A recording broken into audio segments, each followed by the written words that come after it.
Chapter 71. Magnus walked out to the open field in his Slytherin gear and his Nimbus 1500 broom. Actually, everyone in his team had it because most of them were rich compared to the Gryffindor team where only 4 kids had Nimbus 1500 brooms. "You better catch the snitch," a 7th-year teammate barked at Magnus. "Sure, you better keep on scoring points." Magnus talked back. "Enough. Focus on the game." Lucius voiced up. Everyone quieted down after this. Both teams lined up on the field. Madame Hooch came and stood between them with the suitcase ready. The audience seats were filled to the brim and loud noises were coming from them. A 5th year was using sonorous charm to give commentary. "Get ready. I will count to 3 and sound the whistle. That will be the start of the match, the quaffle will be thrown in the air soon after and bludgers and the golden snitch will be released later. On the brooms now. Remember, I will disqualify anyone using unfair means to cheat and win. Good luck." Madame Hooch gave instructions. All players got on their broom and waited for the whistle to sound. Magnus turned to his side to look at Emma. She had somehow won a seat in the first line by giving a discount for the new brooms, perks of being the daughter of Nimbus Broom Company owner. "You know what to do, right?" he asked. She nodded seriously. Gone was the mysterious smile, it was her favorite sport after all. She always said that if she wants to inherit her dad's company, then she must understand the veins of a broom and what makes it great. What better way than Quidditch? "You can count on me, Magnus." She showed a thumbs up. 1. 2. "All the best," Lucius smugly said to Gryffindor captain. "Sorry for your loss, Malfoy, but we won't show you any pity." Before it could heat up more, Madame Hooch started the game. 3. Whistle. Whoosh. Everyone except Magnus flew away, the game was on and Gryffindor had the first ball. But Magnus and James were waiting for the golden snitch to rise up. Soon, like a small hummingbird, it hovered in front of their eyes for a split second, making noise with its metal wings. That was their cue and they zoomed after it.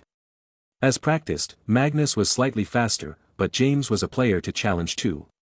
His broom control was godly and his reaction speed was also inhuman. "Ah, some people are born differently," Magnus thought. Just the speed won't help you win, Magnus. You gotta maneuver and safeguard yourself. This is not a race, but a game of chess. Make your move now." James taunted him.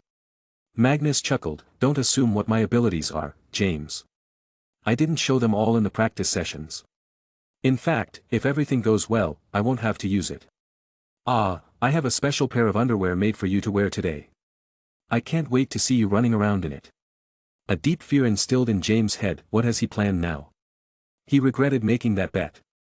It was eating up a lot more of his mental abilities than it should. "I need to focus on the game, damn it," and clear that smug smile off his face. Whoosh. A bludger passed by Magnus. He noticed it came from Gryffindor's side. They were being very aggressive at the moment. Soon, the announcement came. And the first goal goes to Gryffindor. With this, they have 10 points lead. Can the Slytherin counter? Let's see. Magnus glimpsed at what his team was doing. They had better brooms but were still finding it hard to compete. Soon, he saw the problem. They didn't train on new brooms. I guess it's all up to me then," he felt. He picked his speed and tried to actively chase the golden snitch. Down. A sudden voice came and he ducked down without decreasing his speech. Zoom. A violent bludger just brushed off his hair. James was right behind him so he saw everything. He easily dodged it but now he had a wide smile on his face. "So this is how you will play? You got your girl to assist?" he muttered. Not knowing Magnus also had a smirk, knowing exactly what James was thinking. Left. The next time Emma's voice came, Magnus and James both went a little left. The bludger passed by them and this time, James didn't have to slow down either. Up. James was ready. As soon as he heard it, he noticed Magnus move so he did the same. Bastard, he suddenly cursed as he saw Magnus doing a fake and going back to the original place. Instead, he lost the lead this time because the bludger came from his left at him and he had to save himself. How was it, James?" Magnus' mocking voice came from ahead. James gritted his teeth. Down. Magnus this time did as she shouted and saved himself, while James didn't and stayed vigilante, still losing some speed though. They circled around the seating towers, went up and around the field. Left. Magnus made a feint this time. James was already not following him anymore, so he was safe too. Round. This time, a different shout came. Magnus immediately changed his seating position and hung down as if a koala on a branch. The bludger hit James this time, but it was just his shoulder. James smirked, "So this is your game. I found the pattern now. 1 true and 1 false. It's so easy." It was the excitement and adrenaline that made him make such decisions. So, he decided to focus on these shouts again. Soon, the next 2 warnings came. They were as he had expected. 1 false and 1 true. Down. As soon as the shout came, Magnus dived down. James did not, thinking it was going to be false. Boom. Just then, all of a sudden, James felt a powerful knock on his broom from behind him. It was a freaking bludger. It destroyed the tail of the broom, limiting his speed.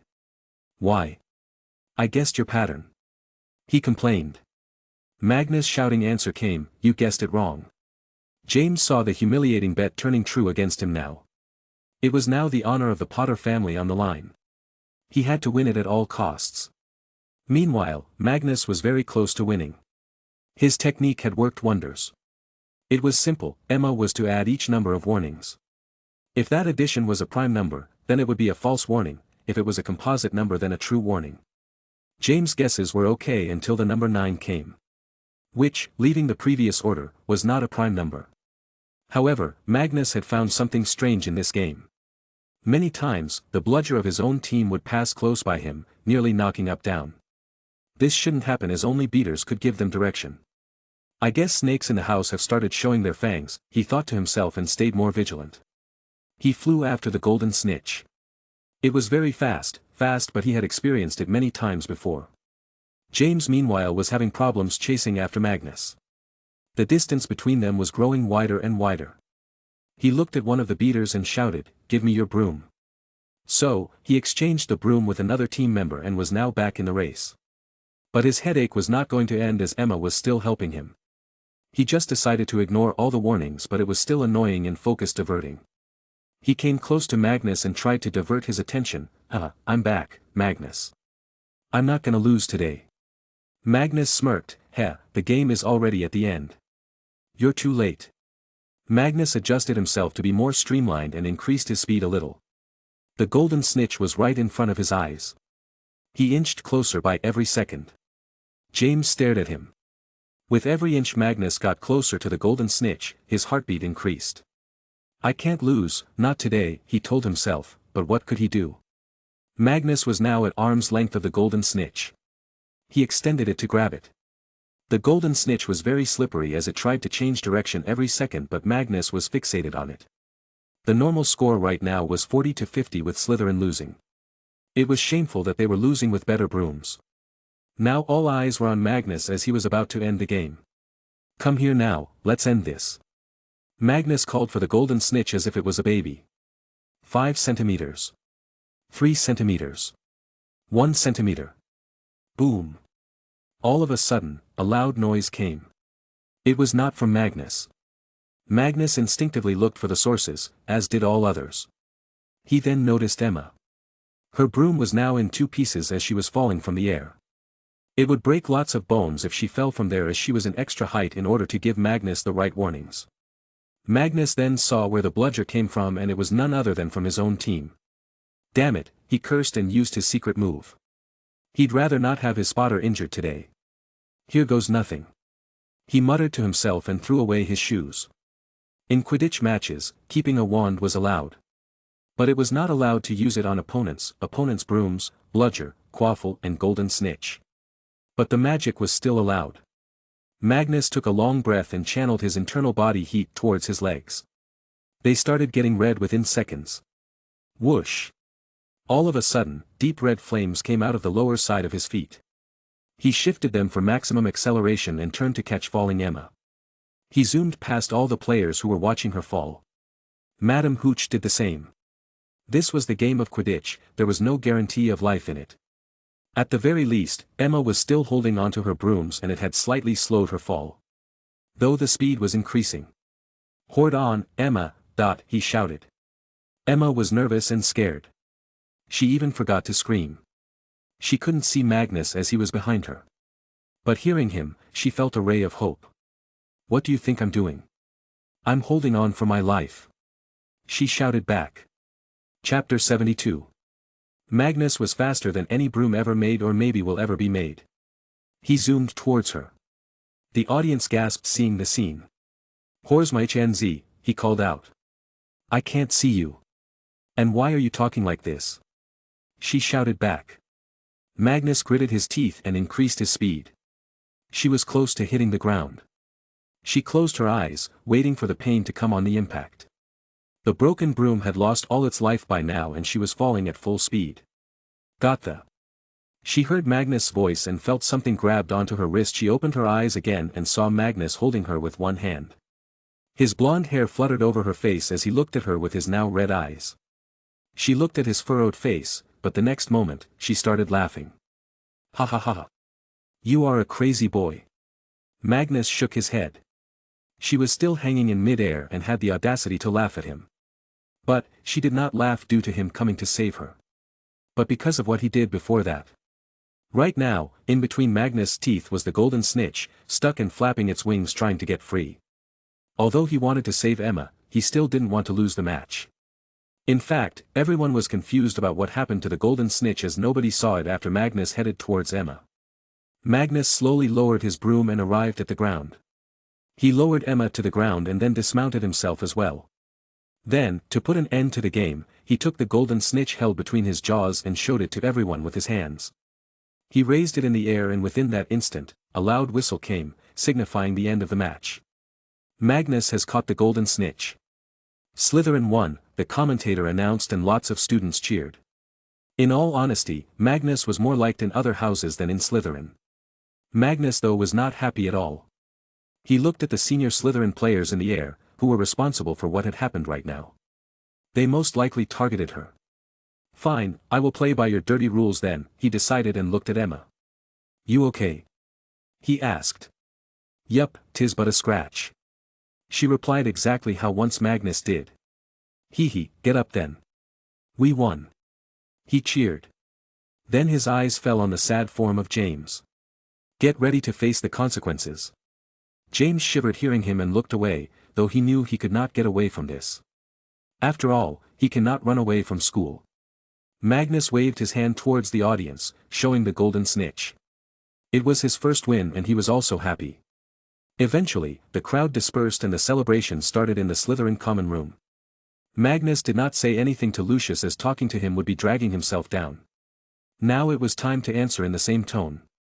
"It was them, wasn't it?" Ragnar scowled at the Slytherin gang. "Yup, it was they who threw it." Magnus nodded. "Then we should start planning for a good payback," Snape said. Magnus and Ragnar looked at Snape in shock. Magnus asked, "Am I hearing correctly? Sev want to take the first step?" Snape scoffed, "They are actively trying to physically harm us now. We cannot sit silent." Ragnar nodded, True. Let's add some poison to their food." "What? We don't want to kill them, Ragnar." Magnus objected. No, I was not talking about mortally wounding poison. Like, some voice changing, slug vomiting, hair change, balding potions." Ragnar clarified. "Cool, start brewing it then. Anyway, you got the special underwear for James ready?" Magnus asked. Ragnar smiled evilly, Yes I do. I chose an extra small one and the special print you asked for on it is also clearly made." Magnus smiled, "It's going to be fun. Let's go to Gryffindor's common room. HUI, take me too. I helped you win after all." Emma came running to them. "Sure, you can join us now. They are attacking you anyway." Magnus let her follow them. They arrived at the Gryffindor Tower. They did not know what the password was so they knocked on the door. They stayed there for a while because the common rooms are big and hearing knocks inside is hard. Soon, the door was opened by a prefect. Magnus smiled, "Hello, where is James?" He lost the bet, now it is time to face the challenge like a true Gryffindor. The prefect chuckled and went inside to call James and his friends. After a while, James, Sirius, Remus and Peter came. Sirius laughed loudly seeing Magnus' smirking face and James' frowning face. What have you planned for James? Sirius asked. Magnus smiled, as planned while betting. He shall buy Nimbus 1500 for my whole team. Thank you for that, Emma added. Magnus continued, the next is, the main part. Running around the school in underwear. And here is your underwear. Magnus took out a small piece of cloth from his pocket and handed it to James. It was small and white for the most part. Except where the image pattern was. James started at it in horror. This was not what he imagined he would need to wear. What's with this pattern on it? Are you trying to get me expelled? James questioned.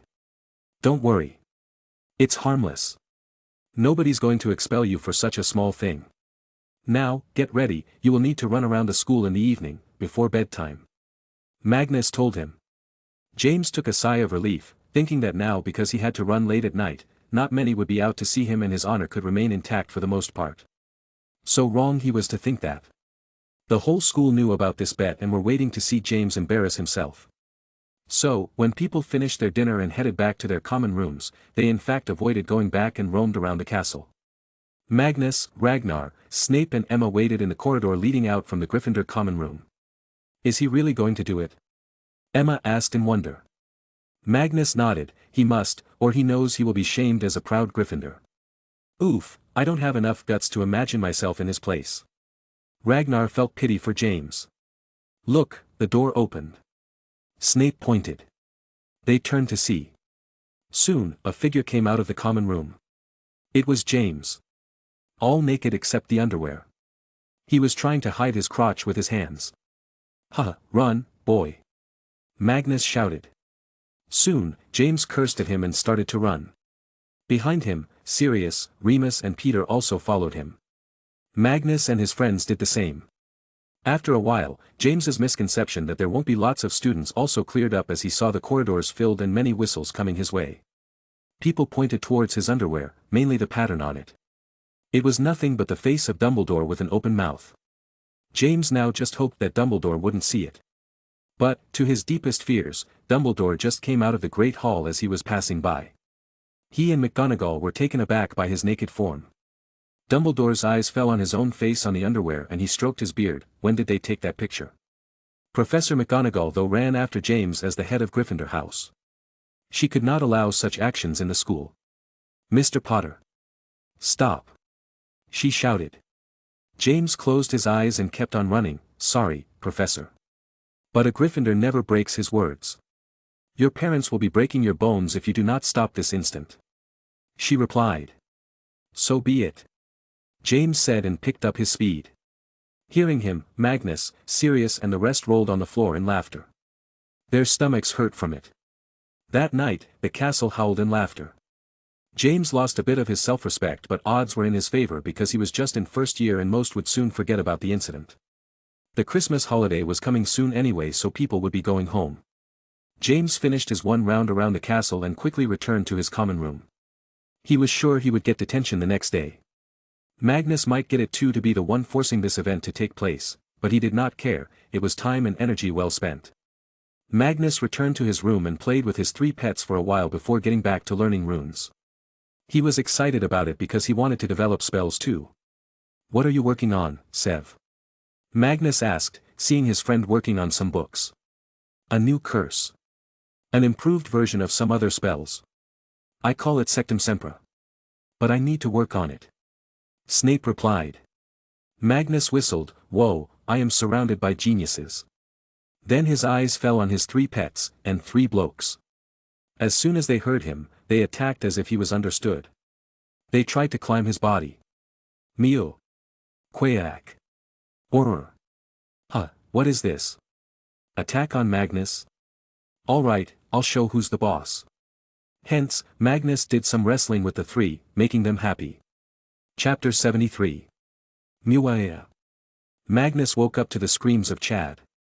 He looked and found out that he had slept using Chad as a pillow and now his head was resting on the cat's belly. Magnus chuckled and got more comfortable, so soft. Let me sleep more, Chad. Meow, Chad showed his paw. Okay, you'll get 3 bacon strips later. Magnus bribed him and got to enjoy 15 more minutes of comfortable sleep. For the next 2 more weeks, he was going to be busy with Quidditch. But what did he find? Slytherin team captain had now benched him. Magnus shrugged, saying it was their loss anyway. He just lazed around and had fun. Meanwhile, the Slytherin team got their ass hooped. Surprisingly, when the match with Gryffindor came, this time James played from the position of a chaser. After 2 continuous losses, the Slytherin team brought him back on board. They couldn't afford to lose for their revenge. They could deal with him anytime they wanted. So Magnus went on a winning spree. He didn't just want to win, but also show how worthless his own team was. So, he would catch the golden snitch even before the first score was made by the chasers. The whole month of November was spent at Quidditch. After each win, Magnus would get an even bigger picture in some newspapers. He was getting popular and this was his main motive. Because the more famous he got, the louder his voice will be heard. His special ability to create fire from his feet was also odd upon. Though people were just speculating on it and had no idea how he was doing it. Last match of Quidditch. It was Slytherin versus Ravenclaw.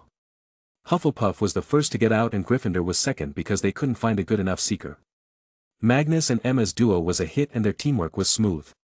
Lucius knew better than to not make the same mistake again after the last event. Magnus had also told Dumbledore about it and told him to keep an eye. Now, there was no special umbrella on Lucius and he needed to tread carefully too. It would take him some time to get the same influence as his father had once. Up, Emma shouted. Magnus ducked from the bludger and immediately caught the golden snitch. This time with his hands. The fireworks started as soon as he ended the game. This year, Slytherin won the Quidditch Cup. Emma was the most crazed at the moment. She loved Quidditch too much. Bam. A little too much because her way of showing excitement was to slam her broom on the ground like a rock star. Calm down. Everyone's watching. Magnus whispered to her. Let them, ha ha ha. Magnus shook his head and kept quiet. He was given the Best Player of the Series award, which was nothing but a small gold medal. It was probably not even worth a gold galleon. That evening, the Great Hall was covered in green Slytherin color. At the same time, in a corner portrait, Merlin was looking at the hall dreamily. It feels so good to see Slytherin back on the path of greatness. Arthur scoffed, that was such a womanly sport. I would have accepted if it was a fight with a dragon. That's what manly people do. Arg, this is not the old times, fool.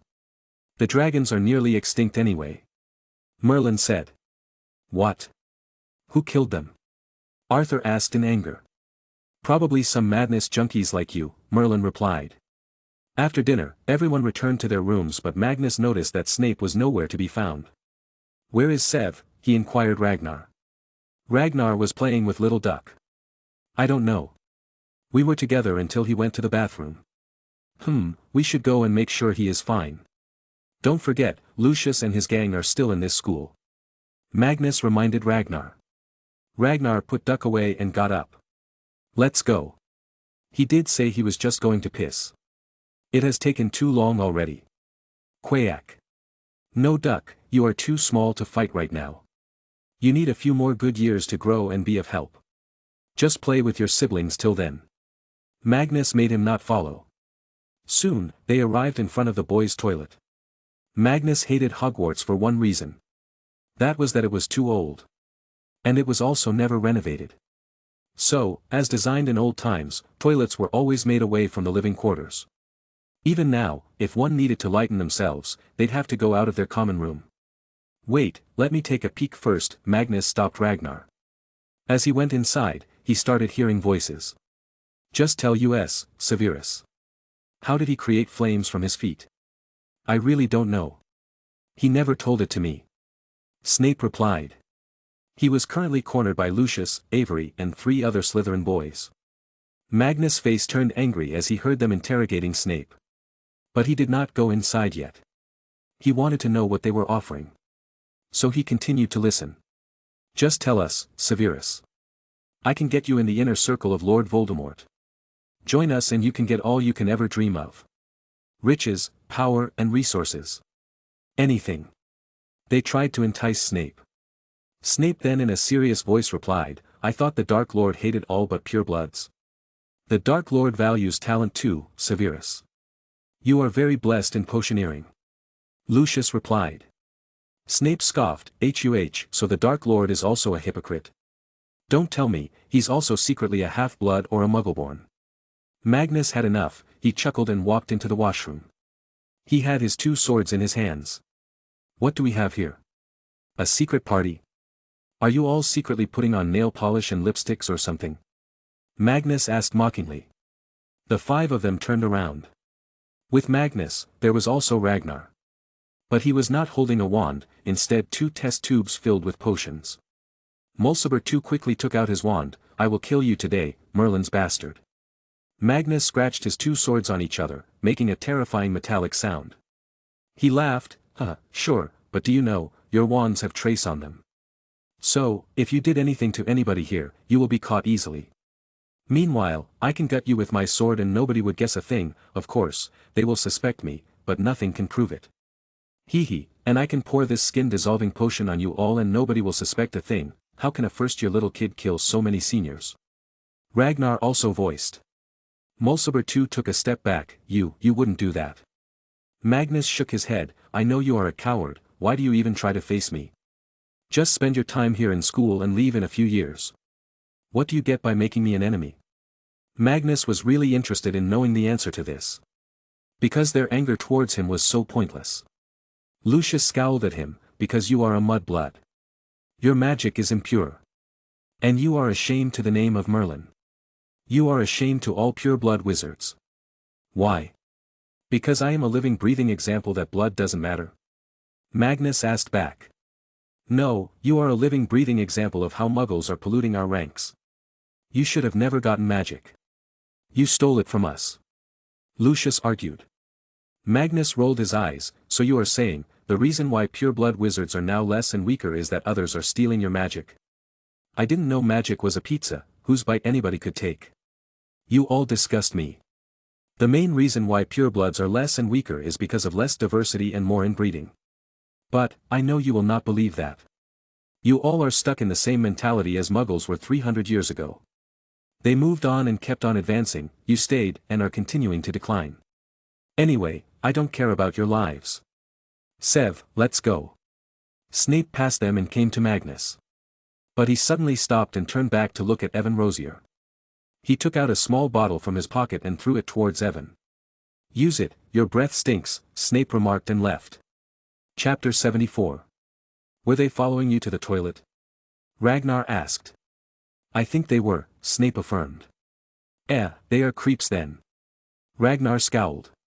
Anyway, you two should start preparing for the Christmas plans. Sev, I will be coming to your home.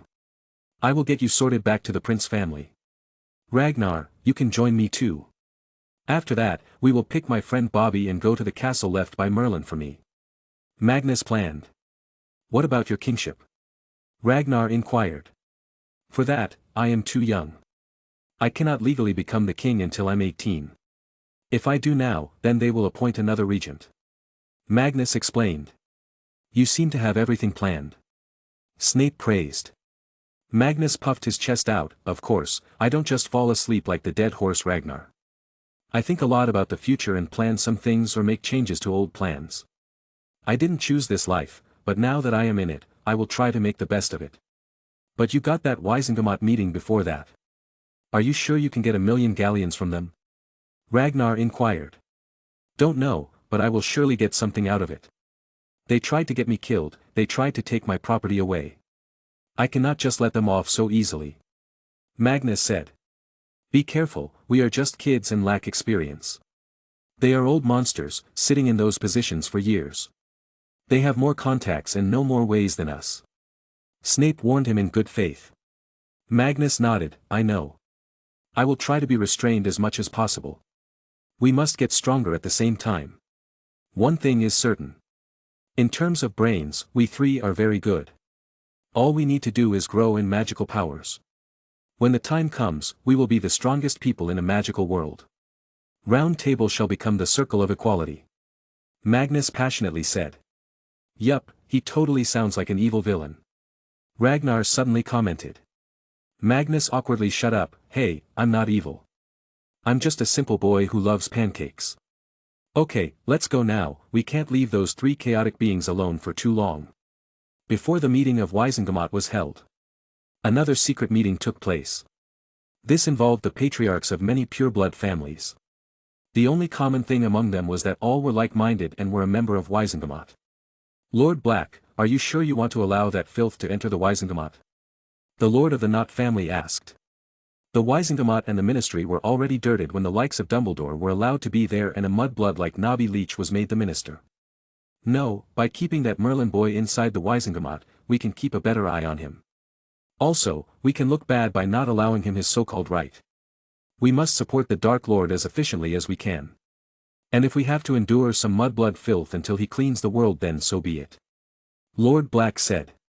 The Lord of Greengrass family also nodded, perfectly said, Lord Black. We must keep our friends close, but enemies closer. This was one of their normal meetings. They do this every month or so to plan their agenda. Because they all collectively donate so much money to the ministry turns a blind eye to them. But they also knew that they could not be seen as affiliated with Voldemort, as it would make them the public enemy. As Dumbledore was also going to be present at the meeting, Magnus went with him. He had no other means of travel anyway. Be strong there, Magnus. They will try to overwhelm you or sway you to their side. Dumbledore warned him. Magnus knew this already. Why is it that every time we leave school you give me this advice? Because I am older than you and have seen more from the people you're just about to meet, Dumbledore said. Magnus chuckled, of course, you're ancient. Soon, they arrived at the Ministry of Magic. The Weisengamot was one of the most important parts of the ministry. The Weisengamot was Wizarding Britain's High Court of Law and Parliament. It predated the Ministry of Magic itself, dating back to the days of the medieval Wizards' Council. Its administrative headquarters were located in the Department of Magical Law Enforcement of the Ministry of Magic, whilst the trials took place in the dungeons of the lower levels. The modern Weisengamot functioned as a combination of court and parliament, serving both as the main legislative body of the Ministry of Magic, as well as its highest tribunal. It was made up of around 50 members. Though no official documents said how they were chosen, but Magnus knew that most of the members were from old magical families, and that was enough to let them join. This was the reason why he was sure that he'd also get a seat. After all, nobody can deny Merlin's influence. Magnus was led to the big hall by Dumbledore. It was not the day for a trial, so the meeting was not convened in the dungeons. Instead, it was in a circular room with only the minister in the higher seat. The room was dark and covered in woodwork. There were seats and rows of tables made on the steps. So all can see what was going on in their front. In front of each seat was a small nameplate, telling each member where they were to sit. For now, Magnus was to sit in the middle. He was the only kid there and looked out of place. But, for a society of wizards that was stuck in the mentality of the Middle Ages, it shouldn't be too shocking. Slowly, the hall got filled. Everyone gave Magnus a stare as they entered. Soon, the meeting started. Today's main agenda was to hear Magnus and get the vaults of Weisengamot members back from Gringotts, indirectly Magnus. Minister Eugenia started it. I'm sure we all know why we are here. Let's vote on the first agenda quickly and move on. Those who agree to let Mr. Pendragon join us in the Weisengamot, raise your hands. Those who do not wish to allow him in the Weisengamot may now raise your hands. As expected, nobody resisted his inclusion. But the bigger bomb was supposed to fall now. Okay, the next motion here is the first to be introduced by Mr. Pendragon. A motion to declare the self-proclaimed Dark Lord, Lord Voldemort, and his army of Death Eaters a terrorist organization. And that was when all of them lost their patience. What? Can we do it? We need to discuss it. So many voices started rising up. Minister Eugenia stopped them. We can debate on it. Let's hear what Mr. Pendragon has to say. Magnus coughed his throat clean. Yes, I want this to be done because my eyes are open. First of all, an attack on my life was made by these Death Eaters, yet no action was taken against them. They are killing so many wizards, even from old families, yet we have done nothing. By doing nothing, aren't we just promoting their reign of terror? How can the people trust the ministry if we keep on ignoring what is the most dangerous to them? Voldemort and his Death Eaters are nothing but a bunch of terrorists, trying to create chaos and in that chaos, reap their benefits.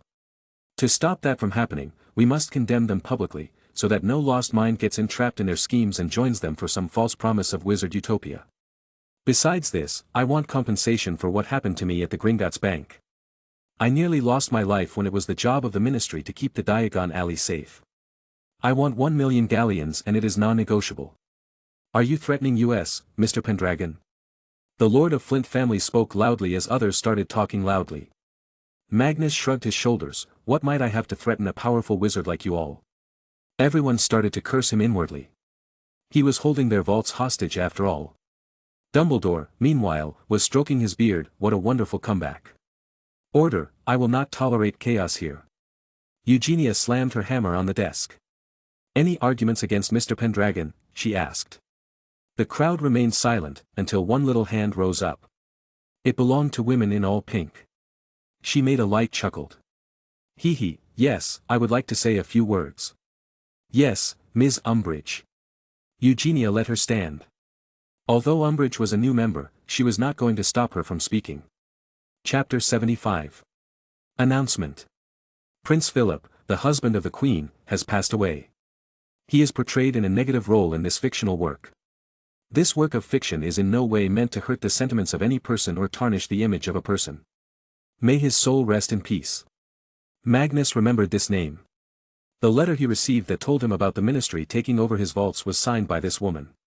What actually made him remember her, even more, was the fact that he could not find any historical record of her family. She was in Wisingamot, so she should belong to an old powerful family, or she herself must have done something great. But there was nothing. Magnus waited for the woman to speak. He had no idea what kind of person she was. But from the various facial reactions, he could feel that she was more disliked than he was. How bad could she be, he wondered. And God decided to answer him. Yes, Mr. Pendragon, I would like to know about your inheritance. Can you provide evidence that you are really the descendant of Merlin? Forgive my impudence, but it is a great matter and we cannot just take the words of goblins, even less now as for some reason they listen to you. She asked. Magnus sighed. You just gave the answer to your own question. Are you this slow to realize that? Let's try to revise what happened in the past few months. 1. I was attacked as soon as I was confirmed to be a descendant of Merlin and Arthur. 2. You all tried to take my vaults and got punished for it by Merlin's own magic. 3. The fact that goblins, who hate all humans, listen to me means I hold something they value. What could be so valuable that they would listen to me? And why would such a valuable thing be owned by me? You have answers to these, and that is the answer to your question, Magnus said. Then can you tell us how you also inherited King Arthur? For all we know, Merlin and King Arthur didn't have any children in their lifetime. Umbridge asked. Magnus folded his arms and coldly replied, that is personal information. I am ready to tell you if you don't mind telling me how you got the Wisingamot seat. I know about each member here and their history, but you are the most mysterious one. There was no mention of the Umbridge family anywhere in the records. Hearing Magnus counter, her face turned ugly. What just Magnus asked would put her on the radar of so many people who did not care about her before. She smiled creepily. It's fine. Everyone has secrets. Arg, I hate her, Magnus thought to himself. Wasting no more time, Eugenia quickly asked everyone, any more arguments? Nobody raised their hands. 1 million galleons was not a lot of money when seen as a collective amount of money from all these rich families. So, they did not protest much. In the end, Magnus got what he wanted. He got the money and also the guarantee that all their vaults will not be emptied from Gringotts. He was also not going to cause any big scenes again related to Gringotts, as it would be bad for the bank. But, the last agenda, of putting a bounty on Death Eaters, was not passed. They said it would be a security risk as normal people could be mistaken for Death Eaters. They were just trying to somehow discredit his idea. Magnus did not pursue it much either, as he could issue bounty through other ways. However, they did acknowledge Voldemort as a terrorist. But just as soon as the meeting ended, Magnus had so many of them coming to him and inviting him to various parties. Sorry, I'm a Hogwarts student, I need to be in my bed by 9. I will meet you later. Magnus gave this standard reply to all and carried on. As soon as he came out of the meeting hall, he saw Moody. He was now using a fake leg to walk. How are you? Magnus asked. Trying not to lose any more of my organs that come in pairs. Moody grumpily replied. Magnus chuckled. Indeed, by now Moody had lost his eye and a leg. Good job, kid. You're moving up the ladder very smoothly. But stop creating such storms every time you do something. Moody advised. Magnus nodded. I'll be going for the Christmas holidays so you can be sure about there not being any more news from me. Hearing this, Moody's face changed a little. Things were not going simple in Magnus' parents' life either. He was told about the sudden irregularities by the order member keeping them safe. After investigating it a little, he learned that the royal family was targeting the Grant family. I don't think there is going to be much calmness this Christmas, he thought. See you later, Magnus said bye and went back to Hogwarts. Magnus though didn't just go directly to Hogwarts. Instead, he visited Gringotts to tell the head goblin about the agreement reached in Wizengamot. So the bank now again resumed its normal functioning. After arriving at Hogwarts, Magnus met with Snape. He handed over a piece of paper to him. Snape, wide-eyed, read it completely. It was an agreement for the Prince family to take Snape and his mother back in. And only then would they get access to their vaults back. Because the Prince family was not a part of Wizengamot, Magnus had the freedom to deal with them independently. I hope they will agree to it, Snape muttered. They got no other choice. They would probably use their money to fund the Dark Lord anyway, so if it's with you, it can be safely kept.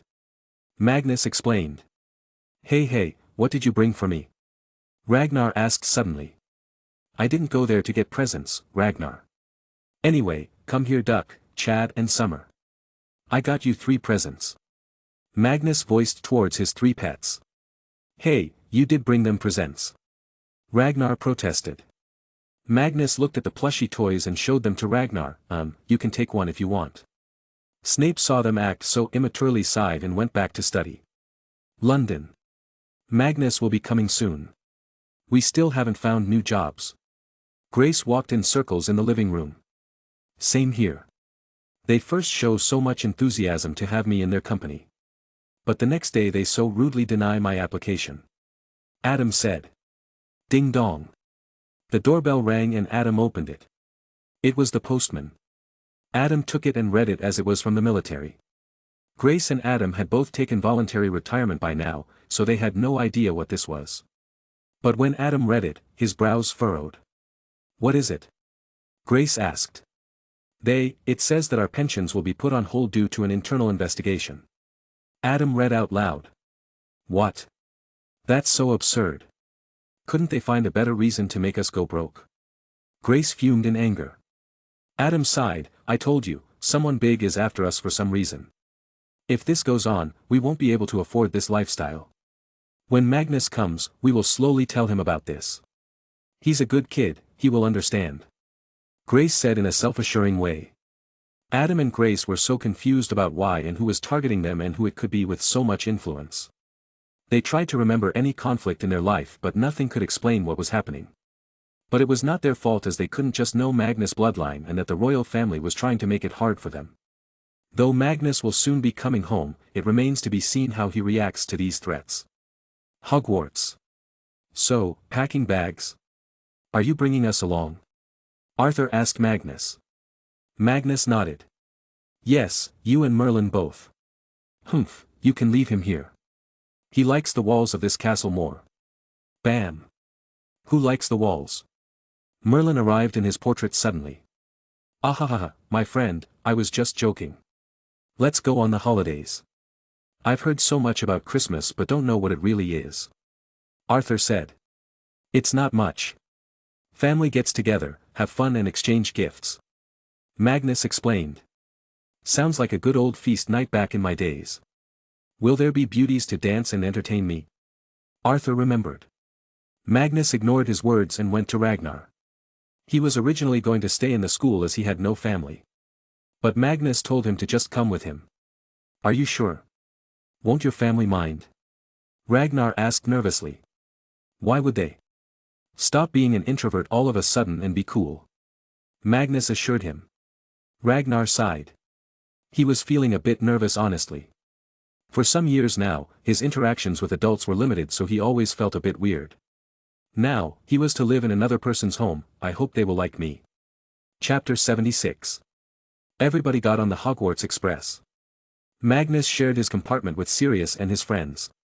What will you be doing this holiday, Sirius? Magnus asked.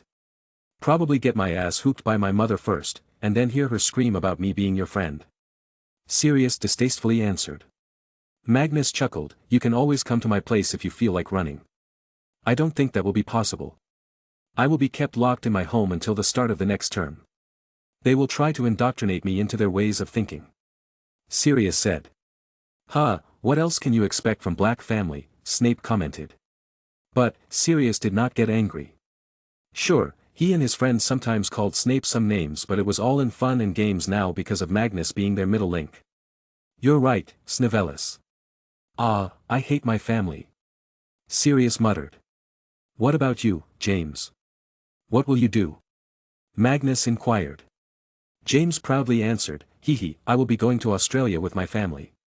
My dad's friend lives there. Cool.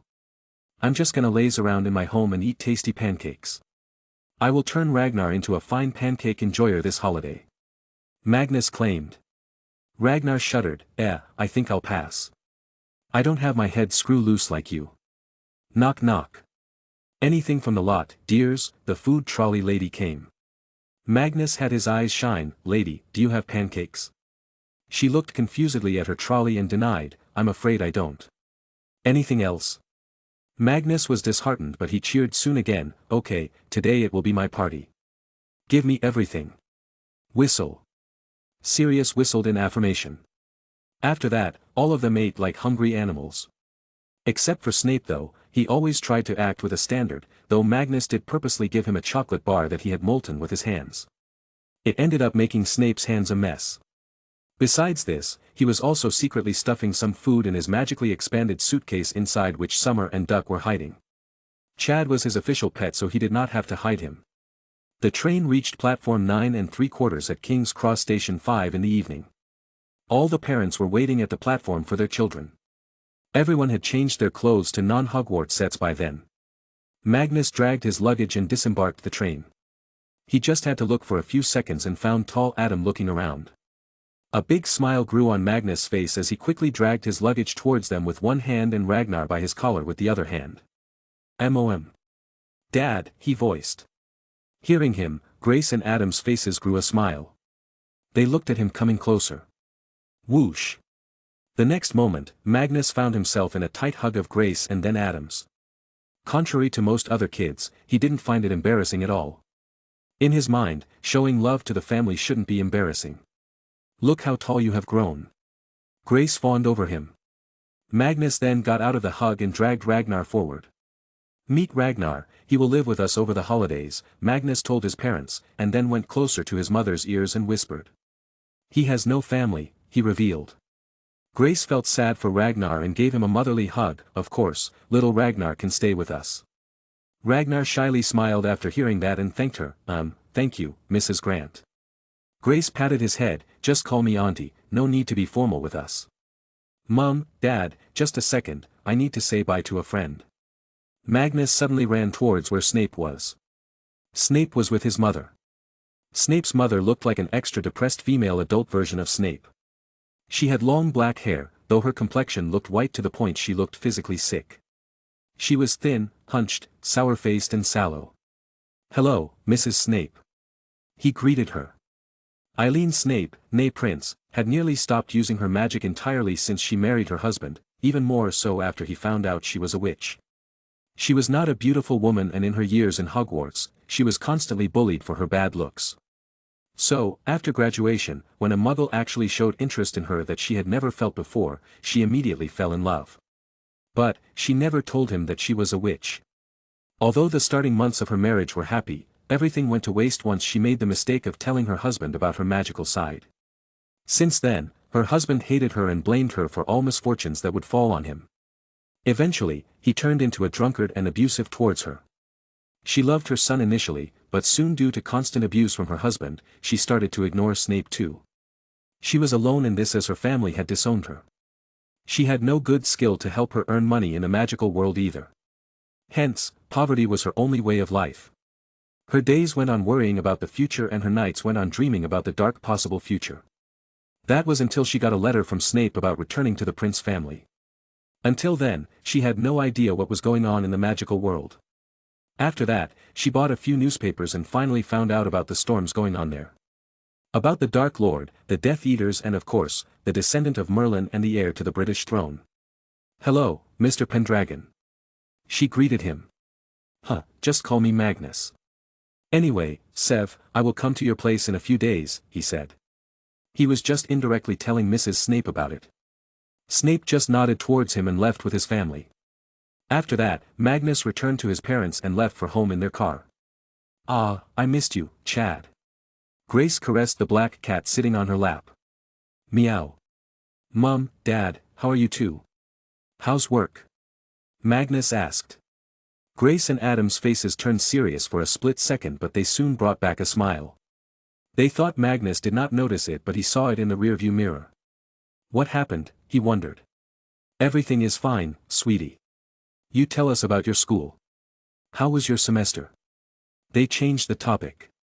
It was so much fun. I even participated in a sports tournament and won. I am also very good at my studies. How is Bobby, by the way? He asked. Oh, Bobby is very busy with his schools these days. His mother told me that he comes home late due to extracurricular activities. Grace answered.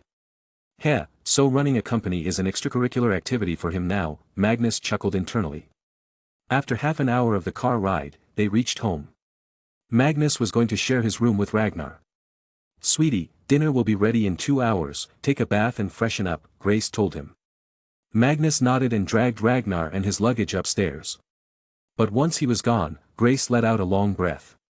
I felt suffocating when he asked about our work. How will we tell him? She asked Adam. I think you are making it too big of a deal, Grace, Adam said. No, I am not. Do you not understand the problem we are in? If we do not find a good job, then we won't have enough money to buy Magnus the things he wants.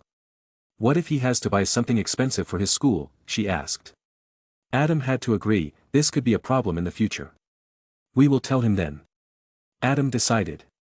Grace agreed, but with a condition, yes, but we will not tell him about someone targeting us. Magnus and Ragnar were actually hidden just a few steps up the stairs. He wanted to hear what the hell was going on in his family. Did your parents lose their jobs? Ragnar asked confusedly.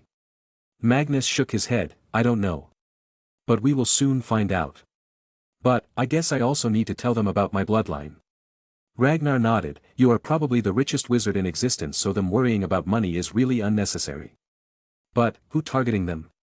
Magnus did not reply. He was deep in thoughts and also a bit angry. He had a feeling that all this was related to him and he was the cause of uneasiness in his parents' life. He felt bad about it. Whomever it is, I will not let them calmly sleep for the rest of their lives now. Magnus expressionlessly replied and went upstairs to his room to unpack his stuff and also let Duck and Summer out. Ragnar shuddered, remind me of never standing against you. Chapter 77. Magnus took out the invisible portrait of Arthur from his case and hung it on the wall. Merlin was looking at his room for the first time. Then, Magnus took out Summer and Duck out of his other luggage. The two were sleeping inside calmly after eating food to their heart's content. He put them on the bed and let them sleep while he went downstairs to eat dinner. Do you want me to come too? Ragnar asked. Why not? Even if we talk about what is going on, there is no point in hiding, as you will eventually know. Come now, I am starving. Magnus said. Downstairs, the dinner table was set. Grace had cooked a big meal for them. Although they had lost the job, they had enough savings to enjoy their life for a few months. This looks tasty. But I want pancakes tomorrow morning. It's been so long since I ate them. Magnus said. Ragnar looked at him in confusion, you just ate them this morning for breakfast. Cough. They were not made by my mummy. So, they don't count. Magnus clarified. Grace chuckled, I hope you are not just eating pancakes there. Eating too much won't be good for your health. Yes, let's eat now. Magnus sweated a little.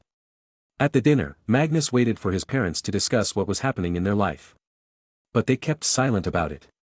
Maybe they didn't want to talk about it on the first day he had arrived. Dad, where did you invest the money I gave you back when I saved it from all the interviews? He asked. Adam proudly replied, I invested it all in a fruit company, though its founder said he will register the company later. Do you know the man? Magnus inquired. No, it was the first time I met him at the convention. But he seemed very convincing, talking about the future of technology. Adam replied. What was his name? Grace asked as even she didn't know this. If I remember it right, it was something with Jobs as a surname. It's a strange surname, so I remembered it. I got the document with me. He said he'd give me a share in his new company. Adam explained. Magnus shrugged. We'll see what this Jobs man does in the future. Dad, will you teach me how to handle guns? No. Absolutely not. What if you injure yourself by mistake?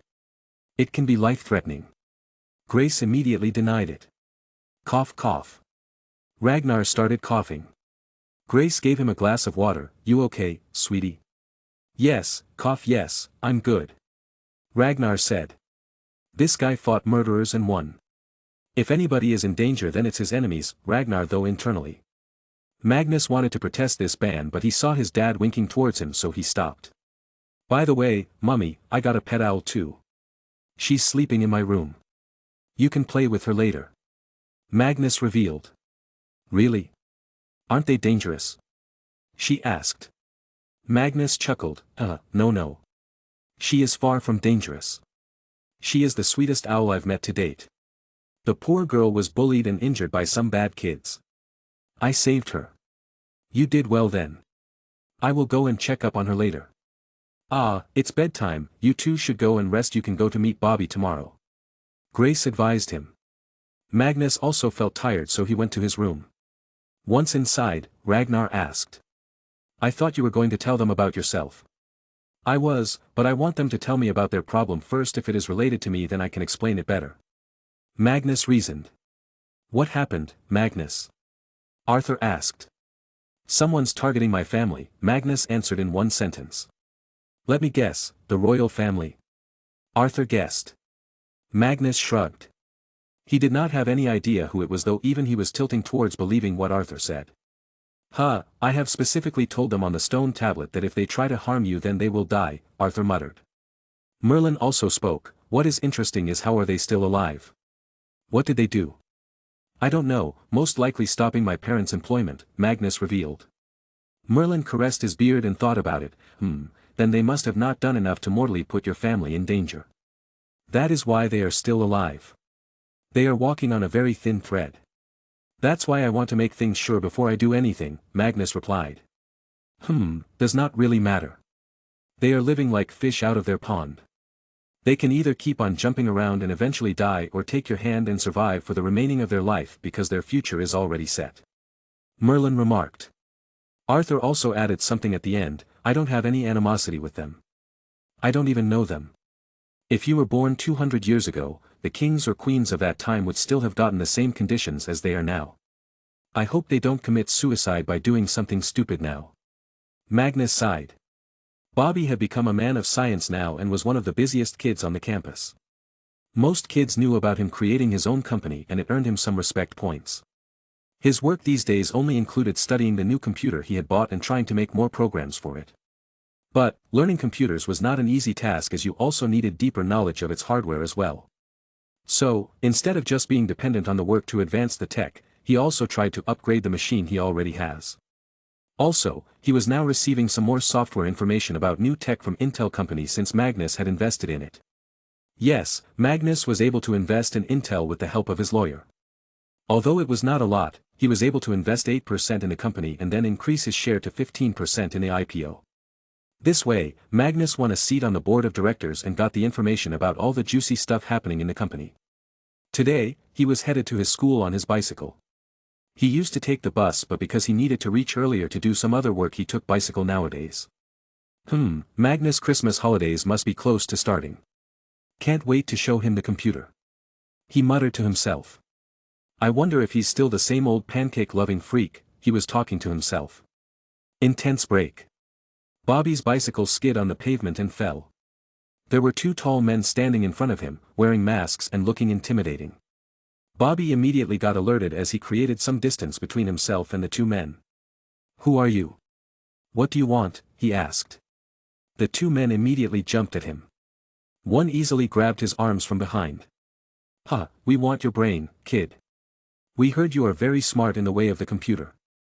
We will take good care of you in the great Soviet Union, the other man said evilly. I'm just a high school kid. What do I have that your great Soviet Union does not? Bobby asked. Shut up. Soviet Union is the best, we just want your brain to study it, the man replied. Bobby's eyes flickered. He wasn't going to go down so easily. To hell with you, commies. Baby destroyer kick. Bobby suddenly got out of the hold of the guy who had held him from behind and then kicked at his crotch. The attacker fell to the floor while holding his crotch. Then Bobby took a small cylindrical thing out of his pocket and sprayed it on the eyes of the other attacker. Commies want to take me? Huh, I will take your eyes. The other attacker too cried in pain and fell to the ground. But Bobby did not stop and kept on spraying. Cough cough. Damn it, Bobby. Stop. It's me, Magnus. Do not lie to me, commie. Magnus is not so tall. He's a midget. Bobby refused to believe. FFFFU, no, it really is me, Bobby. Look at my face. Magnus took down his mask. In all honesty, Magnus felt more hurt for being called a midget than the pepper spray. Cough. Bobby stopped spraying and looked at Magnus' face. He had a big smirk on his face. Seeing it, Magnus went into a rage. You knew? What are you talking about? I thought I was attacked by two commies. Bobby clarified. Then why are you smirking? Look at that face, you're holding laughter. Magnus asked. Is it illegal to laugh? Bobby said. Magnus then ignored him and went to Ragnar and helped him up. You could have gone easier on poor Ragnar. I hope his bloodline doesn't go extinct because of you now. Magnus took down Ragnar's mask and saw his eyes were still widened. Ragnar glared at Magnus and spoke in a painful voice, Damn you, Magnus. Chapter 78. How are you, Mag? Bobby asked just after passing an ice pack to Ragnar. He didn't hit that hard, but sad for Ragnar, even a slightly heavy touch at the baby maker that could be painful. I'm good. So much has happened in my life that I don't even know where to start, and it's just been 3.5 months. The magical world is crazy and wacky. Magnus said. Let's talk about that later, I want to show you the computer first, Bobby excitedly said and dragged him into his school. Bobby, as one of the smartest, had special privileges in the school. Magnus and Ragnar followed Bobby into a big computer lab there. Some other taller kids were doing something on a machine.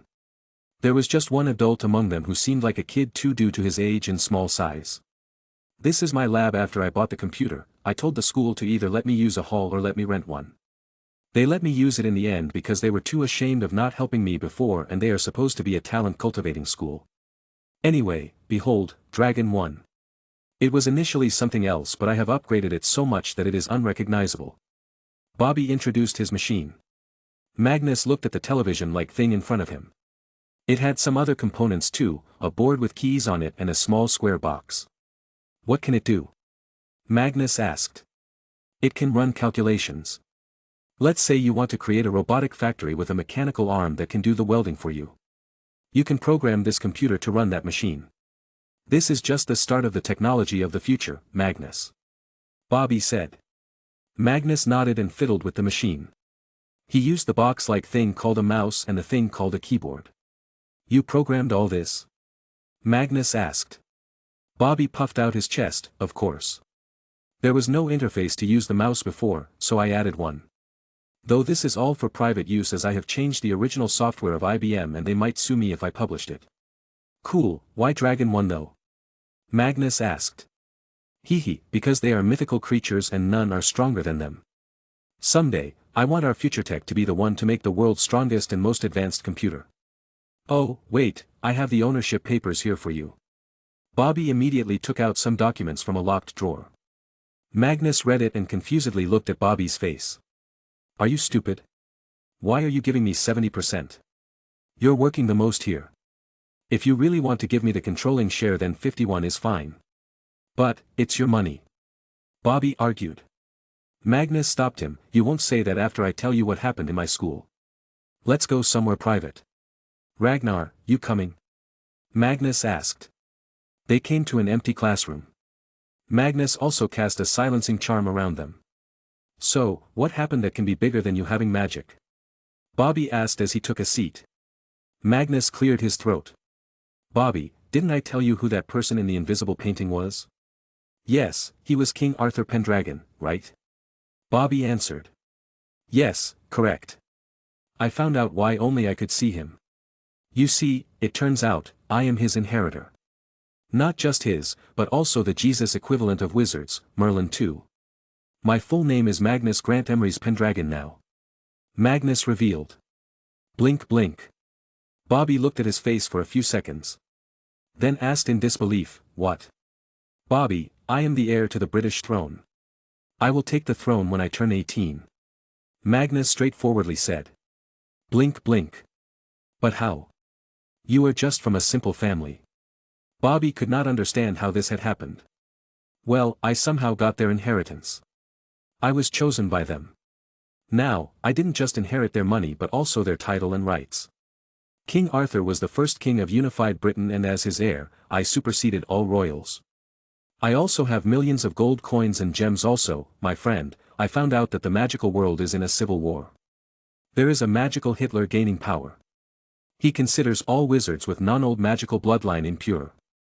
They even tried to kill me but I survived. So, I have decided to create a secret group. We will keep the world safe by putting our people in all kinds of important positions around the world.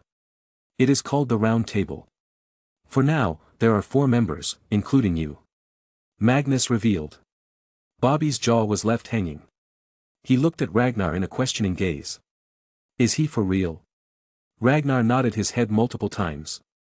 That's so cool, we can do so much good in the future, that's so awesome. It was as if a lid was taken off Bobby's head and he talked non-stop. Magnus laughed, you get ready. In a few days, we'll be going to have a look at the castle Merlin left me. Really? I'm forever free for that. Let's go there anytime you want. Bobby was very excited. Calm down, Bobby. First I need to deal with some problems. Someone is targeting my mum and dad.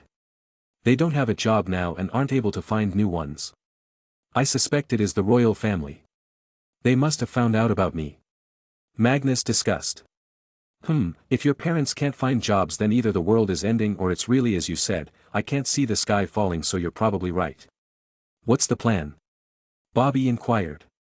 Ragnar spoke first. No plans for now. We will talk to the secret bodyguards of Magnus' parents first. Uncle and aunt have bodyguards? Cool, Bobby exclaimed. I didn't know that either. Just realized it this morning. Magnus clarified. So, when are we going to talk to them? Bobby inquired. Right now, can you skip school?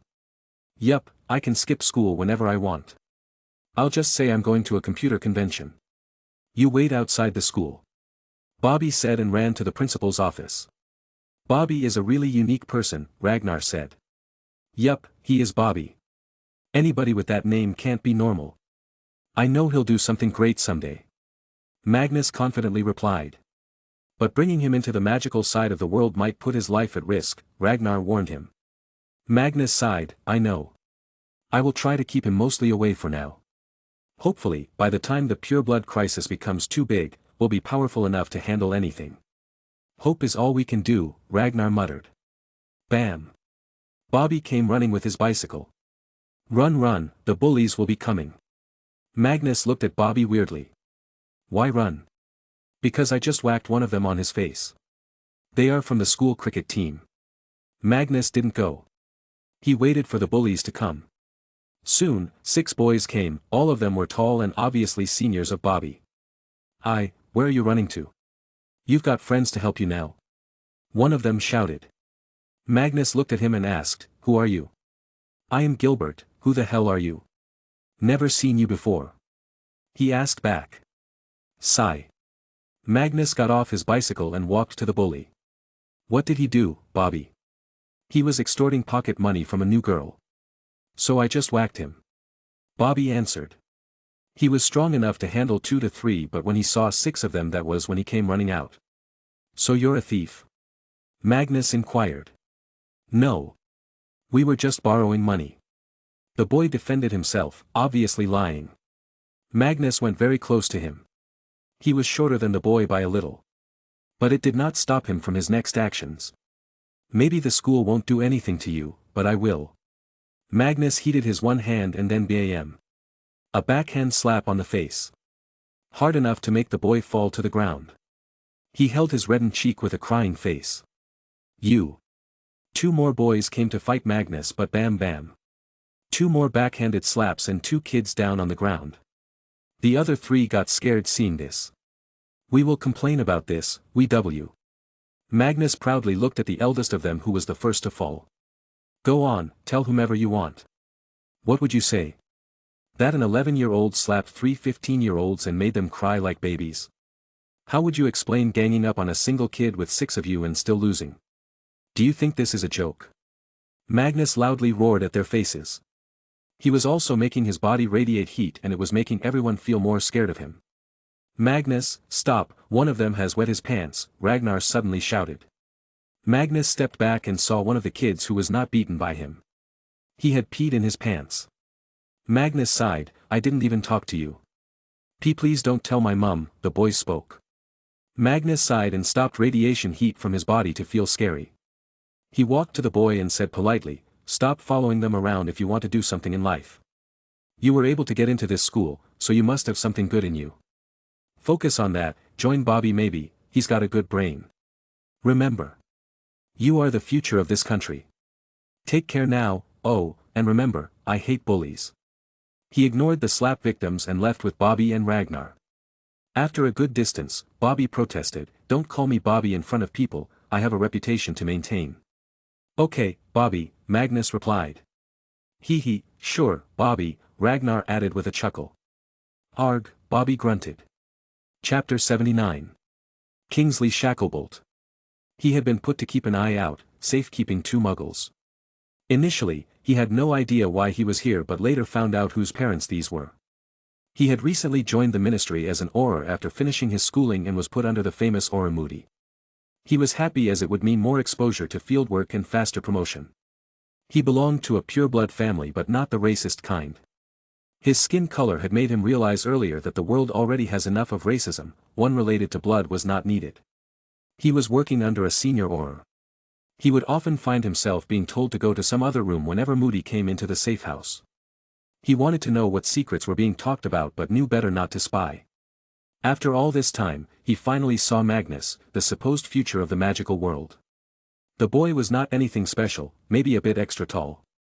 I wonder how he will react when he finds out about his family problems, he thought. Ding dong. The sudden doorbell shocked him. He took out his wand and hid it under his wrist, then he slowly opened the door. He looked outside but there was nobody. Then he turned his gaze down and saw Magnus. Want some donuts? Magnus voiced. Shacklebolt had no idea how to reply. They were told to stay hidden. Did I fail my mission? He wondered with sadness in his heart. Yes, what can I do for you? He tried to act oblivious of who he was. Magnus rolled his eyes, come on, I know you are from the ministry. I can see your wand sticking out from under your arm. What ministry? Shacklebolt kept his act. Ragnar grunted, stop with the act, man. We know you are spying on Magnus' family. Perverts. What? No, we're not perverts. We're here for security. He suddenly realized he was not supposed to say this. Ragnar had a smirk on his face in return. Whoosh. Let them in, Kingsley. A voice came from behind. Kingsley turned around and saw Moody sitting on the sofa. He had just operated inside. Moody was his boss, so he stepped aside and let Magnus enter. Hello, One-Eye Moody. Magnus greeted the grumpy man. Moody displeasingly grunted, why are you here? Let us do our work. Since you are keeping an eye on my family, it is indeed my business. Magnus countered. What is that muggle doing here? You broke the statute of secrecy. Moody pointed towards Bobby. Bobby took a few steps back, sensing danger from this handicapped man. Magnus chuckled, Bobby? No, he is very magical. Bobby, how much is 12512661869-564/78? 233860486-769, why? Bobby immediately answered. Magnus folded his arms and looked back at Moody, see, he's very magical. Moody rolled his fake eye, stop messing around, Magnus. He's a muggle. Do you know how problematic it can be? Magnus shrugged, come on, he has known about my magical abilities since we were 9. Nobody was there to tell me anything. Besides, I am going to be the king, a king with magic, so there will obviously be muggles who will know about my magical abilities. I'd rather it be him, my brother-like friend, than anybody else. Also, you cannot do anything to him as he did not break any statute of secrecy. He's just one of the muggles who noticed. So you read that book? Sai, what do you want now? Moody asked. He couldn't do anything about this as Bobby had known about magic for years now, and trying to obliviate someone for this long can have very bad effects. I want to know who is targeting my family. Magnus inquired. There goes my peaceful life, Moody grunted internally. Is it the royal family? Did they find out about me being the true inheritor? Magnus pushed. Yes, they found out about you since the day you entered your school. We even backtracked what's been going on with your family and have found it to be the Queen's husband. Moody revealed everything he knew. And how were you planning on dealing with him? Magnus asked back. We were not. That is not what we are supposed to do. Our job is to keep your family safe from the blood purists. Moody said. Magnus took out a temporary wand from his pocket and conjured himself some water. He was thinking about what to do with this situation. Bobby then had an idea. Why don't you just tell them to stop and boss them around? It's not like they have an option. From what you told me, if they harm you then they will die. Just inform them that what they did is not appreciated. They probably want to control you, but what they don't realize is that you can also control them. Absolutely a good suggestion, Bobby. One-Eye Moody, I want you to deliver a message for me. Magnus said. For the last time, brat, I have 2 eyes, the fake one is even better, Moody grunted at him. Hee, sure, whatever lets you sleep at night. Now, I need a paper and pen to write a letter. Mr. Kingsley, can I? Magnus asked. Kingsley quickly handed him a bunch of papers. Then Magnus started writing and also spoke it aloud. Let's see. I am Magnus Grant Emery's Pendragon. You already know me because you have attacked the livelihood of my family, a sin that I will never forget you committing. You have one more chance. Like a dying fish outside your pond, you can either keep on jumping around and eventually die or take my hand and survive for the remainder of your life because your future is already set. I will take the throne and you cannot do anything about it. I have the right by blood and you also made a big mistake messing with me knowing I am also a wizard, not just any wizard but the descendant of Merlin. I am giving you 3 days. I want my parents to get their jobs back. I don't know how you will convince them but you do it. My mother was a lieutenant colonel, now she will be promoted to the rank of brigadier. My father was a colonel, now he will also be promoted to the rank of brigadier. Both of them will be transferred back into London. The office should not be more than 30 minutes away from where I live. Next, their salary must be doubled of whatever their rank pays. And within 1 year, they must be promoted again. Also, for causing inconvenience, you must pay them £2 million. If all this is not done, then I will do one simple thing. I will stop eating and let my health deteriorate. The stone tablet clearly told you not to harm me. Now, the reason for my health getting bad would be you, and that will mean the end of your whole bloodline. You dared to come after my family, now I will hold your necks responsible for it. Again, you have 3 days to do everything I said. Nothing is negotiable. I am a very easy person, but this is my retaliation to what you did. Read Newton's third law of motion in your free time, and it might teach you some good things. Displeasingly. Magnus Grant Emery's Pendragon. Gulp. Everyone except Ragnar and Moody took a cold breath. Magnus' threat was no joke. It was also straight and overbearing. Magnus folded the letter and handed it to Moody. I cannot meet them, and I doubt normal mail will be received by the Queen herself. I want you to give it to her. What makes you think I can give it to her? Moody asked. What? I thought you were an important person with his reach everywhere. I guess I overestimated your abilities. Forget it, I will ask someone else. Magnus muttered. Moody snatched the letter from Magnus. I'm familiar with your word games. She will get the letter, but this will be the first and last time I help you. I have more important work to do. Yes, you are the best Auror. Okay, see ya. Magnus left the building and returned to his home across the street. I wish I could see their reaction when they will read the letter, Bobby muttered. Ragnar smirked. They will wet themselves. They thought they could push our little dragon here. Bobby chuckled. Nice nickname, I will also call him Little Dragon from now on. Magnus didn't like it though. Come on, it sounds like you are addressing a penis. Ragnar narrowed his eyes and replied, "Bold of you to assume we were addressing you as something else." "Ha ha ha," Bobby started laughing. Magnus shut his mouth as he reached the door. But, he soon heard a music noise coming from inside. When he entered, he and Ragnar couldn't help but laugh and also melted over the dose of cuteness. Chapter 80. Twinkle Twinkle Little Star. The television was playing some nursery rhymes. The main attraction here though were Duck and Summer. Both of them were made to wear cute little fairy clothes and they were happily jumping around. Clap clap. Grace was clapping for them too. Chad was also made to wear a fairy dress but he was being lazy. Quack. Huh. Magnus smiled after seeing the exchange. Grace noticed him and said, "Why didn't you tell me there were 2 owls in your room?" The smile from Magnus' face vanished. "Ah, Mummy, Duck is not an owl. He's a baby dragon. Like a diamond in the sky. Twinkle, twinkle, little star. How I wonder what you are." "No wonder he looked so strange," Grace exclaimed. "There is a dragon." Bobby suddenly shouted in excitement and ran towards Duck, who was shaking his body around to the music. Bobby picked Duck up and hugged him like a teddy bear. Duck also gave a hug but then got annoyed. Quack. "Bobby, let him go," Ragnar warned him. "Raya. Aya," Bobby cried as his shirt was burnt by Duck. "See, that's why it is never good to hug a dragon, especially when it's a baby," Magnus said and helped Bobby. That was so cool, Bobby did not mind being burnt at all. "How big will he get when he grows up?" he asked further, again trying to hold Duck, but Duck ran into the arms of Grace like a frightened kitty. He'll be big enough to swallow this whole house in one go," Magnus replied. "Really? But he looks so cute and little," Grace said while looking at Duck closely. "Of course, his growth spurt is going to be crazy. Summer, meanwhile, is going to stay like this. She's already a beautiful adult owl," Magnus revealed.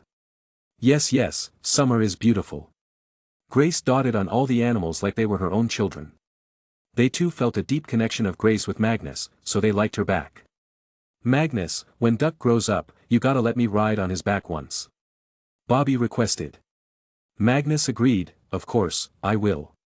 We will all go on a picnic on his back." "Where did you even find him? Aren't they very dangerous beasts?" Grace asked all of a sudden. Magnus nodded, "Yes, they are class 5 beasts, the most dangerous ones. But dragons are different. They are very intelligent beasts, so, creating a bond with them is easier. Especially for me," he muttered to himself. "Where is Dad?" he asked. "He went out for some work, he'll be back by the evening," Grace replied. Magnus sighed and confronted her, "Mummy, what do you think about me? Am I different from other kids?" "Of course, honey. You are so smart and kind," Grace said. "Then you should know that you can't always hide it from me. You and Dad don't have jobs and are going out to give interviews, right?" He finally said it. Grace released Duck and Summer to go somewhere else to play and looked at Magnus. Her eyes filled up. Magnus was right, she and Adam knew him the best and yet they thought they could hide it. Maybe they were just desperate and a little ashamed as parents. "Mag, sweetie, we were going to tell you, I'm so sore." Before she could say it, Magnus did, "I'm sorry, Mummy. It's happening because of me." Words were left stuck in Grace's mouth. She had thought she'd need to tell Magnus and try not to make him angry. "What? What are you saying, sweetie? How could you be the reason? Don't blame yourself for something you didn't do," she said in a comforting voice. "I know what I am saying, Mum. Just wait a little for Dad to come. I will tell you together." Magnus persisted. "You're scaring Mummy now," Grace muttered. I should go, Mag," Bobby voiced. "Why? You already know everything. Besides, Ragnar is here, and I will also need someone to keep an eye on Duck." Magnus stopped him. Hearing him, Bobby started intently at Duck. Duck, as if felt the gaze, ran away and hid behind Chad.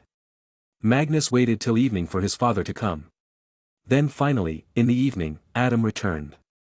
He still had a saddened face, he was most likely again rejected. But, as soon as he saw Magnus, he forced a smile on himself. Though it stopped when he saw a worried face of Grace. "Honey, he knows and said it's happening because of him," Grace revealed. Adam was confused and shocked. He turned to Magnus and asked, NSFW, how? Magnus took a very long breath. Okay, for you to understand everything, you should know what the Book of Acceptance is. I inherited the great wizard Merlin Emery's and the Dragon King, Arthur Pendragon. It happened on the night I was lost. The tree I talked about seeing that day was actually planted by Merlin, waiting for the perfect inheritor. It chose me. Now, I am the person with the highest and truest claim to the British throne. The royal family knows, due to a curse left by Merlin. Magnus spoke all about his bloodline and told them why it was the truth. I also inherited all their properties, along with the kingship and castles, their vaults. Those vaults have such wealth that you don't have to work ever and can easily live in a 5-star hotel for the rest of your lives. What happened to you was done by Queen's husband, the prince. That is why you can't get jobs in the private industry either. But, I have solved everything now, no need to worry, come with me, I will get you to meet Arthur and Merlin. Grace and Adam were left speechless. Buckingham Palace. Moody had dropped the letter in the hands of a royal butler. He would give it directly to the Queen. Moody hated doing this, but he entertained Magnus for what he did for him that day in Diagon Alley. Magnus could have let him face the killing curse if he wanted and he would have died that day. But Magnus held his ground and saved his life. He was never going to forget such an act of bravery. He wanted the future of Britain in the hands of someone like Magnus and was satisfied to give this letter. At that moment, the Queen was with her husband, the prince, in the royal office. She was discussing the matter of Magnus and the letter arrived at the same time. She looked at the wax seal on it and frowned. It was a royal seal, but instead of having the letter E, it had the letter M. She immediately used the letter opener and read it silently. Bam! She fell to the floor, her face had turned white in fright. She looked at her husband angrily. I told you, what did you do to his family? What are you saying? The prince was confused. He took the letter and also read it. Soon, he had the same reaction. I did nothing too much, just applied a little pressure. What did you do? Out with it. Now, the Queen's eyes were red in anger. I put MI6 on it and made it so they could not find a job anywhere, he revealed. Bam! She slammed her fist on the table. I specifically ordered you not to do anything without my approval. You have doomed this family. You were never the smart one in the family, were you? All these medals have made you too proud. It seems now I have to clean up your mess. She was raging. Calm down, dear. Your blood Suga. I can't believe this is happening. You destroyed our relations with him before we could even make them. I had a plan. I was going to offer them amazing jobs, make his parents feel indebted to the crown, but now they will hate us. I don't want to see your face. Get out. She was shivering in anger and also fear, veins popped out on her temple. She felt on edge these days, now she knew why. She was so close to having her whole bloodline dying because of her husband's actions. She felt like crying but held her tears back and got herself to sit on a chair. In front of her table was a photo frame. A picture of her younger self, with King George VI, her father. She held the photo in her hand and caressed it. Finally, a tear fell on the glass frame. What should I do, Papa? Will he forgive us? I wouldn't have if I was him, but... Sniff. Also, once again, rest in peace Prince Philip. Chapter 81. Magnus brought his parents to his room. The invisible portrait was still hanging on the wall. But to show his parents, Magnus had taken another moving portrait from Hogwarts. It was the portrait originally belonging to Merlin. So, Arthur and Merlin both jumped to the other portrait. They now became visible to all. Even Ragnar was for the first time seeing Arthur. Yo-ho, how are you, parents of Magnus? It is a pleasure to be meeting you. Arthur greeted. Thank you for bringing this little boy into the world. My tree waited for a full 1,000 years before finding him. Merlin added.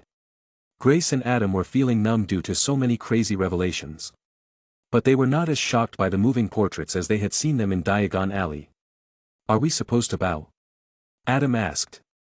Magnus chuckled. No, Arthur doesn't need that. He's a cool and simple person. Instead, you can talk about anything fun with him. Merlin though is sometimes grumpy but still nice. Haha, he called you grumpy. Arthur mocked Merlin.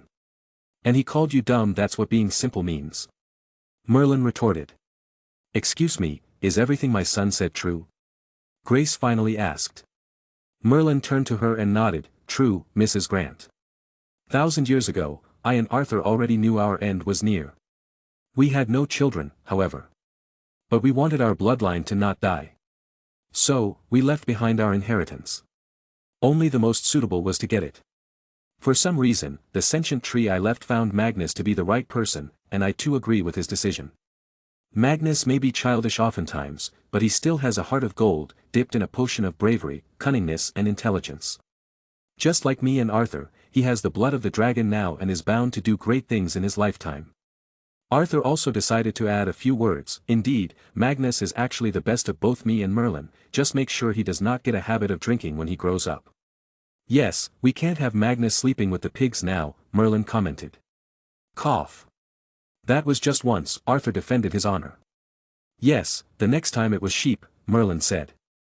Arthur silently stared daggers at him. Let's not get sidetracked.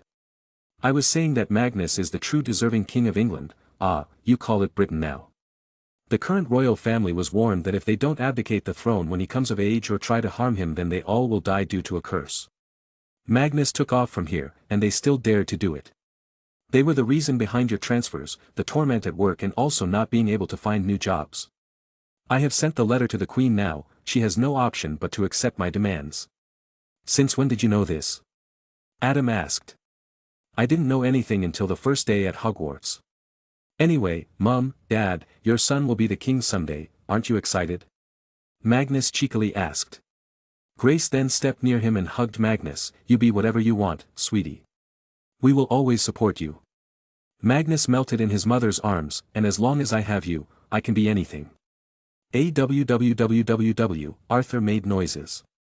Quack. Yes, Duck will get hugs too. Magnus picked the baby dragon and hugged him too.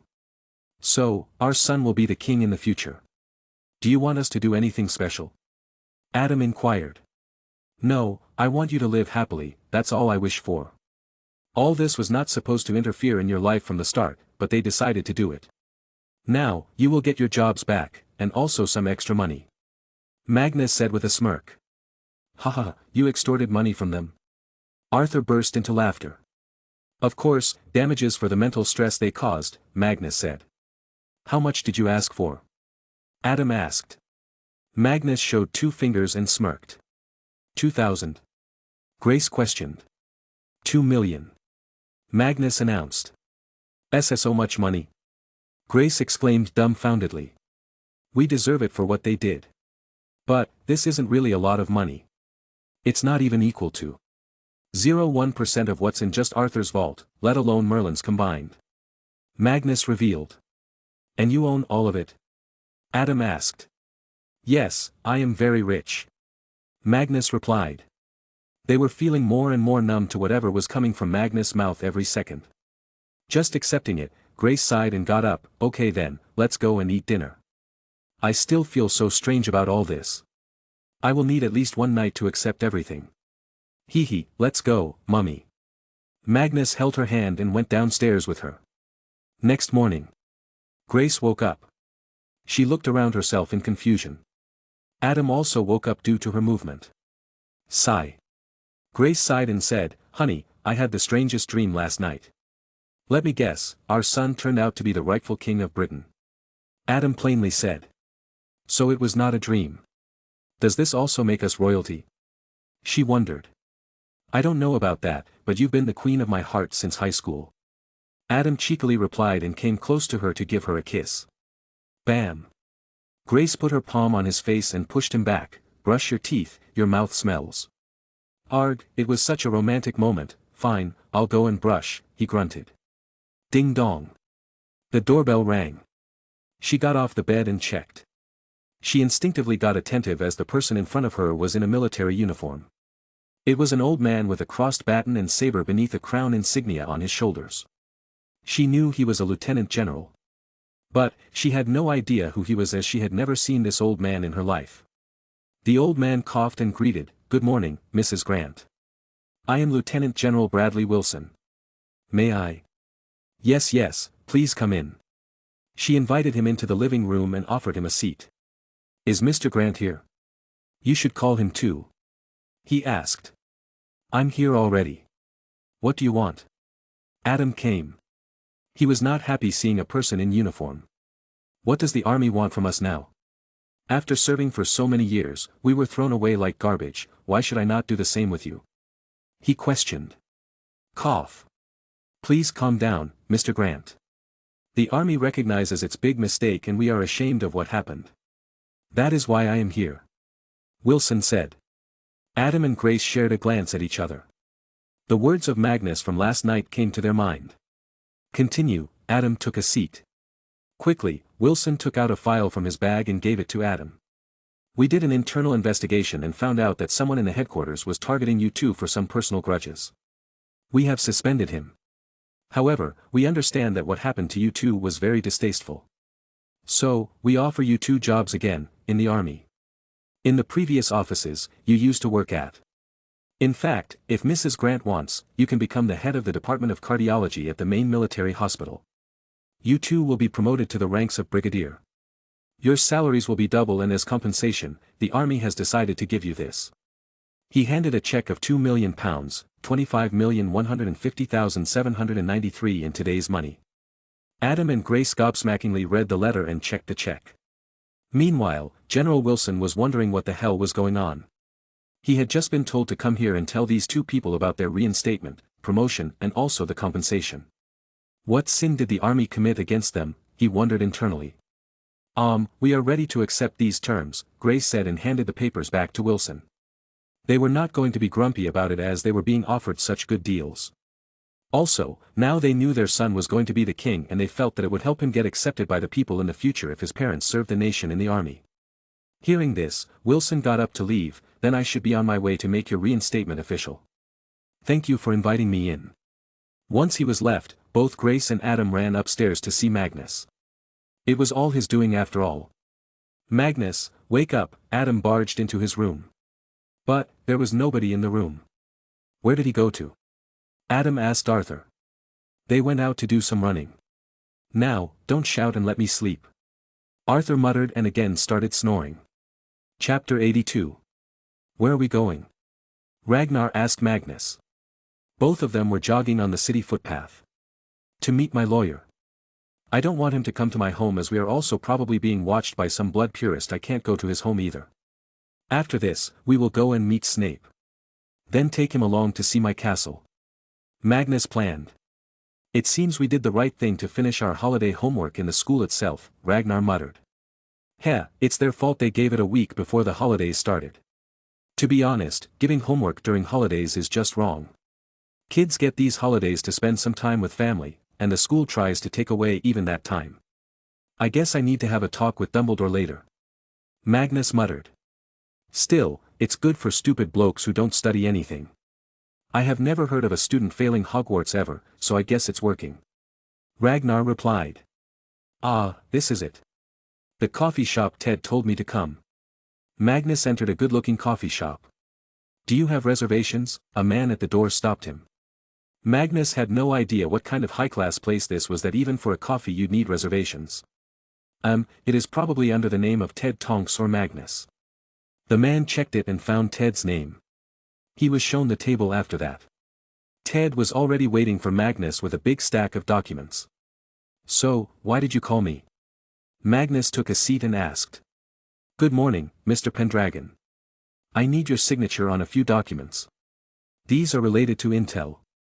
We had to pay a lot of money to get the shares we have, but from what I've learnt in United States trip is that technology is the future. So many computer companies are coming up there. Maybe you should invest in some. Ted Tonks said at length. Do you have the names and details of such companies? Magnus inquired. Not yet, but it is still being compiled. However, I did get you a list of some companies related to the plan. For technology, you will have to wait as some companies are about to start up. That would be the best time to invest in healthcare services, however, companies already exist. I have found a company called Medtronic. Medtronic is a global producer of medical devices and therapies. They have 4 main segments. Cardiac and vascular, minimally invasive therapies, restorative therapies, and diabetes.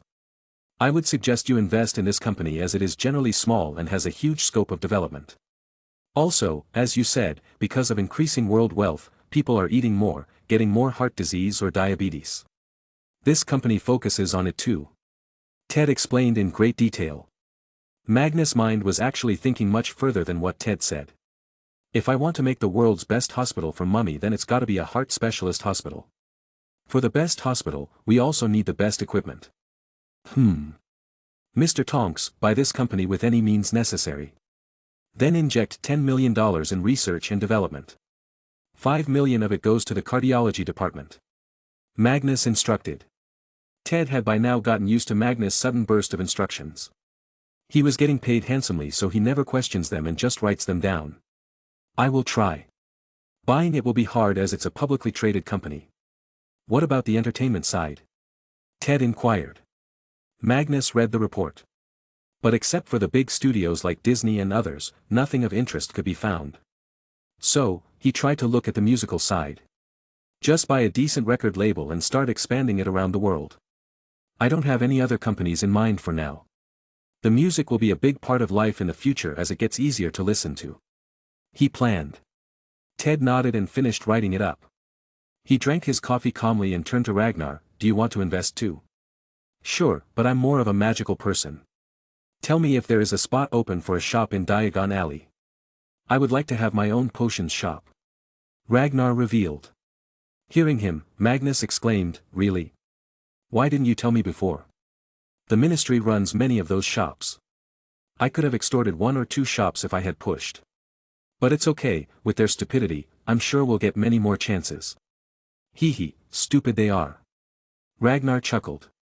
Okay, I must leave now, Ted. Also, congratulations, you're going to be a father soon. Haven't you decided on a name yet? He inquired. Thank you, Mr. Pendragon. And no, I'm not allowed to name my child, Andromeda has banned me. Ted sadly replied. You must have suggested some really bad names then. Okay, see you later then. Take care. Magnus and Ragnar then returned home. They needed to get their packed clothes as they'd be going to Snape's home at Spinner's End. Magnus quickly took a bath and came down to the breakfast table. But, when he arrived, he saw his parents looking at him weirdly. But, exceeding all his guesses, Grace launched herself at him and held his face in worry. Oh my God, Magnus. What is this scar on your eye? When did this happen? She asked loudly. Magnus, meanwhile, cursed himself under his breath. TSK, how did I forget to put on cosmetics after the bath? Ahaha, Mummy, it was just a small accident while playing. Magnus Grant, where did you learn to lie to me? Do you think I am blind to not notice when you lie? Speak the truth now. Grace demanded. Magnus bit his lips. He knew he couldn't just run away from this. Grace was very worried for him. But he didn't want to tell her the truth as it would scare her and break her perception about the magical world. Till now, she thinks it's harmless. Taking a breath, Magnus started to reply in a way that it was true and also left it to the listener's perception. Mummy, I was stuck in a closed hall during one night in school. A friend of mine was also there, he was scared of being alone. To help him, I stayed there. But, during that time, we met a very scary magical creature. My friend tried to fight it with his sharp blade but it mistakenly touched my face. That's how I got this scar. It's nothing serious. Magnus changed the story heavily but didn't change its meaning. His friend was Remus, the scary creature could be counted as both Remus and he himself too, as no normal human can spew fire from the mouth. Then the sharp blade, werewolf claws, used by a friend to fight the creature, self, was also true. Grace hugged him tightly. You stupid boy. You put yourself at risk for everyone. When will you learn to be smart? Mummy, I am the smartest boy in school, Magnus said. You will be the death of me someday. Don't scare Mummy like this again. And don't put makeup on it. She said and helped him to the breakfast chair. After eating, Ragnar confronted Magnus in his room. So it was a werewolf? You can't fool me. I've studied them intensively for potions materials. Only their claws can leave such a mark. What are you saying? It could be Duck or Chad too. Magnus argued. Ragnar chuckled. I'm not a fool, Mag. Now, all I need to find out is who among our friends is a werewolf. Magnus sighed. Just promise me that whenever you do find out, you will not speak of it to a single soul. You have my word. Now, let's get going, I gotta check if Snape is our Wolfie. Ragnar immediately agreed. We gotta pick Bobby too. Then go to a secluded place and fly away on brooms, Magnus planned. Does your mom know you're going somewhere? Ragnar asked. Yes, I told her I was going to a friend's home, Magnus revealed. And Bobby will say he's at your place? Ragnar inquired. Magnus chuckled, hee hee, absolutely. That's how we've been going on our adventures since we were small. So they headed out after saying bye to Grace and Adam. They told them that they'd be back in a day. Magnus was also taking Merlin and Arthur along. They had said that they want to see his face when he sees the castle. They walked to Bobby's house. Prosperity had arrived at their family as Bobby's father's business started doing well since he got a contract from a magazine publisher. Now, they had a bigger house not much away from Magnus. Soon, they reached the front of Bobby's home. There, Magnus and Ragnar smirked and started shouting his name at the top of their lungs. Bobby, come out. We're here, Bobby. Where are you, Bobby? Bobby? Bam. Angrily, Bobby came running towards them. Stop shouting that. I hate that name. Magnus acted as if he did not hear him. Ragnar, I'm hearing Bobby's voice. He said he wants his name to become famous. Maybe I should buy some billboards. Hee hee, do it. Ragnar urged. After having a laugh, Magnus spoke to Bobby, just kidding, Bobby. Let's go now. We'll be flying there. Wait, I need to get my backpack. Bobby ran back into his house. But, at that time Bobby's dad came. He was going to work. Good morning, Uncle. Magnus greeted. Aha, Magnus. How's your boarding school going? Come for dinner someday, Bobby's mum talks about you all the time. He patted Magnus' shoulder and left. But once he was gone, Magnus' face lost its smile and turned serious. What happened? Ragnar noticed. Let Bobby come, Magnus said. Soon, Bobby arrived with his small bag and a camera. He also stopped, seeing Magnus' serious face. Magnus came to him and talked in a low voice, Bobby, remember that I told you about my ability to smell has become very good? Yes, you did say that, why? What happened? Bobby asked. Then, when we come back. Take your dad to the hospital and get his blood tested. He may have lung cancer in the very initial stage. But normal medication can heal him easily. Magnus revealed. Bobby's eyes widened, you can smell cancer. Yes, and much more. I've been to hospitals with Mum many times. It was a habit of reading people's medical files when they came. Magnus explained. Sigh. Thank you, Mag. I will call a doctor to take blood samples in the name of a regular checkup. Can't just tell him he will have cancer in the future. Bobby planned. That's such a cool ability. How about me, Mag? Am I healthy? Ragnar suddenly asked. Magnus turned to him and made a disgusted face after a few seconds. You have constipation I think, drink more water, Rag. He advised. Chapter 83. After gathering, they went to a big park. It was work hours so there were no people there and kids were also busy with school. Their Christmas break had not started yet. Magnus took out 2 brooms from his expansion bag. Bobby didn't know how to fly so it was risky for him. So, where are we going first? Bobby asked. To get our 3rd member of the round table. Severus Snape. Ragnar answered him. Magnus got onto his broom and called Bobby to sit behind him, come, sit tight. We will be flying there. What? But won't people see us? Bobby inquired. Magnus took out his wand and chuckled, magic, boy, magic. Now, hurry up and sit. Bobby excitedly took a seat behind him. Brooms were enchanted to feel comfortable and not like a rod passing over your ass crack. So, Bobby didn't even feel he was sitting on a pole. Magnus then put a charm on himself and Ragnar's broom, to make it so nobody and see them fly. It was a simple charm used by most wizards. Hey, Mag, isn't using magic outside school illegal for underage wizards? Won't the trace tell the people at the ministry? Ragnar asked. Magnus shrugged his shoulder, I don't know. Nobody has come after me till now. I don't think I have a trace on me. Tisk, so lucky. Ragnar muttered. Okay, hold on tight, Bobby. I don't want my chubby friend to fall and, you know what will happen then. Magnus warned him and slowly took off. Their feet left the ground slowly. Bobby exclaimed in excitement as a funny feeling rose in his stomach.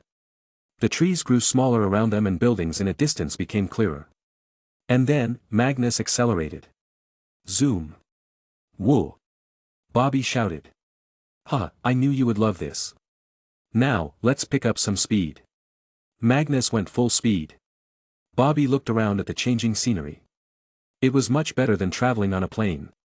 You can't feel the air from that little window without dying. Snape's home was on a street called Spinner's End. It was in Cokeworth, a large town. Snape had told him that the place was very gloomy and old and not to expect much. But when Magnus reached close to it, he realized what Snape said was an understatement. The place was not just gloomy, it was dead. Bobby had a shiver run down his body when he saw the area. I never knew such a place existed in our country.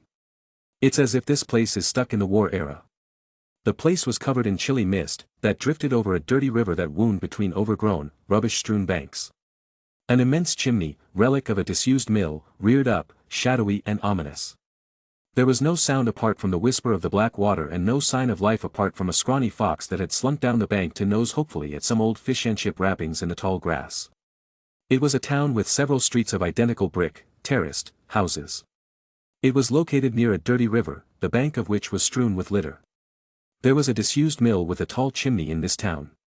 It was a poverty-stricken neighborhood. Ragnar felt the gloominess of the area, no wonder Snape was such emo when we met him. This place can make a kind spirit go bad. Where is his home? Magnus remembered what Snape had said. He said he lives in the last house in the Spinner's End Street. So, they landed down in an alley. The place was 90% abandoned, so there was nobody to see them magically appear. From there, they walked in the streets. They stood side by side, looking across the road at the rows and rows of dilapidated brick houses, their windows dull and blind in the darkness. All houses were identical. Okay, we're at the end, is it the left house or right? Bobby inquired. Magnus shrugged and took a long breath in. Snape, which house is yours? In response to his ear-shattering echoing voice, a noise of utensils falling came from the house on their left. The next moment, loud voices started coming, as if somebody was fighting. But, at the same time, the window of the house on their right opened and an old man peeked out. "Haa." Who shouted? Is it morning already? Ragnar chuckled. No, old man. Go back to sleep. Hey, what if he needs to go to work? Bobby stopped Ragnar. Magnus smiled, then he will find a surprise at his door today. Magnus put a small packet with money on the door for disturbing the old man, and then went towards Snape's house. They came to the door and proceeded to knock on it. Knock knock. "Sev, open up." Magnus shouted. Soon, the door creaked open. But it was not Severus, it was an older man in dirty clothes. "Go away, runts," the man shooed them. Magnus did not take crap from anybody. What happened to you, Sev? Last I saw you, you were a little boy. How did you turn into this greasy, old, and useless man? What did you say? You disrespectful brah. Magnus did not let him speak another word as his spare wand was on the man's throat. You must know what this is, right? Huh, you think I'm scared of that? You cannot use it on me for being underaged, I know that. Mr. Snape smugly said. Locomotor Wibbly. As soon as Magnus chanted that, Mr. Snape fell to the floor. The spell was Jellylegs Jinx used to collapse legs. In shock and fear, Mr. Snape looked at Magnus. Magnus pointed his wand at him in disgust. You clearly don't understand anything about magic or the magical world. Sev could have shattered your bones if he wanted to, with a simple drop of a special potion in your drink, but you were still a blood relative. However, I do not care who you are, to me, you are a pathetic lowlife who beats his family, and I have zero respect for people like you. So, you better keep your mouth shut as long as I'm here or you are not spoken to. Am I clear? Mr. Snape nodded his head, so Magnus entered the house. As soon as he entered, he found Severus standing at the door of a room stupidly. What are you doing, Sev? Magnus asked. Nothing, I just woke up. But, I found him returned here. I can't believe my mother let him enter the house, a pathetic woman who made the wrong choice at every turn of her life. Severus muttered. He said he has changed, Sev. A woman's voice came from the room. Magnus, Ragnar and Bobby peeked in. Mrs. Snape was there, but her face had bruises. And you believed him? Just like that? Do you even want to live a better life? I'm starting to believe you enjoy all this torment. Severus said. Magnus quickly took the situation under control. Calm down, Sev. This is the reason why I made you the heir to Prince family and not her. We can also permanently deal with Mr. Snape. Now, get some health potions and treat your mother. Severus sneered at his mother and went to his room to get some potions. Eileen quickly got up, seeing Magnus. She was ashamed but also very thick-skinned after having spent so much time as an abuse victim. Magnus, let me cook something for you. I heard you like pancakes. She spoke. Magnus didn't talk much to her and just nodded. He had no idea how to deal with her. She was as much mentally scarred as physically. He was not going to be rude to her, even though he felt angry at her. After that, Magnus returned to Mr. Snape. He had crawled to a seat by now. He took out a paper from his pocket and handed it to him. Sign them and get £1,000,000. Don't sign them and get your body broken and then forcibly made to sign, no money too. That's the best deal in the history of deals, Ragnar added. Tobias Snape was a retired post office worker. He was not in retirement age but he was let go due to his drinking addiction. But thankfully he was eligible for a pension and that was what ran the family. Now, he looked at the crazy kids in front of him. Where is the money? He asked. Magnus nodded towards Bobby. He came forward and opened a suitcase taken out of Magnus' expansion bag. Tobias' eyes shined seeing the money and he rushed to sign the papers. Then he lunged at the suitcase and took it. Good, now, I want to see you gone from this house in 5 minutes. If you return or try to contact your son or ex-wife again, you will get struck by a spell much worse. Understood? Magnus ordered. Tobias now had his legs normal, so he ran into his room and got his stuff which was not much. Then, he dashed out. Once gone, Snape came to Magnus. Why did you give him so much money? It's a waste. Magnus smiled towards him. That's not my money, and it's better you don't know what happens to him from now on. Your mother can now go to the new house I just bought for you. You can pay me back when you start earning. You should get your bag and come with me now. He instructed. Snape nodded and told a few things to his mother. Then came with Magnus. They went out and saw the same gloomy street. Magnus sighed. You know what? I'll buy this place. You want to buy my home? Severus wondered. No, I want to buy this town. Okay, let's go to my castle. Magnus was pumped about it. His shouting immediately improved everyone's mood. Window opens. Is it morning now? It was the same old man. This time, Magnus replied, yes, it's morning now. Oh, someone left something at your door. I got a letter. Whoa, it's been 10 years. The old man seemed so excited and closed his windows to go downstairs. Seeing this, Magnus sighed in worry. I hope he doesn't get a heart attack when he sees the money envelope. Let's go, guys. Chapter 84. Tobias Snape. He was the happiest man for the past 2 days. He was so wealthy that he could buy anything. Maybe get a new house and then live off the good interest on the money. But, a drunkard always thinks about drinks. So, he actually just rented a small apartment over a liquor store, like a lion making its home near a rabbit hole. He would buy liquor every day. It was his substitute for water. He even bathed in his for some weird fetish. He was happy leaving his family behind and blessed Magnus every time he drank. But his fun came to an end when the police knocked on his door. They searched his apartment and found so much cash. It was obviously suspicious. So, they checked it.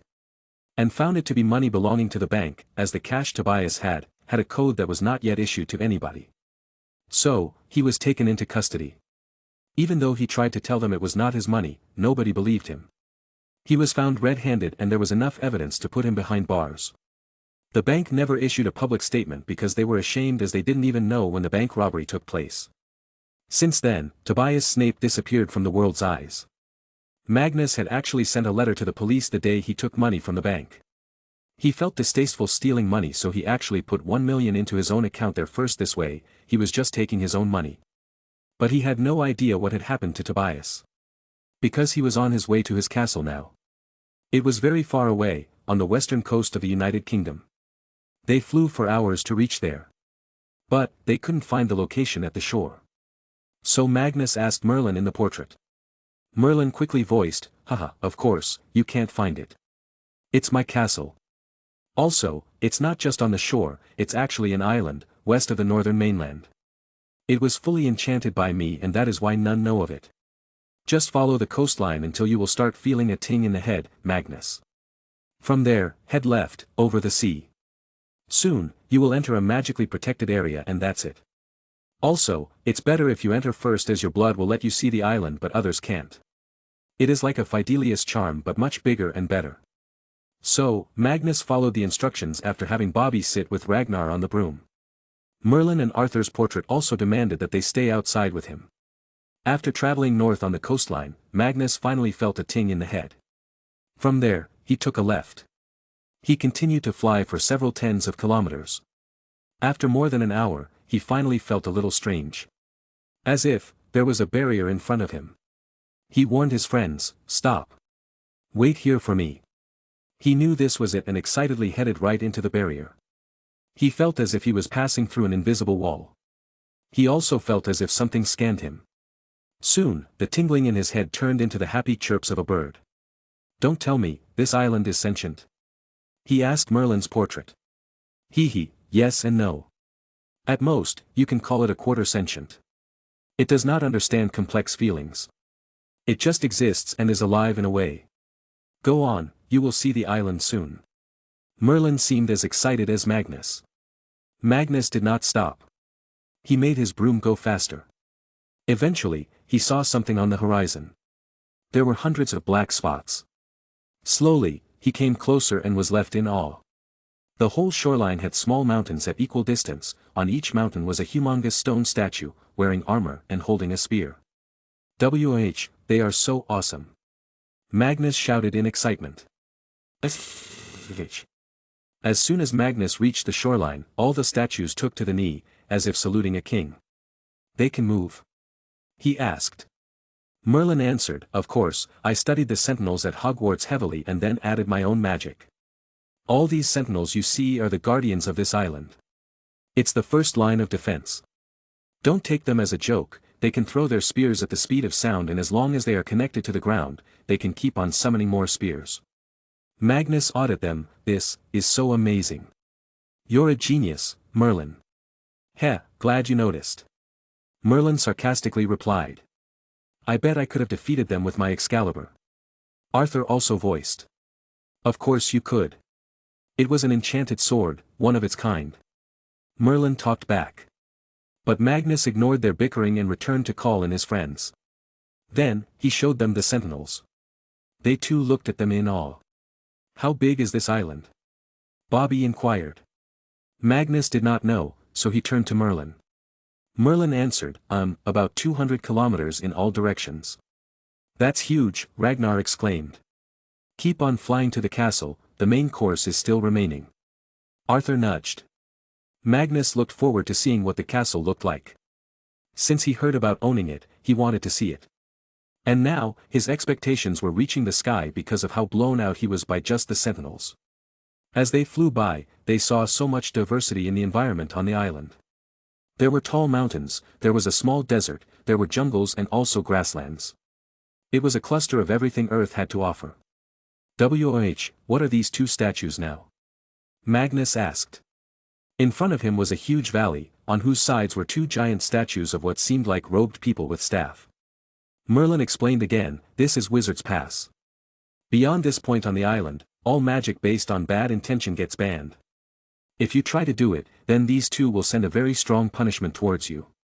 Well, not you as you're the boss. Can it differentiate between jokes and really bad magic? Ragnar asked. Yes, that it can, otherwise, I would have died much earlier, pranking Arthur. Merlin jokingly answered. Magnus and the rest passed under the raised arms of the Wizard's Pass. They felt as if they just got covered under a layer of magic from that point.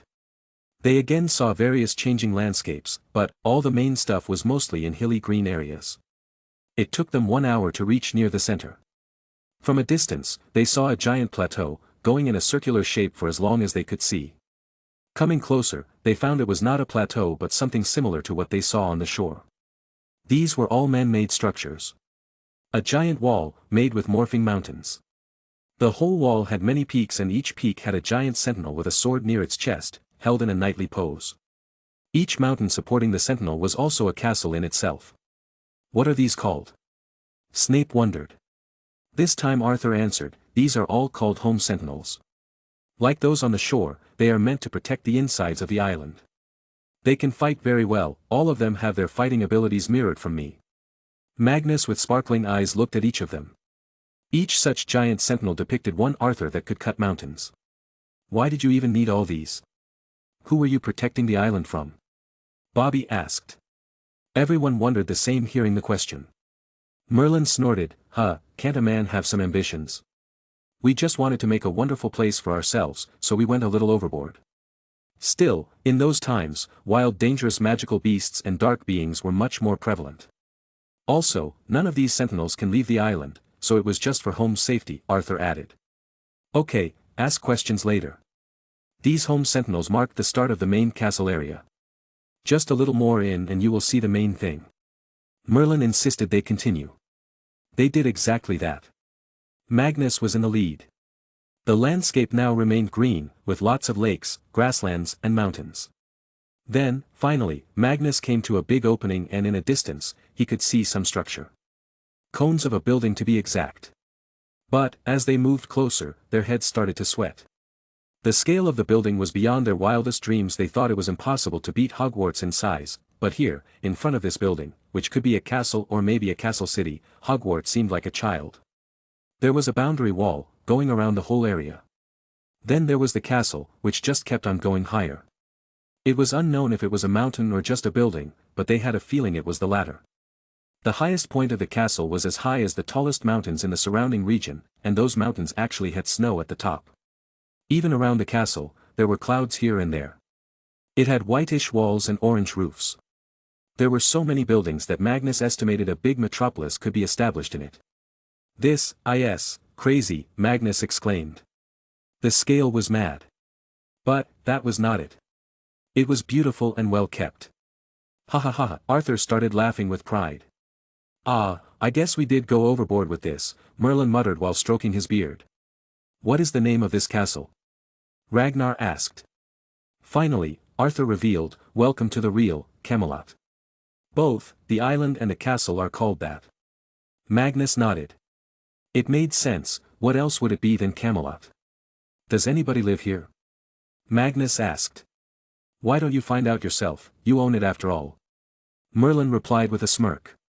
Excitedly, Magnus zoomed towards its entrance gates. He wanted to walk towards the peak of the castle, experiencing all that it had to offer.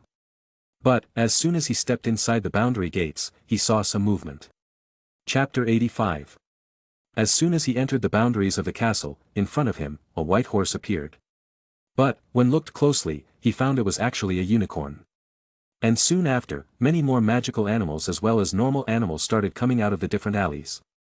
There were more unicorns, lions, wolves, hippogriffs, big magical snakes, nundu, akami, sphinx, griffin, zowu and many more magical creatures. All of them, even though so many of them were biologically each other's enemies, they were still there together. Whoa, where did you all come from? Magnus asked. Zowu was the first to get closer to him and started smelling him. Maybe it confirmed something and the next moment, it excitedly started licking his hand. Ha ha ha, you're like a huge cat. Magnus chuckled while petting it. Then he looked back at the various animals. Merlin at the same time cleared the confusion. I'm glad they are all still living together like a family. Who took care of them? Magnus asked. We did. All of a sudden, a voice came. Magnus turned towards the voice and found a large centaur there. Then a goblin came to its side, and then a vila. After that, all of them kneeled. Welcome back, Your Majesty, they said it together. In fact, the animals had also bowed their heads. Magnus was taken aback, all he knew that these intelligent species were very prideful and never bowed to anybody. Why were they doing it for him, a human? Don't do that. Kneeling is so old-fashioned. We shake hands now. Magnus said. No. Traditions must be kept. Each generation we have learned about the rightful king's return, each generation trains itself to be of use to the rightful king, and at last, our generation got the honor to see you. We cannot shame our ancestors by disrespecting you. The centaur spoke in his majestic voice. Merlin spoke from the portrait, I am proud of you all. I brought all these magical and non-magical animals, and you all intelligent species on this island as an experiment, to see if we all can coexist. I was afraid that by the time an heir is chosen and returns, you all would have killed each other. But I am happy that I was proven wrong. You all did very well, children. Lick. Ha ha ha. Magnus' concentration was broken by a laughing sound from behind him. He turned around and saw his friends being greeted by the animals. Ragnar was so scared of the Nunda that was checking him out. Snape was surprisingly petting a snake. Then there was Bobby. Shockingly, a baby phoenix had come from somewhere and it was now at the movement in the process of grooming him by licking. Unicorns were the only bunch still maintaining a distance as they were a very shy and prideful bunch. You made this castle? Magnus asked Merlin. Yes, not just this castle but every single inch of this whole island, even the island itself. Every single grain of this island was made with my magic imbued in it. I used all kinds of magic and artifacts I collected from around the world. This island is made of magic, or it would be right to say, it is magic. Merlin revealed. Where are all the humans? Arthur quickly asked the centaur. There was a war, they killed each other, the centaur revealed. Arthur felt saddened by this. Well, I guess we're a hopeless bunch. Magnus sighed, I don't know what to say about this but I can kind of imagine what would have happened. Humans are very quick to pick weapons at each other on the point of difference in opinions. Okay, don't turn this gloomy, what are your names? The centaur introduced himself first, I am the chief of centaur tribe, Arcelus. I am Goldruck, chief of goblin tribe here, the goblin greeted.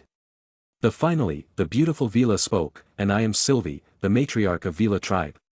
Magnus felt a ting in his head when he heard her voice, but it seems the magic of the island stopped any hormonal changes in his body. He smiled and introduced himself, thank you for taking care of this place. I am Magnus Grant Emery's Pendragon. I hope to work alongside you all in the future. Oh, we're not the caretaker of this island. That would be the Grand Elder. Goldruck suddenly spoke up. There is someone with authority over you? Magnus questioned. Of course, and she can be very scary sometimes. If you break rules, she makes you work until your body breaks. Sylvie shuddered just imagining it. Even the majestic and proud centaur was shivering. Whoa, she's gotta be some scary person then, Magnus thought. Where can I meet the Grand Elder? Magnus asked. She lives in the royal castle, keeping the place clean and beautiful with her own hands. Arcelus, the centaur answered. Can you lead the way?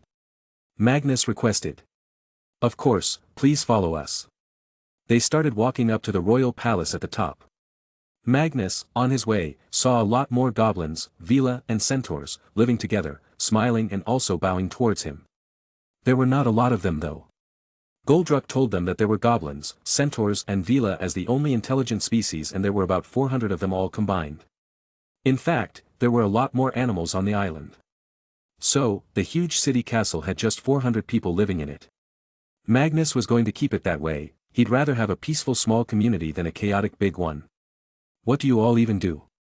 Magnus inquired. Goldruck answered, we mostly do smithing, enchanting and rune smithing. Centaur are good at traveling around so they are responsible for growing food in the fields, they also make very good potions.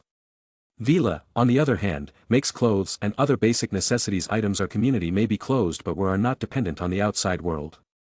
That's amazing. Do you know about the outer world? Magnus inquired.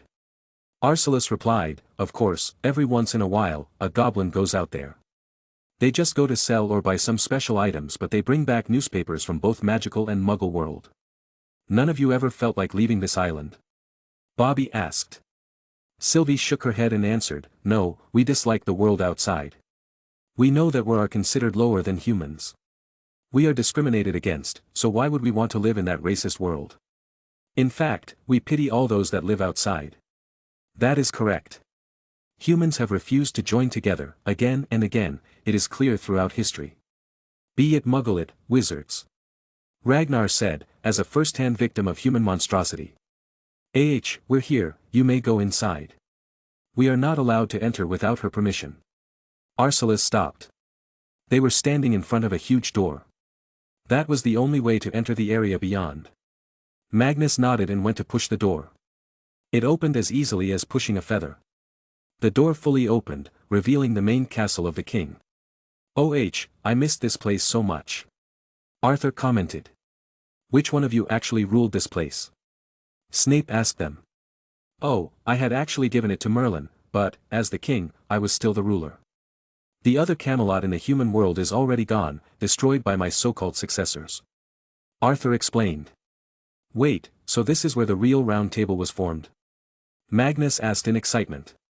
No, the real round table was formed in the Muggle castle, we didn't make this place till much later. But, the real round table, the one at which we sat is actually here. Arthur revealed. Magnus was looking forward to it now. Okay, let's meet this Grand Elder first. He and his friends entered the castle. They were calling for this Grand Elder but nobody came to greet them. Merlin told them the way towards the throne room. So, they eventually came to the hall. It was big and empty, there was only one place to sit at the end, it was for the king. Behind the throne was the dragon emblem. Grand Elder, where are you? Magnus shouted. Nobody answered, so Magnus went to the throne and sat down on it. Ah, this is very comfortable. I feel so sleepy just by sitting. Let me try too. Bobby came running. Magnus let him sit on it too, as the throne was too big for his little body. Me too, Ragnar and Snape soon joined. Arthur and Merlin chuckled. The throne belonged to the King of Britain and there were 4 kids, playing with it. So he's the new king. All of a sudden, an extra voice came. It was a female voice. Magnus and the rest turned to look where it came from but there was nobody. Is that you, Grand Elder? Magnus asked loudly. Yes, it's me, your majesty, the voice replied. Where are you? Magnus asked. Behind you, the voice shocked the 4 of them sitting on the cramped throne. Chapter 86. Magnus and the rest immediately turned around to see who it was. But, there was again nobody. Here. They turned back to the front and finally they saw who this Grand Elder was. It was certainly not as grand as they were expecting, more like cute. She was wearing a red dress with a bow tie, then there was a pointy wizard's hat on her head and in her hand was a small wand. You are, the Grand Elder? Magnus asked her in disbelief. Of course, dear. I've been living in this castle for the past 200 years. You, as the King of Britain, can address me simply as Martha or Old Lady. I am Chad's great-grandma as well. She respectfully said. Her voice though was so kind and calm that it felt like music to the ears. What? All of them exclaimed at the same time. I knew it, Arthur loudly exclaimed too. I felt strange about that fat cat from the start and was thinking about the cat we hired to keep the castle maintained, Arthur said. Magnus, meanwhile, was in shock. Can Chad also speak? No, he's still too young to be able to speak, Martha replied. You, what species are you? I never read about any talking cats. Magnus asked.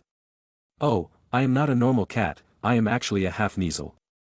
My first ancestor was a true cat, but he was experimented on by a mad wizard. Merlin saved him and fixed the damage to the body. However, the experiments that the mad wizard did somehow became successful as Merlin was healing. Since that day, that cat turned into a little humanoid cat.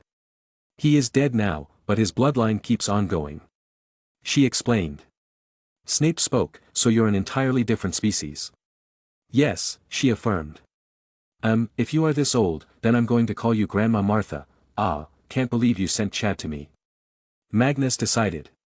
She chuckled, then that would be even better. Come, I will show you the round table, I heard you talking about it when entering. You were spying on us? Bobby questioned. No, my magic allows me to feel this whole castle as another part of my body. I am connected with it, so, I know everything that goes on. She revealed. Now I know why they all fear you so much and call you Grand Elder, Ragnar muttered. She was very small, so her feet moved much faster than theirs and it made her look very cute. She was a cat after all and deserved hugs and pats, but knowing she was also 200 years old, they stopped this urge from turning into actions. She kept on walking, striding across various halls, the doors opened automatically with her approach. Soon, they arrived at a big door which had a huge dragon etched on it. This is it, the room that has the round table. You can open it, Your Majesty. She suggested. Magnus nodded and went forward. He put his palm on the door and gently pushed it. Without making any noise, it opened. The other side was dark so he couldn't see anything. But, as soon as he put one foot inside, the room lit up. It was big, but there was nothing except a giant table at the center. Whoa, this looks so intimidating. Magnus muttered. This is the table where Britain as we know it was planned out. Bobby awed. Magnus went forward to see the table. It had a dark shiny marble finish on top. But, what made it look apart was the rune characters shining on it, then there was a dragon line art on it, made of some orange shiny thing. The table looked majestic beyond what Magnus expected. Bobby, Ragnar and Sev, take seats. Let's have our first official meeting of the round table. We will discuss what to do to increase our influence. Magnus announced. Hearing him, the three turned serious and took seats. Martha smiled, so hard-working, Your Majesty. Let me send some refreshments. Magnus kindly nodded at her and said, Thank you, also, you are the caretaker of this whole castle, you can call me Magnus. Let Your Majesty be reserved for others. Martha nodded, she was liking this king more and more. So young and yet so thoughtful. Very well, Magnus. I will not disturb you now. She left the hall. Soon, they were the only ones present in the hall. Magnus had put the portrait of Arthur and Merlin on a seat too, they were going to be his advisors. Okay, let's start this meeting. We will need more people to fill the remaining 21 seats. Any guesses who it should be? Magnus asked. Bobby immediately raised his hand. Nocturne Alley. While Magnus was making plans to change the world for the better, his enemies were sharpening their daggers. The death of Abraxas Malfoy was not something Magnus had planned. But, in Lucius' mind, it was all Magnus' doing. Along with the curse Magnus had spoken at him, his mind wouldn't let him forget Magnus. Since the day of Abraxas' death, his life had turned for the worse. With his father's death, he lost all influence his family had. Now, he was also the last of his bloodline remaining. But what disgusted him more was the behavior of other purebloods whom his father used to consider friends and allies. They all turned their backs to him. Even the Black family patriarch ignored him when he asked their help to kill Magnus. Nobody heard his cries. He, alone, spent his days in his big family home. He had a meeting set up here. With someone very important. He was never too much of a believer of the pureblood theory, to him and his father, it was just a means to an end to get rich and powerful. But now, his mind had changed. Magnus, I will make you feel the same pain soon. You just wait, he muttered under his breath. Whoosh. Someone apparat in. It was a woman, she had black messy hair, milk-white skin, she was beautiful, her body had curves in all the right places. But her facial expressions screamed danger and crazy into onlookers' minds. Hee, Lucy, are you still brooding over Abraxas' death? Aw, you're like a puppy. But I won't give you a hug, only 2 people are allowed to touch me, haha, you know who they are, right? Do you want to touch this maiden too, Lucy? Is that what those staring eyes mean? She spoke non-stop like a mad witch. Whoosh. The noise of another apparition came. This time, it was a very tall and slender figure. He immediately called the woman out, Bellatrix, apologized to Lord Malfoy. Ah, forgive me, my lord. She immediately apologized, but her face showed she was loving being scolded. The tall man then turned to Lucius, who was already kneeling for him. Get up, Lucius. The tall man went close and gave a creepy hug. He patted Lucius' shoulders. The death of Abraxas is a loss to the whole magical Britain. He was an important member of my order. But, he was taken away. He spoke with great passion. Lucius' eyes turned red, trying to hold back tears. Bam! He suddenly kneeled again. My lord, please, grant me justice. That mudblood must suffer. I am ready to do anything for that. Lucius requested. This time, the tall man forcibly made Lucius stand up. He creepily caressed Lucius' silver hair. Yes, revenge is a must for a mere mudblood filth to even look at us. A lesson will be taught to the world. My fight is for us all pure blood. Once we win, we shall rule the world and all those beneath us shall serve us. Lucius Malfoy, you have my word, justice shall be given to you. But, my order demand loyalty, supreme unwavering loyalty. Can you give me that? He asked. Lucius looked at the hairless face of the tall man. He stared directly into the eye with a resolve so firm that nothing could break it. I give you my everything. Lucius answered. Ha ha ha ha, then you shall be one of my commanders from now on. Your job is to bring those misguided pure-blooded kids in the Slytherin house to the right path. To me. You shall receive my dark mark only once you graduate, as it might get traced by Dumbledore and put your life at risk. I value you far too much to risk your life. Death will now follow the so-called Merlin's descendant, Lucius. You focus on your work and we will watch over your back. Lucius immediately knelt again. This time, the man did not make him rise, instead, pointed his wand up and cast the dark mark in the sky. He then loudly voiced, I, Lord Voldemort, treats his fellow purebloods right. For we are the pure and true wizards. We are the bringer of death to all those who carry the tainted blood of the filth. Welcome, Lucius Malfoy, to the Order of Death Eaters. Chapter 87. We're not in school, Bobby. Just speak what you have in mind. Magnus said with a chuckle. Bobby started, I personally believe that we should keep this round table as small as possible. From what I understand, in old times, people came together loyally under King Arthur because they all wanted peace and stability in the region. We have it all right now. Food, peace, luxury. We cannot trust as many as 25 people.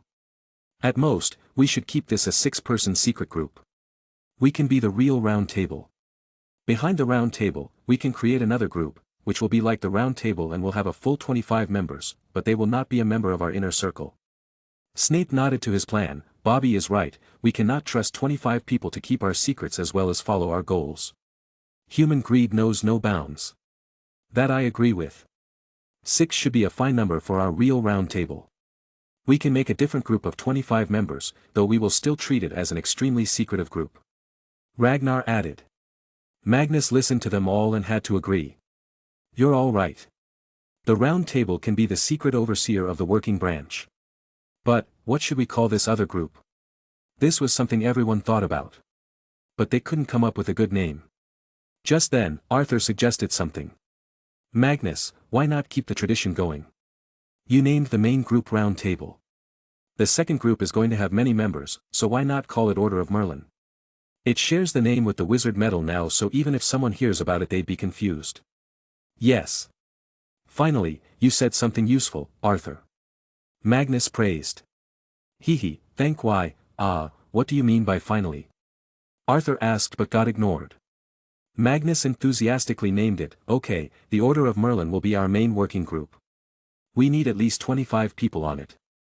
All must be absolutely trustworthy, have motivations to do good, and they should either be extremely talented in something or have money or power. Ragnar and Snape are from the same school and year as me, so they can't really find anybody. Maybe in the magical world but not in the muggle world. Bobby, you need to do it. I want all kinds of intelligent people, doctors, engineers, artists, politicians, inheriting children of rich company owners. But remember, honesty, trust and loyalty is the highest priority. Your mom and dad are first-class doctor and engineer, why don't you add them? Bobby asked. I will include them, that's for sure, but not right now. I want to give them a few more years of peaceful and fun life. When I become the king, our group will start working much heavily. Magnus answered. Ragnar, Sev, I want you to work on a health potion for muggles. A tonic that can increase body health to the peak. I want them for my family. Magnus requested. You got it, I will start working on it. Theoretically, it shouldn't be hard to make. Ragnar confidentiality assured him. Good, and how are you going to deal with the royal family? Snape asked Magnus. Sigh. This, I have no idea. He muttered. Door opens. Refreshments, Martha returned with lots of food trolleyed magically getting pulled behind her. Yes, I was starving. Bobby exclaimed. After they ate food on the round table, they felt like sleeping because of all the traveling they did. They also had to return the next day or else Magnus and Bobby's parents would start questioning their whereabouts. Instead of finding a room to sleep in, they decided to go to the highest balcony of the castle and sleep there. The starry night sky was above them and the full moon was lighting up the whole area. Magnus had a wide view of the whole castle from there, it was lit up with lots of torches. I think they can benefit from electricity, he thought. This is beautiful. Never in my life, I thought something like this could exist even though I have no magic, my life has become magical. Bobby said happily. Magnus chuckled, an 11-year-old boy, owning his own company and researching computers is magical in itself, Bobby. I am shocked why none of the big universities have scouted you by now. Where would you like to go? MIT, Stanford or somewhere else? For now, I would like to remain in the UK and work on the company as well as the round table. I will go to Oxford, for now, I heard they started a computer program and it's good. Maybe I'll do my master's from the US, there's gotta be some geniuses we can include in the Order of Merlin. Bobby explained his plan. Cool, you're going to be a world-famous genius scientist, Magnus praised him. Ha, who are you fooling? You are a genius in both magic and Muggle studies, you deserve to be called the genius. Bobby argued. Hee, alright then, we're going to be genius brothers. So, are you only going to focus on tech? Magnus asked him. No, actually, technology is not even my main target in life. Remember, I told you that I have decided what I want to be in this life. It is not related to technology or science. But, I understand that the future will be all about computers, that's why I am involved in this. Bobby explained. Whoa, I am really interested in your life goals now. Can't you tell me? Magnus asked. Sure, I will tell you the day you get crowned, Bobby averted his question. Heh, being secretive, huh? Well, I like surprises. Anyway, good night, brother. Magnus went to his makeshift bed and slept. The next day, Magnus wanted to see how the people and animals on his small personal island were living. So, he went to the market district. There, each of the 3 species had their own shops, selling specialized stuff. Grandma Martha was there to guide them. This is the best shop to buy enchanted items. The goblin chief Goldruck runs it himself. She introduced them. Whoa, is this a goblin-made cauldron? Ragnar excitedly ran inside the shop to see the item at the showcase. Magnus and the rest also followed into the shop. Goldruck was there. What special ability does this cauldron have? Snape asked, after all, he was also a potioneer. The shop salesgoblin came forward to tell them about it. This is just a simple cauldron, but we have made thin pipes in its walls, it makes the heat spread out evenly all around the cauldron, makes the potions much better in lesser time, the goblin explained. Nice, I want 5 of them. Ragnar ordered. Sure, but the price is not cheap for a goblin-made item. 1 cauldron costs 10 galleons, the goblin said. Ha, that's pretty cheap to me. Give me 5 of them. Ragnar proudly ordered. Then, he turned to Magnus and immediately held on to his shoulder. My brother, you are the best friend in the world. Will you let me borrow some money? I didn't bring it. He requested. Magnus coughed after hearing his sudden change in voice. Cough okay, but I didn't bring the money either. But Martha had his back, it's fine, Magnus. There is a royal vault in the castle, filled with riches. Really? Can you take us there? He asked. Sure, just follow me. She then led them to the underground part of the castle. It was as big as the castle above, and if one didn't know their way around then they could get lost here. She brought him in front of a giant metal door. Only I and you can open it, but I don't have the permission to take out all the money. He went ahead and opened it. Because he had seen his vaults at Gringotts, what he saw now didn't make his mind go numb. But that could not be said about Snape, Ragnar and Bobby. Their jaws were touching the floor. Magnus sighed, this is a really big hall, I think this vault is as big as the 2 vaults in Gringotts combined, and this place only has gold and precious stones. How much money do I even have? I'm gonna need to audit it someday. Magnus, you got so much money, you should buy us presents. Maybe that cauldron? Ragnar asked. Magnus scoffed, that's how you turn poor from rich. You wanna buy stuff? Buy it with your own money. Tisk, so stingy. Ragnar muttered. Chapter 88. Magnus, stop playing with the phoenix. We gotta go back or else our parents will start looking. Bobby was currently in the process of dragging the King of Britain. Just one more pet, Bobby. I promise. Look how cute he is. Magnus protested. You've been saying that for the past hour. Bobby did not succumb to his words. Why don't you use the port key? Grandma Martha voiced. Magnus, Ragnar, Bobby and Severus turned to her. Magnus asked, "Where does it lead to?" "In your castle near London." She revealed. "I got more castles." "Cool," he cheered. "You actually own 36 castles across the world. You will own more when you get crowned." Martha revealed. Magnus was in shock. Do I pay taxes on them?" "No, most are magical properties." She cleared his doubts. Magnus hated losing money the most. "This means I can also come back here whenever I want." "That's awesome. Let's go back and I will bring my mum and dad here." Magnus decided. "Follow me, I will show you the portkey room. It is the most well-guarded place in the castle as it's the only place where normal people can portkey into. Other than this, the whole island is anti-portkey and apparition." She told them as they walked. Soon, they arrived in a room with lots of statues. But these statues were actually permanent portkeys. The real security in the room was a wall of fire covering it from the sides. Only when someone enters does it split from one side. And if an intruder enters, the room gets flooded with fire. "Which one to London?" Magnus asked. "The one with the weird long cylinder hat. I always found London people weird, so I made it like that." Martha pointed to a statue. "Okay. Grandma Martha, I will return later with my parents and pet dragon. The dragon will remain here as keeping a level 5 beast out there can land me in a lot of trouble." Magnus notified her. Hearing him, Martha's red eyes shined. "That would be wonderful. I always wanted a dragon to be here, as the king had a dragon in the name." "Hee, true. Okay, see you later then. Take care, Grandma Martha." Magnus waved his hand and went close to the statue. "Bobby, come here. This is a portkey. It can teleport you from one place to another. Though let me warn you, you will feel weird in the stomach after using it. But do not take your hand off it no matter what," he warned. Ragnar and Severus also came up to it and put their hand on it. At last, Magnus put it on and muttered. "Portkey. Whoosh. Well, that was exciting. I should cook good food for him when he comes next time. After all, he calls me Grandma." Martha muttered after Magnus left. "Pop. Yua Aa, X4. All of them started vomiting as soon as they reached the place. "Why are you vomiting?" Ragnar asked. "What, you think I'm used to this crap?" Magnus replied while trying not to vomit. "Yua, I hate portkey."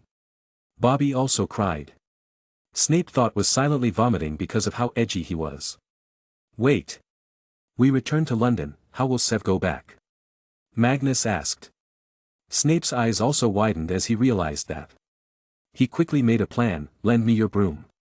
"Okay, but you should go tomorrow. It'll soon be going dark," Magnus suggested. He nodded at that. Nobody wants to travel at night, even less so a kid. After all, if even grown-ups could get scared of the monster under their bed, what were 11-year-old kids? "Cool, come to my place then." "Ah, we must clean this vomit though." Magnus sighed. "Buy some house elves," Ragnar suggested. No. No to slavery." Magnus immediately denied. "Who said you need to treat them like slaves? Just give them a better life while they work for you." Ragnar insisted. "Actually, you're right. I will go to the ministry to look for 2 elves tomorrow. Let's see how big this castle is first," Magnus decided. The best way to look at how big it was to go outside and look at it from a distance. So, they got on the brooms and flew into the sky. Soon, it became clear. The castle was a fairly big one, but not as big as some other castles they'd seen. The best part though was the greenery surrounding it. "Okay, let's postpone exploring it and go back home first. My mum will get into super detective mode otherwise." "Bobby, are you staying at my place too?" Magnus asked. "No, I gotta go home today. Or maybe I can come back after showing my face at my home once," Bobby said. "Do just that," he said. After that, they flew for 15 minutes and reached 10 Privet Drive. The place looked amazing from the sky, with lights lighting up the houses and streets. Also, there were the Christmas lights. Magnus' dad was also there, putting the lights on the house. He was back into his happy and active mood because of getting his job back, salary increment and also the promotion. But, what made him feel so good and dreamy was knowing his son was actually going to be the King of Britain. His pride was touching the sky. The same was the case with Grace. She had cooked a meal enough to feed a few hungry horses. She just wanted to celebrate everything good that had happened. "Ah, Dad, let me help you." Magnus took out his wand and waved it. All the long strips of lights flew around the house and placed them neatly. Some also flew to the small lawn and decorated the tree on it. "Light them up, Dad," Magnus said. Adam quickly put the plugs in and switched it on. "Whoa!" Bobby exclaimed. Magnus had put the lights in a way to make a giant dragon spewing fire. The lights on the house made a dragon and the one on the lawn was the fire. "Magic is so convenient," Adam muttered to himself. Sniff sniff. "Dad! Let's go in, Mummy has cooked some good stuff it seems." Magnus excitedly ran into his home. "Mom! I'm back," he entered his house with a loud announcement. Grace was in the kitchen and her chuckles reached Magnus. So, he ran to her to see what she cooked that day. The smell is so good." "Let me guess, chicken?" he asked. "With gravy, and also meatball spaghetti, lasagna, and also ice cream brownies," she added. "Nice, Bobby, Ragnar and another of my friends will be coming to eat and stay today." Magnus told her to be sure there was enough food. She felt energized. The more noise there is, the more livelier the dinner will be. "Go and get your friends to wash their hands. I will put the dinner on the table." Quack. Magnus looked at Duck, who was wearing a cute little t-shirt and sitting over the refrigerator. "Hey there, Duck. Where are Chad and Summer?" Magnus asked. Grace pointed towards the living room, where Summer and Chad were sitting in front of the television as it showed Tom and Jerry. I guess they aren't much different from real children," Magnus chuckled. "You have no idea. Summer is such a good girl. She even greeted the milkman today morning, though her face might have looked scary from the window and the milkman screamed like a little girl." Grace remembered what happened in the morning. Magnus loudly laughed and went to the living room to give hugs to Summer. "By the way, Mag, there was a letter for you. It said it came from the Crown and had your longer name, so I didn't open it. It's on the coffee table," Grace told him. With interest, Magnus took the letter. On the cover, it gave Magnus' address, but it was actually addressed to Magnus Grant Emery's Pendragon. His full name was only popular in the wizarding world and maybe the royal family also knew it. Is it another threat or an apology? He wondered and opened it. Grace, Adam, Snape, Ragnar and Bobby also came to him to see what it was. Across the street, inside the house rented by the Order of the Phoenix, two people were keeping an eye on the Grant home. Look at that decoration. He's certainly not hiding, he's a Pendragon, the woman bodyguard said. Kingsley came to the window and looked. Wait. It was not there a minute ago. Is that Magnus? He used magic. He was horrified. Magnus just broke two laws. Performing magic in the presence of muggles and also underage magic. No, it just appeared out of nowhere, the woman clarified. Pop. Moody arrived. Kingsley quickly explained the situation. Did you get a notification about underage magic being performed? Moody asked. No, I got nothing, Kingsley answered. That brat. It seems the trace does not work on him. Truly, born with God's blessing, he muttered and grumpily spied on the Grant house. He was here because he had received some bad news from the ministry. About the dark mark that recently appeared in Nocturne Alley. I hope those bastards don't show up here. I hate killing during the Christmas holidays, Moody complained to himself while holding his staff tightly. He was not going to show any leniency to anybody who tried to hurt Magnus or his family. Not because Magnus saved him once, but because he really liked the kid and genuinely wanted to see him grow up and rule. Chapter 89. Magnus opened the letter to read. Seeing everyone near him, he decided to read it louder. Dear Mr. Pendragon. This is Elizabeth II, in full Elizabeth Alexandra Mary, officially Elizabeth II, by the grace of God, of the United Kingdom of Great Britain and Northern Ireland and of her other realms and territories, head of the Commonwealth, defender of the faith. Magnus chuckled and commented. Talk about narcissism. She knows she's not the queen anymore and yet addresses herself as such with me. He said. But won't you be called the same after you get crowned? Ragnar asked. I don't want to, Magnus replied. But you will have to. Some traditions are meant to look grand to the general public, that's it. Adam added. Okay, we'll think about that when I reach there. Let's continue the letter now. Magnus shushed them. He continued reading, "This message is handwritten by myself, considering the seriousness of the matter. I would like to deeply apologize for what happened to your parents. It was an act not sanctioned by me. It was all done by my husband, Prince Philip, Duke of Edinburgh, without discussing it with me. I have accordingly punished him by taking away his duties from the office. I ask you to find it in yourself to forgive us. We have also agreed to all your demands. Further, I would like to meet you personally and discuss the future. I promise you that nobody will now trouble your family. I will await your response at the address given below." That was it. Magnus turned the page and took out a pen. There he wrote, "I am busy right now, you do your job, I will meet you when I want to. Also, no, I will not forget your husband. Nobody gets to mess with my family. If you really want my forgiveness, then publicly announce that Prince Philip will have all his authority and power stripped for him for misusing it." Wait, are you sure about this?" Grace stopped him. "Mummy, don't pity them. They are power-hungry people, you show them weakness, they will eat you alive. Let me deal with them." Magnus said. "But, she's the queen."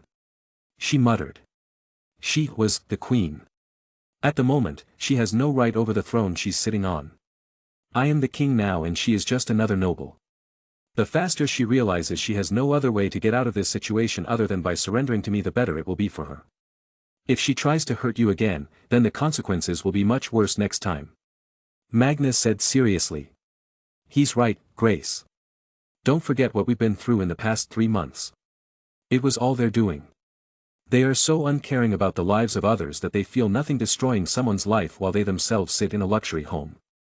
Magnus is doing it right." Adam supported Magnus. Sigh. "But, you're just a child," she argued.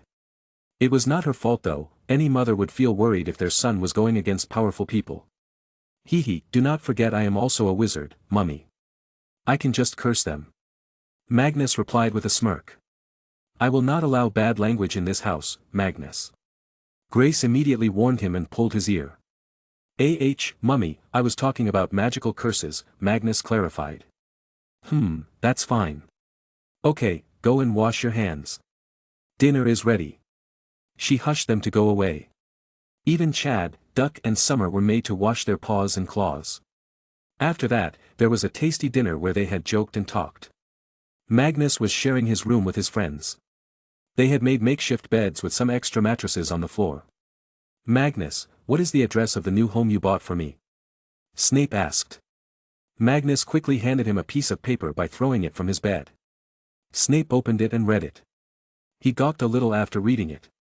Magnus chuckled, yes, it is in the neighborhood where Lily lives." "Oh," Sev is blushing. Ragnar teased him. "Who is Lily?" Bobby was confused. "A redhead that Sev likes," Magnus revealed. "Oh, nice." Bobby also teased him. Snape, though, was not offended in the slightest. He was enjoying his friendship with his bros and knew that this was simple friendly pulling his leg. He appreciated it actually, as it was much better than having no friends at all. With Magnus, Ragnar and Bobby, he had friends who were very smart in various things and he got to learn new things with them, like computers that Bobby told him about. Not to mention, all the adventures. Yeah, I like her, so what? At least I'm not like Magnus and Bobby, having hots on each other. Snape talked back. Hey. We don't have hots on each other. We are brothers from different mothers. Magnus clarified. But, Bobby suddenly jumped on him, what are you saying, Mag? Don't try to hide it now.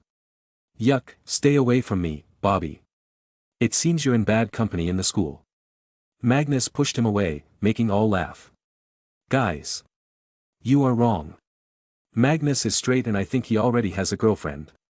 Emma Vanity. She's always circling around him. Ragnar butted in. Oh, should I tell Auntie Grace? Bobby now teased Magnus. Magnus grunted, who's ever going to like her? Yeah, she's pretty, but all she thinks about is Quidditch and brooms. She's got no brain for the important stuff. Look, he even talks like a couple, Snape interjected. Magnus rolled his eyes and went to sleep. Yeah, whatever. Ha ha ha, we got him this time, boys. Ragnar laughed. Soon, they all went to sleep. The next day, Magnus was going to go to the ministry. Undisclosed location. My lord, what are your orders?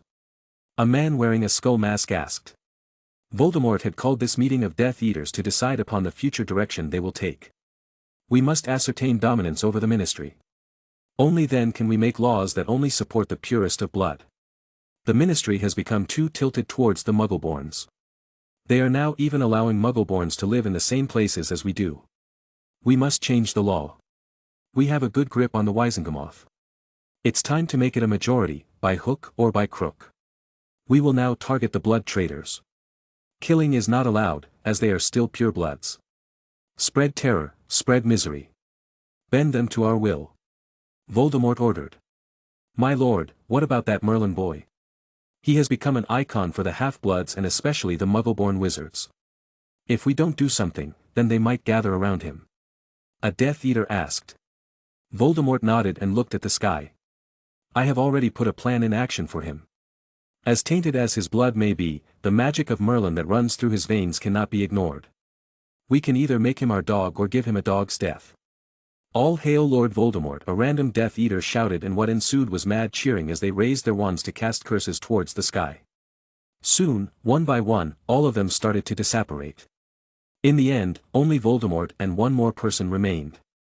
Ah, Lucius, did you see their firm belief in me? You too can believe in me. I will get you your revenge, but it is only sweet when tasted by one's own hands. If we are able to get him into our ranks, then you shall hold his leash, if we can't then you shall be the one to break his neck. But, you must grow stronger for that. I will make sure the Black family still keeps their word and don't break the engagement. Get Narcissa Black to push your agenda in the Slytherin house after you leave the school next year. Sirius Black has become a blood traitor, and now the Black family must prove their will to me. Get Narcissa to keep an eye on Regulus Black, who will be starting school next year. Remember, Lucius, talent and influence is not something you get in one night. You must work for it from a small age. As I did, and now you shall too. I will teach you magic personally. Yes, my lord. Lucius bowed his head towards Voldemort. He was ready to do anything as long as he gets his revenge. Chapter 90. The next day, Snape left in the morning on a broom. Ragnar was going to stay with him. Bobby, on the other hand, had to go back to his home and then to school. Magnus and Ragnar were left alone. But they needed to go to the Ministry to get an elf or two. Mummy, I will be back by lunch, Magnus informed his mother. She had to go to her new office anyway. But, what was nice was that now it was just 20 minutes away from their home. Even Adam's office was now 30 minutes away. They were also brigadiers, and as it was a very high rank, their workload also decreased. Grace would only be asked in special more complicated heart surgery, and Adam was now supposed to only be the supervisor of various engineering projects. Okay, sweetie. Take care. Grace kissed his forehead. Then, she kissed Ragnar's forehead too. She was treating him like he was her son too. Maybe it was just motherly instinct, knowing Ragnar lost all his family. Bye-bye, Magnus waved his hand as they left home in their cars. Just as Grace and Adam left, a knock on the door came. Magnus was close to the door so he opened, thinking maybe his parents forgot something. But, when he opened the door, it turned out to be someone else. Professor Dumbledore. What are you doing here? Magnus asked in wonder. Dumbledore replied while stroking his beard, just came to make amends to the sour introduction I had with your father. Also, meet another of my family members. You didn't even know about him before the inheritance test, why do you care? Magnus asked. Because except my brother Aberforth, there are no Dumbledore left. You and your father may not have the surname, you still do have the blood of a Dumbledore running in your veins. Dumbledore said. Magnus shrugged, well, you're late. They just left for the office. Yes, I am also here to put some protective wards on the house. As you know, the situation is not very good with the tensions rising between the Ministry and the Death Eaters. They might target you. Dumbledore warned him. Magnus smirked, and you think I don't know about that, Professor? The first thing I did when I returned was to start enchanting my home with lots of charms, wards and curses. You put them. Do you mind us adding some more? Dumbledore asked. Sure, you can add if you consider Merlin's spells weak, Magnus replied pridefully. Cough. You learned it from Merlin? Dumbledore asked. Yes, I did. He's a very good teacher and knows basically all subjects. Magnus revealed. Dumbledore rubbed his beard and fell into thinking, he refused to teach students when I asked him the last time. Maybe he didn't want to teach anybody except his own blood. That will be fine then. What about your parents' personal safety? Dumbledore asked. I'm sure you know about the 2 bodyguards you have put behind them secretly, I thank you for that. Also, I have charmed their cars and the accessories they wear. Magnus said. He had charmed their rings to cast a protégé charm around them in case of an attack on their life. It required a lot of work to do, but in the end, he was successful. Sigh. He's 10 steps ahead of us, Dumbledore thought. Then I believe I should take my leave as everything here seems all right. Dumbledore turned around. But before he could apparate away, Magnus stopped him. Stop right there, Professor. You have a big pull in the ministry, right? Maybe you can help me get 2 house elves. Also, you can give me a lift to the ministry. Magnus requested. Though his voice didn't seem to be of someone requesting. Dumbledore's shoulders slumped, he knew that meeting Magnus never goes simple.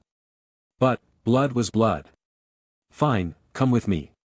But why do you want house elves? Don't you hate slavery? He asked with a slight mocking attitude.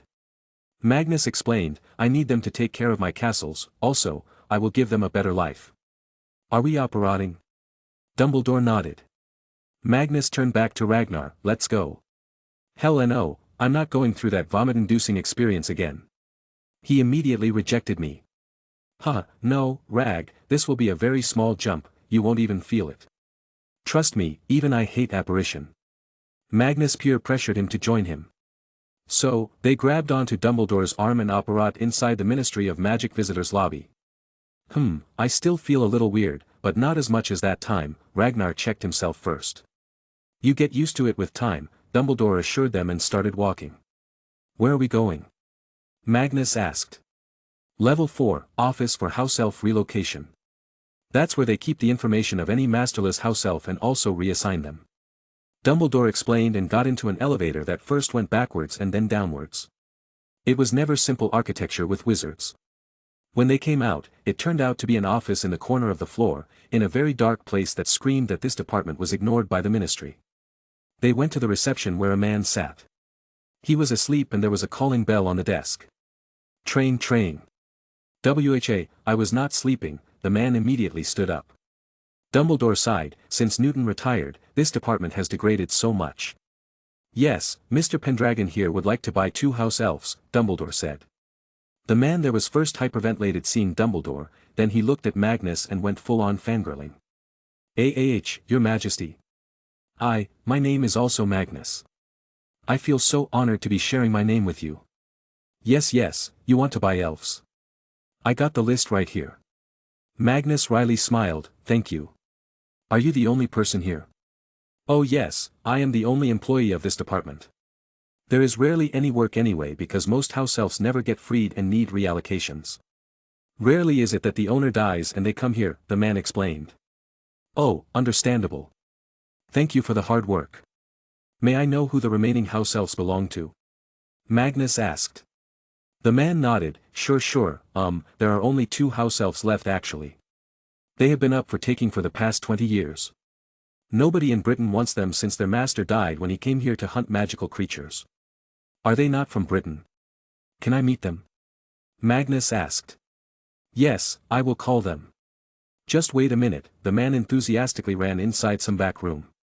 You should avoid them, if they have been here for so long then either their behavior is too bad or they are too old to do anything. Maybe Hogwarts can take them and let them pass away with no burden. Dumbledore suggested. Magnus nodded. He would help them if they were too old to be working. We can do that after seeing them. Soon, the man returned with 2 elves. Both of them were indeed old, but not so old that they would look dying. Instead, they were in neat and clean suits, yes, suits. One also had white combed goatee on the chin and even a monocle glass on one eye. The other one actually had black hair and a long black beard. Magnus had seen a few house elves in his days spent in the magical world and nearly all of them seemed identical. But these 2, they were so unique and they even looked healthy. Hello, I am Magnus Grant Emery's Pendragon. Can you 2 introduce yourselves? Magnus politely asked. The older elf with a monocle quickly stepped forward and gave a gentleman's bow with one hand extending. Good morning, sir. I am George Washington. Pfft, what? Really? Magnus quickly asked, to be sure. Yes, sir, the old elf answered. Magnus chuckled while looking at the other guy. And what are you, Abraham Lincoln? Ah, splendid, sir, you are so intelligent, the elf with a long black beard replied. The smile left Magnus' face as he looked at the ministry official. Where was their old master from again? He was from the United States, the man answered with a frown. These two elves had been stuck in the ministry's throat for the past 20 years, the main reason was their mannerism. They used the word, sir, a lot and it often annoyed some British people. Magnus looked back at the two elves. They were also looking at his face, their face showed a different kind of confidence, but there was hidden nervousness in their eyes. Hee, this will be interesting. I will take them, you prepare the papers. Magnus ordered. The two elves and also the ministry official took a sigh of relief. We will serve you well, Mr. Pendragon. We have been learning the British etiquettes for a while now. We will even wear dirty clothes like the other elves, the elves said together with a bow. No, you guys, you don't need to change. You are perfect as you are. I want my elves clean, suited and smart. You two may not know but I will be the King of Britain soon, so you will be representing a royal, and for that, you two must look good. Just, don't use the word, sir, with people other than me or my friends. Magnus instructed them. It turned the two elves happy as they showed their smiles. But George Washington had crooked teeth. Just like what history told. Maybe this is why he was named George Washington. But what about Abraham Lincoln? Maybe it's just his face, he does look like a midget version of Abraham Lincoln, just with long ears, Magnus talked to himself. Chapter 91. After signing the documents, Magnus took the two elves with him. Dumbledore was going to give them a lift back home. But as they were coming to the visitors' lobby, they found the Minister for Magic and a few more pure-blood members of the ministry. Seeing Dumbledore, they had to come and greet him. But when they saw Magnus, they made faces. Magnus in return also made faces as the disgust was vice versa. Good morning, Professor Dumbledore. Minister Eugenia greeted him and then turned to Magnus. Good morning, Mr. Pendragon, she said. But sounded much less enthusiastic. Hello, Magnus greeted her back. Let's go, we have a much more important thing to discuss than waste time here. A guy from the back said. Soon, the rest nodded and left. Supporting a terrorist is very important after all, Magnus sarcastically thought to himself. He was still very unsure on which side the minister was, politicians were hard to understand. Let's go back, Professor, Magnus said. Dumbledore nodded and took all four of them back to the Grant home. Magnus could not use the elves yet as they had not seen his home in the first place. After dropping Magnus, Dumbledore left quickly to do whatever he did. Nobody knew what he really did anyway. He welcomed the two house elves into his home. Okay, let's make one thing clear. You are not my slaves. Magnus straightforwardly told them. We do not consider ourselves slaves, sir. Our previous master taught us since small that we were just a species dependent on others' magic. Abraham started. George also added, you were our last hope, if you had not taken us, then the ministry would have removed us from the office. That clerk was gracious enough to have fed us for the past few years, or else we would have died long ago. Magnus felt bad for these two. They were too smart to be in magical Britain. Now he understood why nobody took them in. That clerk was a good man to have fed them. A few 10,000 galleons should make him happy, he decided to reward the man also named Magnus. Okay, now I will tell you what your job is. You will mostly be taking care of my castles. Just maintaining them with magic should be fine. Other than this, you can every once in a while make something healthy for my parents to eat. You know how to stay invisible from muggles, right? Magnus asked. Of course, that is something we learn at an early age. We cannot let muggles see us. George replied. Good, now, the only muggles you are allowed to be seen by are my parents and my best friend Bobby, Magnus instructed them. Hey! I thought I was your best friend. Ragnar protested. I have 3 best friends. Magnus saved himself. That's not true, you can't have more than one best friend, Ragnar argued. You don't want to be my best friend then? Magnus asked seriously. Ragnar smiled, I was just kidding, Magnus. You work, I will go and play with Duck. When he grows up, I'm gonna tell him that he used to play on my lap, maybe then he will let me fly on his back. And so, Magnus asked the two new elves to cook something nice for the dinner. He was going to introduce them to his parents. Evening came. Magnus was in his room, reading an astrophysics book. Can you port key to the moon? He wondered to himself. Hey Ragnar, what do you think about space? Magnus asked. Ragnar was reading one of the books about potions from Merlin's stash that Magnus had taken the first time he went to the vault. It was not free though, all Magnus asked was to get the liquid luck potion from him when he learned it. What about space? There is a good manly amount of space between us. Don't tell me, you want to get closer to me? Ragnar backed up a few steps. Arg, Magnus facepalmed himself. I'm talking about the real space, duffer. He corrected him. Ragnar looked at ease. That? What about it? You can't survive there. Are you serious?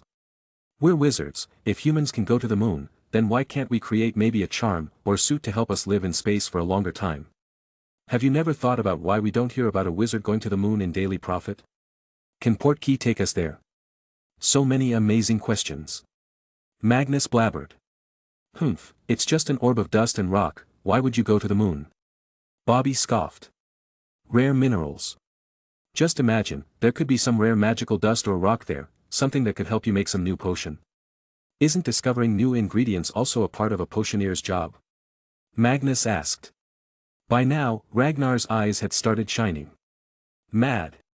Why didn't I think of that? What about Mars? Oh my god, space is a goldmine, Magnus, we must go to space. Then try to find a way to live in space for a long period of time. Magnus now had him hooked and knew that someday Ragnar would indeed find a solution. Got it, I'll start working. He went to read the books more frantically now. Who are you? Magnus and Ragnar were alerted by the sudden scream from downstairs. Both of them ran downstairs. Duck, Chad and Summer also rushed. As soon as they arrived there, they saw Grace using her umbrella to fend off the two creatures.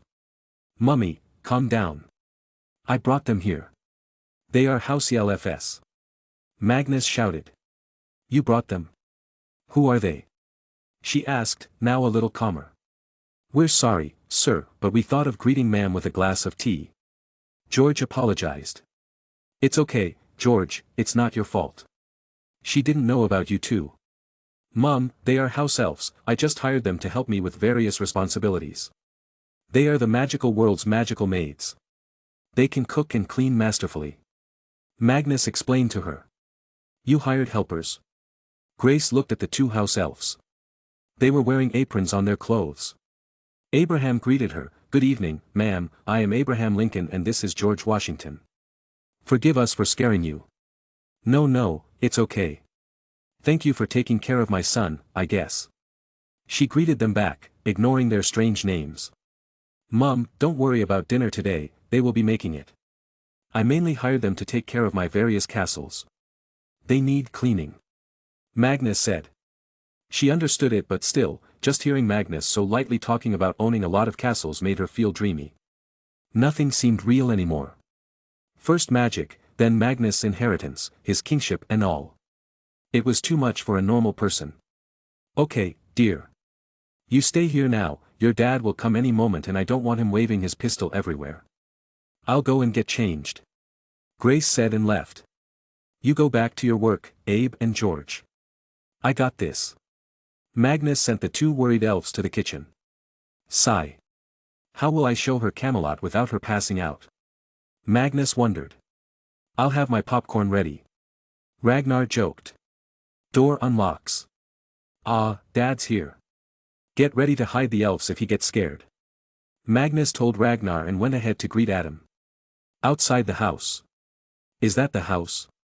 A masked man on a broom asked, he seemed to be the leader. Beside him were 7 masked people. That's it. This is where he lives with his muggle parents. What should we do? We can destroy it from here, another one replied. No, our Lord wants the kid alive. Kill his family if need be, but he shouldn't be harmed at all. Greyback, you go around the neighborhood, I don't want anybody to be disturbing us, the previous guy ordered.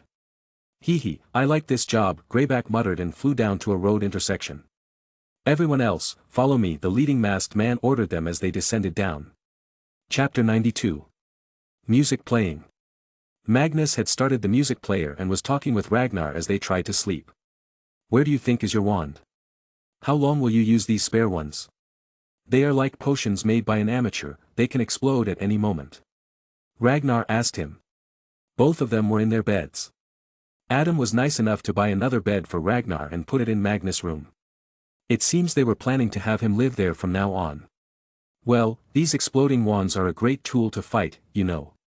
The opponent never expected someone to throw their wand at you, even less expecting is for that wand to explode. Magnus replied honestly. Yeah, that's indeed a good way to win a fight. I myself would use my potions on my enemies more than my wand. Ragnar said. Though I was told by Merlin that he used a staff, not a wand. As I'm not tall enough, maybe that's why I'm not getting the staff, though the swords are good too. Magnus summoned his 2 swords and looked at them. Ragnar took the despair sword and said, "Swords are cool, teach me how to use them someday." "Sure, I bet even Arthur would love to teach you. He's a maniac when it comes to his love for swords. I bet he used to sleep with them too back in his days." Magnus jokingly said. As expected, Arthur immediately voiced, I did that for safety reasons." Bang! All of a sudden, a bright red light came from the window with a short bang. Magnus and Ragnar had their heartbeats increased. Both of them got up and held their wands, swords and potion bottles in their hands. Magnus went and stopped the music. What was that? Ragnar wondered. Magnus quickly thought of his parents. "Don't worry, you stay here, I will check up on my parents." He ran downstairs. He tried to hear if they were awake, but they seemed to be asleep. Magnus by now knew that this was something magic-related. Not wanting his parents to get in the way and end up injuring themselves, he cast a silencing charm around the room. So that noise from outside wouldn't reach them. Who the hell decided to create ruckus here? Magnus angrily peeked out of the living room window. Outside, he noticed curses and charms flying in directions. Moody, Shacklebolt and the female Auror were in the house across Magnus' home. They were, as always, keeping an eye on the house, making sure nothing bad happened to them. They took turns watching the house. As it was now midnight, most muggles were asleep and the light of Magnus' room was also off. Moody was sitting in a chair near the window, looking at the house. God knows what he was thinking, but his face had a frown. "I have a bad feeling about today. My magic eye is acting up," he muttered to himself. www. All of a sudden, a long howl came. It was not a dog's howl, that was certain from the get-go. "Shacklebolt. Get up. We got company. A werewolf most likely." Moody quickly woke up the 2 Aurors. Shacklebolt and the female Auror were prepared and had their wands in their hands. Ready to start blasting. "Get down!" Moody shouted all of a sudden. As soon as they got on the floor, a red fire blast came from the window and destroyed the whole upper floor of the rented house. Making a quick decision, he sent a Patronus message to Dumbledore. He had no idea how many people there were, but he didn't take chances. No matter what happens, do not let them reach Magnus' home. Understood? He ordered. With that, he started firing back. Bombarda Maxima. Boom. The 3 Aurors went downstairs. They wanted to first see how many enemies there were before they went out in the open. Moody used his special eye to see beyond the walls. He counted them quickly. There are 6 of them, not counting the werewolf. Moody notified his juniors.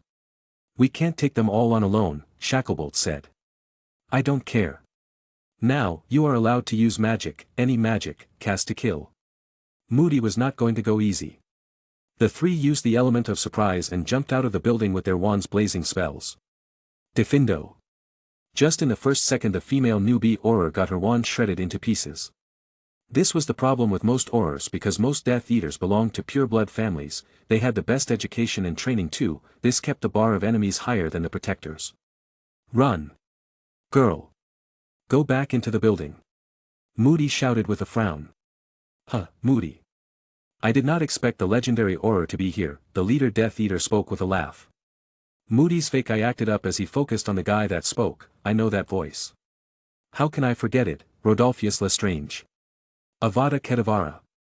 I came prepared this time." Moody immediately took out a sausage from his pocket and threw it in front of the coming curse. He had many sausages in his coat. They were also good for eating while doing the job. How else do you think a man who does so much work can still get this thick? Expelliarmus. Shacklebolt got disarmed by another Death Eater. Well, Moody was good, but he was not a god. Fighting all of them alone was not something he could do. So, all he could do was waste time until help comes. Why are you here? He asked. Don't try to act smart, Moody. You know why we are here, the same reason as you are here. But don't worry. We will not kill him, we just came here to take him. Rodolphus revealed. To do what? Do you think he will bend to your will? Then you don't know him. Moody confidently claimed. Ha, in front of Lord Voldemort, all kneel, no matter how strong, all have a breaking limit. Rodolphus countered. But Moody shook his head. Yes, everyone has a breaking point, and I recommend you don't test his. You don't want Merlin's ancient magic unleashed on you. We'll see about that. Go and bring him to me. Rodolphus ordered. Immediately, 2 Death Eaters headed towards Magnus' house. However, the second they tried to cross the boundary, reaching the door, out of nowhere, a wall of flames came out of the ground. It went many meters high in the sky. Magnus was inside his home, looking at it all from the window. Where is all this magic coming from, he wondered. The Death Eaters outside tried to enter using many ways, but none worked. They even tried to enter through the roof, but the situation was much worse up there as one Death Eater got burned to death because the moment he stepped over the roof, it caught fire. They were getting restless now. The more time they spent here, the more chances of reinforcements coming. Rodolphus could not think of any better way to deal with this. Hence, he focused his fire on Moody now. Capture him, he commanded. So, all 5 Death Eaters went full force at Moody. Moody was able to handle them for a few minutes, but completely stopping them was out of the question. He tried to win as much time as possible. But, eventually, he ended up getting hit by a binding curse. The next thing, Moody, Shacklebolt and the female Auror were held at the tip of wands. Rodolphus turned to the house and started shouting, Pendragon, hear me. If you do not come out in the next 10 seconds. These 3 die. 1. Magnus was hoping not to have to go out, but the situation had gone for the worse. Even worse was the fact that there was also a werewolf around the area. It might bite someone and Magnus did not want that guilt. Ragnar, I will try to lure the werewolf here, you deal with it, he shouted. I'm ready. You be safe. Ragnar shouted from upstairs. He had full confidence in the abilities of Magnus. Magnus looked out of the window and closed his eyes. How should I deal with them? No wide area spell will work here, nothing is as destructive. Fiend fire? No. I cannot control it yet. He was focused on finding the best strategy to fight them and also getting Moody out of danger. Whoosh. All of a sudden, he felt a chill run down his body and a voice appeared back in his head. It was the voice of Merlin that Magnus heard while in that dream. You are too young for it, as your body does not hold enough magic to power it and utilize it. However, the situation calls for it, so you may use it. Remember, tap it 3 times on the ground and chant, Stone Rain. Do not use it more than 2 times or you may fall unconscious, and tell your friends to clear the area as soon as you cast the spell. You still have a long way to go, little Magnus. Merlin's voice ended and Magnus felt himself taking a long breath. Then, as he opened his eyes, he also felt something held in his right palm. It was light but long. He took a look, and it turned out to be a staff. It was longer than Magnus himself, but it was so beautiful. It had a big blue crystal on the top and a sculpted dragon rolling around it. The whole staff was made of unknown wood and also had a small cloth wrapped around its middle. Also, the crystal seemed to have totally attached itself to the wand. Check the para comment. Here goes nothing, he muttered to himself and opened the door. 7. 8. The door opened, Magnus came out of it. Rodolphus smiled seeing him, as if a fox caught the rabbit. Good, as expected from you. Come here now, he ordered. But, he also felt threatened by the weird thing in Magnus' hand. Magnus made eye contact with Moody. Moody saw the strange staff and had a very bad feeling. And when Magnus nodded towards him, he knew something was going to happen. Magnus then addressed the attackers, I do not know when I provoked you and your master. I never attacked him, but here you are, taking the peace away from my peaceful life. Why? Your filthy existence is the reason enough, boy. Rodolphus replied. Thank you, for not making me feel guilty of what I'm about to do. Magnus muttered and held the long staff tightly. Then, he tapped it on the ground 3 times. Tap tap tap. Stonerain. He shouted loudly. Bam. The staff sent a small blue wave into the ground from its bottom side. As soon as that happened, Magnus felt as if he just ran 10 kilometers in one stretch. It really does take a lot of magic, he muttered, looking at the staff. What did you do? Rodolphus asked nervously. He and other Death Eaters looked around themselves to guess what was going on. In all honesty, Magnus didn't know what was happening. But, he just looked at Moody and nodded very strongly. The next thing they knew, out of nowhere, multiple noises started coming from the sky, like when World War II bombers dropped bombs from the sky. The whistling sound only multiplied and increased. Soon, a few lights appeared in the sky. Goosebumps appeared on everybody's skin and their hearts started beating fast. They all turned their heads to look up in wonder and wands ready. Confringo. Bombarda Maxima. Reducto. It was a dark night, nobody knew what was coming towards them, but they started firing curses towards the sky anyway. Magnus anticipated what would come. He then shouted, Moody. Moody immediately pushed himself back and ran away. Shacklebolt did the same. Magnus also used his normal wand to send a Petrificus Totalis at the distracted Death Eater that was holding the third aura. The 3 ran away at full speed and came beside Magnus. And then, hell came. Boom. Boom. Whoosh. Save me, a sudden cry came. Everyone turned to look and realized what had happened and what had fallen from the sky. A Death Eater's had gotten his body gruesomely damaged. The spine was out of the back and the legs were split meters apart. It was a wonder how he was even alive, but, the next second the life left his body. Boom. Bang. The car in Magnus' driveway also blasted into flames as the object fell on it too, completely destroying it. Rodolphus gritted his teeth and looked at Magnus. He felt enraged as he noticed the proud smirk. Not today, I shall not fail him, a filthy mudblood cannot defeat me. Cover me, he screamed and rushed towards Magnus. Magnus again tapped the staff on the ground, Stonerain. Magnus coughed but supported himself with the staff. This time, faster than before, the whistling sound came, spreading fear and terror in Death Eaters' hearts. They looked towards the sky to defend themselves from what was to come. Do not cower. Cover me. Rodolphus shouted again, ignoring the fear in his own heart by shouting. Chapter 93. Boom. Boom. From the sky, tens of meters long and tens of inches wide stone spears were falling from the sky like rain. In one spell, about 100 of them fell. As soon as Magnus saw them, he had a thought in his mind. A guess to imagine where they actually came from. Are these, from Camelot, he wondered. Magnus' guess was right. He was told that the island's protection sentinels were the first line of defense and couldn't leave the island. But that didn't mean they were not powerful. As told by Merlin, they could throw spears at the speed of sound, so covering the whole of the United Kingdom and a part of Europe was not hard for it. This was made by Merlin as a form of air support whenever needed. Of course, he was much deadlier as he knew more magic and was stronger than young Magnus. So, when Magnus' order came, the border sentinels moved. They knew where Magnus was and knew not to throw the spears on him. It was as if they saw what Magnus saw. Then, 100 of them threw their spears at full speed. But, they didn't throw it horizontally, but instead a little extra vertically. This way, when they fall directly over the target. Whoosh! Soon, one of the spears came down at the speed of the sound and fell directly onto the open mouth of a Death Eater.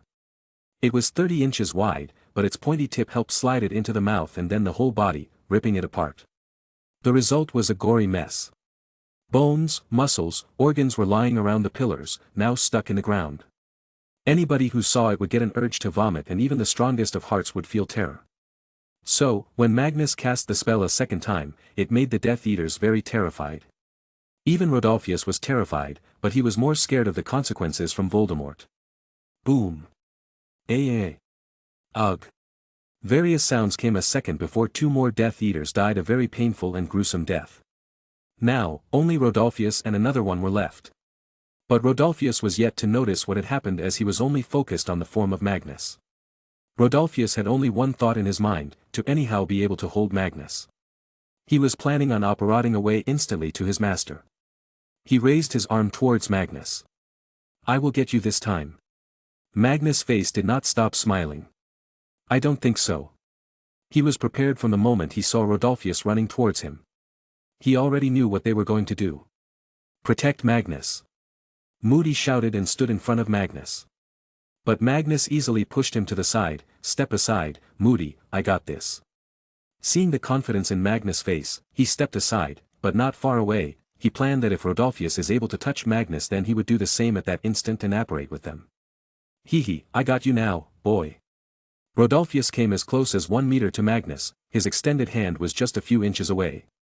His eyes flashed with a ray of hope that today's mission would be a success. Slash. Magnus was prepared. He summoned the hope sword and slashed it at Rodolphus' arm just before he could touch him. It was like cutting butter with a hot knife. It took a second for the pain to register in Rodolphus' head. His feet stopped moving on their own as he now saw his severed arm fallen on the floor. Then he screamed. Aawa, no. Finally, as he fell, he looked back, and saw the ugly remains of his fellow Death Eaters, their bodies stuck on the spears planted into the ground. Some had their faces intact, but their tongues were out, as well as their eyeballs, looking straight at Rodolphus. His scalp was tingling as he started sweating. This was not a victory, instead, this was the biggest defeat of his life. The death of normal foot soldiers was not something to cry for, but here, all of them were Death Eaters. Magnus looked down at him on the ground. I can't kill you, as I promised my friend your head. Ragnar, come and kill him. As soon as Magnus shouted, Rodolphus cowered in fear and apparat away, leaving only his arm behind. Seeing Rodolphus gone, the last remaining Death Eater also left. Out of the 6 that had come, only 2 survived. What? Who should I kill? Ragnar came. Magnus sighed and pointed at the severed arm, Rodolphus Lestrange. But he's gone now. Moody, quickly, do something and clean this place. I feel like vomiting seeing this. Except for Moody, the 2 Aurors were still in a daze. Ragnar, though, was in a daze for some other reason. He now just found out Rodolphus was here. But, he took a sigh of relief knowing he was not dead. A missing arm was still a good punishment. Then, he looked at the battlefield, which was just the road. It was unwatchable. Even he felt churning in his stomach. Magnus lost his footing and was about to fall. His leg had cramped. What happened? Ragnar came running to help. You think using that kind of magic was easy? Anyway, where is the werewolf? He asked. Don't know. It never showed up again since you started. Maybe he left after seeing your magic. I had chills running down my spine too. Ragnar said as he helped Magnus sit on the side. Moody quickly came and checked Magnus with his eye. You are just exhausted, kid. But that was one hell of an attack. I don't think I'll say thanks for the compliment. Each of their dead bodies shows the failure of the ministry. That how it couldn't teach the people correctly, and how they let them fall into Voldemort's palms anyway. Where are the reinforcements? Magnus asked. I don't know. They probably put anti-apparition wards. They should be on their way manually now. Moody realized. Well, let's fix this mess before that. Can't have muggles wake up to this. Magnus said and tried to use the staff, however, it vanished from his hand. So it was temporary, he questioned himself. You are not strong enough yet. Too much magical exhaustion can kill a wizard. Merlin's voice resonated in his head. Magnus left it at that. He tasted the power of superior magic today and he would need to get to that point now too. Pop X10. All of a sudden, nearly a dozen people apparat there. Dumbledore was in the lead, along with some more people Magnus did not know. The moment they arrived, they saw the bloody mess. One of them immediately vomited. Dumbledore came to Magnus and Moody. Are you all fine? Magnus nodded and picked the arm of Rodolphus from the ground and gave it to Dumbledore. We're fine, but can't say the same about the attackers. 2 escaped, 4 died. Here, this is Rodolphus Lestrange's arm, he got away. There was also a werewolf but he never showed up, he could still be around somewhere. Dumbledore's eyes widened as he quickly looked back at his brother and nodded. Fenrir Greyback, he's a werewolf notorious for his savagery and preference for attacking children. He is a leader in his community and strives to infect as many people as possible with lycanthropy, hoping to build an army strong enough to eventually take over the wizarding community. Dumbledore revealed. Magnus was taken aback. Then he must be killed as soon as possible. People like him give a bad name to their own community. Dumbledore then looked at Moody. What happened here? What are these pillars on the ground? Moody just pointed to Magnus. I tried to fight them, but they got us. They would have killed us if Magnus did not come out of the protection of his house that they could not cross. He did come out, but to destroy them. Magnus tiredly turned to Dumbledore. By the time I grow up, I feel I would end up killing all Death Eaters. I'm doing Ministry's job at this point, I should get paid for this gracious service. Of course, he was actually taunting them for their pathetic response and ability to deal with the Dark Wizard. Sigh. The Ministry Obliviators and Cleaners will be here soon. That's all the Ministry does these days. But they dared to attack you here. They are either getting desperate or want to get more powerful. It's not safe for you and your family to live here anymore. Dumbledore advised him. Magnus looked back at the house he was born in. He had so many sweet memories in it. But it was true that it felt too small now. I will look for a new property to buy. I will go to sleep now. Thank you for coming late. Magnus said good night and went to his room, not entertaining them anymore. He was tired as well. Ragnar also followed behind while yawning. All these fights with Death Eaters were just making Magnus stronger for mind and body both. Chapter 94. The next morning, Magnus woke up and quickly went to the window of his room to check and make sure all the mess was gone. As he expected, it was really gone. All the damage to the house across the street was repaired. The stone pillars were gone and his dad's car was also fixed. It was as if nothing happened the last night and it was all a dream. But, he knew it was not a dream as he still felt a bit tired, but, surprisingly he also felt very fresh. Is this how I can increase my magic? By continuously exhausting myself, he wondered. Magnus, wake up. It's breakfast time. Grace's voice came from downstairs. Coming, he shouted back. Then he went to Ragnar's bed and kicked on his ass. Wake up and brush your teeth. Today, we are going to buy a new house. Arg, just 1 minute. I was watching such an amazing dream, I made the world's best potion that can heal anything. Ragnar muttered in sleep. Well, you can make it in real life if you wake up. Aguamenti. Magnus used a water-making spell and poured it on Ragnar's face. Ragnar quickly got up. Man. It was such a good dream. Take your ugly mug somewhere else. He was grumpy. Magnus laughed and went to the washroom to brush his teeth and then went downstairs to eat breakfast, but, to his annoyance, Grace was still cooking breakfast and had called him for no reason. She always did that. His parents were all dressed up to go to their offices. The insignia on their shoulders would make a soldier feel tensed, but here, they were simple parents. Good morning, Mum, Dad, he greeted. Grace, as always, kissed his forehead. Sweetie, what will you do today? I will go out to look for a nice big house, Magnus revealed. Oh, okay then. Wait, what? She asked as she realized what was just spoken. You heard me correctly, Mummy. I was told by the Ministry of Magic and also my headmaster that now, because I am such a rich, influential person, who is also supposed to be the King of Britain, many bad people, both from the Muggle world and the magical world, might try to harm me or my family. So, they advised me to get a better and safer house. He explained them. Grace gawked, realizing that what Magnus said made total sense and the fact that they had ignored such detail could have been so fatal. Then, we can come with you.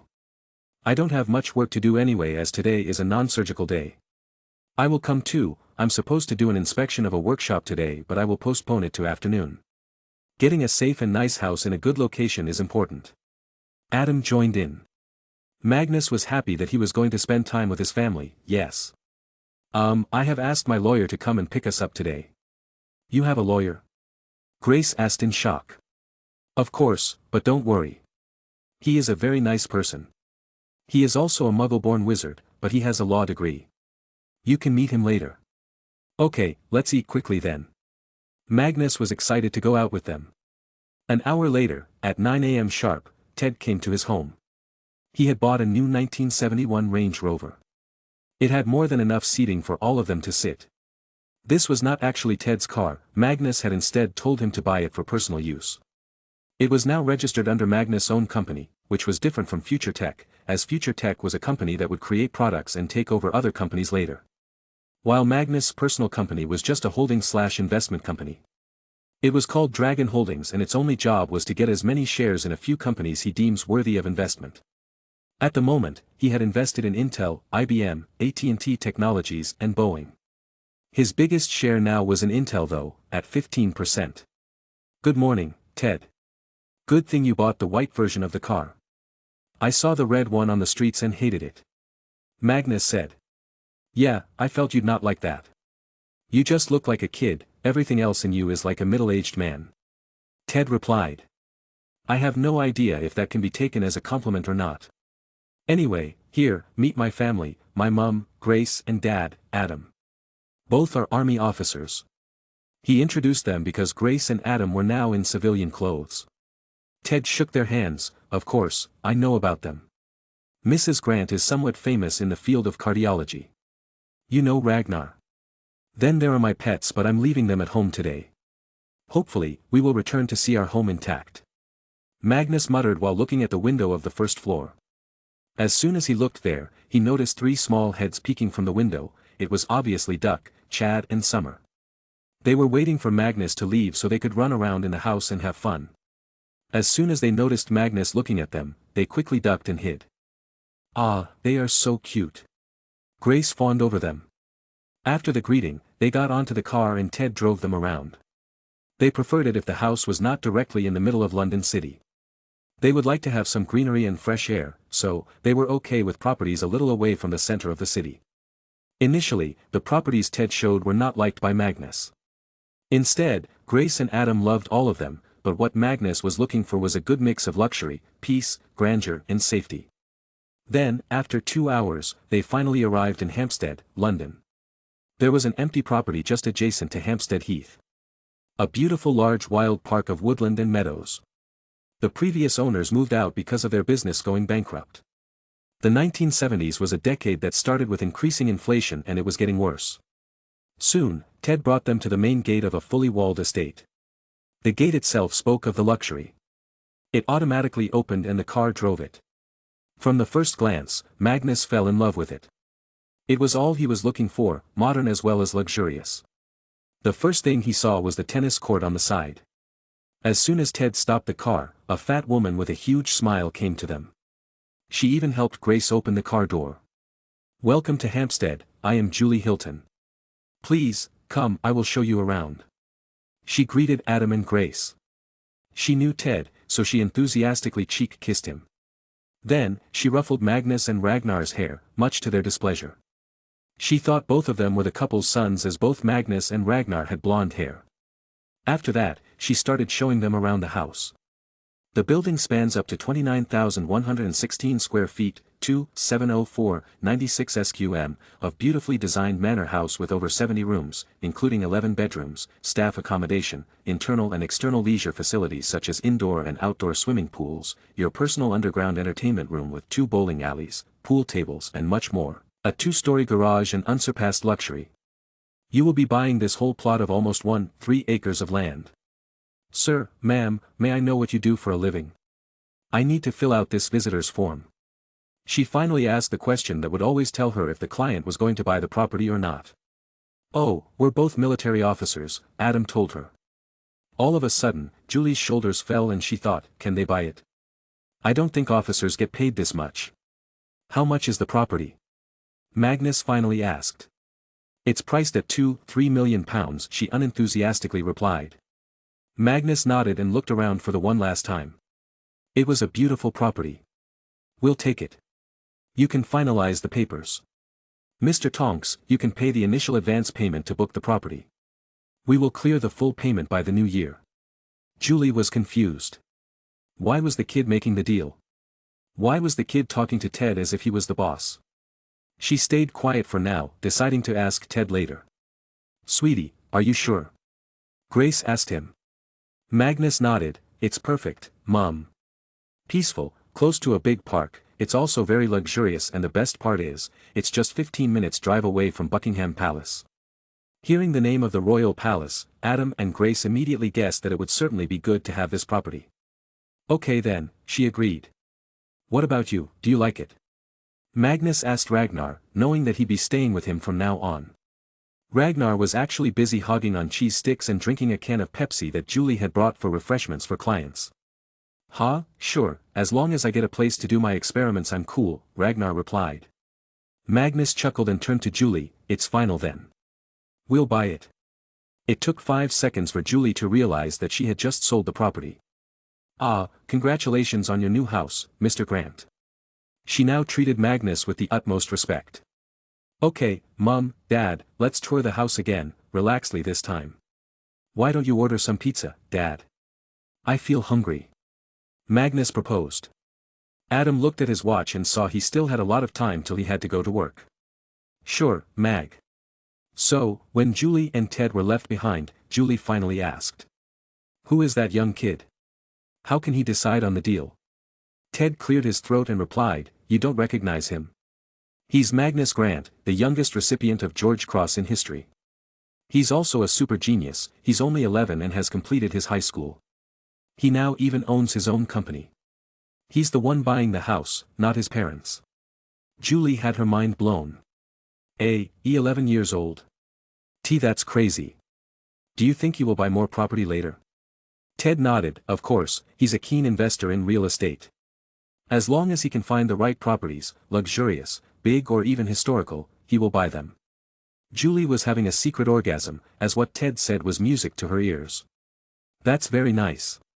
Please suggest to me if he's looking for more properties. Can I have your number? If I find a good property I can tell you first." Ted gave her a business card and went inside to join Magnus. All the praise that Ted gave to Magnus was all planned by Magnus himself. Magnus had told Ted to tell anyone who asks about how great and genius he is. Magnus knew all this would help him later on. It was a strategic move for the future. Chapter 95. After buying the new house and also eating pizza, it was time for Magnus to return home and let his parents go to work. From the landline, his parents called military cars for themselves while Ted drove Magnus and Ragnar back to 10, Privet Drive. When Magnus arrived there, he saw Bobby was waiting for him outside his home. He had no idea why Bobby came today as he should be in school by now. As soon as Magnus got out of the car, Bobby came to him and said, "You were right. My dad has cancer, but it's in the earliest stage and can be easily cured." Magnus patted Bobby's shoulder with sympathy, "Take care of him. I told Ragnar and Snape to make health potions a while back. They have successfully made one. It's nothing too revolutionary, it just keeps the body well nourished and energized. It will help your dad when he starts taking the medication." Ragnar ran into the house and brought a bottle filled with potions. "Here, Bobby. This is the potion. 3 times a day, 1 teaspoon with a glass of milk." Seeing the tensed face of Bobby, Magnus invited him in, "Don't worry, it's in the very initial stages. He will be fine in no time. Also, you've got wizard friends, we got your back. By the way, guess where we are coming from? I bought a new big house." "What? Why?" Bobby asked. "Last night, we were attacked by Death Eaters. They came to take me along. It was a big fight, I was able to take out 4 of them though." Magnus proudly said. "You are just 11 and not even the king yet and already facing assassination and kidnapping attempts. I have no idea what will happen once you get the crown." Bobby muttered. "When I become the king, I will be able to kill them while telling the public about it," Magnus replied and went inside his home. "Abe, George, make something nice for us to eat," Magnus told the elves. "Yes, sir," the two busied themselves in the kitchen. Bobby had his mouth agape, seeing the strange creatures. Who are they?" "They are a very pitiful species, my friend. With slavery, forced labor and a forced changed mindset." Magnus answered. "They are slaves?" Bobby asked. No, they are not, at least not here.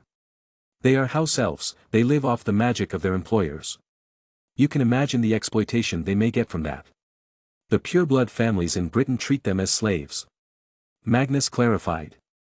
Racists, murderers, slavers, what else is wizarding word missing? I thought they'd be better than this." Bobby disappointedly.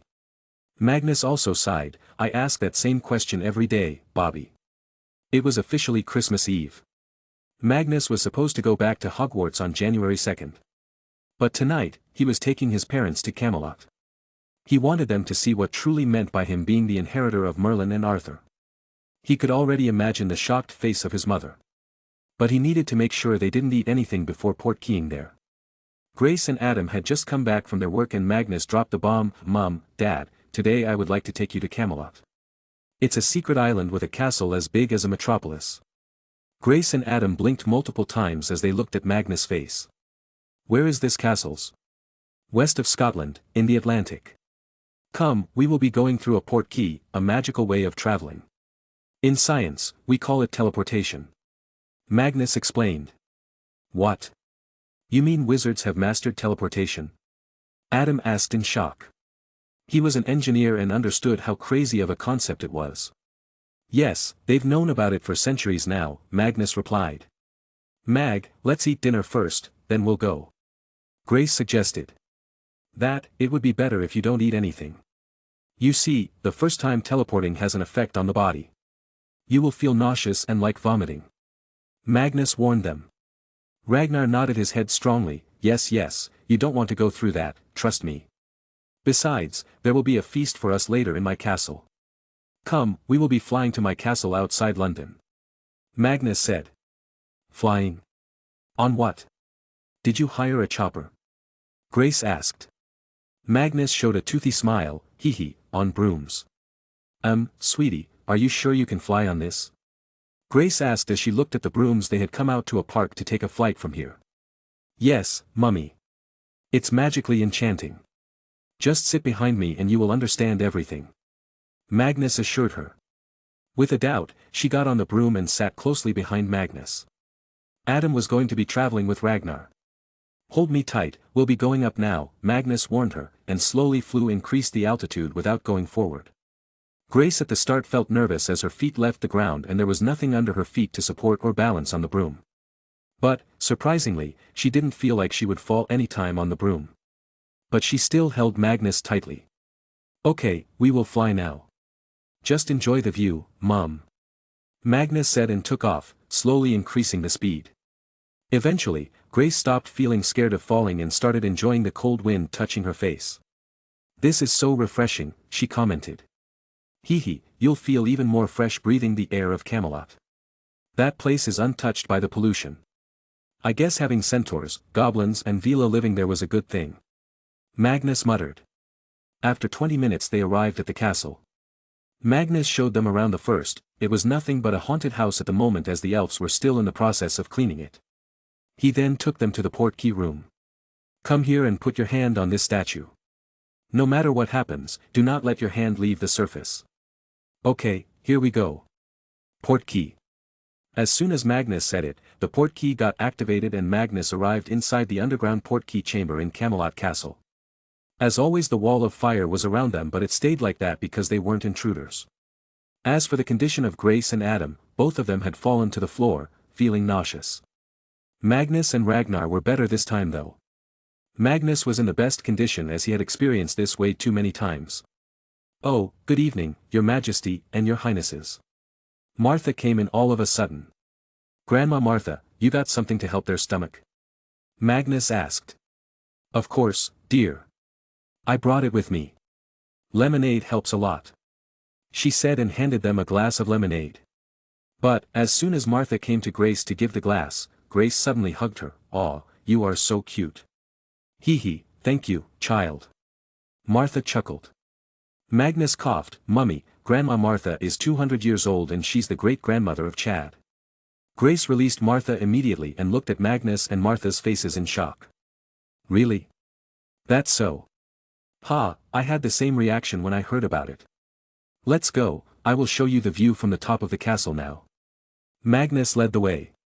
Soon, they arrived at the top balcony of the castle and from there, Grace and Adam saw how big the castle truly was. It was monstrous in size and on Magnus' demand, the whole castle was also decorated with magical lights for Christmas and it looked extra beautiful. This is a magical island, I am the owner. It cannot be seen by normal people and it also does not show up any Muggle technology.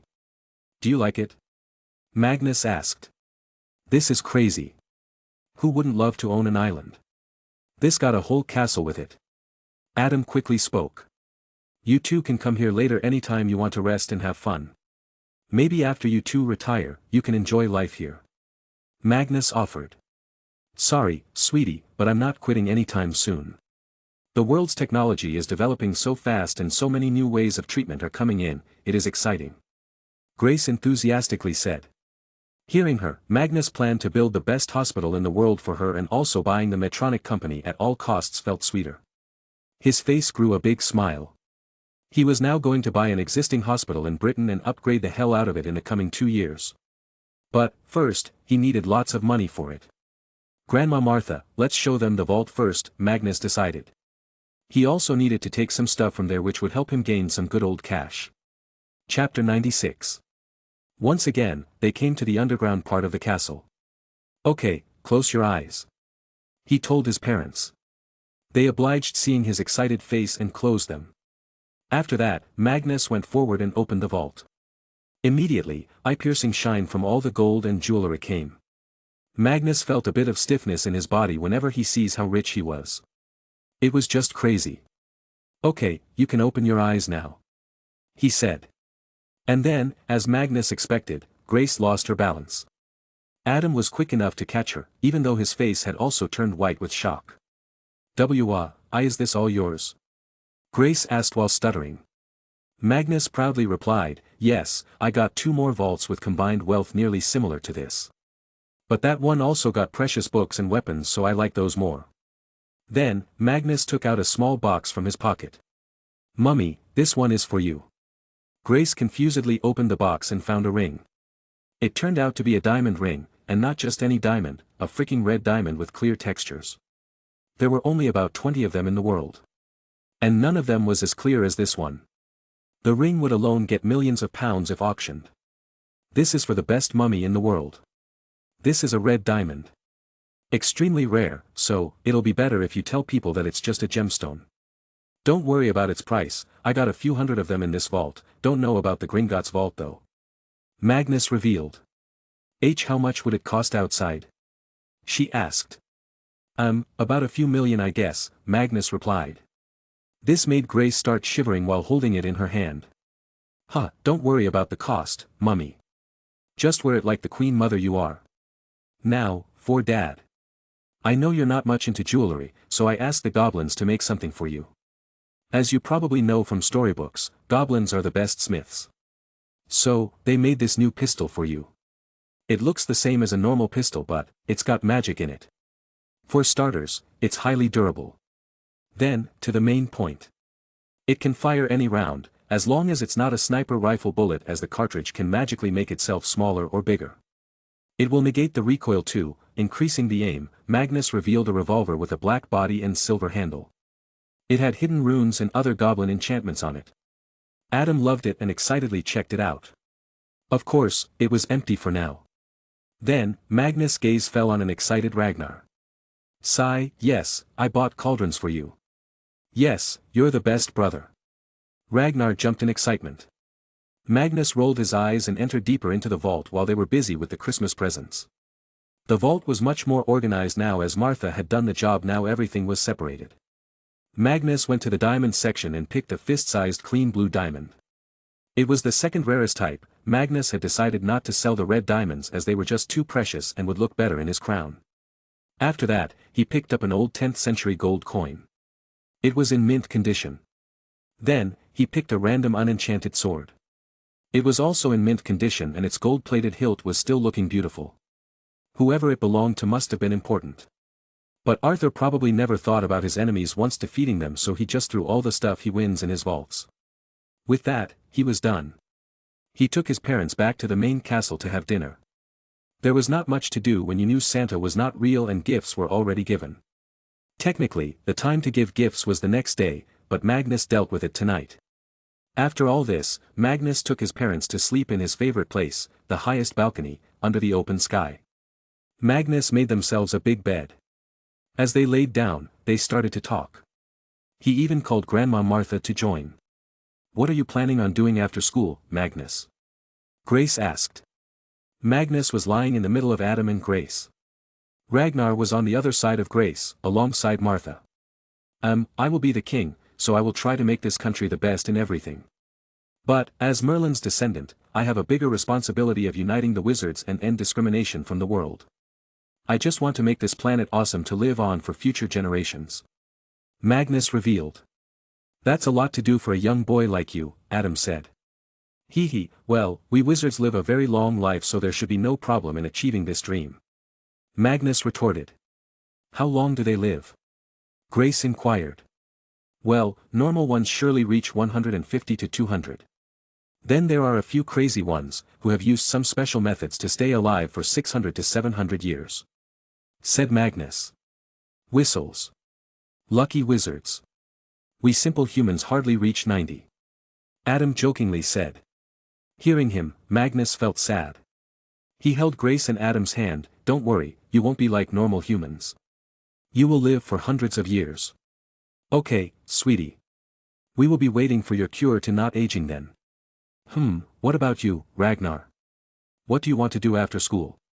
She asked. Ragnar was relaxingly looking at the sky with a smile. His both arms were under his head, supporting it. I will become the greatest potioneer and runesmith to ever exist in magical history. Of course, after having my revenge.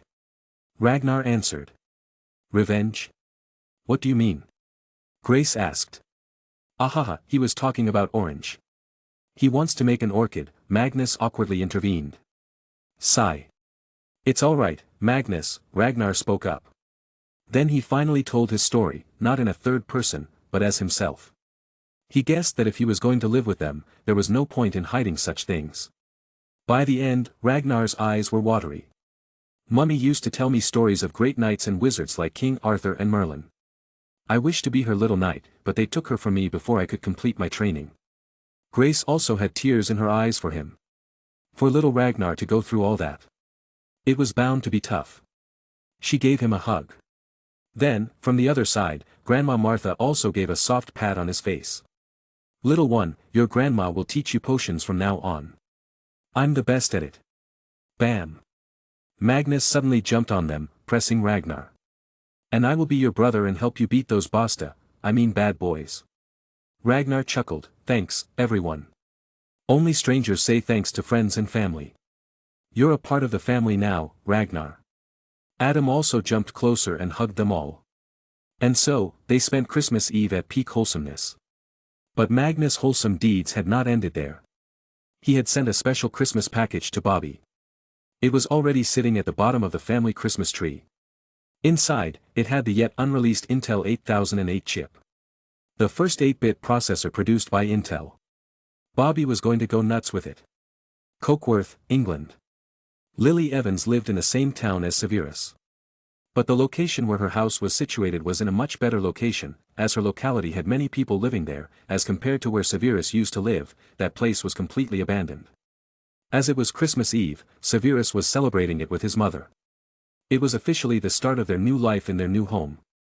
It was bigger than the one in Spinner's End, and much cleaner. It already had all the furniture, so they never had to do anything except live there. Magnus really did things all the way. Severus wanted to give a gift to Lily as her fairly close new neighbor. But he couldn't find anything. However, then his mother came to him and told him that a courier came for him that morning. On it said, "From your bro." He immediately understood who it was. He opened it and found a letter and a small box. He first read the letter. "How are you doing in your new home, Sev? Hope you're well. By the way, I know you'll be looking forward to giving a present to Lily. So, I took the liberty to send you this. Hee hee, we are brothers, I got your back. Merry Christmas to you and Auntie."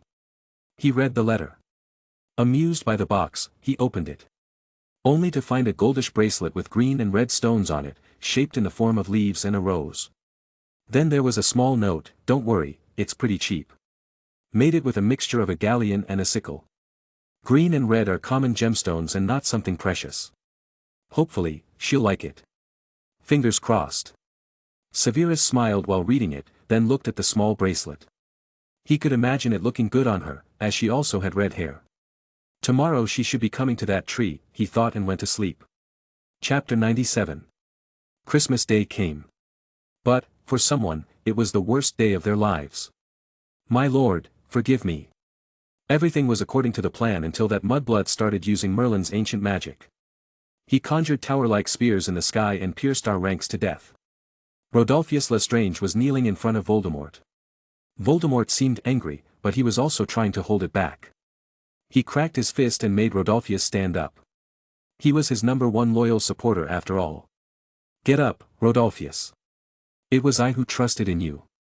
None could have imagined for that boy to know the ancient magic. But the more time we give him, the stronger he gets. However, we cannot do anything for the short time. You made a big ruckus in the Muggle world this time. The Ministry will be after you like a hound. Hide away until my further orders. Voldemort instructed. Nodding, Rodolphus left. But, soon he heard the angry shouts of Voldemort and knew he was walking on a thin line and his friendship with the Dark Lord might not be able to save him if he makes more mistakes.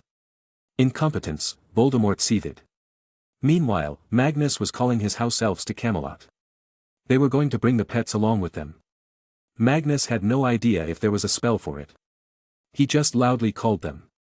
Abe, George, come here with Duck, Chad and Summer.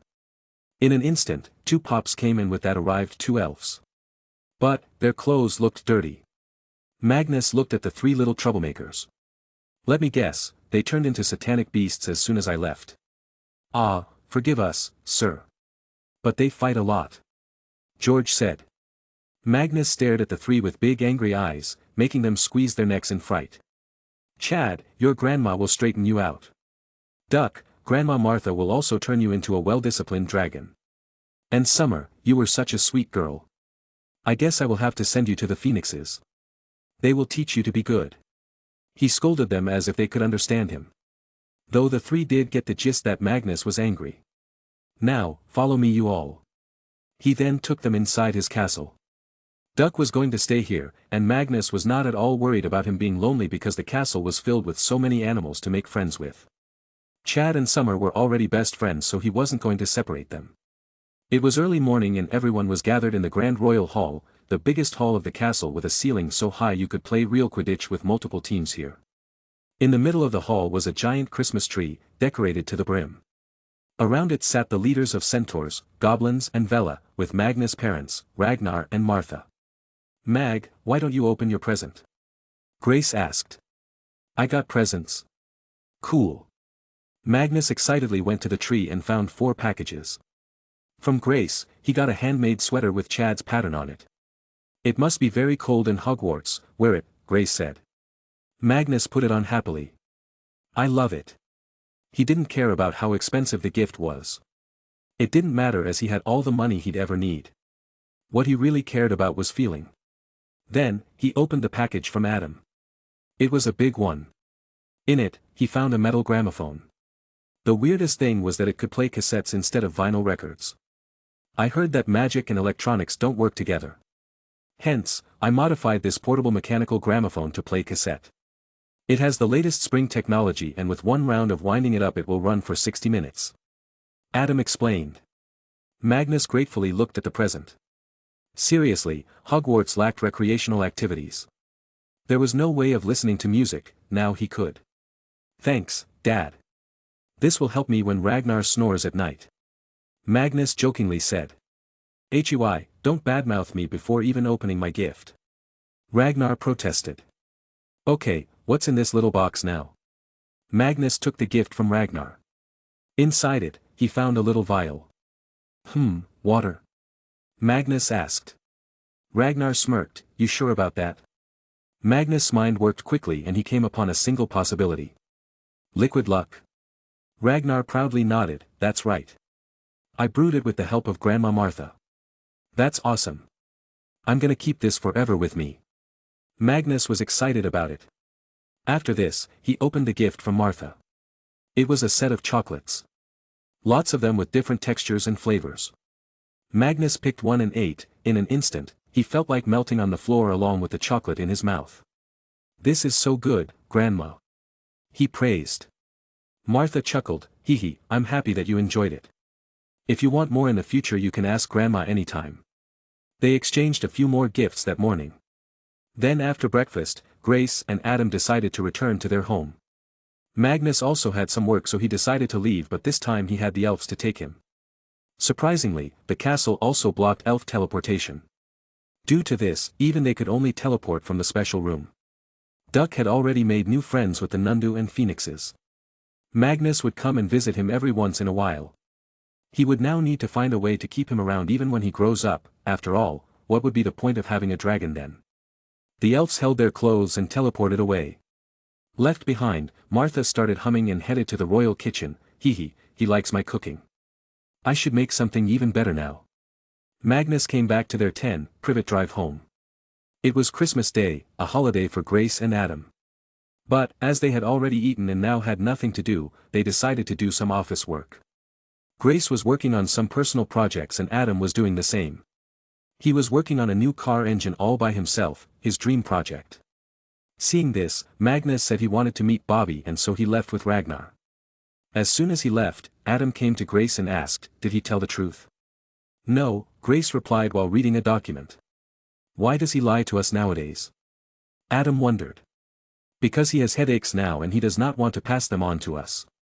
I can only imagine the pressure on him for being the next king. Grace worriedly said and sighed. But she had no idea how deep in problems Magnus really was. To most people, being the next king or heir of Merlin was an amazing thing that only a supremely lucky person would get. But, in reality, all these bloodlines although made Magnus stronger and richer, also painted a big bullseye on his back. I hope he starts sharing things with us more, Adam muttered. Magnus had called Ted to meet him in the same old coffee shop that day. The reason was business of course. He needed some cash money because even with all his gold, he couldn't just use it in the Muggle world. Also, he didn't go to the goblins as their exchange rate was not too amazing. So, he had some other idea of making some big money. Chapter 98. Ted arrived in time. Merry Christmas. Merry Christmas, Ted. I called you today to make some good money. Do you know any big auctions that are going to take place anytime soon around the world? A place where some super rich people might come? Magnus asked. Ted rested back in his seat as he started thinking. I did read about one that's going to happen in Saudi Arabia. It's organized by the country's prince and many super rich will come there. Wonderful, when is it? Magnus asked. December 31st. It's being called the New Year auction. Ted answered.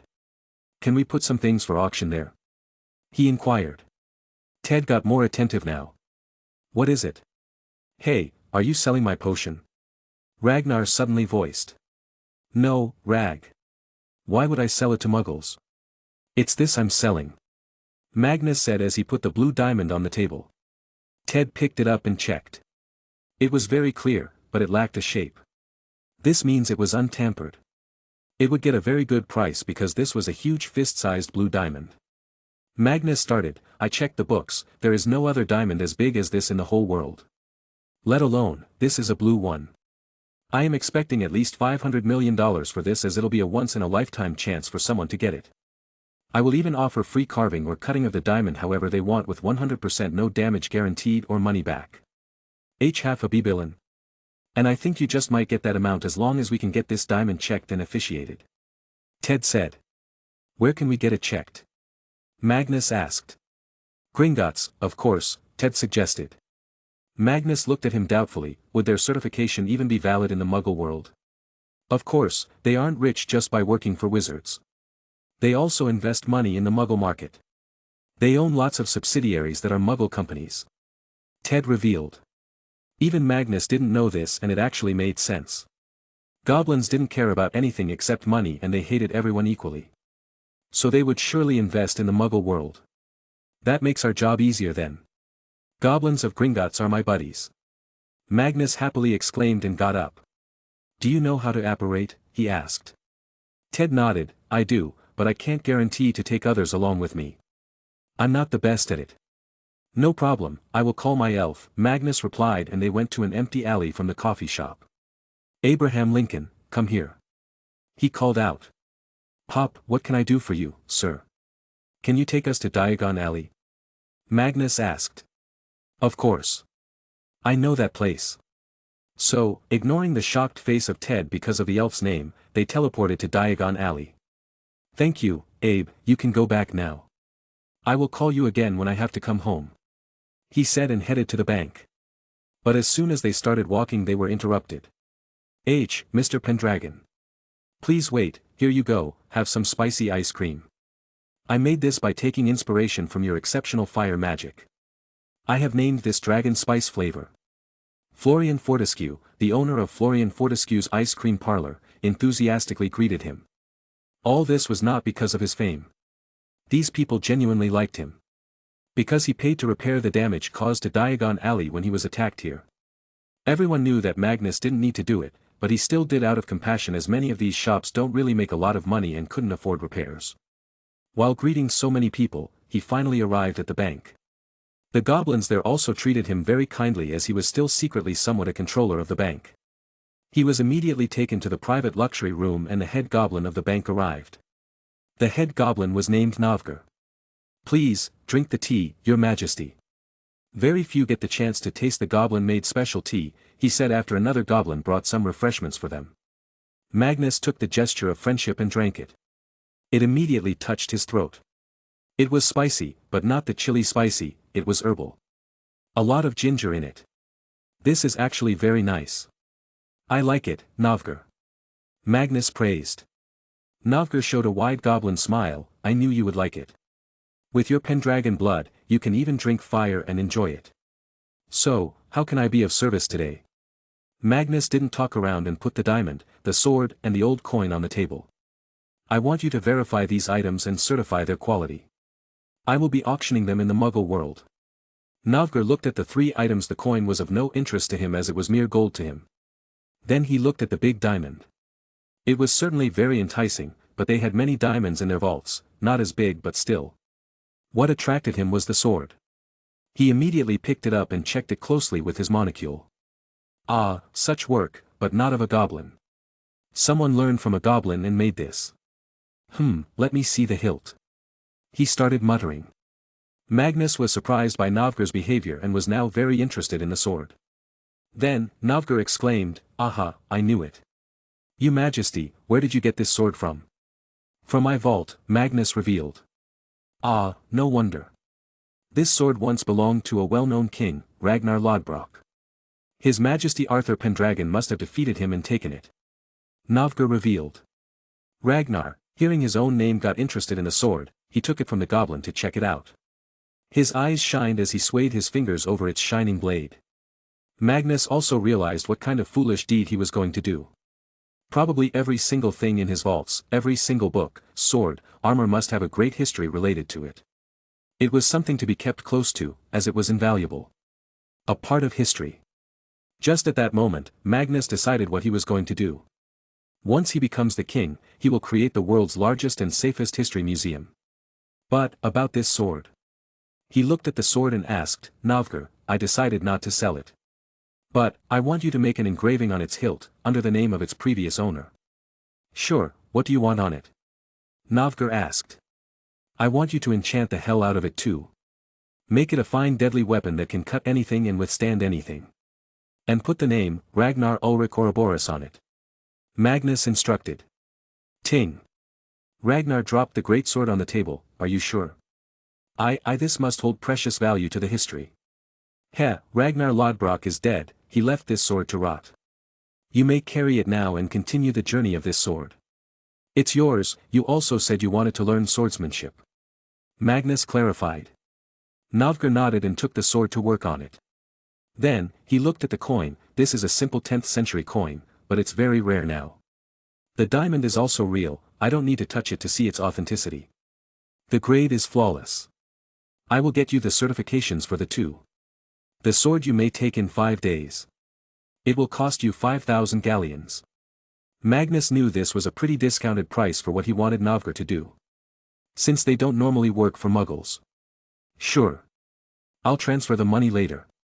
Magnus agreed and shook hands.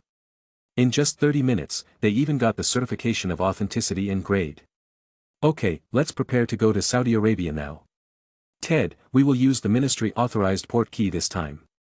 Magnus started planning. Yes, we will do that, Mr. Pendragon.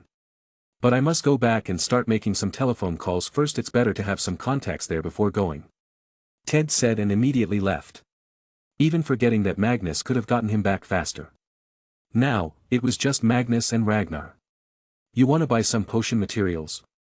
He asked. Ragnar nodded, Yes, I do actually. By the way, Mag. Thanks for another precious gift. Magnus shook his head. My mummy treats you like her son. We're brothers now, stop saying thanks for everything now. Ragnar smiled and headed to the potions shop. Is that him, right? A hooded person at a distance spoke. There were 3, in total. They were observing Magnus for a while now. Yes, that's it. The second man confirmed. How do we start? Directly or indirectly? The third one asked. Let's go direct. Follow me. First man decided and started walking towards Magnus, who was standing outside the potions shop and reading a catalog in the showcase. Just as he was reading, he felt someone watching him intently. Then, that feeling started getting stronger and closer. His face turned serious and he grunted, "Not again." He put his right hand under his jacket and held his wand. Then he heard someone call him. Magnus Grant Emery's Pendragon. Magnus didn't wait. He instantly turned around and cast a full-body binding curse at the guy in front. Petrificus Totalis. Cling.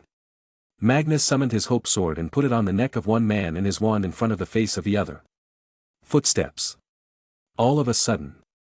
Most of the shop owners in the vicinity came out of their shops running with wands out. They encircled Magnus and the 3 men. Their wands focused on the 3. How dare you attack His Majesty? Florian Fortescue shouted. Soon, other shop owners did the same. Fear and regret appeared on the faces of all 3 seeing the situation they were in. Then, one with Magnus' sword on the neck cried, "We did not mean to attack His Majesty." Chapter 99. What the hell happened now? Ragnar came out of the shop with his arms full of boxes. Seeing the crowd outside left him in shock, seeing Magnus at the center made him relaxed. He went to Magnus calmly and asked, "What happened?" "I have no idea. They jumped and just rushed on me from behind." Magnus said. "No, we didn't mean to attack you. We just wanted to talk to His Majesty." One of them shouted. Seeing sincerity in his voice, Magnus lowered his sword and wand. "What do you want to talk about? And what's with this shady get-up?" Magnus asked them. We are the managing members of the army of Merlin. Lots of muggleborns, squibs and other marginalized wizards formed this group after hearing about you. We consider you our leaders," they said. Magnus sighed. "What's the goal of your group?" "To survive, to never be discriminated against by the purebloods and the terrorists. To get a voice to negotiate with the ministry," they answered. Magnus shook his head. "Then you came to the wrong person. By associating with me, you will be much more heavily targeted by those you want to be protected against." "We will fight," they insisted. "Get a job, work and make money. Marry someone if you haven't and live a happy life. Why do you want to waste your time and energy on this?" Magnus asked. "Marry someone? Why would we marry an innocent muggle and have them be targeted by the purebloods too? Why should I have a child when I know they will be discriminated against? We want an end to this bigotry, that's it. And for it, we are ready to fight. We know what you did a few days ago, how you alone killed 4 of Death Eaters. Everyone is silently talking about it. Tell me, if even you, the one with the royal pure blood of King Arthur and the powerful blood of Merlin is called a mudblood, and is attacked, what does that make us? Even less than dirt?" The one who was under full-body binding charm not long ago asked. Magnus honestly had no answer to this. And what the man said also hit him. Indeed, if even the king is considered a mudblood, what does that make normal people? Magnus sighed. "Okay, give me your contact information. I will contact you when I am prepared to do something." The 3 men quickly handed him an address and thanked him multiple times. After that, Magnus pushed them to their homes. The more they stayed there, the more they will be targeted by purebloods later. Then, he also returned to his home to tell his parents about the upcoming trip to Saudi Arabia. Dad, we're going to Riyadh for New Year, let's pack up," Magnus shouted as soon as he entered the house. Adam froze midway, the chicken wings he was eating also froze just near his wide-open mouth. Grace too had the same reaction as she looked at Magnus from the sofa. In the background the TV was making a noise. Why is it that whenever you enter the home it is always something explosive? Where did this plan come from now? Grace asked. Magnus smiled like the pure innocent boy he was and ran into the arms of his mother to be spoiled. Actually, he was just buttering her up, but still. "Mummy, do you remember when we bought a new house?" he asked. Yes, what about it? She asked back. Well, I got no money to pay for it. I mean, all my wealth is in the form of gold and precious stones. If I were to use the gold directly, it would destroy the gold prices around the world and could even cause major economic problems for the world. So, I have decided to sell a big blue diamond in the upcoming auction for super rich people in Saudi Arabia. Magnus revealed. Grace stopped caressing his head. You are certainly too smart for your own good now. You knowingly told us about this now because we cannot do anything other than accepting it. But, did you forget we got 2 million from the crown? No. We will not use that money. That is your personal funds. And I told you because I knew you wouldn't let me go alone, although I could do it, Magnus explained. No. Never. You are too small to be traveling to such places alone. We will go there. She instantly said. Oh Mum, how will I ever tell you the dangers your son faces every day, Magnus thought deep inside. What about you, Dad? Magnus asked. Well, if even Grace is going then I will too. Besides, it's been a long time since we had a trip. I think the last time we went out of the country was when you were just 1. You kept yourself stuck to the plane window the whole time, you didn't move even when you spoiled your diapers.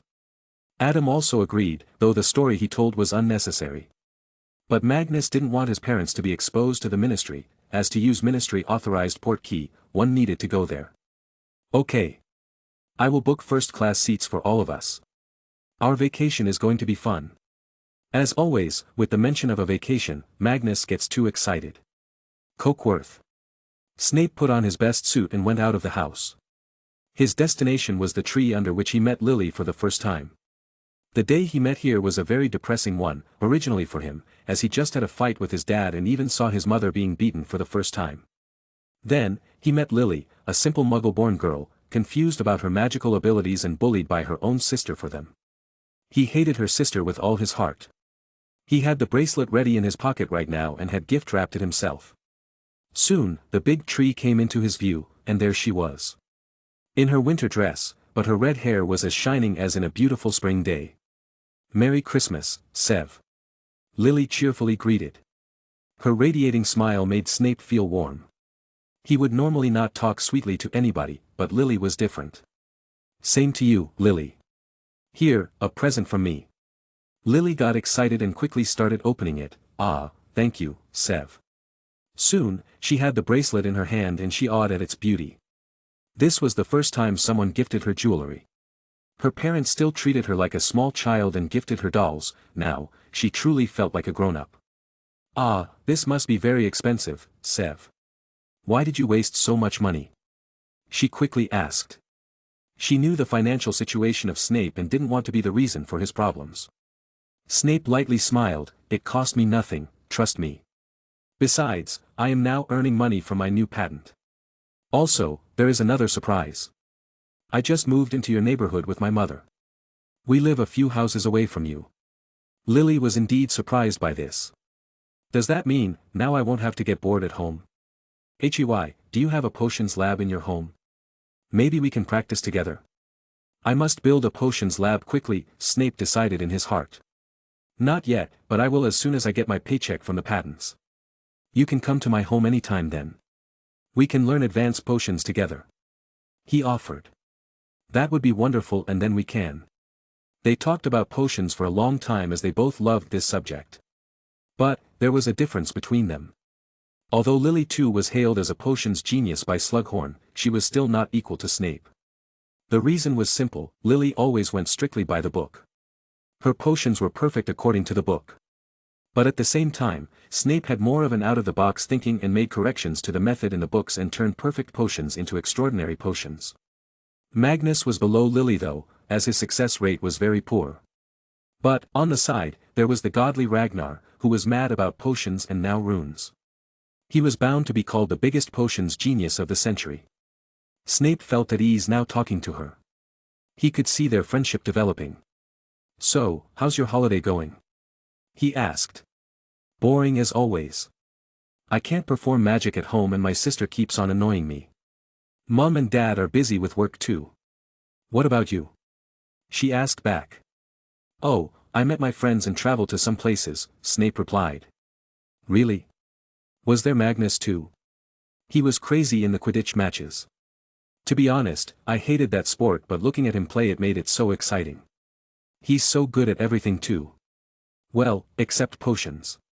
I can't believe I know the future King of Britain, she spoke non-stop. The more she spoke, the more Snape's face fell. A realization came to his mind, so she likes him. Yes, after that, Snape just kept on giving normal, obvious replies to her. Soon, lunchtime came and they said goodbye and went home. Snape was now depressed as compared to his happy mood early in the morning. And no, there is not going to be a dumb scenario where Snape will get angry at Magnus. There were supposed to be 2 chapters today that would have made everything clear, but it's taking me some time to get back to my earlier writing speed. Chapter 100. After returning to his home, Snape went straight to his room, ignoring his mother calling him for lunch she made especially for him. She was trying to turn into a good mother now, as the toxicity had left her life and she didn't have much authority to make mistakes. Snape ignored her and locked himself in his room. He went to the bathroom and looked at himself in the mirror. I never stood a chance, look at him, blood of Merlin, the future King of Britain, whereas I, a poor, ugly, weak pathetic boy. Splash. He filled water in the wash-hand basin and drowned his head. He wasn't trying to kill himself, just wanted to space himself out of the sounds around him. Once it was silent, he opened his eyes. Water made it all blurry, but his brain seemed to play games on him as that blur felt like images.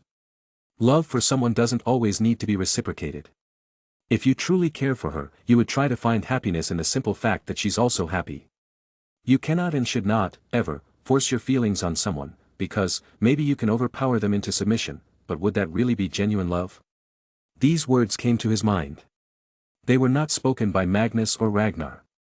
It wasn't even spoken by someone living. These words were from the portrait of Merlin and Arthur who was inside Merlin's portrait. After this, Snape saw another scene in the water. It was not from much long ago, just from the previous night. We are brothers, I got your back. These were Magnus' words in the letter.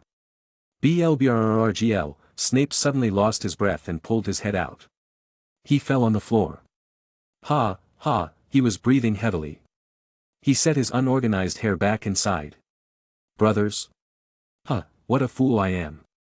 I finally have everything I could dream of, friends who are like family, mother, who's finally free. Money, to finally not be poor. I do like her, but how can I blame her personal choices on Magnus? He doesn't even know about her feelings. She is to Magnus what I am to her. She's even more unlucky, as she's not even his close friend. He talked to himself. He then got up from the floor and tidied his clothes. He again looked at himself in the mirror, now much more confidently. Life has given me another chance. I will not waste it. I will become the best potioneer I can.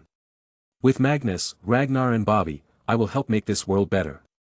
After that, he quickly went out of the locked room. He went downstairs to the dining table. There, he saw the lights dimmed and his mother sitting alone, looking at the food on her plate depressingly. Snape felt extremely bad for ignoring her when she was trying her best to be a good mother. So, he put on a smile on his face and went behind her, then, he hugged her neck. I'm sorry, Mom. I will be good now. Let's eat now. After this, we will go to the park. He spoke. Elaine looked at the radiation face of Snape and turned happy. She felt energized all of a sudden and got up to put food on Snape's plate. Yes, let's eat, Sev. My sweet baby. She dotted on him.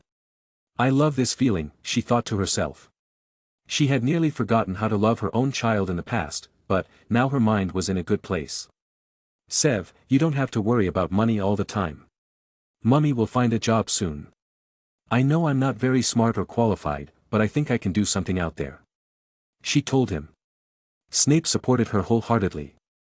She needed to get out of this gloomy place and do something other than just sit. I know the owner of Potion's shop in Diagon Alley, he's looking to hire. Maybe you can be his store clerk. Really? Then I will go and apply there later. She enthusiastically said. Snape just silently smiled seeing her smile. A line once again resonated in his head and he thought to himself. Yes, seeing people you care about happy does make you feel happy. London, Heathrow Airport. Magnus, Ragnar, Grace, Adam and Ted had come to the airport to catch their flight. It was just one day before the auction. Magnus had actually sent his diamond and the 10th century coin to Riyadh already. It was in the Gringotts branch in Saudi Arabia. Ted was able to get a spot in the final auction. However, the slot of his item was not decided yet as they needed to check it first. They only agreed to give the slot after hearing how big the diamond was. They initially thought Ted was a conman or maybe a prankster. So, he had to say that he represents the owner of Dragon Holdings, who owns 15% of Intel, plus many more. Magnus was also planning on investing in another chipmaker company called AMD, fully known as Advanced Micro Devices. They went looking to go public in 1972 September. Magnus approached them and they agreed to let him invest as his investment would increase company's worth and that would make the IPO better. But the specific details were still being talked about. Poor Ted couldn't have done all this alone, so even he had formed his own law and consulting firm and named it Tonks & Tonks. Why multiple Tonks? Well, that was for his soon-to-be-arriving daughter. Magnus did not invest much in his company. Just 5% stake for initial capital. Then, Ted hired lots of newly graduated kids from famous law schools in the UK and US. He also hired a few old-timers to advise with their expertise. Anyway, Magnus was yet to completely sign the auction contract and he would only do it after blowing the minds of experts there. Mummy, hurry up. Magnus excitedly ran towards the big 747 aircraft. Grace chuckled seeing him all excited. People also smiled seeing him, an innocent kid having fun. Unknown to all, he was probably the richest man of the past many centuries. Meanwhile, Ragnar was very nervous.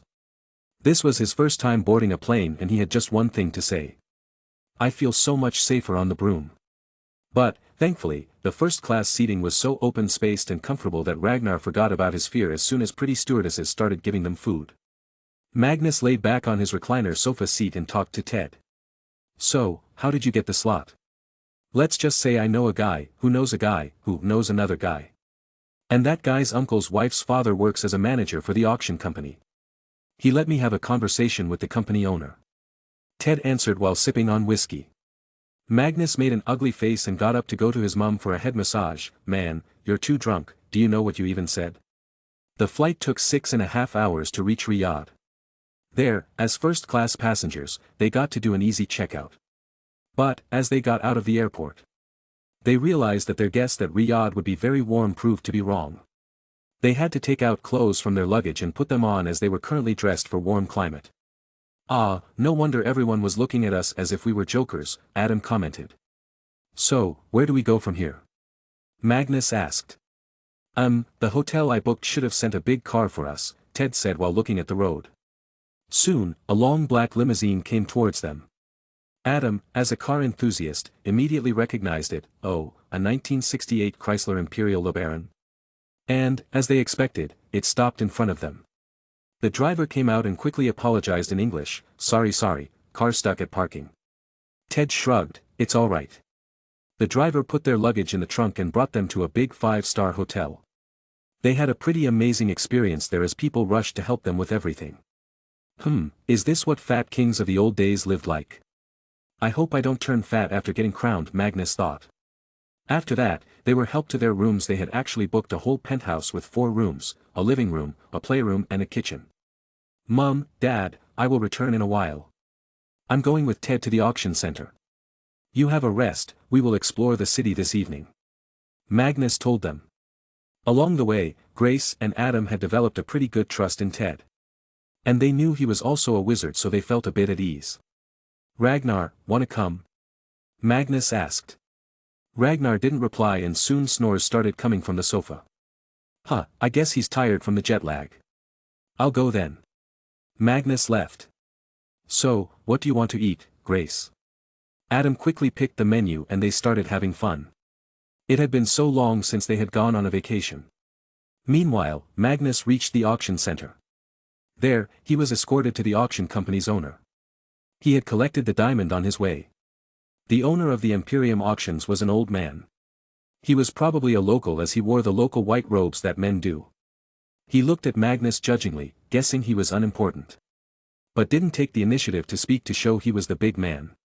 Magnus rolled his eyes and simply put the diamond on his table. And it was not done softly. Magnus put the diamond on the glass table so strongly that it got cracked. But, it was an expensive glass and didn't even break them. It now just had a broken texture. However, none of the company men were bothered by the broken table. Their mouths were agape and their eyes were about to fall off their sockets. Then, the old man slowly extended his hands towards the diamond. They were shaking. He tried to pick it up but for some reason felt it was too heavy. That was the weight of the money. A big smile grew on his face. Mashallah. This is amazing. You did not exaggerate but instead understated its beauty and size. This should be kept in a museum, but, now that it's here, we will do our best to show it to those who dare to have it. Magnus nodded and took their contract paper to read it. It said 10% would be taken by the auction house. Magnus, a person who hated losing too much money, couldn't tolerate this. This diamond was going to sell for hundreds of millions. He scoffed, 3%, take it or leave it. Ahaha, son, let me talk to Mr. Ted first. He tried to ignore Magnus. Ted frowned. Mr. Ahmed, you seem to have mistaken. He is the owner of Dragon Holdings and the owner of this diamond. It was another round of shock on everybody's face. Ahmad internally tensed up. Does he even own a bank account? Ah, so you're Mr. Grant. You see, 10% is the standard RA. He was interrupted by Magnus, who was now playing catch with the diamond. 2%, take it or leave it. You are the customer now, Mr. Ahmad. I can decide not to sell it here and just go to the Queen of England. Or maybe a dictator of some corrupt country. They will pay me whatever I want and there will be no brokerage. Ahmad started sweating. He now saw Magnus as the capitalist demon he used to learn about in school back in those days. Ahaha, Mr. Grant is angry it seems, please try. You want 1%? Magnus asked again with no expression on his face. Yes, 3 is fine, Ahmad spoke up grudgingly. Magnus' brow furrowed. The bid ended at 2%. That's all you get. Wait, are we the auctioneer or is he? Everyone from the company thought. They felt they were losing their hair by each second of interacting with this kid. Yes, deal, Ahmad agreed. He now just needed to sell it as high as possible and he can still make a decent amount of money. But this diamond will also be an amazing way to increase his company's presence around the world with sensational news. However, he was warned not to reveal Magnus' identity to anybody. Chapter 101. Magnus returned to the hotel after his successful meeting and signing of the contract. He was very happy with the result too. He was going to tour around with his family today as he did not have much time. The next day there would be an auction and then he will have to return to Britain before January 2nd as he needed to go back to Hogwarts that day. Okay, let's go, Mum and Dad. We're going to see some camels. Magnus voiced. And so, their little vacation started. They went to see camels, then they did some adventure sports. After that, by the evening they returned to the hotel to have a nice local cuisine dinner. Magnus then started preparing for the next day. Is the man you hired trustworthy? Magnus asked. Of course, he's a muggle born from Britain. I've known him for some time now. Don't worry. Ted assured Magnus. Magnus had planned to strategically jack up the biddings whenever he felt the need. He wanted the most out of that big diamond. Let's just hope everything goes well tomorrow, Magnus muttered and went to sleep. While he slept, some people were wide awake. It was none other than Ahmad, the owner of the auction company. The moment he saw the diamond, he knew he needed to tell a few people who would go crazy over it and would want to have it at all cost. After all, there was no other diamond like this and some rich families would like to have it as a family heirloom. But, first, he needed to show his respect to the monarch of the country he was in. So, he quickly went to the royal palace. There, he could show the images his people took of the diamond. Magnus did not leave it under their care as he didn't trust them. Not only that, Ahmad had sent the photos to various rich people by his people from the flight. If they are interested they can also bid. The more competition there was, the higher its price would be. He was a decently prominent person and was granted a meeting with the king soon enough. Also, he told the secretary that it was a matter of utmost importance. He went in front of King Faisal bin Abdulaziz Al Saud, the current ruler, and respectfully showed the photos.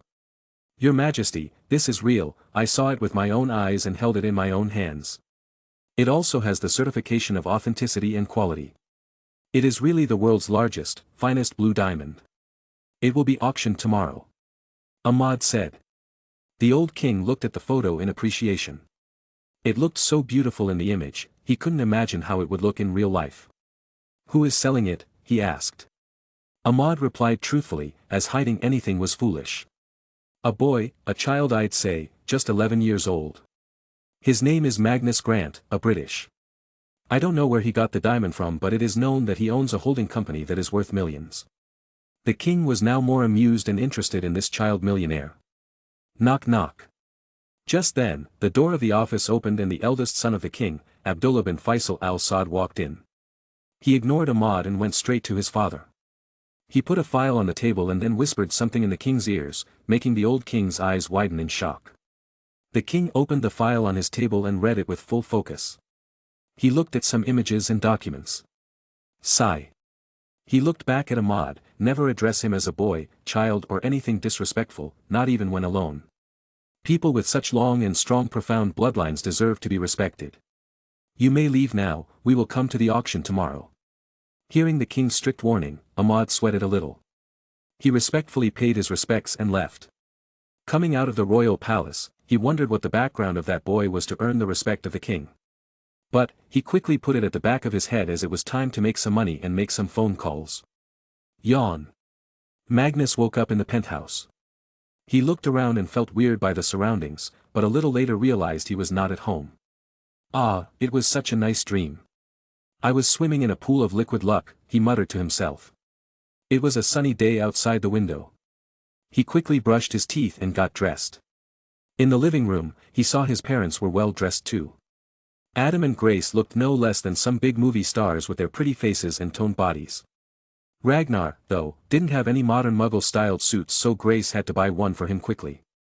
Let's go and get rich. He loudly greeted them. Boop. Don't be so greedy. Grace lightly knocked on his head. Ouch, I'm a good boy who loves pancakes, that's it. Magnus innocently replied. However, you're even more greedy when it comes to pancakes. Let's go now. The car is waiting for us. Adam came to his rescue. They left the hotel and arrived at the auction. The place was decorated as if a marriage celebration was going to be held there. Well, technically, after the auction there was going to be a big New Year party that will go on until the next morning. They arrived at the main door of the building that had a red carpet laid.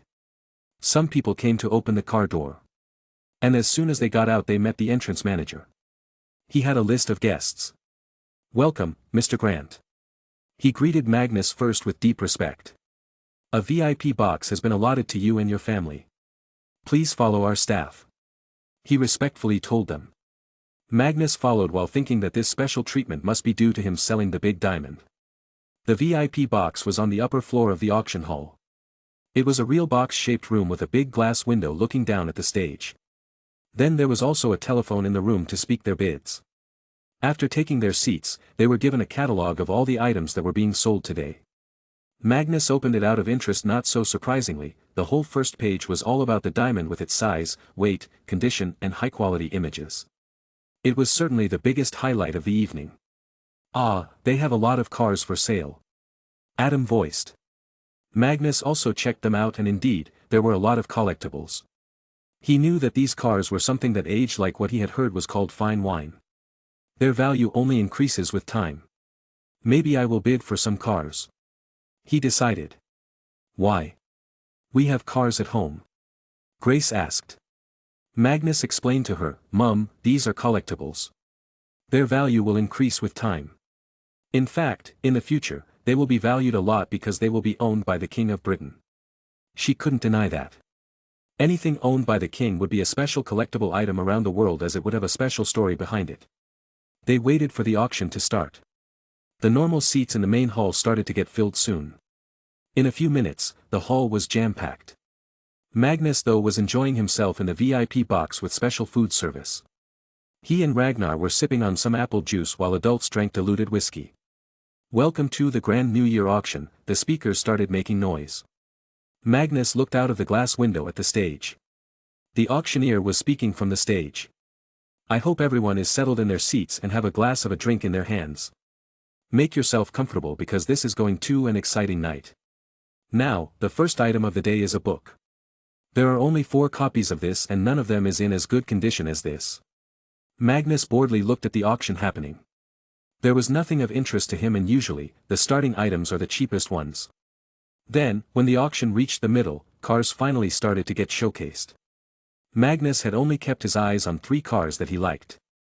He had asked his dad and he was told that all of them were collectibles. And the next car is what one may call beauty and also a beast in one body. It is the 1935 Duesenberg SSJ. A car of luxury and also speed. It can go from 0 to 100 in 9 seconds with its 400 horsepower engine. The bidding starts at $300,000, the announcer introduced the car. It was also brought to the stage. Magnus wanted it. He was also attracted to its old-style design. They don't make stuff like this nowadays. Okay, let's do this. Magnus first waited for the bids to calm down a little as he didn't want anyone to interrupt him. Finally, at double, $600,000, only one bidder was left. 600,000, one, any more bidders? Or this will go out of your hands forever, the auctioneer tried to cheer people up. Magnus calmly picked up the telephone and spoke in it. Immediately the headphones on the auctioneer's head alerted him. We have a new bid. 800,000, he roared. But, instantly the man who previously bid 600,000 raised his hand again. 900,000. Any more bids? The auctioneer asked. Magnus hated losing money. He bit his teeth and bid again on the phone. $1 million, any more bids? It was Magnus' unlucky day, and the man again lifted his hand and bid 1 million. This went on for a while and Magnus finally got the car for 3 million. I wasted too much, he cried to himself. But, suddenly, Ragnar slammed his elbow to his side. Are you dumb, Magnus? How can you forget your biggest weapon? Gifted by me. Magnus looked at Ragnar's face and it clicked in his mind. I am such a dummy, of course, I got liquid luck. Hee, let's see who makes me lose money now. He evilly chuckled and quickly drank the potion he always kept in his pocket. Chapter 102. Magnus felt nothing after drinking the potion and just hoped it would work. If this potion doesn't work, I'm going to call Sev the best potioneer and not you, Magnus told Ragnar. Ragnar shrugged. Well, I hope your luck today is not so godly bad that even this potion can't help you. Don't put the blame on God if the potion is bad, Magnus argued. You'd be dead if the potion was bad, Ragnar replied, shutting Magnus up. Our next item is another car. 1964 Ferrari 275 GTB/C Speciale. There are only 3 of these in the world. The bids for this start at $400,000.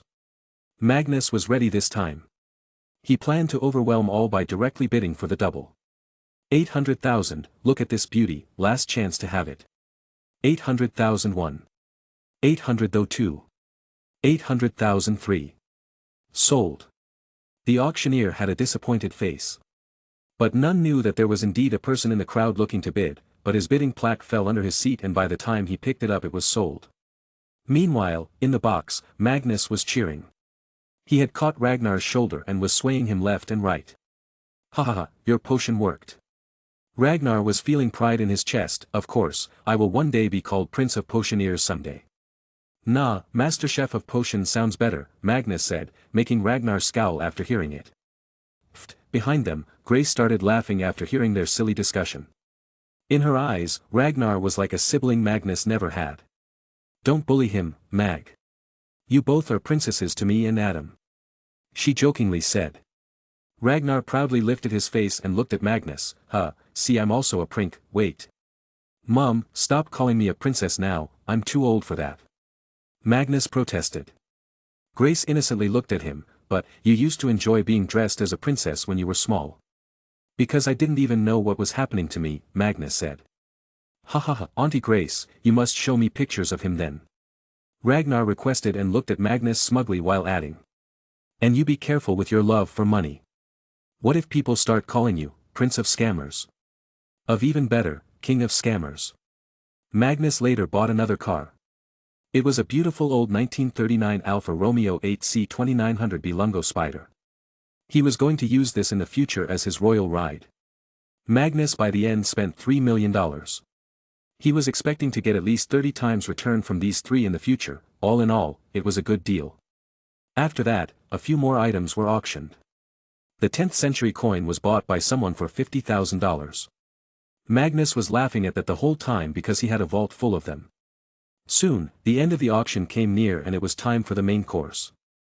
Many rich people had come to either buy it or just admire it. The auctioneer, although was tired by now, suddenly gained energy. The owner of the auction, Ahmad, himself, came on stage with the diamond on a trolley. It was covered with a golden silk cloth. The final item of the day. The only blue diamond in the world. That is as big as this, as clear as this. For this beautiful diamond, words aren't enough. He lifted the silk cover from it, showcasing its beauty. Bids start at $70 million. The auctioneer announced and waited. Magnus honestly felt slightly nervous even though he had bigger and more precious diamonds in the vaults. Just the sheer unpredictability of the auction made him nervous, also excited. Is this what gamblers feel like, he wondered and focused. The bids were now mainly coming from the VIP boxes. 100 million. 200 million. 300 million. There weren't many people in the world who had this kind of money. Magnus had also at most anticipated 250 million and he had already crossed that mark. He was happy.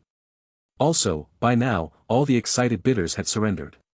But then, from another VIP box, a bid came. 350 million.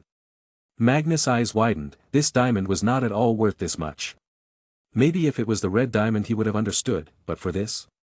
He wondered if this was the effect of the liquid luck or something else. But maybe it was a mix of both. Magnus didn't know that Ahmad had secretly sent the word to Mohammad Reza Pahlavi, the Shah of Iran. Now, Saudi Arabia and Iran didn't do so well with each other. They hated each other. So, when it came to owning such a precious diamond, of course, they wouldn't let the Saudis take it.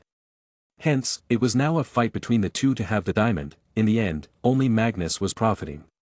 400 million, the Iranians bid. Wanting to put an end to it, the Saudis bid like crazy, 500 million. The Shah of Iran didn't bid further. He had a lot of money but not this much. Also, he was facing a possible revolution against him back in his country and needed to be a little conscious about his spending. 500 million, 1. 500 million, 2. 500 million, 3, bam bam sold. Sold. Sold, dot. So, in the end, the king of Saudi Arabia won the diamond. Magnus though was feeling numb. Where do they get so much money? It's all oil money, Ted spoke from a seat beside him. Crazy how Earth gifts some countries while destroying others with no resources and constant droughts, Magnus muttered. That's just how the world is made, dear. You can't do anything about it. Grace patted his head from the seat behind.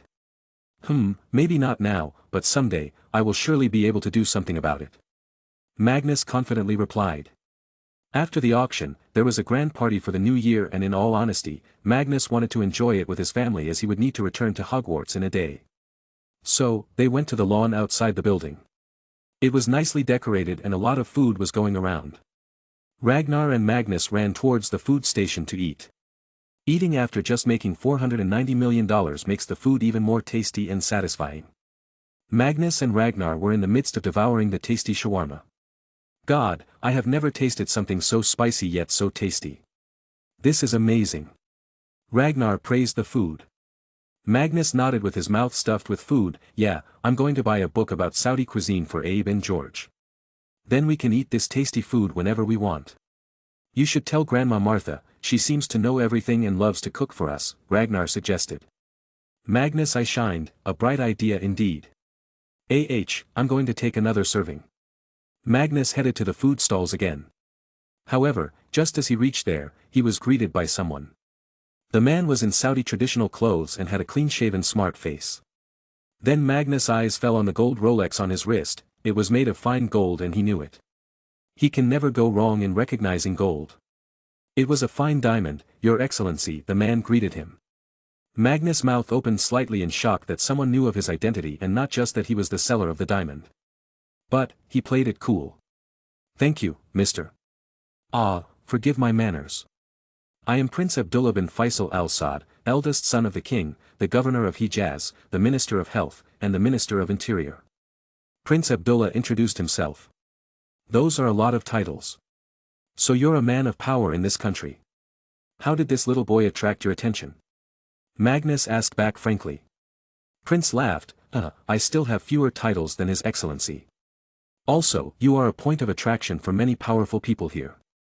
A powerful king, from a long old bloodline and also a powerful wizard from the ancient line of one of the most powerful wizards in history, you are worth countless blue diamonds that just got sold. Magnus was taken aback. Is he also a wizard, he wondered. But, the prince continued, I know what you must be thinking. Let me explain. You see, there is nothing like the Ministry of Magic in this country. The royal family controls everything, even though we are not wizards. We employ lots of wizards among our ranks. They are an integral part of this country's administration. The moment you arrived in the country, we knew about it. Magnus actually liked it, so you don't have pure-blood racists. We do, not many, but enough to pose a threat. They are mostly old families who want to take the throne. That is one of the reasons we employ so many wizards, as they create a safety net around us. Prince Abdullah explained. Magnus nodded, so it's a global problem. I would very much like to see a day when all wizards and non-magicals can get along. My family would too, as it benefits no one and only weakens us. Well, I actually came to invite you. The king would like to meet you, as a respected fellow monarch.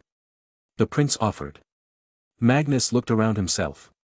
He then saw Ragnar looking his way with a questioning gaze. Magnus nodded towards him. Ragnar understood the meaning immediately and called Ted. They were going to keep an eye on Magnus and his surroundings. Magnus was taking precautions since he knew there were wizards around him. He then looked at the prince. Sure, let's go and meet him. I hope he's not a stiff person. Absolutely not. He was delighted to meet you actually. To be honest, he said he wanted to show you something, but I don't know what. The prince sounded confused and that alerted Magnus. Chapter 103. Magnus followed the prince to what looked like a giant tent in the garden.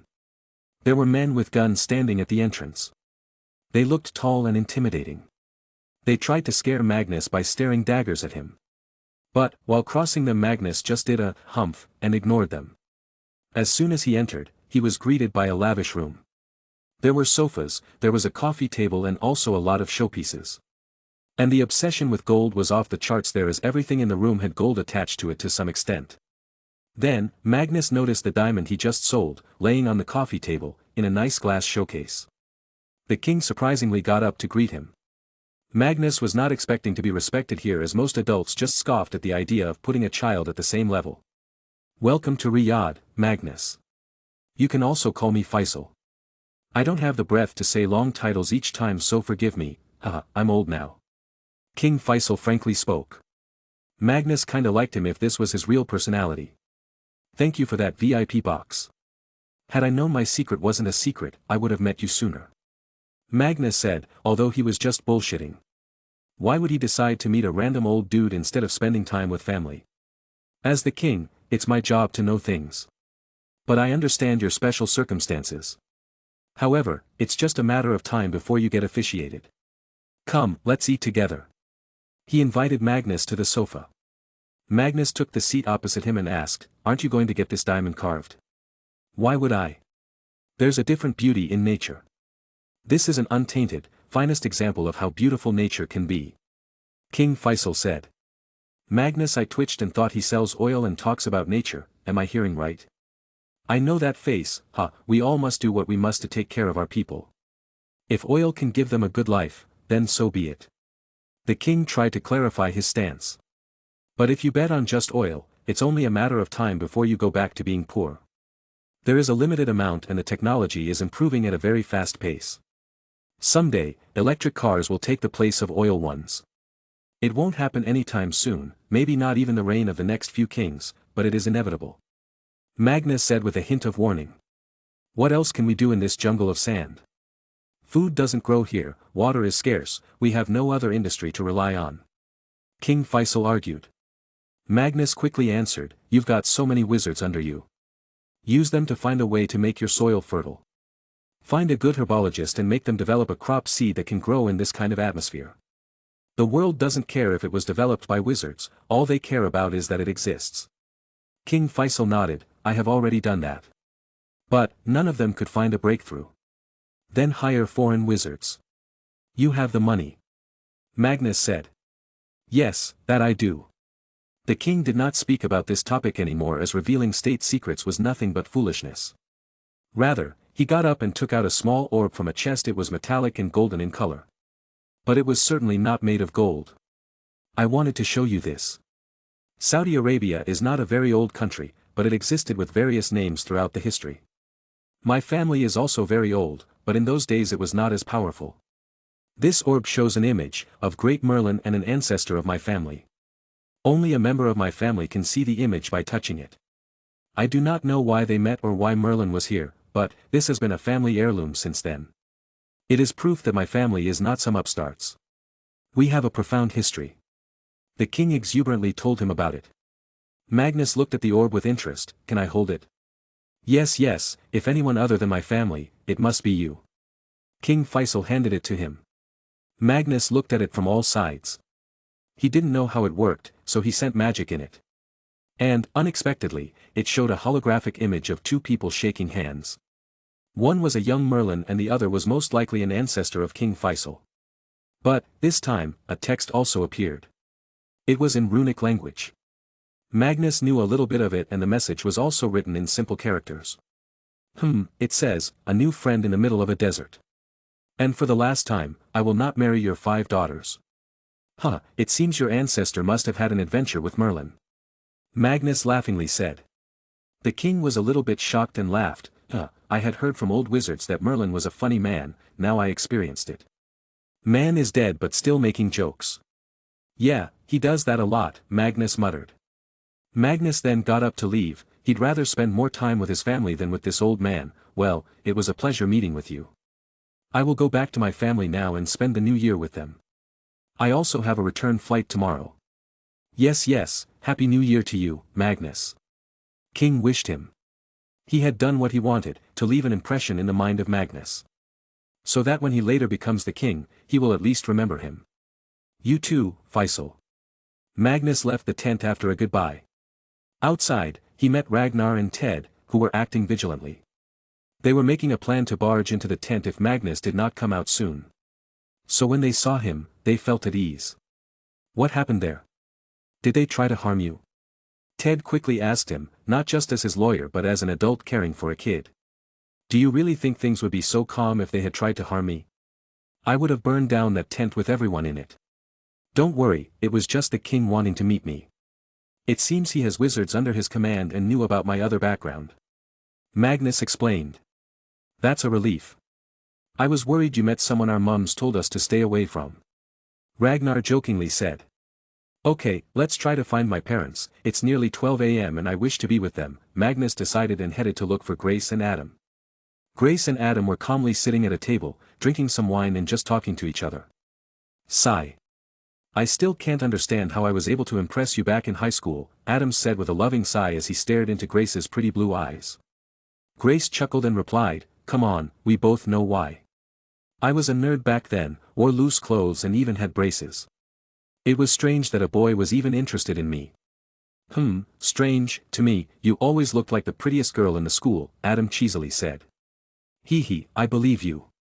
I remember how you had rejected that girl Bella.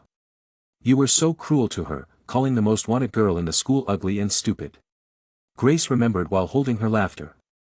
Adam crossed his arms. She was really stupid though, I mean, she did fail her high school in the end. Meanwhile, you and I were the perfect couple, with the highest scores. So much has changed since then. Grace rested back on her seat and looked at the starry sky. Yes, so much. Joining the services, have Magnus, and now all that's been going on. It's so unreal. Can you believe it, our son has $500 million in his pocket? Never in my life did I expect this, and he's just 11. I guess he took the best of our genes and overpowered himself. He's so smart for his age that I sometimes feel I am not working hard enough. I need to work harder and complete my research papers. Maybe with those patents, I can someday make my own hospital. Adam shifted closer to her and held her hand in his. I am absolutely certain that you can do it. Hell, I will say it now, that you will one day be the best cardiologist in the world. Cough, actually, Mummy will be a queen mother and the best cardiologist in the world. Magnus' voice came from behind them and 2 arms wrapped around Grace's neck. She smiled proudly. Where were you? We tried to look for you 3. Nothing, the king wanted to meet me. He knew that I'd become the king of Britain someday, just some political stuff. Magnus did not hide from them. Oh, I hope he was kind to you, Adam said protectively. It's better not to destroy face with the future king of Britain. Anyway, it's nearly New Year. There is going to be a big fireworks show. They will dim the lights for it. Let's all sit together and enjoy. Magnus said and dragged some chairs to the table. All of them sat together. Magnus though looked at Ted. I'm sorry, you couldn't be with your wife today. It's fine, all the work I am doing is for our future, so I think she will forgive me. Ted shrugged, but deep inside he knew he was going to get his ears pulled. Magnus though didn't want to treat his lawyer badly, so he decided to reward him. You did amazing this time. If you had not gotten the slot for the diamond we wouldn't be here. So, you should take the bonus from the company account. $10 million. Ted felt overwhelmed. He was already paid a very good salary and this was much more than anything he had seen before. Thank you, he muttered. Boom. Is it 12 a.m. already? Happy New Year, everyone, Magnus loudly spoke. The fireworks in the sky started and the lights shined on their faces. Magnus though was thinking about what this new year will bring him. More attacks on me. More money. More strength. This year is going to be full of activity I guess, he thought. At the same time, all had something going on in their heads. Ted was thinking about his family. I hope I can keep Andromeda and Dora safe from her vengeful family. Adam was thinking about his little family. I hope we can stay happy like this forever. Ragnar, though, had it worst. See this? I miss you, Mummy. I hope you are happy in the heavens. I will see you after avenging you, I promise.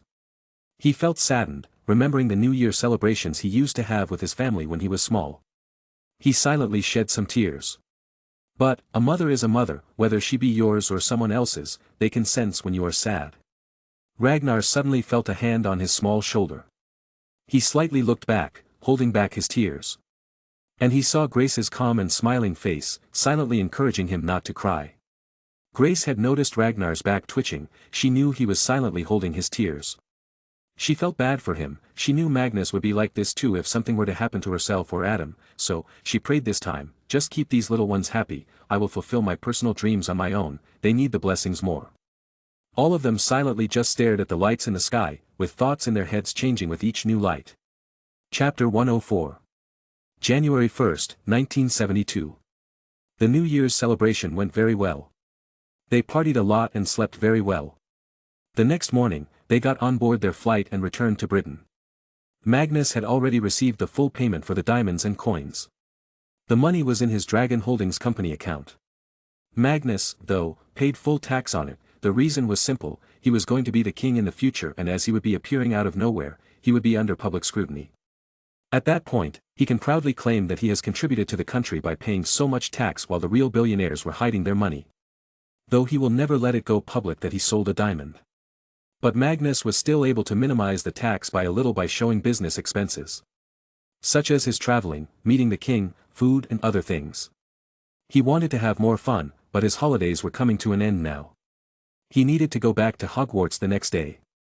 But, before that, he needed to shift with his family into the new house. As soon as they reached 10, Privet Drive, Magnus called Abe and George. Have you shifted all the stuff? Yes, sir.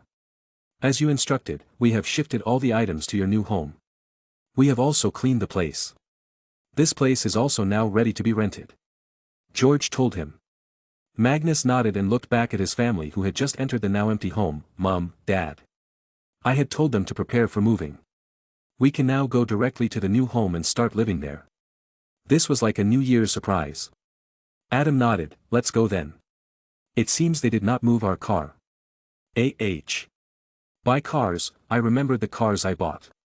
Dad, except for the 2 old vintage cars, you can use the Ferrari. There is also the Range Rover.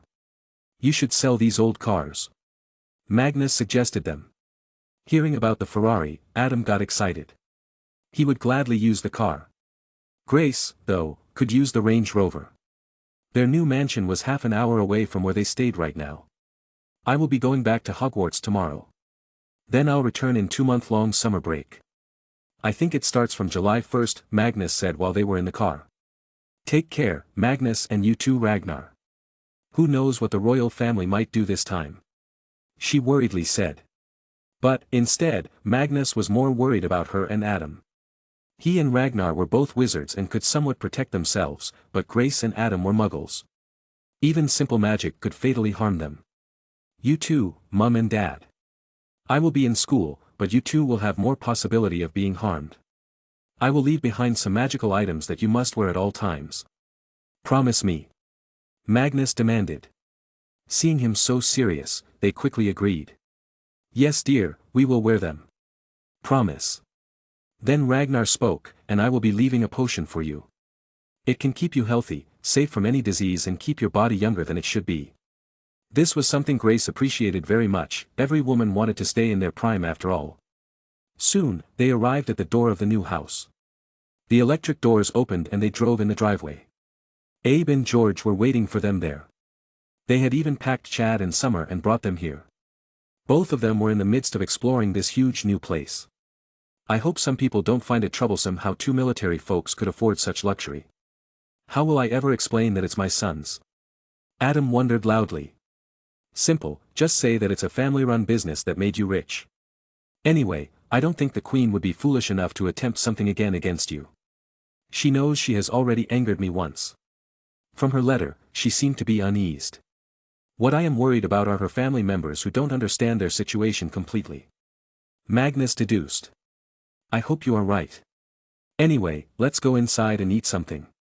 I will cook a good dinner today. Tomorrow you two will be leaving, so just tell me whatever you want to eat. Grace proposed. Pancakes, Magnus shouted. Roasted chicken, Ragnar did the same. Magnus turned to Ragnar and put his hand on his shoulder. My dear friend, we get to eat that in Hogwarts every day. Mom makes the best pancakes in the world, this is exclusive stuff. Humph. Ragnar pushed his hand away and said, and she makes the best roasted chicken too. The spices she put on it are the best I've ever eaten. There was a war of gaze going on between them. Huh, cool down, my two princesses. I will make both. Grace laughingly said as she ruffled their heads. Magnus grunted in annoyance, You spoiled my hair. Just wait, Mom, I will soon be taller than you. Then I will stand on a table and then ruffle your hair. She replied and went inside the new house, leaving behind a defeated Magnus. But Magnus didn't really follow back inside. He needed to charm the hell out of this whole mansion so that even a fly can't slip in and harm his parents. Ragnar also stayed back and said he needed to put some runes on some flower pots. What they were supposed to do was to start making loud police siren noise as soon as the house was in danger. Magnus, on the other hand, put the fire wards on the boundary of the whole property. So that no wizard with ill intention can get inside due to intense fire blocking his way. But, he wanted to do something extra. So, he quickly sent Abraham to Camelot to bring in 50 bows. Magnus made some slight changes to it and created an automated, intent-based trigger system. The arrows would come out at great speed at the attacker. Not only that, Ragnar gave his personally made highly potent poison to apply on the arrows. What does the poison do? It melts the brain and makes it come out of the nose in a gooey texture. A very painful death. They spent their whole evening until dinner to put charms and wards wherever they could. Cars, clothes, watches, their uniforms. Also, the house elves, Abe and George were going to stay there and would provide security.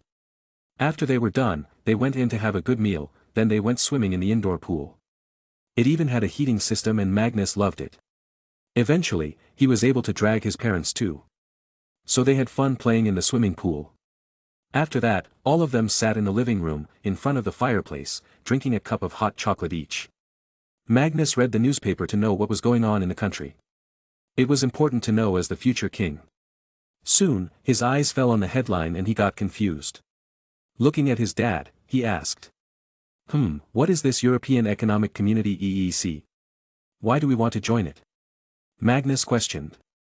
Adam answered, it's an organization that started in 1951. With the aim of ending the frequent and bloody wars between neighbors, which culminated in the Second World War. It was an idea to unite Europe so closely that it may never inflict damage on one another. Then why didn't we join it all this time? Why now? Ragnar asked further. Adam continued, because we were the proud winners of the war. We were living with the idea that our greatness would return. We were still living in the false sense of glory from the British Empire days. But now, as our economy is in a bad stage and inflation is on the rise, the government has been looking to join it. Initially, when the EEC was created we were expected to join. But now, we were denied entry 2 times by France and only now we're allowed. Magnus understood it.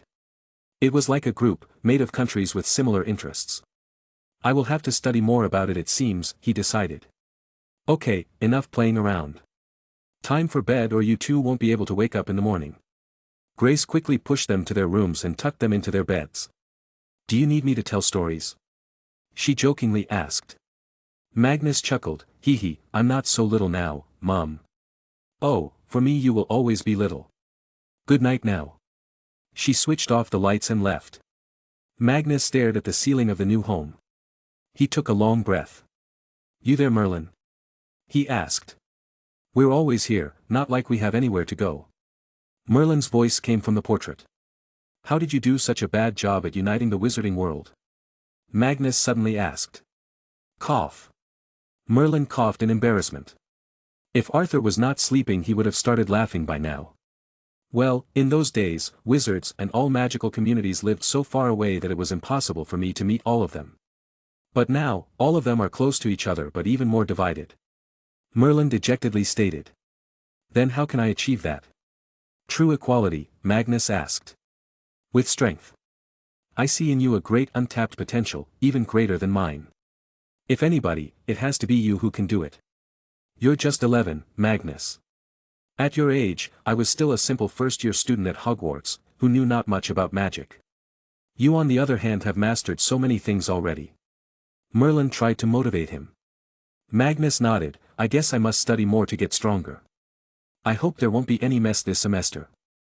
I want to focus on my studies, he muttered and closed his eyes to sleep. The next morning, Adam drove the Range Rover to King's Cross Station. Magnus and Ragnar had their luggage ready. Magnus was allowed only one pet so he just made Ragnar take Summer as his pet because he had none. Ah, I will miss you too, Summer and Chad. Grace hugged the 2 little ones. They also enjoyed the warmth. Summer rubbed her head on her face while Chad was snuggling on her shoulder. Then she gave a hug to Magnus and Ragnar. You two take care. If you need anything just send me a letter. I will reply immediately. Also, Bobby's mom called me, she said Bobby had gone to the hospital with his dad so he couldn't come. You should write him a letter. Magnus nodded, okay, Mom. You take care as well. Yes, take care, Auntie. And thank you for letting me stay with you. Ragnar politely thanked her. Grace ruffled his hair, don't say that, you are a part of the family now. Absolutely right, Adam affirmed. Ragnar felt warmth in his heart and gave them a long hug. Magnus then waved his hand, okay bye, I will write to you when I get there. Grace waved back, I packed a lunchbox for you too, eat them on the train. With that, both Ragnar and Magnus crossed the enchanted wall. Grace and Adam didn't need to come with them, they also needed to head to their offices soon as it was going to be a busy day after the New Year holidays. Pat pat. As soon as they arrived at the platform, they were greeted by Sirius and James from behind. They had entered just after them. Magnus looked back and chuckled, ah, my lovely stalkers. Chapter 105. Sirius and James's face twitched, bam they punched his chest together. Can't you say something nice for once? Sirius said.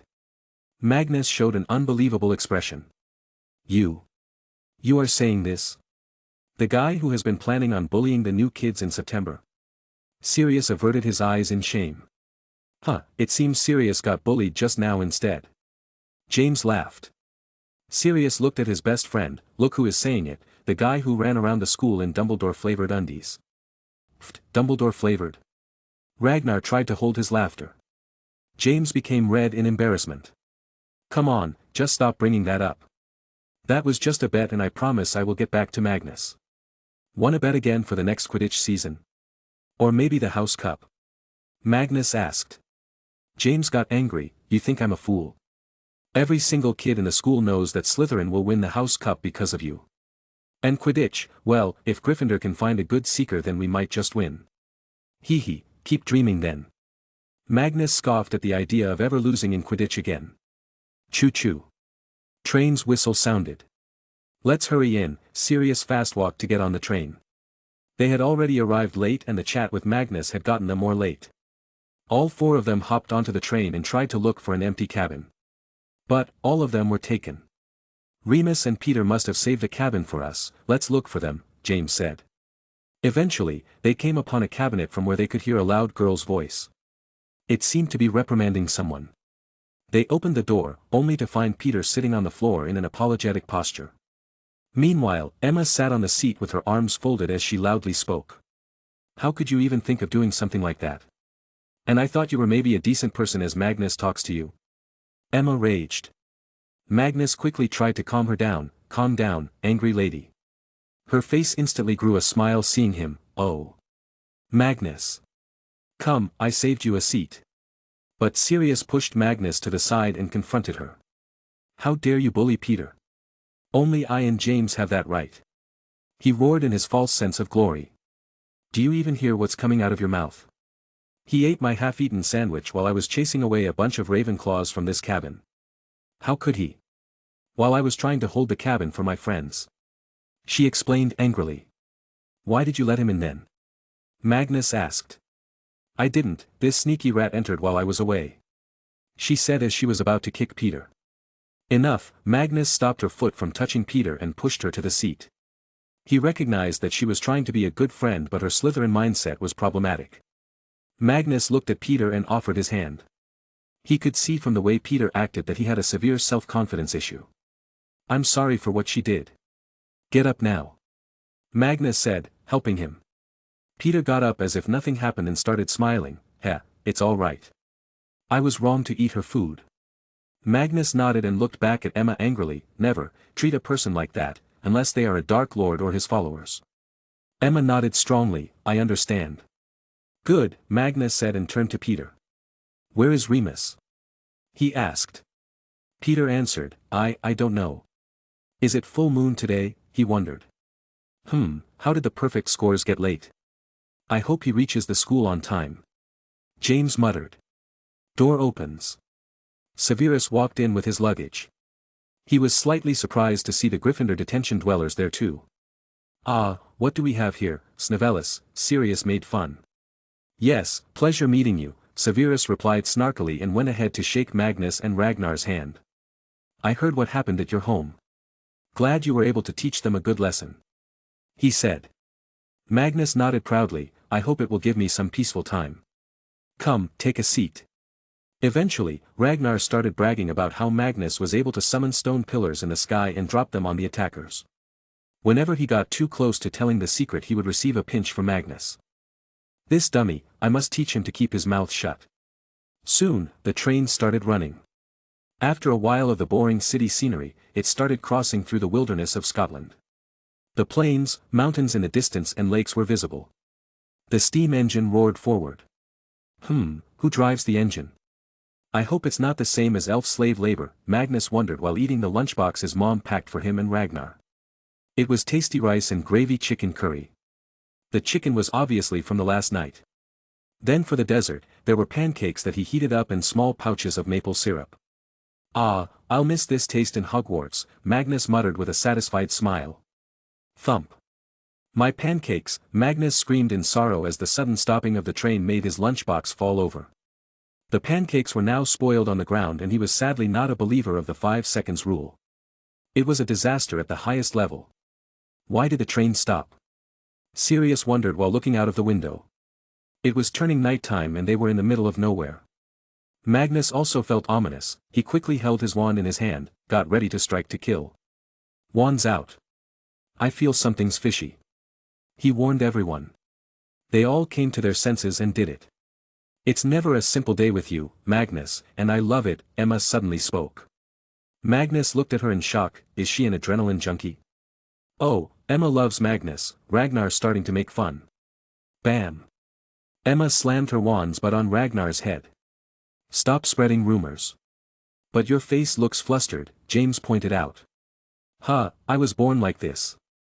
She scoffed shyly. Someone's coming. It's awfully silent outside. Something's going on. Magnus sushed them. They all quieted down and silently waited. Soon, the door handle twisted itself. Magnus had his wand ready to fire. They could hear each other's breath. As they all knew, that going by the record, the possibility of it being an attacker was very high. So many people were after Magnus' neck. Most wanted to deal with him before he got crowned because once that happened, attacking him would be high treason and the punishment for it was death. There were examples in the recent history of it too, as US-born Briton William Joyce, who broadcast Nazi propaganda to the UK from Germany during the Second World War, was hanged until death for high treason against the crown. Now, the wizarding world might act as if there was no sovereign over them, but the ministry would still have to enforce the laws of the land they live on. And punishment against high treason was a law as old as wizardkind. The door creaked open. Not an enemy. A voice came from the other side. Soon, the door fully opened and a man in a long coat appeared. Magnus didn't lower his wand even after the voice, but his friends were naive as they lowered their wands. Well, Ragnar didn't take out his wand anyway, he had a bottle of potion in his hand, ready to throw it over. "Who are you?" Magna questioned. "I am from the ministry. I need your help." "Please," the man pleaded. "How can I trust you? You could be just a spy planted by my enemies, to get close to me by acting like this." Magnus countered. The man closed the door behind him and put his wand down on the floor. The train also started soon after. "All I know is this could be a fake wand and you still have the real one in your possession," Magnus said, shocking all by his doubtfulness. The man kneeled. "Please, your majesty. The ministry has been compromised. I know you have been dealing with the Death Eaters successfully until now, I could only think of you.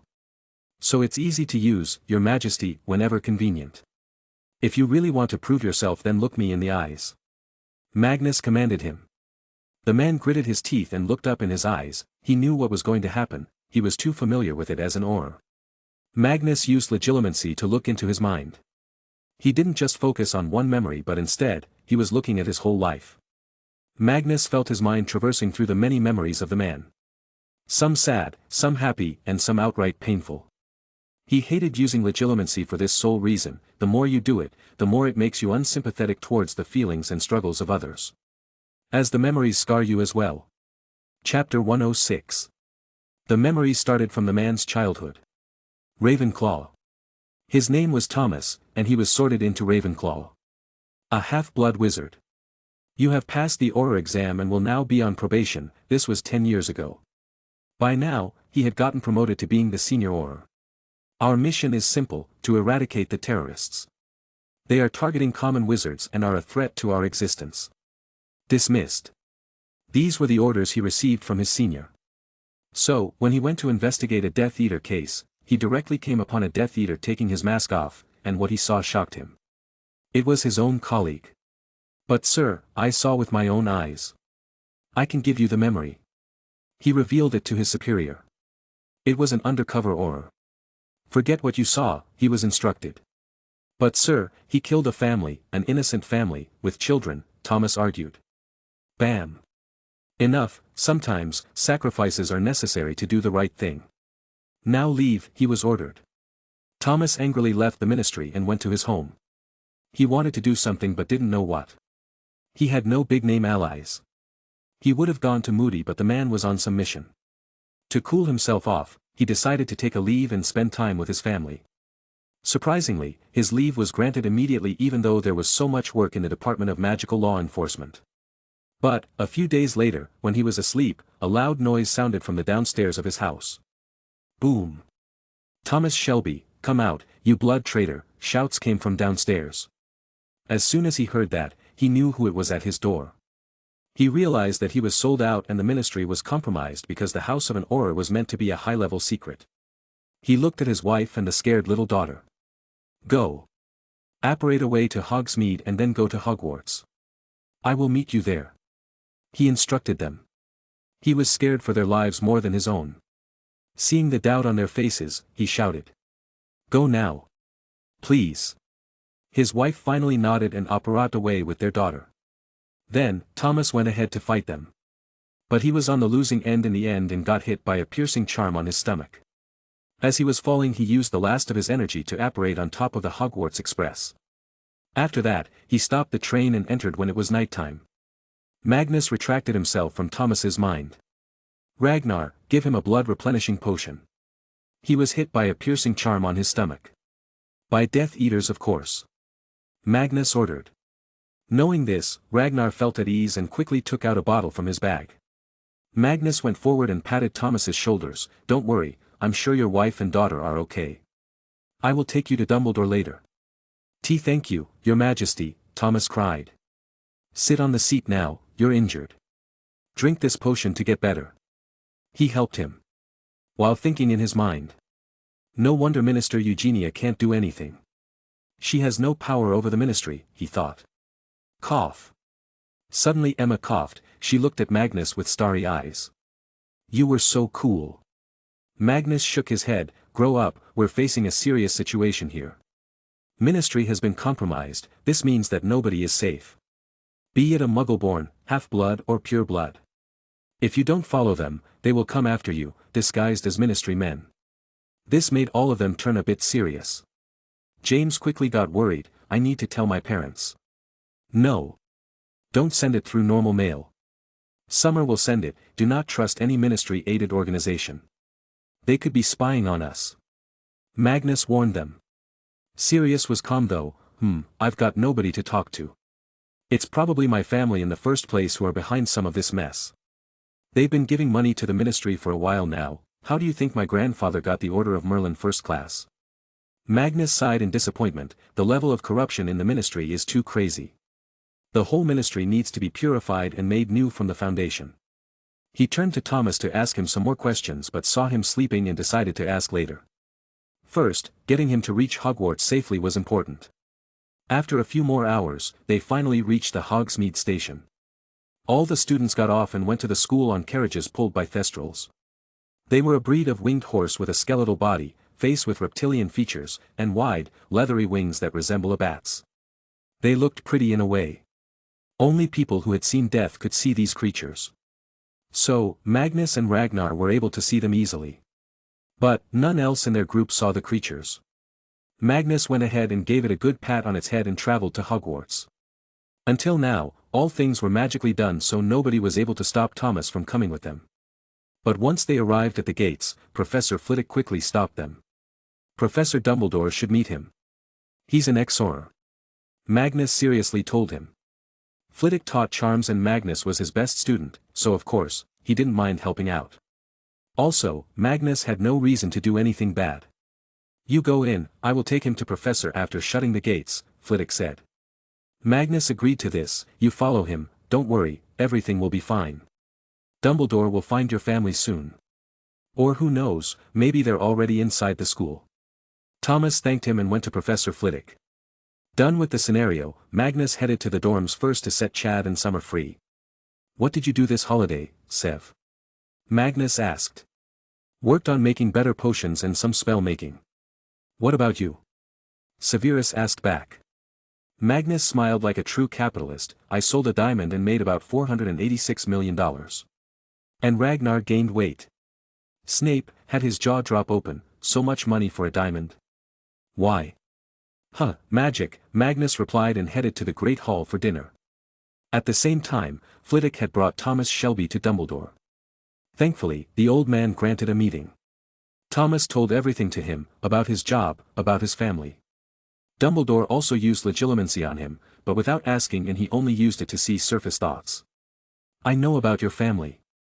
They arrived in Hogsmeade not long ago. They have been staying in my brother's place. Don't worry, they are safe. Dumbledore revealed. Hearing this, Thomas took a sigh of relief. Thank you, can you help me protect my family from them, Professor? Thomas was more informal with Dumbledore because when he was in Hogwarts, Dumbledore was just a professor and had a very good relationship with students. Dumbledore rubbed his long beard. That was his signal that he was thinking about it. After a while, he answered. I'm sorry, but I'm bound by the position I'm in. I am just a headmaster. If it's the ministry coming after you, then perhaps you need to find someone whom ministry cannot move.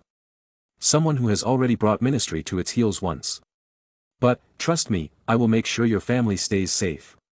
Thomas's shoulders slumped. He thought Dumbledore, the defeater of the last Dark Lord, would help him. Wait. He suddenly stopped thinking negatively and used his brain. Someone the ministry cannot move. Someone who has punished the ministry and the purebloods. Of course, it's gotta be him. He now felt thankful. Fine, Professor. I will leave to see my family now. Achoo. Magnus sneezed loudly, making Ragnar get a jump scare and dropping the chicken he was eating. Damn it, Mag, stop spreading germs around here. Ragnar angrily complained. Magnus lifted the corner of Ragnar's robes and cleaned his nose. So you're studying the Muggle biology book I gave? But, I rarely sneeze. I hope it's not a bad omen. I'll show you bad omen, Ragnar shouted all of a sudden as he realized what had happened. Magnus laughed and got up to run back to the dormitory. Stop. I'm gonna wipe my ass with your robes now, Ragnar chased after him. And that was the start of their new semester. While this was going on, Ted was busy in the United States, conducting Magnus business. Wait, you want to buy this company? Huh, please don't joke here, sir. The receptionist laughed. But Ted's face stayed straight. He was wearing such an expensive suit and yet this girl thinks he's not serious. No, I have already bought a majority of it actually. I'm just going to announce it now. Just call the board of directors to the meeting room please. Ted replied and headed to the upper floors of the building. The receptionist fell back on her chair with a ghostly face. And that's how Magnus got one step closer to changing the world of medical science. But even he didn't know that someone else was also working on it, someone very close to Magnus. Chapter 107. It was the second day in Hogwarts. The normal classes started and the schedule was the same as before. It was Sunday today and Magnus was just assessing the situation of Slytherin House. Lucius will be graduating this summer and after that, there will be no influential person in the house that could match him. But he knew Lucius was not going to quit so easily. He would certainly tell his Slytherin gang to keep their act going and he would need to undermine the reputation and the power of the Slytherin gang. I should start with helping kids with families in trouble. They will never forget this help, Magnus thought, as he wouldn't forget it either if someone helped his family. But, he was having a problem communicating with other kids. They were too scared of him as many unwanted rumors had spread of him being an angry vengeful boy. Sev, Ragnar, now it's your job to get close to the various kids in the house. Find out if they are having any school or personal trouble. I will help them. Even if it is academic related, I will hold tuition every second day before dinner. Magnus told them. Ha! Why must we help you? Ragnar made a tired face. He just wanted to study for now. Magnus then explained in simple words, well, because you're a member of the Round Table. And I expect you to help in increasing our influence. Most students in Slytherin are from a rich or influential family, families that they will one day inherit. I'd rather have them in my camp than enemies. A very thoughtful decision, we should do this. Maybe we can recruit some smart ones this way. And why just limit ourselves to this house, we should be helping every student who needs it if reputation gaining is our target. Snape advised. Magnus quickly agreed, yes, let's do that. Ragnar, you will handle the potion club. Potions are one of the most well-paying industries in the wizarding world. Any potioneer going into the enemy's hand is not just a loss for a potential potioneer but also financial as his potions would make money for the enemy. What about me? I'm also a potioneer. Severus asked. You are more of an overall student so you can help everyone. I will also help mostly everyone with extra focus on charms as they are my speciality. Maybe we can get Professor Flitwick to start the dueling club he's been talking about. Magnus decided. Meow, both Chad and Summer also came to Magnus, asking to help as well. Magnus patted their heads, Summer can be the queen of all owls. Maybe you can track all the letters they are sending. And Chad, well, you are too small to speak according to your grandma, so, you just focus on your speech. Summer hearing the new work happily jumped into Magnus' arms and snuggled there for a while. Meanwhile, Chad sadly sat down. Knock knock. All of a sudden, their dorm door was knocked. Magnus went ahead and opened it. It was Prefect. Professor Dumbledore is looking for you. Magnus nodded and headed out after telling his friends, you two start the work. I'll be back soon. Why does he want to see me now, he wondered. Magnus came to the gargoyle statue. He stood in front of it and wondered. Let's see, lemon squid, no. Magnus was trying to guess the password. Lemon pop. He guessed. But it was wrong again. Lemon tart. Grr. The status moved in a circular motion and finally showed him the passage to enter. He climbed the stairs and entered the office. Dumbledore probably knew when someone entered so he didn't bother to announce himself. As soon as he entered, Fawkes launched himself at him and sat down on his shoulder. Then he started smelling his hair. Huh, what are you doing, Fawkes? Magnus asked laughingly. Soon, Fawkes's eyes widened as he smelled something very nice. Fawkes then looked at Magnus' face and tried to communicate in his language. Magnus tried to understand him but couldn't. Just then Dumbledore came and translated to the best of his abilities. He smelled something good on you and is asking what it is. Is it pancakes? Magnus asked by trying to conjure a smoke from his wand in the shape of a pancake. Fawkes shook his head. Magnus tried to think very intently and showed a lot more patterns, but Fawkes patiently denied them all. Then finally he had success. He created the shape of a phoenix. Re-e. Immediately Fawkes started flapping his wings and cried loudly. Magnus immediately understood what Fawkes wanted. He wanted some action. Dumbledore looked at his pet. Poor Fawkes, he doesn't know that finding more phoenixes is near to impossible as not many are left. Magnus didn't correct him and turned to Fawkes. Fawkes, I will get to meet a pretty lady phoenix, but you must keep her location a secret until your death. Even from this old man. Fawkes, as if understood him, turned his head to Dumbledore. Then, he swung his head away as if saying, humph. Then he started rubbing his head on Magnus' face, while making a cute happy noise. Magnus didn't even try to hold back his laughter. Wahahaha, see this old man?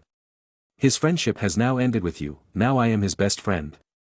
Dumbledore sighed, don't make false promises to him that might break his heart. Magnus scoffed, I don't break promises, especially not to my friends. I will indeed find him a good wife. Fawkes happily hugged Magnus' head with his wings.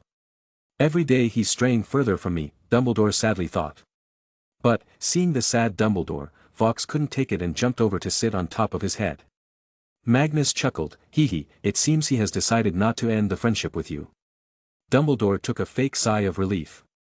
He knew that Fawkes would never leave him, he was just being goofy. Fawkes was, in reality, connected to Dumbledore and indirectly Hogwarts. Only when Dumbledore dies, would Fawkes leave his side and become a wild bird once again. But, a legend was that this Fawkes was highly connected to Dumbledore bloodline, and Fawkes being immortal has lived with many Dumbledores in history. So, why did you ask me to come here, Professor? He asked finally. Dumbledore took his seat, looking silly as Fawkes was still sitting on his head. Yes, I wanted to talk to you about Mr. Thomas. He wants to meet you again, he will come to your office later. But, I want to tell you that you did the right thing by helping him. If you had not healed his injury, he might have died. Dumbledore praised him. Magnus nodded, and accepted the praise. Thank you, Professor. Is his family all right? Yes, my brother in Hogsmeade hosted them, Dumbledore replied. Magnus took a sigh of relief knowing the man's family was fine. Seeing there was nothing else to talk about, Magnus decided to ask something he wanted to ever since the Quidditch. Professor, I would like to offer you a business opportunity. This time, unlike the other one, you will get instant results and profits. He pitched. Dumbledore raised his eyebrows, deciding to take everything Magnus says with a grain of salt. What is this business proposition of yours? Dumbledore asked. Magnus cleared his throat. It is an amazing way to make big money. I have done some initial trials. Just imagine, you can have so much money to fund your fight against the terrorists. You can be rich. Dumbledore was still not buying it. What is this business? Just tell me straight, Magnus. Finally, after a long pause, Magnus spoke. I want to sell Dumbledore-flavored underwear. Dumbledore was left speechless. He was not even sure what emotions he should feel right now. And he was astounded by the shamelessness of Magnus. Cough. Please do not joke around like this, Magnus. No matter how much money it can make, it is not worth destroying my image. Dumbledore stated. But Magnus had a serious face. Come on, Professor. Think about the money. What can you buy with the reputation? Nothing. Magnus then suddenly took out a small pouch from his pocket and took 3 different pieces of clothes. Look, they are all premium quality, they come in white, blue and black. We can launch many more colors in the future. I'm telling you, I sold a few in Slytherin common room, they sold like hotcakes, here is your cut. He revealed and put 100 gold galleons on the table. Dumbledore was shocked because this was a lot of money. Who buys underwear so costly? What was the price of one? 10 galleons, Magnus replied. Dumbledore's jaw was left hanging. Am I really that famous that people want to buy this at such an exorbitant price? He intently stared at the 3 underwears with his face on them. One of them was a female one, which was slightly smaller. If we can sell this in large quantity, no. Albus, you cannot fall this low, he thought to himself and overcame the lure of money. No, Magnus, you are from now on banned from ever selling anything with my face on it. You can take these away now. He sternly ordered. Magnus sighed in defeat. Nobody understands my genius business brain. Well, I guess I will be wearing these now. Bye then. He got up and left the office. Dumbledore just face-bombed himself tiredly. Why does he have no shame? I wish he used his exceptional brain for better things. Magnus went to the busiest lobby in the school and stood on the side. He had 5 big carton boxes behind him. He cleared his throat and started shouting. Free! Free! Free! Take Dumbledore-flavored underwears for free, limited offer, he started shouting. Immediately, lots of students came running to him and took multiple underwears. Magnus could only see all the money slipping from his hand. Sigh, he said, I can't sell them, I guess I can only give them for free. Don't push around, there's enough for everyone, make a line, you want 5? No, you can't, I've limited it to 2 per person, don't try to hog it and sell it later at a higher price, I know a scalper when I see one. He started shouting and organized his little shop like a good shopkeeper. But his heart was sad for losing this much money. Chapter 108. After giving away the Dumbledore-flavored underwears like charity, he headed to his office in the basement of the teacher's housing building.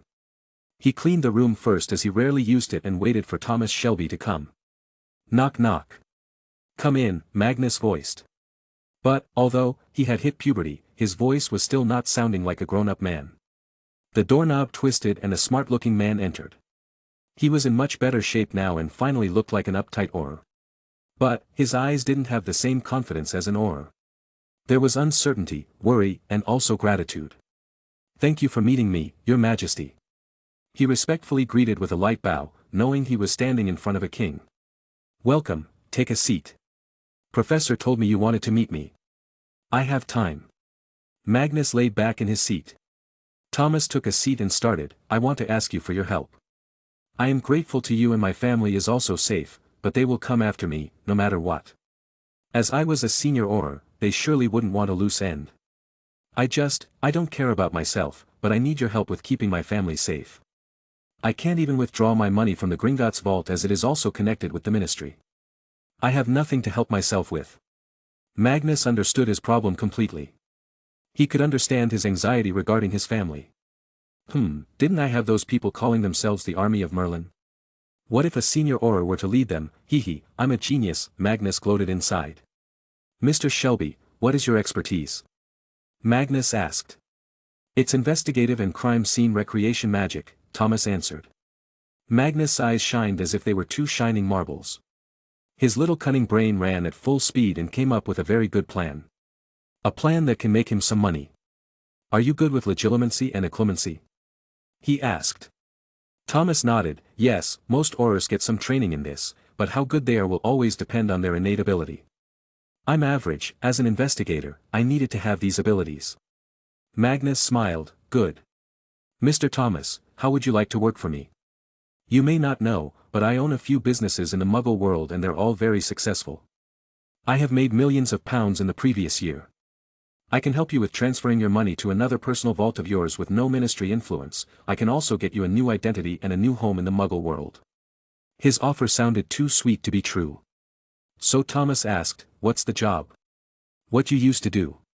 You will head my Muggle private detective agency. Your job will be to secretly use magic without letting the Muggles be aware and solve cases. Soon, we will get so famous that we'll get contracts from around the world. Until now, wizards thought they were higher than non-magicals and that's why no wizard understands that the Muggle world is a gold mine. So, what do you think? Magnus proposed. Will you really do all that? He asked in disbelief. Of course, you will just have to screen a few people for the job though.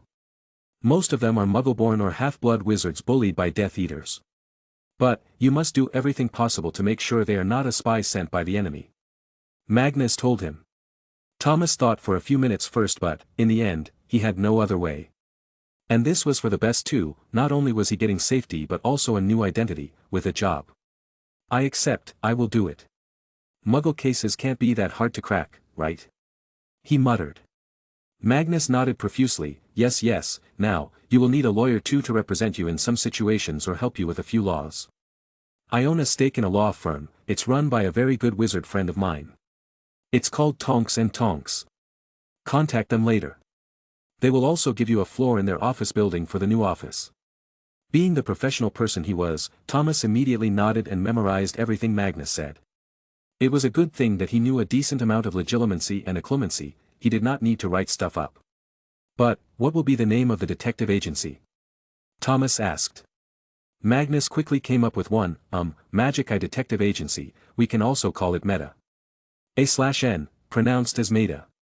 Thomas chuckled, hiding in the plain sight. Yes, and your name from now on will be Adrian Durand. Go to the law firm first, meet Ted Tonks there, he will give you the keys to your new home, then you will receive a letter from Gringotts via an owl. Magnus instructed him. Thomas quickly got up and lightly bowed, I will go there immediately, thank you for everything, your majesty. He formally said his goodbye and left. Also in the office, Magnus felt tired, if I keep this speed up, even before I turn 18, I'd have ownership of so many businesses. As Magnus headed to the Slytherin dungeons, he bumped into Remus Lupin. He was in his school robes, implying he had just returned to the school. Magnus asked, full moon? Remus silently nodded, yeah. Go and meet your friends, they probably think you're dead or something, Magnus advised him and left while whistling with no care.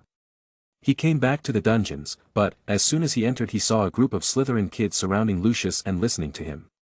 With no shame or fear, he also went ahead to listen to what the young Death Eater was saying. As he got closer, he saw Ragnar also in the crowd, with a packet of snacks, munching on them while seeing everything as if it was a show. He passed some, as Magnus asked him, what's going on? He's giving his sales pitch, of what a good pureblood should act like and why they are superior to normal wizards and muggles. Crunch, Ragnar answered. Magnus then heard Lucius with focus.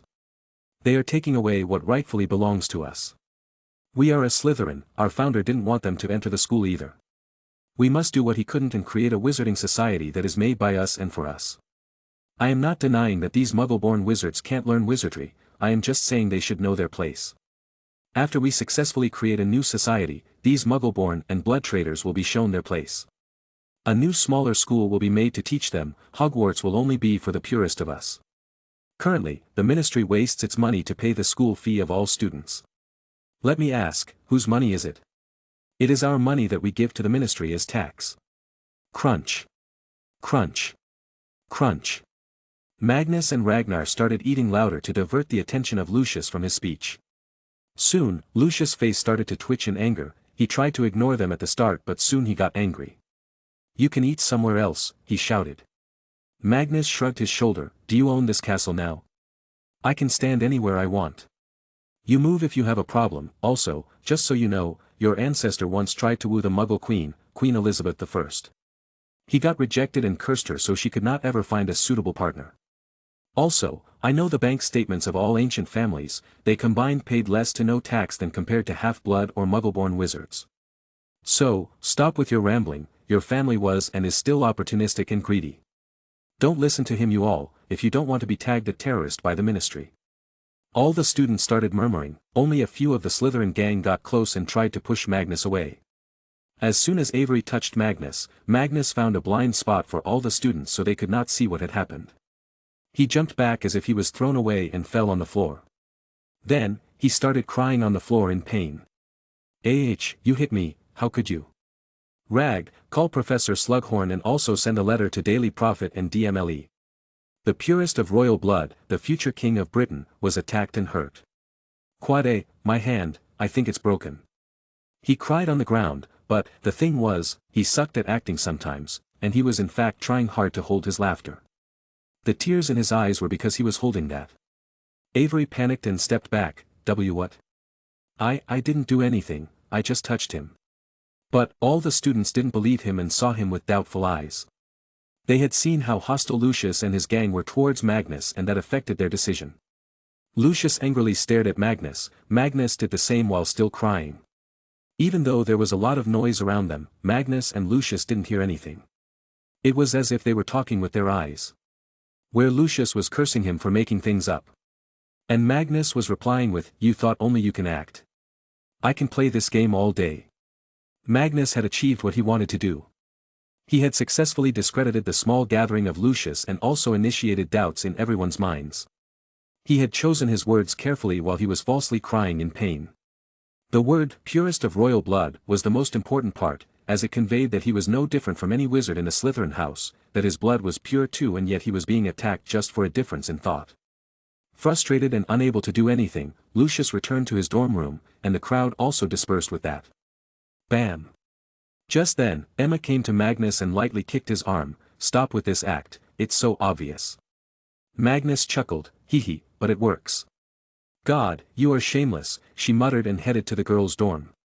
Magnus shook his head and got up while muttering, "If I want to successfully make this country good for both wizards and muggles, I will have to become some kind of a magical politician. Where is Ragnar now?" He looked around but he was nowhere to be seen. Just then, he raised something. God, did he really go to get Professor Slughorn? That fool. Chapter 109.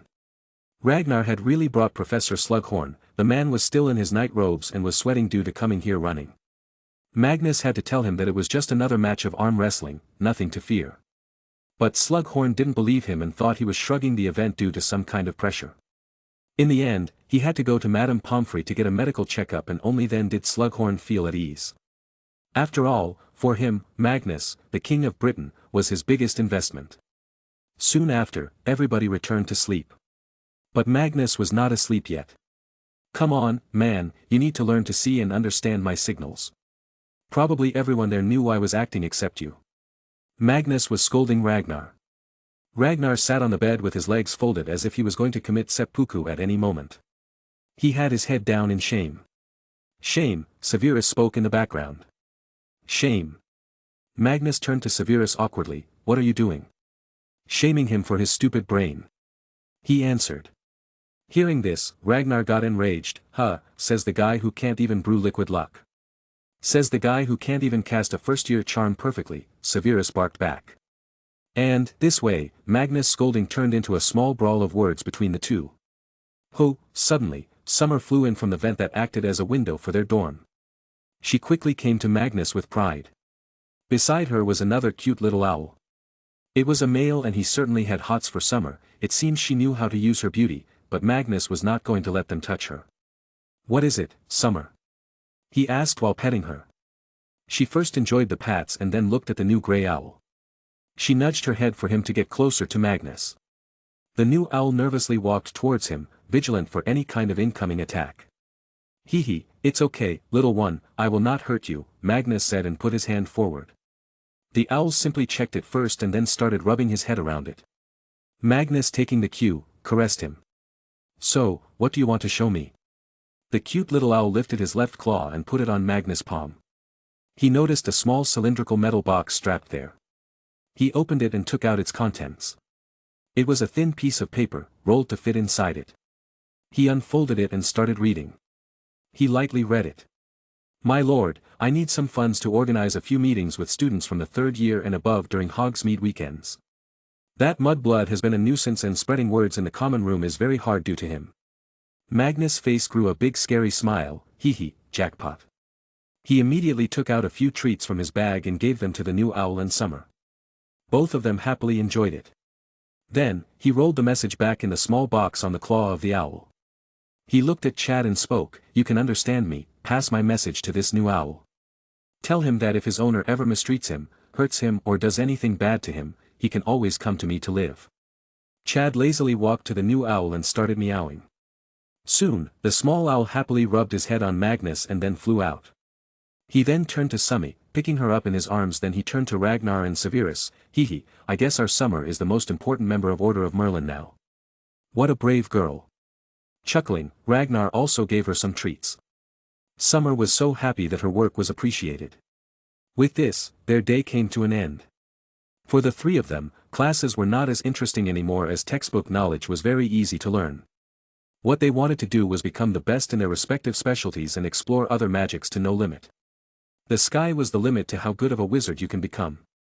Ragnar wanted to study potions and runes, Severus wanted to study potions and spellmaking. Magnus, on the other hand, wanted to learn everything except potions with a major focus on charms and runes. Magnus was slowly decrypting the rune book of Merlin. It was an enigma, as he realized that it was not just about a single subject, but it was about spell creation, from the start to the finish. Because of this, the runes kept on changing and getting harder as he went further. In the beginning, he read about how the first early humans, who had no language, still used to do magic. The answer was runes. Early cave dwellers also had a few wizards among them, they were treated like holy people. These wizards used magic with the help of drawing runes on objects, ground and walls. Because of a lack of human speech, most of these runes were intent-based. For example, they had stones that would catch fire if the wizard wanted. Cave walls that would fall if an intruder enters. Impersonating the wizards, normal humans also started to paint their walls with whatever came into their mind. Of course, it was all non-magical, but it ended up being the proof of our early ancestors in the form of petroglyphs, or engravings. Magnus was interested in this magic, and it was advised by Merlin in the book that he starts from the basic if he wants to be the master someday. So, he was learning the cave dwellers' magic at the moment. He was also teaching Ragnar whatever he could. Ragnar wasn't interested in spell creation as he sucked at charms, all he wanted to learn was to engrave objects with runes. Magnus tiredly put the book to the side of his bed. He looked at the clock and it was 3 in the morning. Severus and Ragnar were also studying at their tables. Magnus thought about what he studied. These early human rune language looked so similar to goblin engraving and enchanting. Could it be that, unlike humans, they never forgot their root magic? YAWN. Sev, Rag, go to sleep. It's bad for kids to stay up so late. He jokingly advised. Sure, you should sleep now, me and Rag will watch over you, little dragon, Severus replied sarcastically. Ragnar laughed.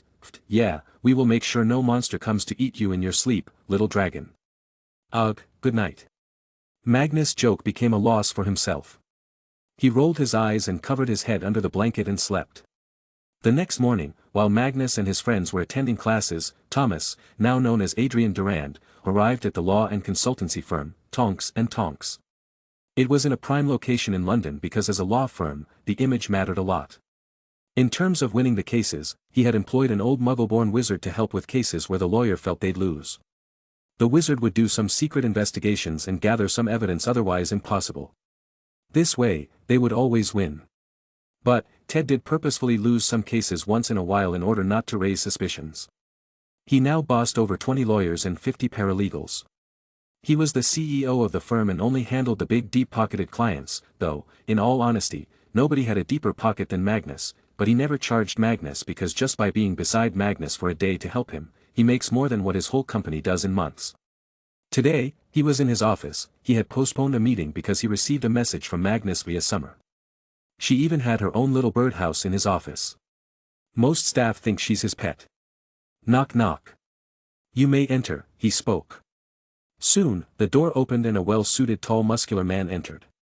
But the moment the two saw each other, they were left speechless. Ted. Tom. Short for Thomas. It's Adrian now, but Merlin's beard, I thought you were dead or something after marrying Dromeda. Adrian exclaimed. Ted got up and went forward to give a bear hug. I would have if not for His Majesty.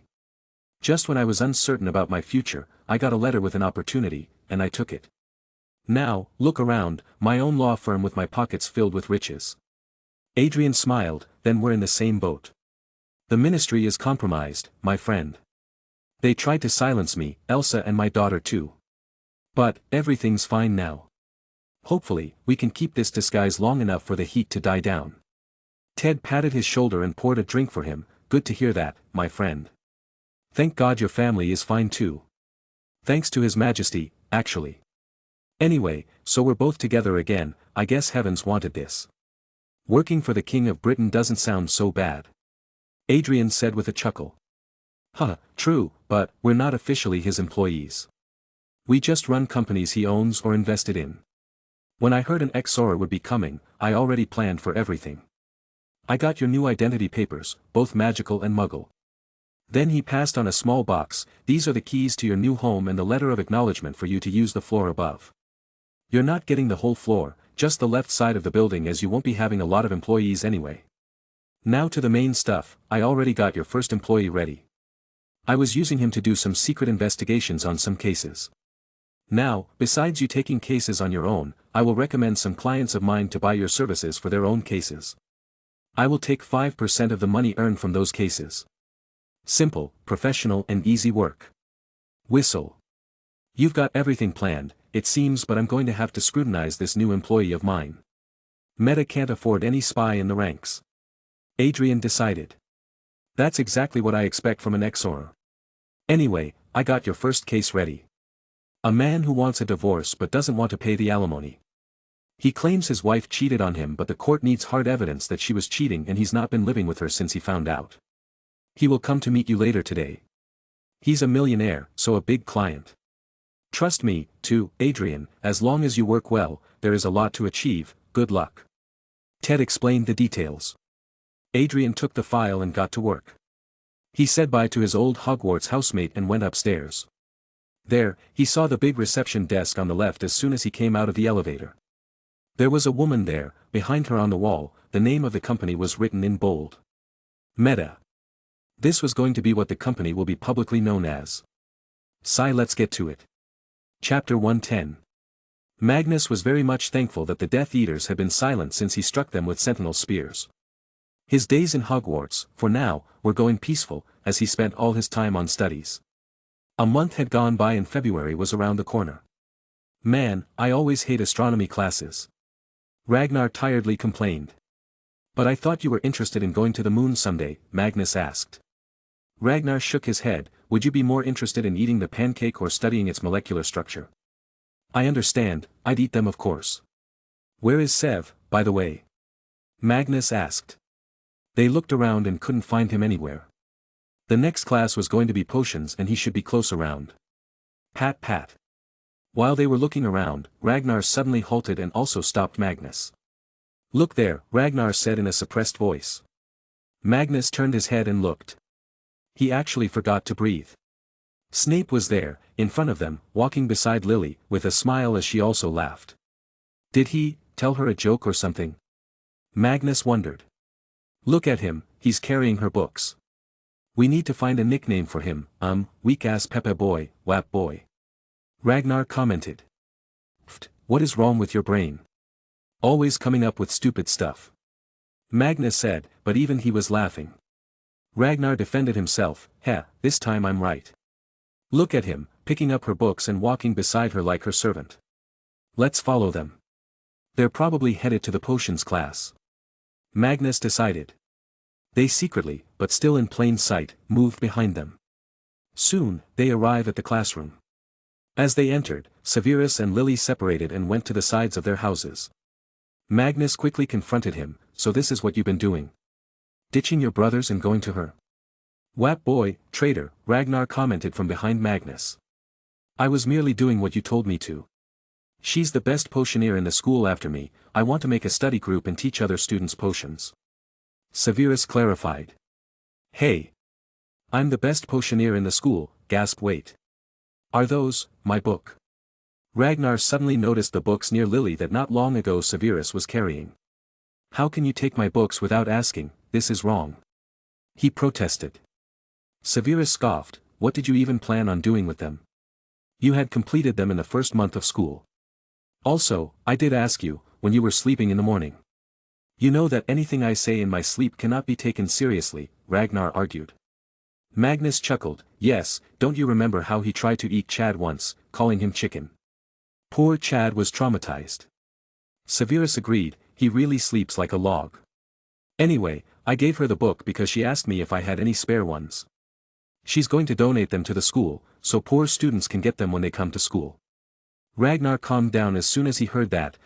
If that's the case then it's fine. You can give the books, I've got a few more spare ones too. I remember everything in them anyway. Cough. Let's start the class, shall we? Slughorn entered the classroom. Boom. It hadn't even been a minute since the start of the class and there was already a blast. Magnus turned to look who it was, and sure enough, it was none other than James and Sirius. Slughorn furrowed his brows. Oh dear, you two must have a deep love for detention. The two embarrassingly scratched his head. Sirius though spoke. We were just trying to study, Professor. Sure, trying to study the dung breath potion is very important for the school course, Mr. Black. 5 points from Gryffindor. Let's start now. He punished them and got back to teaching. What are they planning now? Magnus whispered. Who knows, I just hope they are never successful in making it, and if they are, I hope I'm not the target, Ragnar muttered. The class was boring as always. Magnus made an average potion after 2 tries while Severus and Ragnar were bored beyond belief. But, the next was Charm's class and Magnus was waiting for it. The class was very easy for him, and after that, he went to Professor Flitwick. Professor, I wanted to ask, how good are you at dueling? He inquired, although he knew the answer, he was just letting Flitwick humble brag and feel good. Oh, so you finally asked. I knew this day would come. I am a wizarding dueling champion, Mr. Pendragon. Flitwick proudly replied from his high chair, which actually brought him to normal adult height. Magnus smiled, Professor, I was wondering if we could start a friendly dueling club in the school. After all, one tends to remember things better when it involves something physical. This experience can also help with our careers. In fact, imagine if one day, dueling becomes a sport with rules of no life-threatening spell use. Just like how Muggles have created safe sports out of lots of ancient fighting styles. They are very popular around the world. Why not organize a dueling competition every year? I will sponsor it with monetary prizes for first, second and third positions, Magnus suggested. Flitwick rubbed his chin while thinking. Magnus said more to seal the deal. Imagine, Professor. You might get called the creator of dueling sports in the future. The whole wizarding world will know your name. He painted a nice picture in the head of Flitwick, exciting him too. Certainly, a very wonderful idea, Mr. Pendragon. Who else, but you could think of it? A controlled dueling sport. It would be even better if the first champion turns out to be you, the descendant of Merlin. Flitwick was now officially on board. Magnus then asked, so, when can we expect this to happen? I will apply for the school club by the time you return for the next Hogwarts year. You will find it as an extracurricular activity. Flitwick promised. Getting what he wanted, he returned to dorms to tell his friends about it. I'm not joining. Ragnar immediately denied. Magnus could understand his worry. He had no talent in charms, and if he were to duel, he'd get thrown out of bounds in seconds. But Magnus encouraged him, then you must develop a new fighting style. Did you forget who you are? Did you forget what your life's goal is? To achieve that, you must learn how to fight. Did you forget the sword I gifted you? It is now enchanted by goblins. Use it, try the waters. You will not find another opportunity like this ever again.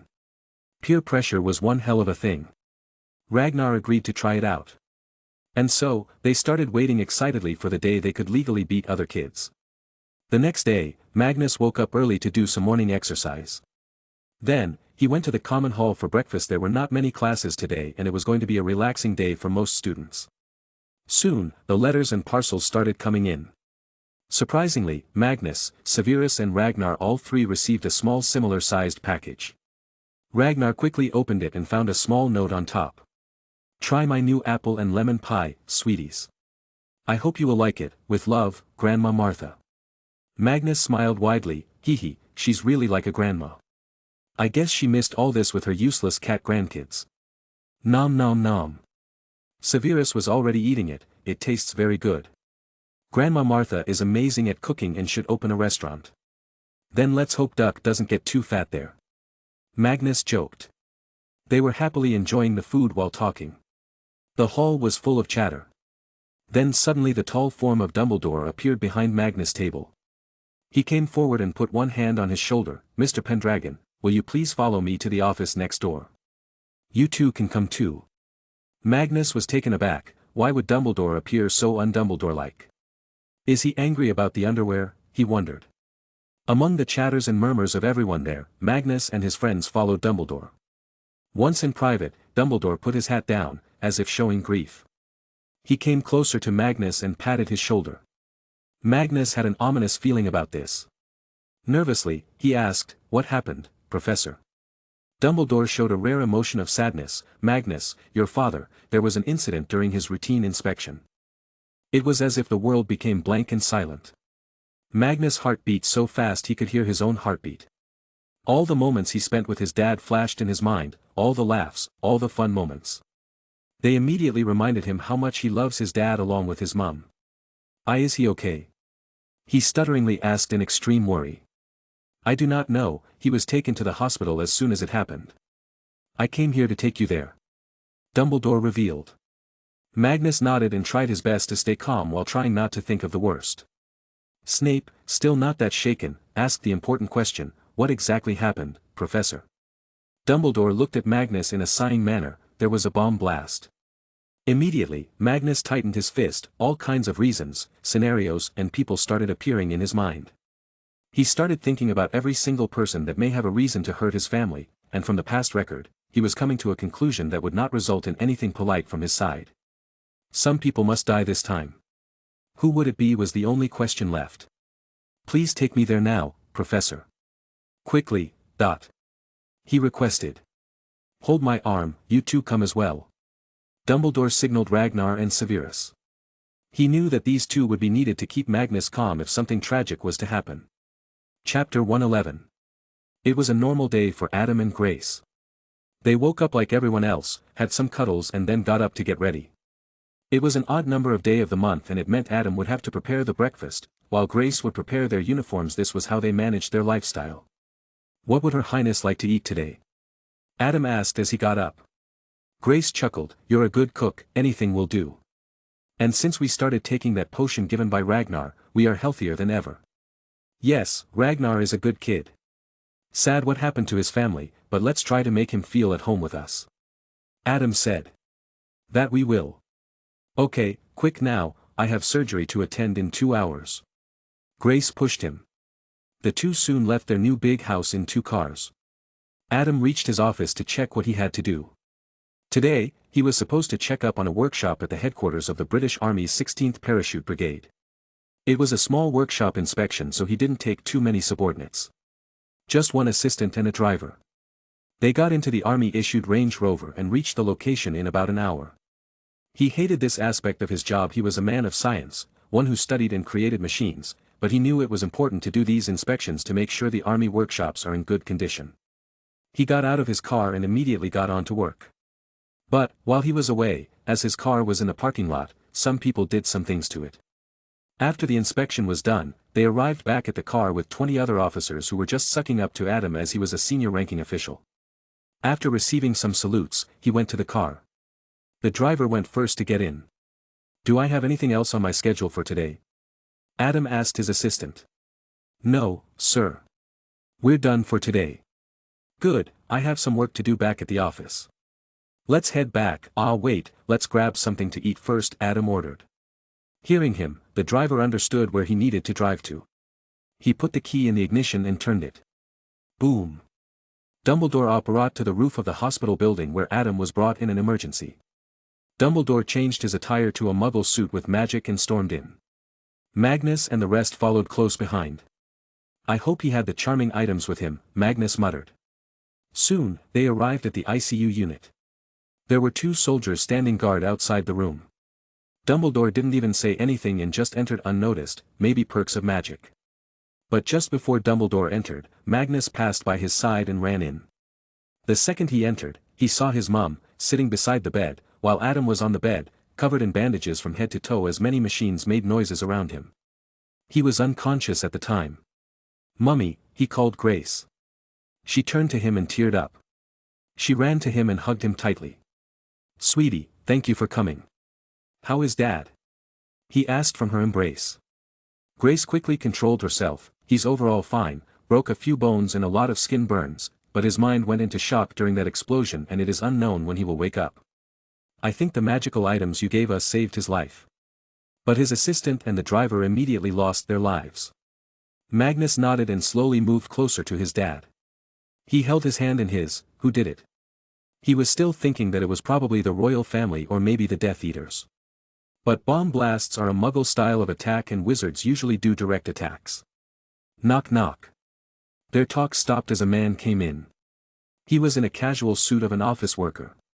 I am Henry, from Military Intelligence. I was ordered to bring this file to you and this letter. He said and handed a file to Grace. He looked at Magnus from the corner of his eyes and left the room as quickly as he came. Grace immediately opened the file and read it. Magnus, on the other hand, read the letter as it was for him. To Magnus Grant Emery's Pendragon, I, Elizabeth II, writes this to clarify that what happened this morning is in no way related to me or my family. It was a crime committed by some people who have been a nuisance for a while now. The intel from intelligence is passed on to you so you can make a sound judgment. I will pray for a speedy recovery of your father. Magnus read it and closed it soon after. Mum, can you give me the file? She was already done reading it. As soon as Magnus started reading it, Severus and Ragnar also came close to him and read. It turned out, this attack was planned not by the royal family and neither by the Death Eaters. Who the hell is IRA? Ragnar immediately questioned as he was also very angry. Snape had questions all over his face too. But Dumbledore sighed behind him. Magnus continued reading the report. The more he read the more he got angry. As it turned out, Adam wasn't even the primary target of the attack. This bombing was actually done in retaliation to Bloody Sunday. A massacre that took place on January 30th in the Bogside area of Derry, Northern Ireland, when British soldiers shot 26 civilians during a protest march against internment without trial. The place Adam went to was the headquarters of the 16th Parachute Brigade, the same brigade responsible for what happened in January. The IRA terrorists were just looking for a high-value target, something that would make news. And unfortunately, Adam was there, in his full military uniform, looking all-important because so many officers were roaming around him. The terrorists chose him and planted a bomb on the car. In the whole incident, only 2 people lost their lives. It's considered a miracle how Adam survived. Other than this, there were 20 more officers present, so see Adam off. All of them faced some level of injury with only one in critical condition. Magnus didn't reply to Ragnar's question as even he didn't know much about the IRA and what was happening in Northern Ireland. All he knew was that innocent people were losing their lives because a few can't seem to be able to tolerate people of another group that has an identical religion to them. But he knew he needed to know more as less information was dangerous. But revenge was not his priority at the moment. Getting his dad to wake up was. Don't worry, Mom. I will help him. Magnus said and moved closer to Adam's unconscious body. He softly forced Adam's eyes open slightly. Magnus, what are why? Grace wanted to reprimand him but was stopped by Dumbledore as he knew what Magnus was doing. Why did he have confidence in Magnus? Because he saw Magnus performing legilimency on Thomas Shelby in Thomas's memory. Magnus gently entered Adam's mind. He started seeing some memories, but what he was looking for was the ongoing things Adam was feeling in his mind. Was it a blank space or memory? Soon enough, he came upon a memory where a little 5 years of Adam was sitting on the back seat of a big bicycle as another man rode it slowly. They were riding on the roads passing through destroyed parts of the city from the bombings. World War II was at its peak at this point and life was not easy for Europe. Only the American economy was growing like no tomorrow because they sat in a safe location where only the Japanese dared to attack, though just once. Magnus saw the memory unfold. Little Adam was cute, but he had messy hair and dirty clothes. He held on to his father's shirt tightly while looking around at the destroyed part of the city with big eyes. Magnus was for the first time seeing his grandfather. He had only seen photos until now. Soon, he heard his grandpa talk to his father. Adam, son. You must be frustrated why your dad is so poor, why you can't buy candy like other kids. I'm sorry, I failed our family by being unable to earn more. You may not understand my words right now but always remember them. Being born poor is totally normal, but dying poor is entirely your fault and nobody's to blame for it except you. For you, education is the way to a better life. Someday, this war is bound to come to an end, then this country will need young, smart men to carry the country on their back and return it to its past glory. Huh, what am I blabbering to a 5-year-old? Adam, I saved you a bar of chocolate today. Do you want it? He asked lovingly. Little Adam happily cheered, yes, Dad. I love chocolates. Air raid sirens. AH. Those damn Nazis. We're close to home, hold on tight, Adam. He instructed and paddled home faster. Magnus saw everything unfold. He realized that life was truly hell back then, and his dad had seen such bad days. He realized that he was lucky and privileged since his childhood, because he was born to 2 loving and successful parents. As the memory was coming to an end, he found Adam going to his bed at night to sleep. The bombings had ended and luckily their house didn't collapse today. His bed was placed in the kitchen as there was no extra room, it was a folding bed they would place for him there every night. Adam just stared at the ceiling. Nobody, even Magnus, didn't know what was going on in the mind of the young child.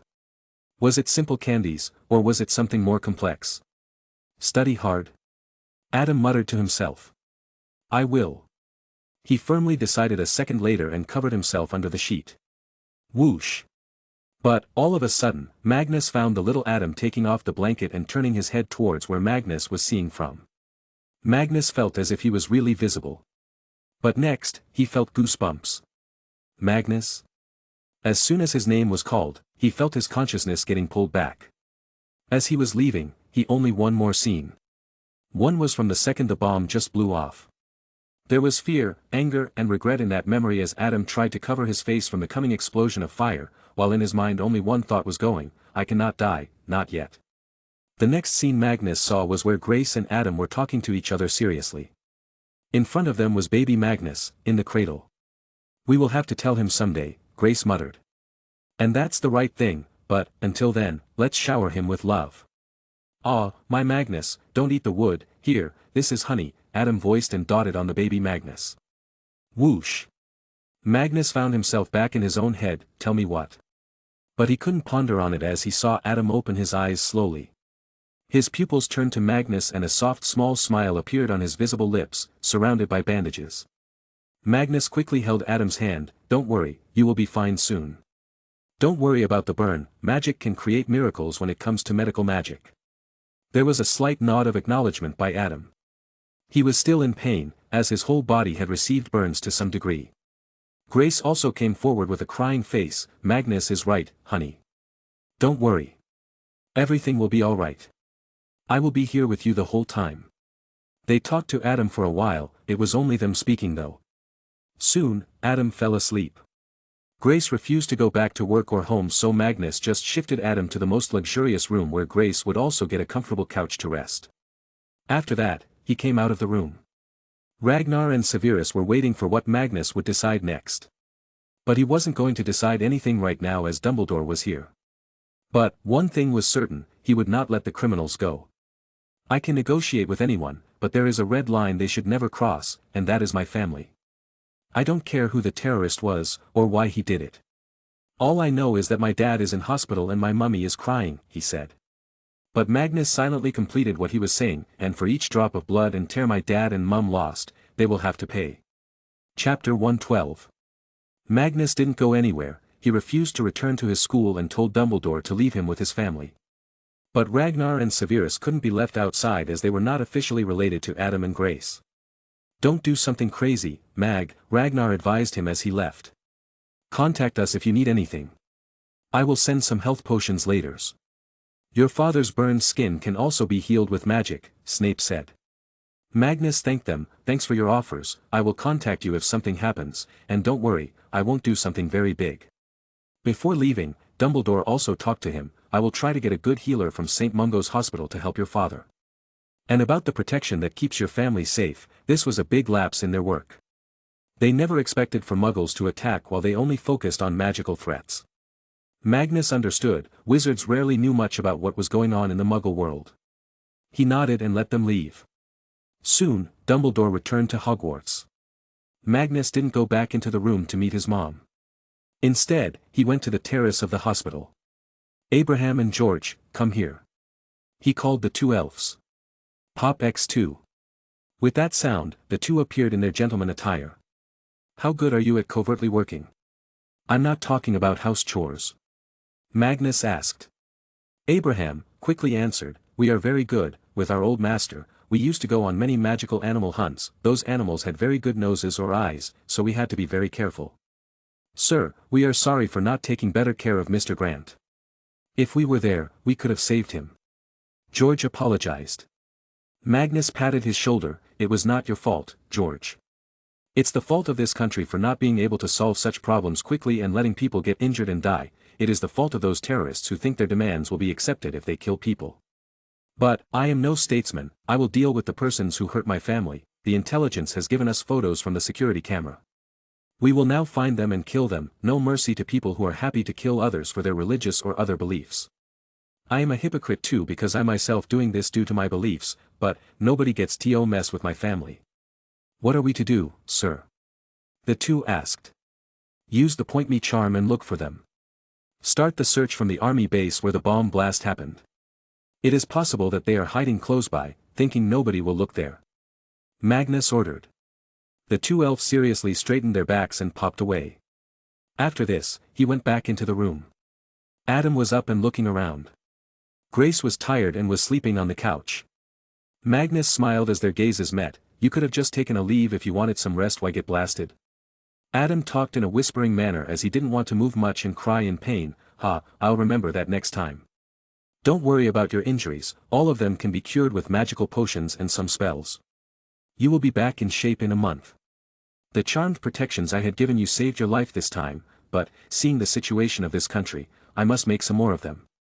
Magnus discussed. Adam slightly nodded and asked, Saw you in my dream?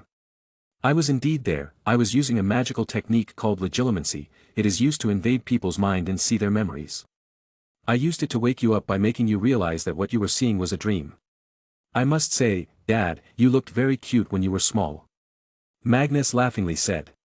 Hee, of course, I was the cutest kid around the block. Pretty big sisters used to give your dad kisses back then. Adam chuckled slowly. Is that so? Suddenly, Grace's voice came from behind. Magnus laughed. Come on, Mummy. Cut him some slack, he was 5 back then. Humph, so what? I will punish him once he gets better. She threatened, but it was all in love. Pop. Abraham appeared. He looked at Magnus but was signaled to stay silent. Mummy, I will go home and bring the change of clothes for you, Magnus told her. I have cooked a meal too, we will pack it and bring it for you. Abraham also assured. Okay, Mag. Grace stiffly replied and let Magnus and Abraham leave. Instantly, Adam voiced, he lied, didn't he? Yes, he did. And I'm too afraid to ask why. Honestly, since he started getting involved in this magical side of the world, everything about him has become so mysterious. Grace replied emotionally. I hope he doesn't get into any trouble, Adam sighed. Magnus came to a large, nearly empty warehouse with Abraham. There, he saw 3 men tied all together on chairs. Magnus could hear their screams. What are you? So ugly, one of them shouted at George. Magnus saw George sending a flash of light from his finger and soon the man started screaming. Soon, they noticed Magnus and were shocked that a kid was here for some reason. Help us, they pleaded. Magnus scoffed, why would your captor help you? The 3 were in shock, but why? Magnus took out his wand and waved his hand. He cast a Levi Corpus spell on all 3 of them. They were scared and shocked about how this was happening to them. This was like magic. What are you?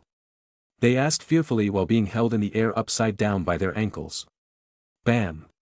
Magnus levitated a nearby brick and threw it at the man, only I ask the question and you answer. Now, which one of you is the mastermind of the blast today? What are you Bam! This time a bigger brick bumped onto their stomachs. They cried in pain and their mouths became bloody. I want the truth, Magnus demanded. It was him. Yes, it was him. 2 of them ratted their partner out. Magnus released the 2 who spoke and they fell to the ground. Abraham, do you know how to obliviate? Magnus asked in a softer tone. Yes, sir, Abraham affirmed. Good, chop their thumb, index finger and middle finger so they may never wield a gun. Then obliviate their entire life from their minds and leave them outside London. That will be their punishment. They took away others' life, I will take their life while they live. But for this one. Magnus ordered and turned back to the mastermind. Why did you do it? He asked. The man crazily answered, you British have no right over Ireland. We will not sit quietly until Northern Ireland is free. Why? So you can start the ethnic cleansing of Protestants. I know you have differences but that does not give you the right to start killing, apart from, you're all Christians, just with slightly different rituals. Besides, you chose violence as the answer to your problems, and violence only results in more violence, look where you are now. Magnus said. He was no expert in the political issue, but as a kid, this was the best he could understand. You are just a kid, a freak, the man started blabbering. Magnus sighed, I bet poor Ariana Dumbledore was called a freak too by muggles causing her mental distress. I would have loved to meet her instead of the old fox Dumbledore. Did you know, there is a segment of the human population that evolved differently? They have magical powers and live for hundreds of years. But, because of the human nature of attacking what they don't understand, they decided to go into hiding in the 17th century. Also, a fun fact, I am the next in line to the British throne, and the person you attacked today was my father. The man turned rageful and started barking. I didn't know, but, even if what you said is true and he is indeed a royal prince, I would have planted a lot more explosive, bastard would have surely died then. George, is the hole ready? Magnus asked angrily. It's ready, sir, George replied. Magnus nodded and lowered the man into the hole on the ground. Pour in the cement. George snapped his finger and out of nowhere a concrete mixer truck appeared and started pouring concrete on the hole. The man finally realized what was happening. He realized that he was going to die, and not many people have the mental fortitude to stick to their beliefs even when facing death, only some crazy spies do that. Forgive me, I wouldn't do it again. I will quit the IRA. Please, he pleaded. No, I know you will target my family again. If you had come after me by some miracle, I would have let you live to be honest, but, I love my mum and dad far too much to let people like you remain breathing. Magnus replied. By now, he had lost all expressions on his face. His mind was telling him to stop and not kill him. Until now, the Death Eaters he had killed were actually fighting him and it was a situation of life and death. But, here, he had full control over the life of this man. He closed his eyes and tried to talk to Merlin. He knew that the invisible bead locket on his neck had many mysteries and Merlin's voice came from there too. Should I kill him, Merlin? He asked. Thankfully, Merlin replied softly, he tried to help Magnus to the best of his ability. This is for you to decide, son. Back in my days, people were sentenced to death for even the smallest of crimes. Even stealing food might get you killed. I knew human life was important, but I also knew that those times demanded such punishments so others won't get motivated to do them. Arthur has personally brought his sword of justice to the necks of thousands. Here, this man is responsible for the death of so many lives. You may be doing this just thinking about family, but remember, he also killed 2 more innocent men, your father's driver and assistant. They also had families, maybe kids too, they are probably crying right now, besides the lifeless bodies of their loved one. This man here injured many more, and it's unknown how many more he has killed. If you let him go today, nobody knows how many more he would kill. Remember, when a rabid dog tries to eat people around it, it is caught and put to permanent sleep. Terrorists like these are also rabid dogs. And, even if you don't finish him today, he will someday eventually die, and his destination is already decided, which is hell. Does hell even exist? Magnus asked with interest. Of course, that old sage man at Stonehenge told me this. Ah, I wish I could talk to him some more, he was so full of knowledge. Anyway, coming back to the topic, it's your decision, Magnus. Merlin said and stopped talking. Magnus found himself back, staring at the man, crying while the hole got filled. By now, only the neck of the man was outside. If I do this today, I will be setting a precedent for myself. Terrorists like him, rabid humans like him, must be put to eternal sleep, he thought to himself and finally made up his mind. He walked closer to the man who stopped screaming, but his face was still full of terror and fear. Save me, please, forgive me. Magnus pointed his wand at him, sorry, but I have decided what I will be in this life. No mercy to people like you. I cannot ignore the cries of the families of the people you killed, people who had nothing to do with you or the IRA. I can only show you a little mercy of painless death. I know Arthur would have done the same. Stupefy. As soon as the spell hit him he fell unconscious and the hole soon got fully filled with concrete. The floor of the warehouse started looking as it was before. Let's go back home to pick Mum's clothes, George, Magnus said and started walking out of the warehouse. As they walked out, Magnus sighed, I forgot to ask that man's name. It's okay, sir. People like him don't deserve to be remembered. George replied and teleported away with Magnus. Monkey sad. Less stones these days. Chapter 113. Magnus later returned to the hospital and gave his mum the new clothes and also food. He didn't have to wait for long and Dumbledore brought a doctor from St. Mungo's hospital as promised. She seemed kind and addressed him with a lot of respect. Your Majesty, she bowed. Thank you for coming at such short notice. Can you help my dad? There are some broken bones and a lot of burnt skin. Magnus asked. Of course, but fixing bones is easier than the burns. You will need to put a thick mixture of a few potions on the burns. It will take some time, likely a few weeks, but they will completely heal by then. The healer assured him. Knowing this, both Grace and Adam had a sigh of relief. Thank you, I will not forget this help from Street Mungo. If the hospital ever needs some assistance that I can fulfill, I will do it. Magnus offered. Oh, please call me Ruby, Your Majesty, I am one of the 3 heads of the hospital. And, I actually do want to say something, but I believe this isn't the time, Ruby said while looking at Adam. But Magnus entertained, no, it's fine, Dad is in stable condition now. Please tell me what's bothering you. Ruby made an embarrassed face and started, Your Majesty, I feel uneasy while asking, but the hospital needs investment. You see, healing is a very expensive profession, we lack healers already, at the same time, as the number of wizards soar, more patients are coming to us. But, because of the low staff, we need to keep the treatment costly to cover expenses. If you could, invest in the hospital, we would be able to train more staff, reduce the cost of treatment and treat more wizards. Don't you also get funding from pureblood families? Magnus asked.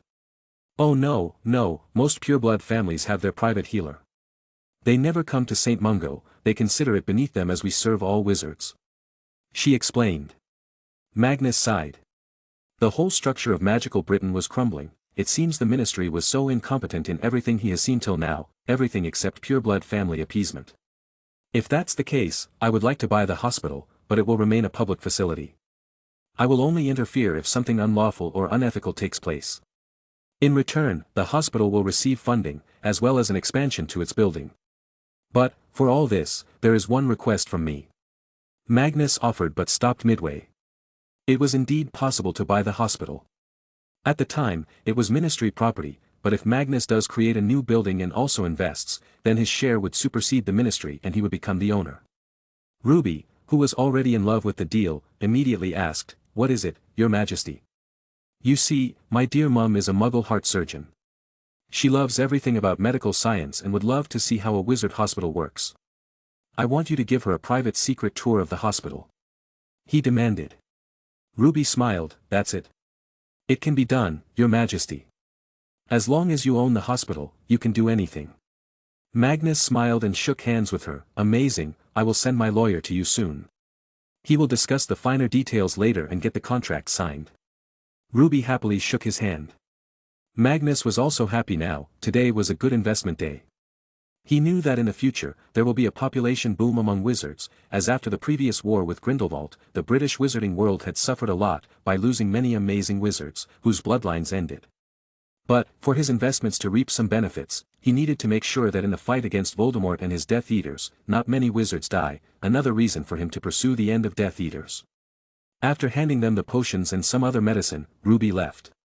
Even Dumbledore left without being asked to leave, but the old man did talk to Adam first, something he wanted to do for a while. Son, has Magnus told you that you are related to my family line? Dumbledore asked. Adam nodded and answered in whispers, he did say something like that. Dumbledore started, I and my brother are the last Dumbledore left, but, by the grace of luck, we shared an ancestor hundreds of years ago. Adam replied emotionally. I'm the last of my bloodline too, well, adding Magnus now there are 2. Most of my relatives died during the bombings in World War. Only my parents and I were left, but soon they also succumbed to the disease. I guess we're in the same boat then. Dumbledore nodded, feeling the emotional state of Adam. He went closer and gave a vial to him. This thing is too precious to be given to people, but you are probably my great-great-grandnephew or something, so I think it's worth it. This vial has Phoenix's tears, put it in water and bathe in it, your burn wounds will immediately heal. Dumbledore explained. This was indeed a big thing he was doing, the price of a Phoenix tear in the market was astronomical, that was if you could even find it there. Bam! But suddenly they all saw Magnus face-palming himself strongly as if punishing himself. Stupid, there are so many Phoenixes in Camelot, I can create a fountain of Phoenix tears if I want, but, how will I make them cry, he cursed to himself. What happened, Magnus? Dumbledore asked. Magnus immediately focused, nothing, Professor. Thank you for this, and give my thanks to Fawkes too, tell him I will call for him soon. But, there is another problem. Dad is a Muggle, if he magically gets healed so soon, people will go crazy. That is easily solvable, there are many illusion spells we can put on him, Dumbledore advised. Magnus agreed, but he'd ask Merlin in the portrait first, as he must know the best illusion charms. Thanks, Professor. Magnus again thanked him. Anybody who was helping him in this situation would have his gratitude. But, all of a sudden, Magnus had a thought click in his mind. Wait, if I become the king, that would make Mom and Dad royalty. Dumbledore is also a relative, would that also make him a royal too? Everyone ignored Magnus' sudden instances of internal thoughts. That whole day, Magnus and Grace stayed with Adam. At night, they would bathe him in Phoenix Tear water. Magnus though was busy writing a reply to the Queen, he also had another demand. I did think it was you, good on you to clarify before I could do anything. Also, good for you to be controlling your family from doing anything they would regret. You can keep ruling until I'm ready to take the throne, but, for that, we're going to have to start preparing. I will contact you again later. This aside, I want the government to grant £100,000, more than $1 million in today's market. To the 2 soldiers who died in today's bombing. Also, push the government to solve this mess faster. How can you even let your people die in such attacks as the Queen? But I guess it's too much to ask, you don't really have any power either. By then. Magnus Grant Emery's Pendragon. He signed the letter and sent it to the Queen. While Magnus was with his family, words traveled fast in Hogwarts about his sudden disappearance. Severus and Ragnar didn't tell anyone about it, but this made people start suspecting the Death Eaters had something to do with it. This in return, made some students start fearing more, and Lucius knew how to take advantage of this incident. He had tried to invite students to his group with the dream of riches and power, now it was time to use fear. But, instead of gathering lots of people and speaking to them, he went one by one. Talking to kids from influential families, scaring them about the future, about how if he doesn't join them, then when they win he will be in loss and no better than a blood traitor or muggle lover. This technique worked. However, Ragnar and Severus also got the whiff of it and started their own campaign. They sent word to Magnus asking him if they should tell the students why he was away. Magnus allowed, and this eased the students a little. Then, they also started targeting the elite students, not elite in terms of family or money, but talent. They offered free tuition to anyone who wanted to improve themselves. They even asked old Merlin in the portrait to take at least 1 class in a week. It didn't matter if he just told old stories, as students would be happy to even be listening to his words. But, another problem came when the newspaper arrived. On the front page was an article, with the headline, "A Child in Wisengamot. Special privileges for Merlin's descendant. Has the ministry gone insane?" But, what troubled Ragnar and Severus was the author, because this person was supposed to be on their side. Rita Skeeter was Magnus' mouthpiece, and even got paid by him. Arg, I hate this woman now. I hope Magnus doesn't traumatize her too much, he hates losing money to pointless things, and she made all the money he invested on her worthless. Snape muttered. She's a traitor, she just showed her true face, Magnus should punish her for good. I kinda wanna see it happen though. Let's send the newspaper. Summer, come here girl. Ragnar said and sent Summer on a long journey to Magnus. Chapter 114. Magnus. Magnus was sleeping when he suddenly heard a voice calling his name. He had heard it before. He opened his eyes and he looked around at the strange room. It's the hospital. He remembered the events from the last night. Magnus. He again heard the voice. He went close to the door and jokingly asked, "Who is it?" "It's me, Brandon, these guards won't let me in," the voice replied. "Brandon who?" "I don't know any Brandon." Magnus responded. Outside the door, Bobby started sweating as the 2 military guards started looking at him suspiciously. "Heh, Mag, come on, man. It's me, Bobby." Bobby spoke, this time with his unofficial but official name. Magnus acted shocked. Bobby? Come on in." He opened the door and greeted his brother. Bobby quickly entered with a small basket of fruits. His mother had handed it to him.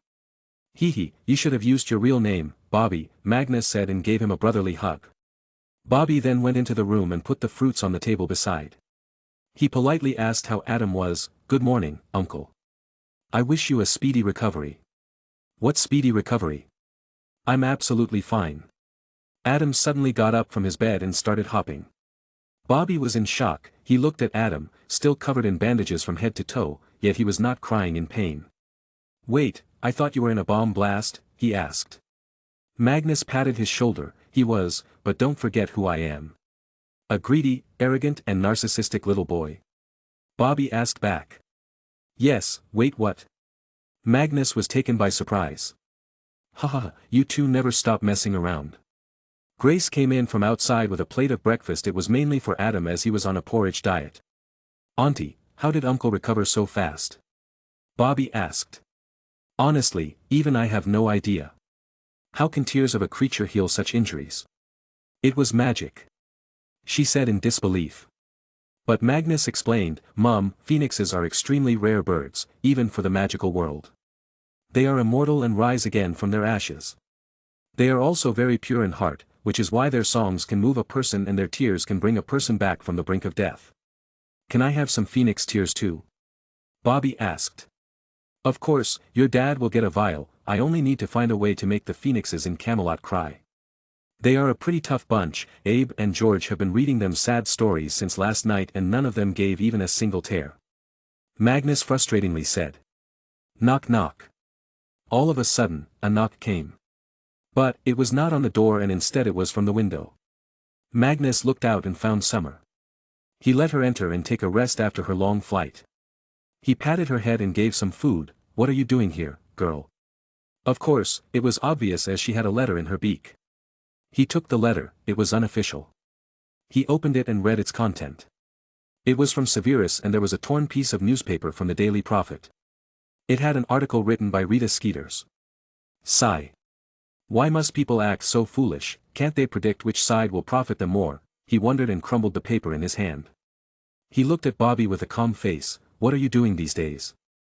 Bobby proudly lifted his chin. I was selected by the University of Oxford and they have invited me for their Leaders of Tomorrow program. It's just a fancy word for collecting the talented kids from the country and nurturing them.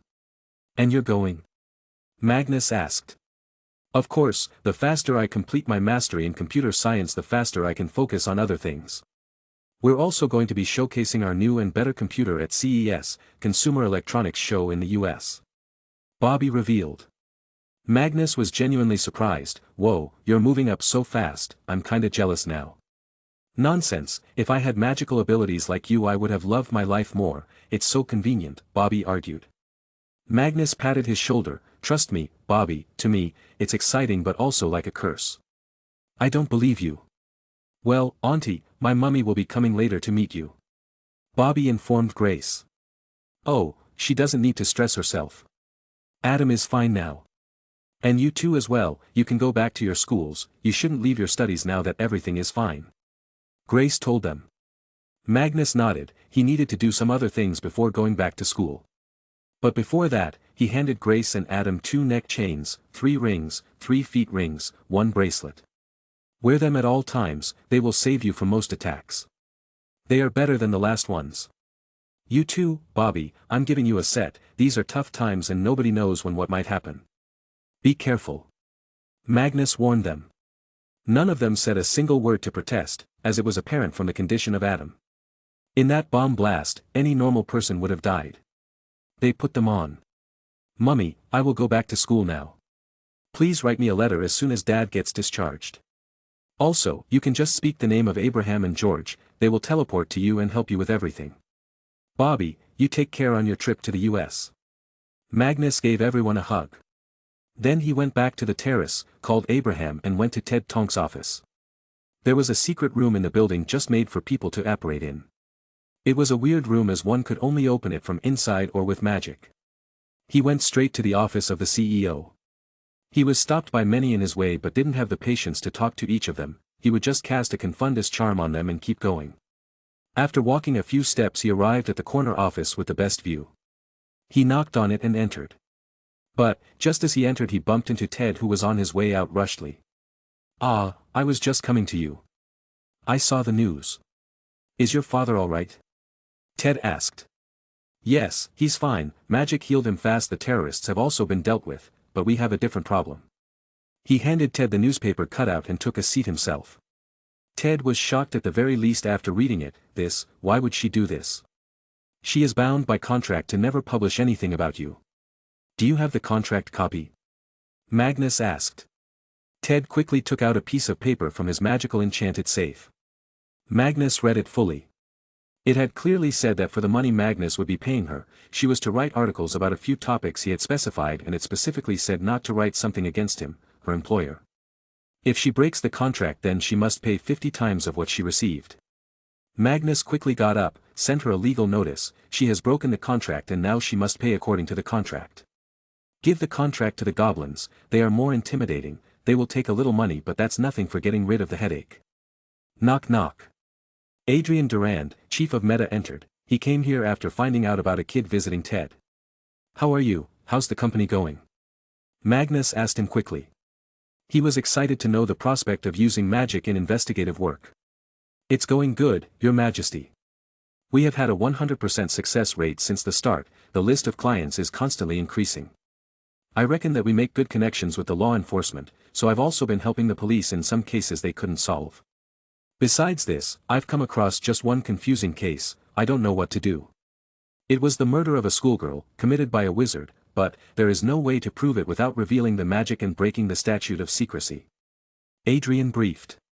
Magnus thought for a while, he will probably be sent to Azkaban, catch him and hand him to Moody. Then find another criminal, who committed a murder, but is still free due to not getting caught. Gather evidence for his previous crime and also put the blame for this crime on him and hand him to coppers. We're doing a service to mankind by putting men like them behind bars. Late justice is as good as no justice at all. After getting a clear command and finding out about what the modus operandi of the company was going to be, Adrian now had a clear picture of his work. Magnus got up to leave as he needed to be back at Hogwarts, or else by the time he returns the whole Slytherin would be in the palms of Lucius. Ted, send the notice to Rita. If she has anything to say, then do hear her out. I would like to know from where did she grow a backbone this strong. Also, find out about all her recent activities and inform me. I helped her become a famous journalist, it was an investment from my side and I hate when my investments go bad. He ordered and left. As soon as he left, Adrian looked at his friend, Ted, in confusion. Are you sure he's just 12 years old? Ted shook his head while sighing. I know, I've been asking that to myself all this time, but... Poof. As soon as Ted sat on his chair again, a smelly wet fart sounded. But then he does things like this and makes me feel better, knowing that he's indeed a kid. Huh, Adrian laughed. But, all of a sudden, Ted felt something under his ass on the chair. He got up and saw it was a letter. He opened it and, sure enough, it was from Magnus. Huh, got you again. Well, congratulations on the birth of your daughter. This is a small gift from me to her. Some shares of Sugarplum Sweets shop so she can have an unlimited supply of tasty candies, the letter read. Ted chuckled. It's always about investments with him, truly a greedy dragon. But thanks for the gift. Chapter 115. Magnus arrived at the gates of Hogwarts, from where a teacher let him enter through the various wards and charms. It was evening as Magnus had gone back to his parents after meeting Ted. Only after being satisfied with his goodbye did he leave. Adam was granted a 3-month leave and Grace would be going to the hospital. Other than this, Adam was awarded a Distinguished Service Order Medal for surviving the crazy attack, as it was also not every day you would get a brigadier-ranked officer getting wounded like this. Other than this, on Magnus' demand, the 2 soldiers who died in the blast were each awarded £100,000 and full pension to the family until the children grow up and find jobs. The whole incident was publicized on a large scale and it seemed Adam had become some kind of a celebrity now. But Adam was not enjoying it, nor was he happy. He was feeling bad and guilty for the deaths of his driver and assistant. Both had wife and kids. One even had a 6-month pregnant wife. The worst thing was, he couldn't do anything about this situation.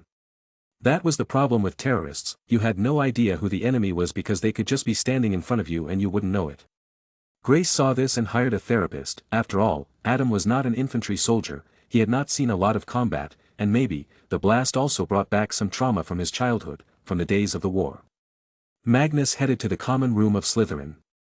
But, he saw someone standing alone in the corridor, looking at the lake outside Hogwarts Castle. It was Narcissa Black. Magnus still had some level of respect for her, so she greeted her. Good evening, Sister Narcissa, he greeted. Narcissa turned to him. Surprisingly, she just noticed that he was much taller than other kids of his age. If she didn't know, she'd say he's a 4th year or something. She just nodded her head instead of replying. Magnus, being shameless, went beside her and sat down on the edge of the open corridor. Can I ask you something? He inquired. Sure, she said.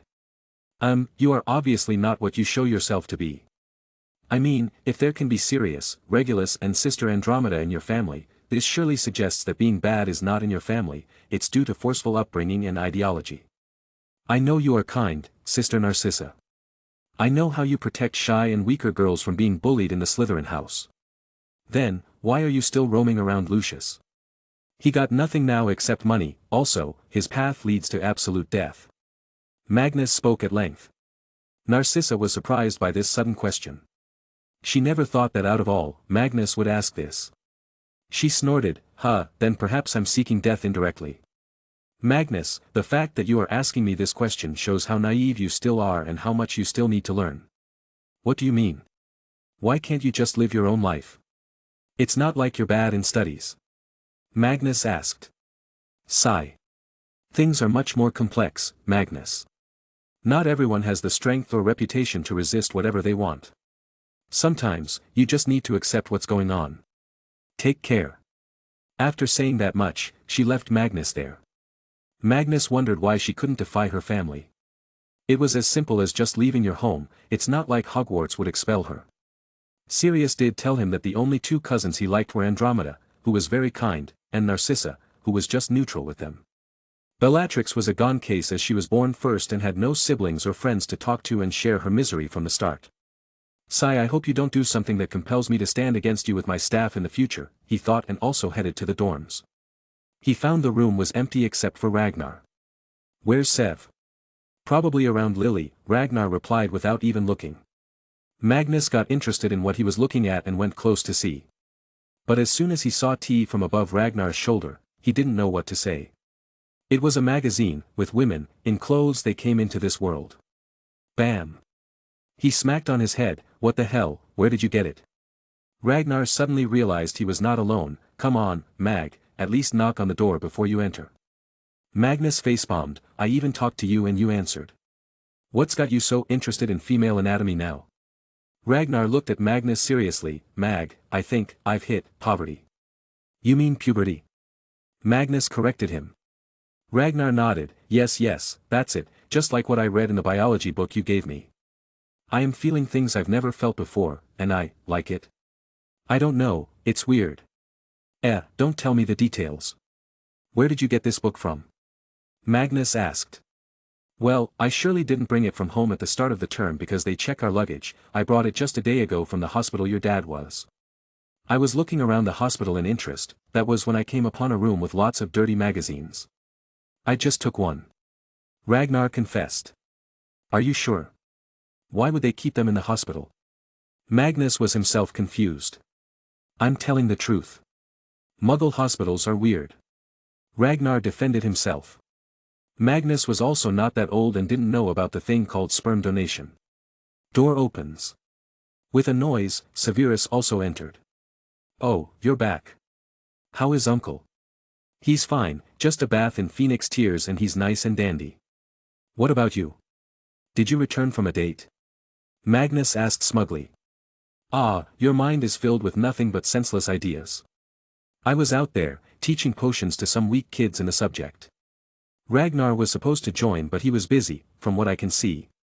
Severus noticed the dirty magazines on the table. Ragnar smacked his own head, damn, I forgot about it. But, as compensation, here, you look at it too, Severus, I guarantee that you will feel some new things about yourself, a funny and good feeling on your banana. But I don't know if you hit poverty or not. Puberty, you mean? I was already living in poverty not long ago, nothing exciting about that. And yes, I've hit puberty.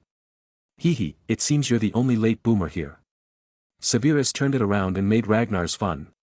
Ragnar made an angry face, I'm not going to share these with you now. Just wait, you will cry for it later. No, Ragnar, not everyone has a rotten mind like you.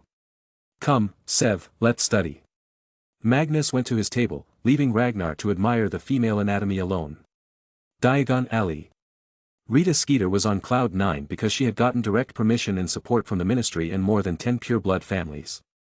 She was already very famous now due to getting to break some stories way ahead of others.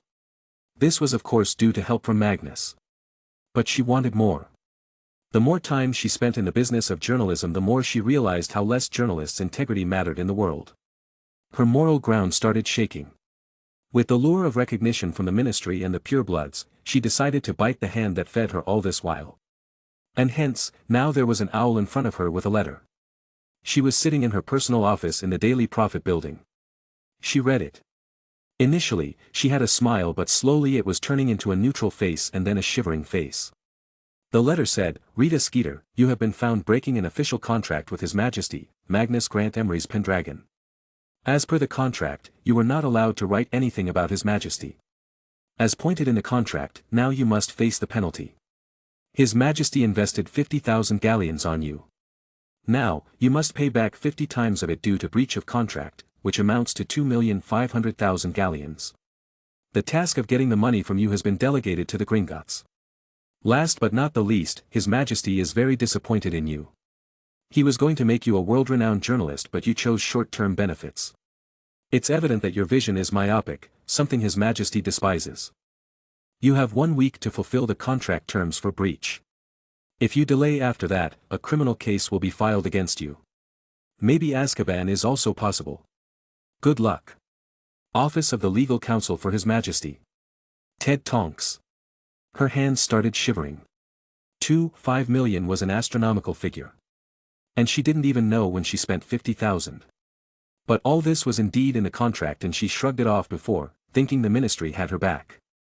Yes, the ministry can help me. The purebloods are also very rich. They will surely help me. She muttered to herself. But the next moment, loud bangs came on the door. Bam bam. "Open up, Gringotts contract enforcement is here." Rita fell off her chair. No, this can't be happening. She teared up and started shouting crazedly. Bam bam. "Open the door, Miss Rita Skeeter, you cannot run away from Gringotts." The angry goblin voice came. She now firsthand realized why nobody dares to cheat Gringotts. Chapter 116. Rita Skeeter saved herself by the skin of her teeth, as she asked for time from the goblins. She got a week. So, she contacted Ted to talk about this, and soon Ted came to meet her. He was told by Magnus to hear her out once.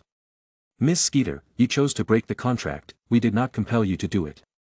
It was all done from your side, I do not know and neither care why you did it, now, you must face the consequences of your actions, like a responsible adult." Ted told her clearly. She started crying. "Please, there must be something we can do. Maybe we can work something out and I can pay you with whatever you want." She knew she was still young and decently pretty, so she tried to use it. Cough. "Please, do not suggest such nonsense to me.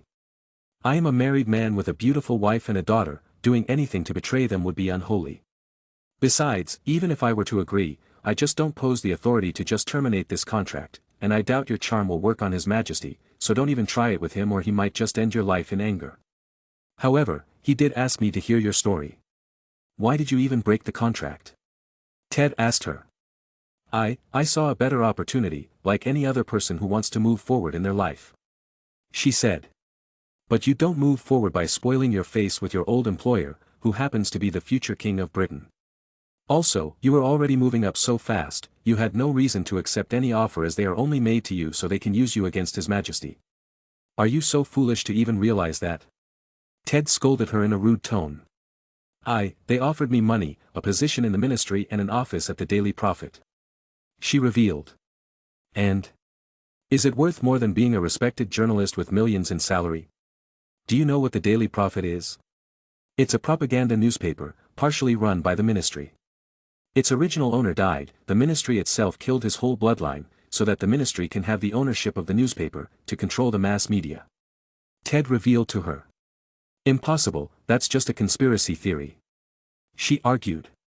"Believe whatever you want, Miss Skeeter, but you are in a deep mess now. I have heard enough, I've got other work to do." Ted got up to leave. She immediately jumped at his feet. "Please, no. Help me, I am ready to do anything." She was this vulnerable right now because when she told about the breach of contract to her backers, all of them rejected to pay up. 5 million was an astronomical amount of gold galleons, and no family wants to lose so much money just for a mere journalist. Ted looked at her with the eyes of a businessman. "Anything?" "Yes, I don't have the money you're asking for," she pleaded. Ted immediately took out a paper from his bag. "Sign it." Rita read it with hope. It was another contract. But, she wanted to cry even louder after reading it. It was a slave contract, not really with the word slave, but it did give off that vibe. It said that she will now work for Magnus and only Magnus. If she does anything to harm Magnus or his business, then the price will be her life, not in the literal sense but figuratively. She will lose ownership from everything she owns, from her property to her last strand of hair. Also, the 5 million she owes for breach of contract will now be paid, but slowly during her entire life. She will get a money bonus for herself whenever she does something that makes Magnus appreciate her or get happy. Other than this, 50% of her salary will always go to Magnus to repay what she owed. She can only get out of the contract once she has paid all 5 million galleons. This is the only way out for you, Miss Skeeters, Ted said coldly. Rita's mind went blank. She weighed all pros and cons and it was obvious that nobody was going to help her. The ministry would also never shell out such money. With tears, she signed the contract. Thinking she can get out of it as long as she can pay. Signing it would give her more time. Ted smiled and handed her a copy. Good, trust me, if you do a good job, he will not let you starve. I must take my leave now. Ted left her to sob alone, for the life choices she made. At Hogwarts. Soon, Magnus also found out about what had happened and appreciated what Ted had done.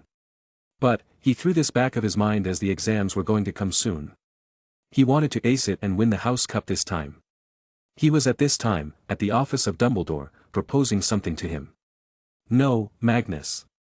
I will not hear any of your new business offers or investment proposals. I have work to do.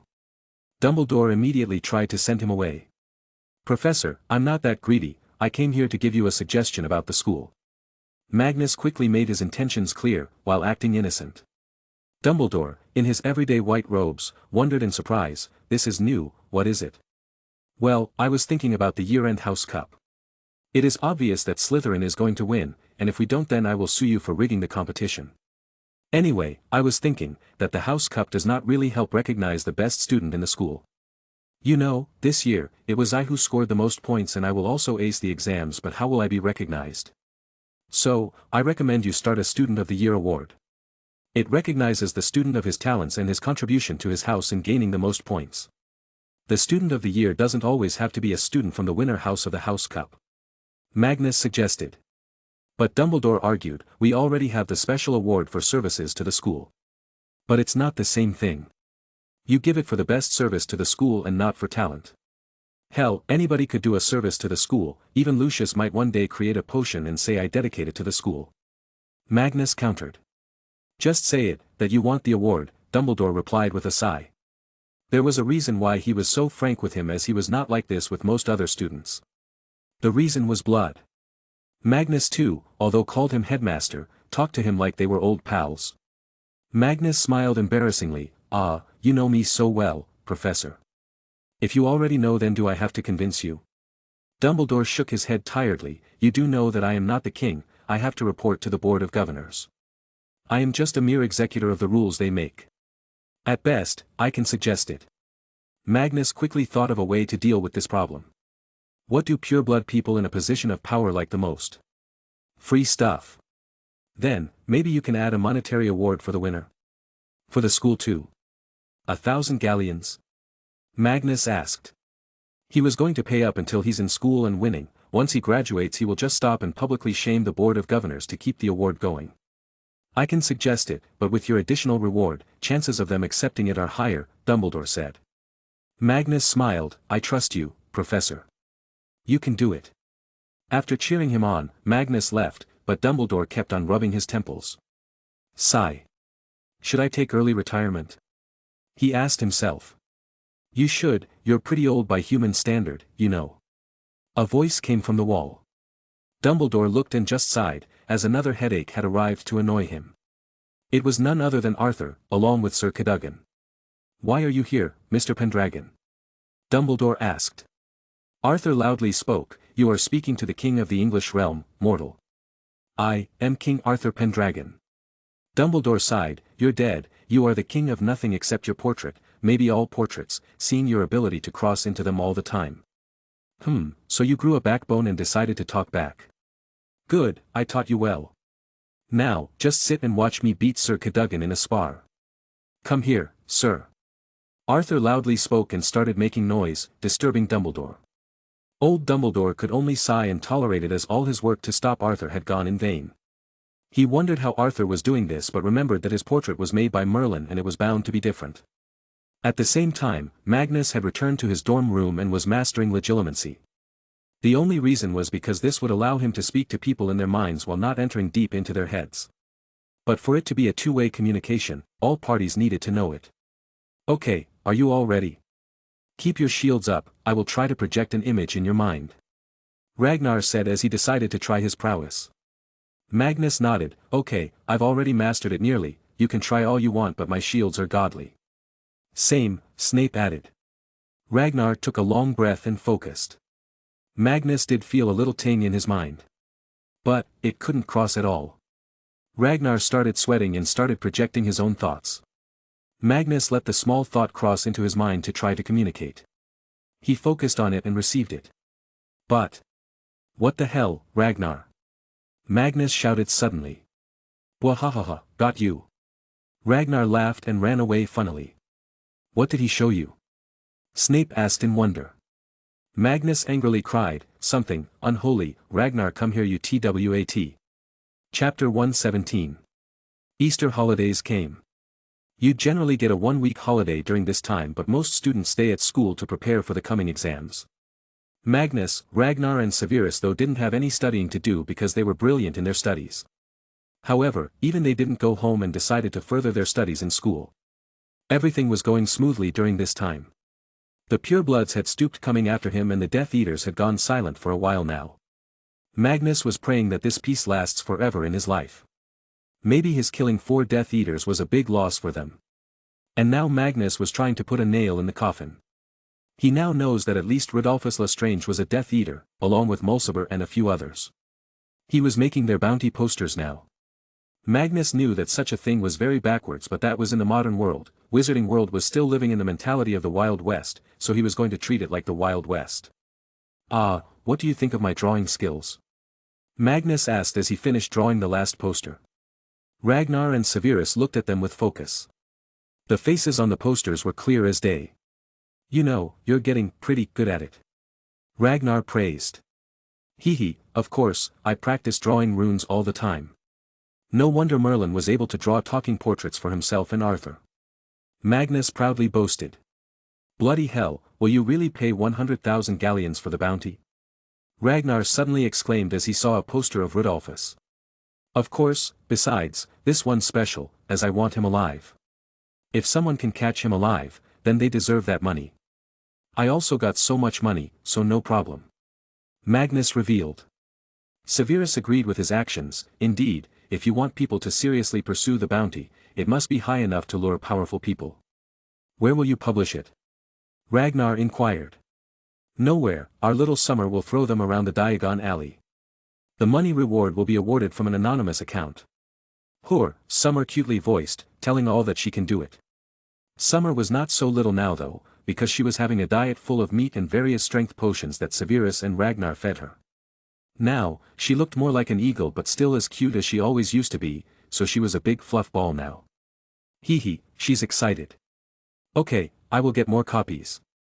Once it reaches the public eye, everyone will start talking about it. Free publicity. Magnus decided and busied himself. Nearly at the same time, 4 boys from Gryffindor were on a secret trip to have some fun. They had decided to get out of the school from a secret passage and explore the Forbidden Forest. Are you sure you want to do this? I mean, we can get expelled for doing this. Remus tried to talk them out of it. Oh come on, Remus, nobody will know, it's dark outside. Also, don't you want to meet the centaurs? You told me you wanted to talk to them about astrology. James smartly made Remus interested now. Sirius was already on board with the plan. Meanwhile, Peter was silently following them. He rarely spoke and had a habit of just laughing even when he was being made fun of. In most people's eyes, Peter wasn't really a part of this friends group, because most of the time he was getting bullied. He was like an easy target for James and Sirius to make fun of to avoid boredom. But, Magnus though, was the only person who didn't treat Peter badly, and he did not exploit Peter like a cannon fodder kid who lacked self-confidence. Soon, they were able to get out of the school unnoticed, they were used to this much by now as they used to stroll around in the school during night hours, while hiding from Filch. They headed towards the dark forest firmly with confidence and excitement on their faces. They entered the path Hagrid used to ramble about.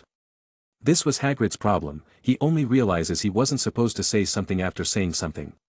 They followed the trail in the forest, with their wands illuminating their pathway. Soon, noises started coming from nearby bushes. The next thing they knew, 4 consecutive arrow shots came and struck their wands, making the wands fall from their hands. They scrambled to get a hold of the wands in a hurry knowing there was danger. James, being a Quidditch player with fast reflexes, caught it first. Lumos, he cast it loudly to at least see what they were up against. Then, finally, they saw the silhouette of a few centaurs. They all couldn't be seen properly. All of them were pointing bows at them though. Wizards! What are you doing in our territory? Hogwarts recognized our rights over this land. The leading centaur asked loudly. Heh, it's a jungle, nobody owns it. Sirius scoffed, he wasn't too smart to know when to keep his mouth shut. Are you saying we have no right over this land our generations have lived on?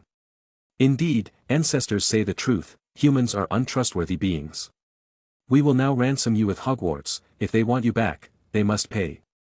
We're being gracious by just not killing you because you're kids. Brothers, tie them up. The centaur commanded his tribesmen. James was no match, being the only one with a wand. He was immediately disarmed, then all of them were tied with some kind of a vine. Untie me, Sirius protested. Shut up, Sirius, don't make them angrier, James told his friend. Remus was also very calm, Peter though was unconscious due to fear. They were tied to long vines like a sack of rice and brought to the large camp by being dragged. It was very well lit and lots of activity was going on there. It was as if some kind of a festival was going on there. Whoa, are they eating acromantula? James said in astonishment, not bothered by being dragged and caught yet. Aren't acromantula their enemies? This is brutal. Sirius added. Thud. After a few more steps they were harshly left on the ground. The chief will decide your fate. You're lucky today as he's very happy right now, with the return of an ally. You may get to live. The centaur told them and left. Sirius, James and Remus tried to get out of the hold. They tried to move left and right but couldn't. Sigh, you two are such dummies. Just don't try to fight it and it'll loosen a little. Remus quickly spoke. It was indeed right and they got free. But, only one was left now. What do we do with Peter? James asked. Sirius shrugged, leave him be, he's a wuss and will pass out again if something shocking happens. Now, let's join the party. What? Did you forget we're hostages here? Remus asked him. Of course I do, but it's not like we can run away, this is where they live, so might as well just join them. Sirius reasoned and happily walked away towards where the noise was coming from. They walked around, shocking lots of centaurs, they also picked food from here and there and ate it merrily. They're pretty good at cooking. Sirius praised with his mouth stuffed with food, but nobody knew what meat it was. There you are, little runts. Chief will punish you now. Follow me. A centaur came and dragged them to the center of the camp. Sirius, Remus and James were slightly nervous now.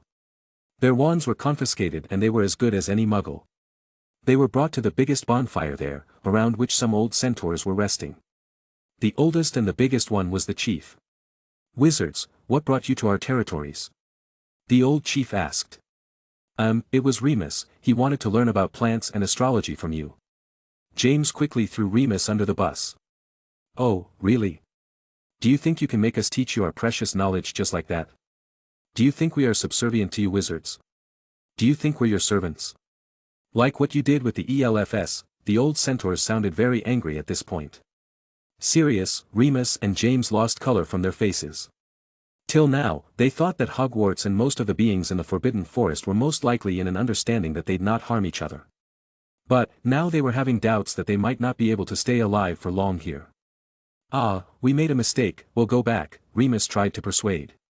Silence, arrogant, foolish and ignorant, that's what you wizards are. You will go back, but not with your heads on your shoulder. Chapter 118. The three were now scared beyond anything. The crowd of centaurs was increasing every second. We didn't mean to offend you, wise sir. James also tried to defuse the situation. Curzon, behead them. The chief ordered. The three felt their legs turn soft. They fell down on the ground.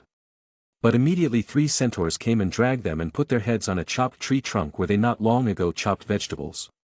Please, don't kill us. We will pay you, anything, James pleaded. Yes, I'm from the Black family, they got a lot of money, Sirius added. But the chief spat after hearing that, Black family? Those bastards are hated by the entire magical creatures community. Bunch of backstabber and mad folks. I'm doing a great deed by reducing your numbers. Chop them. The 3 tried to fight but were held on the chopping board. 3 large muscular centaurs came and put their swords on their heads. Die wizard scum. No, Sirius cried. I'm sorry, Remus, we should have listened to you, James also cried in fear. Goodbye, Mum and Dad, Remus remembered his family. They closed their eyes and waited for the lights to go out. 1 second passed. 5 seconds passed. 10 seconds passed. Nothing happened. In fact, all noise died down as if the world around them had disappeared. 30 seconds passed. Finally, with some courage, they opened their eyes at nearly the same time. Their vision was blurry due to earlier tears. Their faces looked very messy with snots coming out of their noses. They noticed that in front of them a person was standing, certainly a human. Then, 2 more arrived, 1 on each side with their arms folded and smirks on their faces. KACHK a sudden flash blinded the 3 more. I think I've seen them before. Sirius blinked his eyes multiple times. After a few more seconds, their vision started getting better and they finally saw everything. Their faces turned red in anger, but they were still stuck on the chopping logs.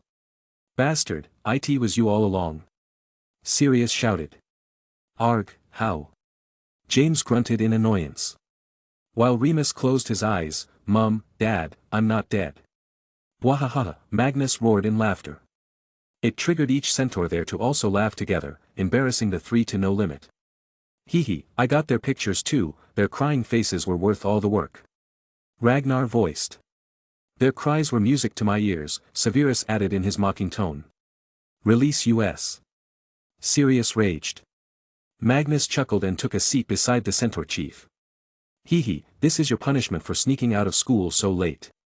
I think I can get 50 points reduced from Gryffindor. Magnus said. You're also out of the school. Remus pointed out. Magnus smiled, I came here with permission from the headmaster. Besides, I'm friends with the centaurs here, our friendship goes way back to when Merlin lived. The ancestor of the current chief Maegor was an ally of Merlin and fought the army of Morgan Le Fay alongside him. Maegor enthusiastically started, and for that, great Merlin provided us protection, due to which we are still living in these lands. Blood of Merlin flows in your veins, and blood is something we cannot ignore. You are always welcome here, your majesty. Kachuk. For Merlin's sake, stop clicking pictures. It's blinding us. James shouted. Ragnar chuckled and put the camera down. Magnus also released them. Take seats. It was bold of you to enter the forest like this. Centaurs should be the least of your worries here. Werewolves infest these lands, if a pack of them had found you then all of you would have died. I on the other hand used brooms to reach this place. Magnus revealed and advised them in good faith. But, how did grumpy old Dumbledore let you come here? James asked. I'm not just a student of Hogwarts, James. I also have some duties and obligations as Merlin and Arthur's inheritor. My life is much more complex than you think. Magnus explained. He had come here to meet centaurs because of the dream of Merlin to someday make a peaceful coexisting world. Man, you sound like my dad. James joked and took a glass of water. All the shouting and crying had made his throat sore. Then come here and join me in this feast, son. Magnus replied loudly in a heavy voice. As soon as everyone sat down, Maegor the chief got up with a glass of some drink in his hand. I, Maegor, chief of centaurs of Forbidden Forest, welcomes his majesty to our home. For as long as your bloodlines go on, you will have the friendship of our tribe. He announced. Magnus felt like he was in some fantasy story, but then he remembered he was a wizard and a king, which was already like a crazy fantasy. He also got up with a glass of water, and I, Magnus grant Emery's Pendragon, accept this kind gesture of yours. Merlin dreamt of creating an inclusive and equal world for all, but he couldn't fulfill it before dying. I shall try to complete that dream, and I hope I will have your support. Also, for as long as my bloodline lasts, no good centaur in my knowledge will be harmed. May the heavens bless this friendship to last till eternity.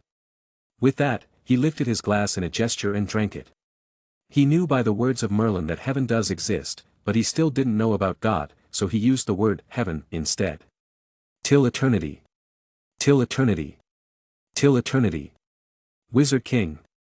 Wizard King. Wizard King. Maegor led his tribesmen to start chanting.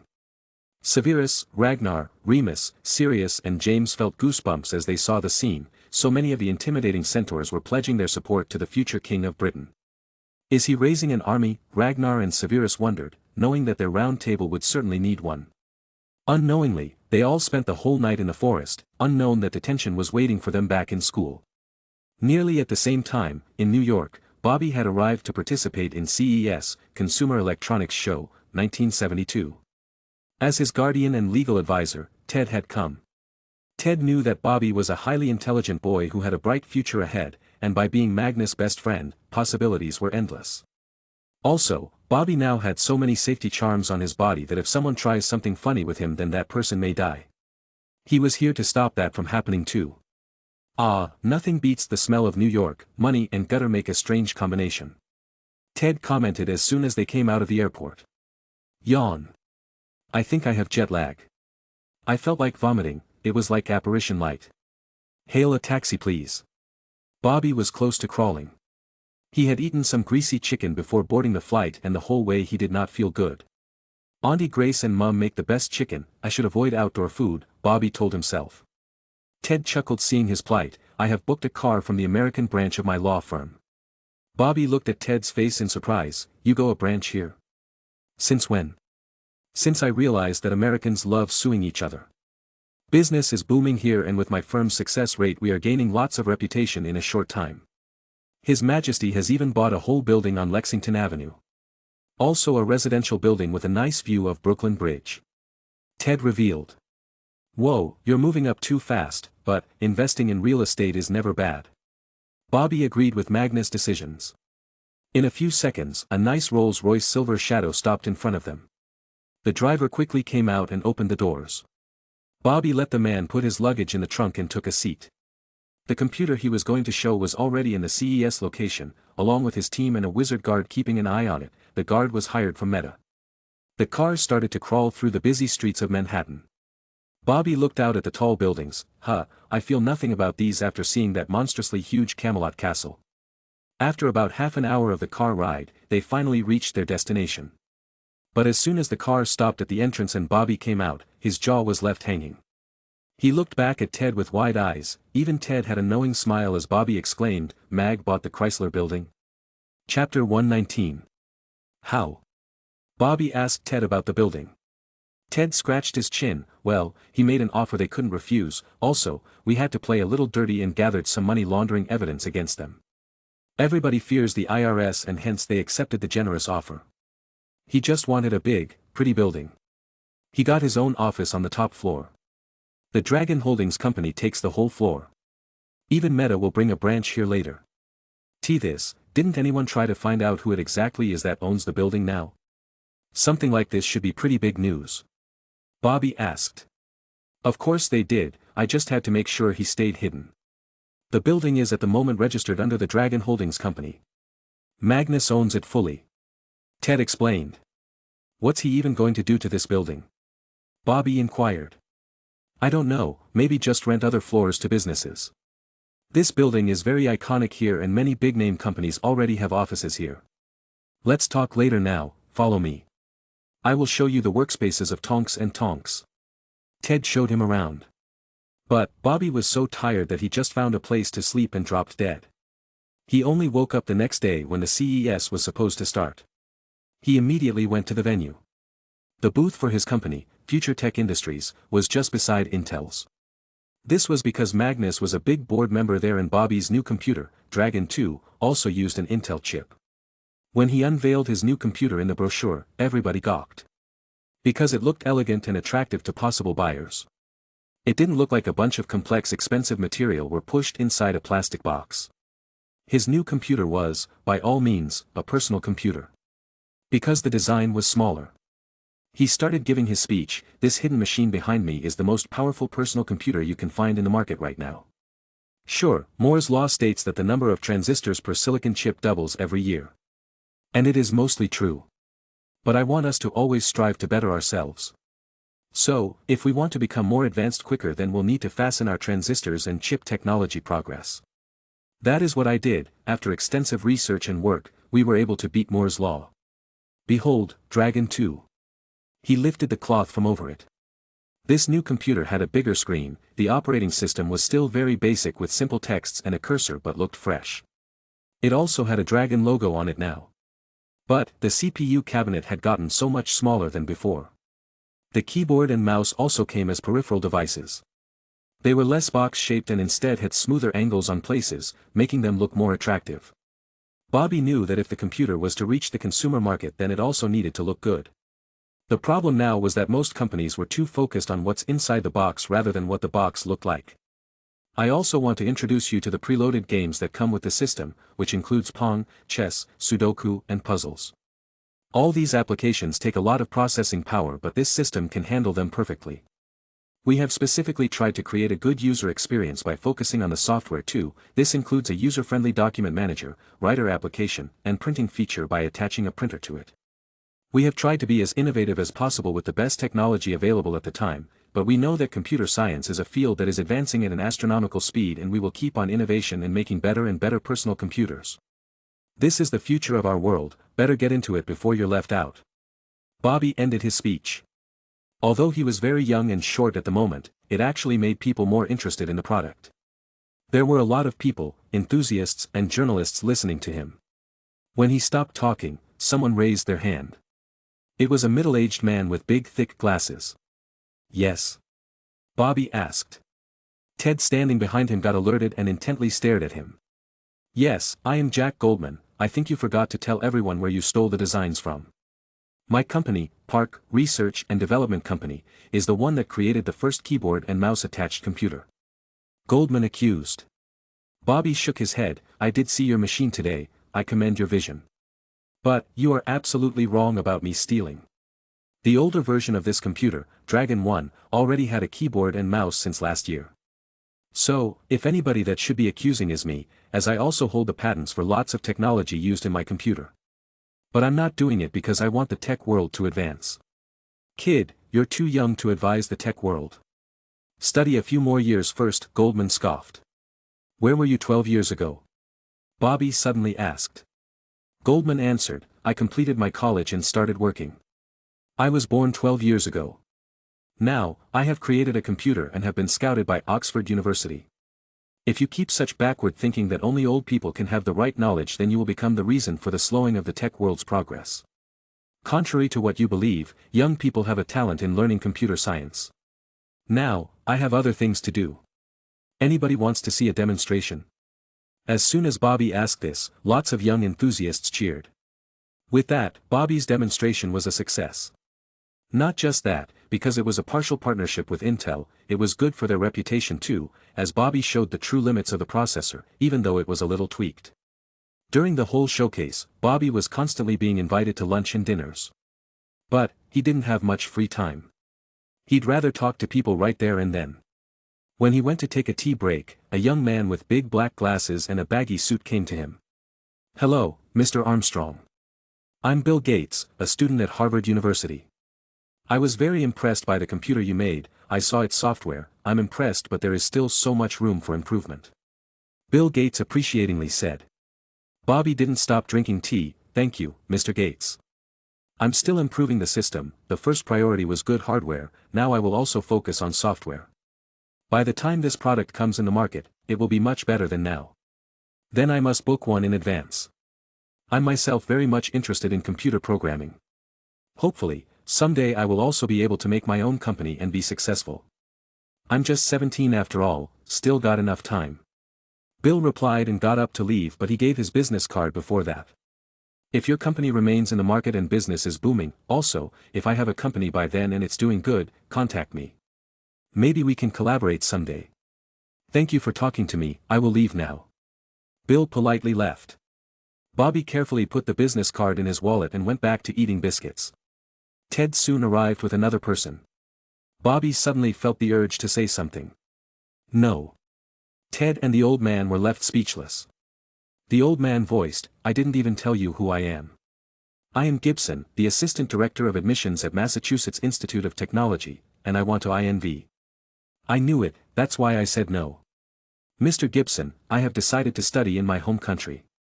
But, I will most likely complete my graduation in a year, then I'll be free to choose MIT for my master's.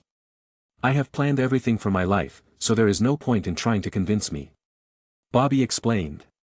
Gibson was actually very impressed. People even in their 20s are often clueless about their lives, and here was a 12-year-old, who had planned everything. Then MIT will be happy to welcome you when the time comes. But I'm afraid, by next year you'll be such a famous and well-known smart person that MIT might just offer you an honorary degree. Gibson laughingly said. Bobby thought for a second, I won't reject it. I will accept as many degrees as possible. It'll help me in the future. He was slowly working towards his goal. After all, he wasn't always going to be just making computers and other tech stuff. He had bigger dreams. Making money was easy now, something that he realized with his increased intelligence. What motivated him to push himself was now his end goal. If he can become the king, then I must become someone great too. I wonder what Mag is doing right now. I bet it's some fun magic stuff, he muttered to himself in envy. Hogwarts. Achoo, man, who ratted us out? I had the permission and I'm still here in detention with you all. Magnus angrily said. Currently, all 6 of them were in detention, getting bored. It was all because of Peter. If he had not fallen unconscious we could have sneaked back in, instead of having to take him to Madame Pomfrey.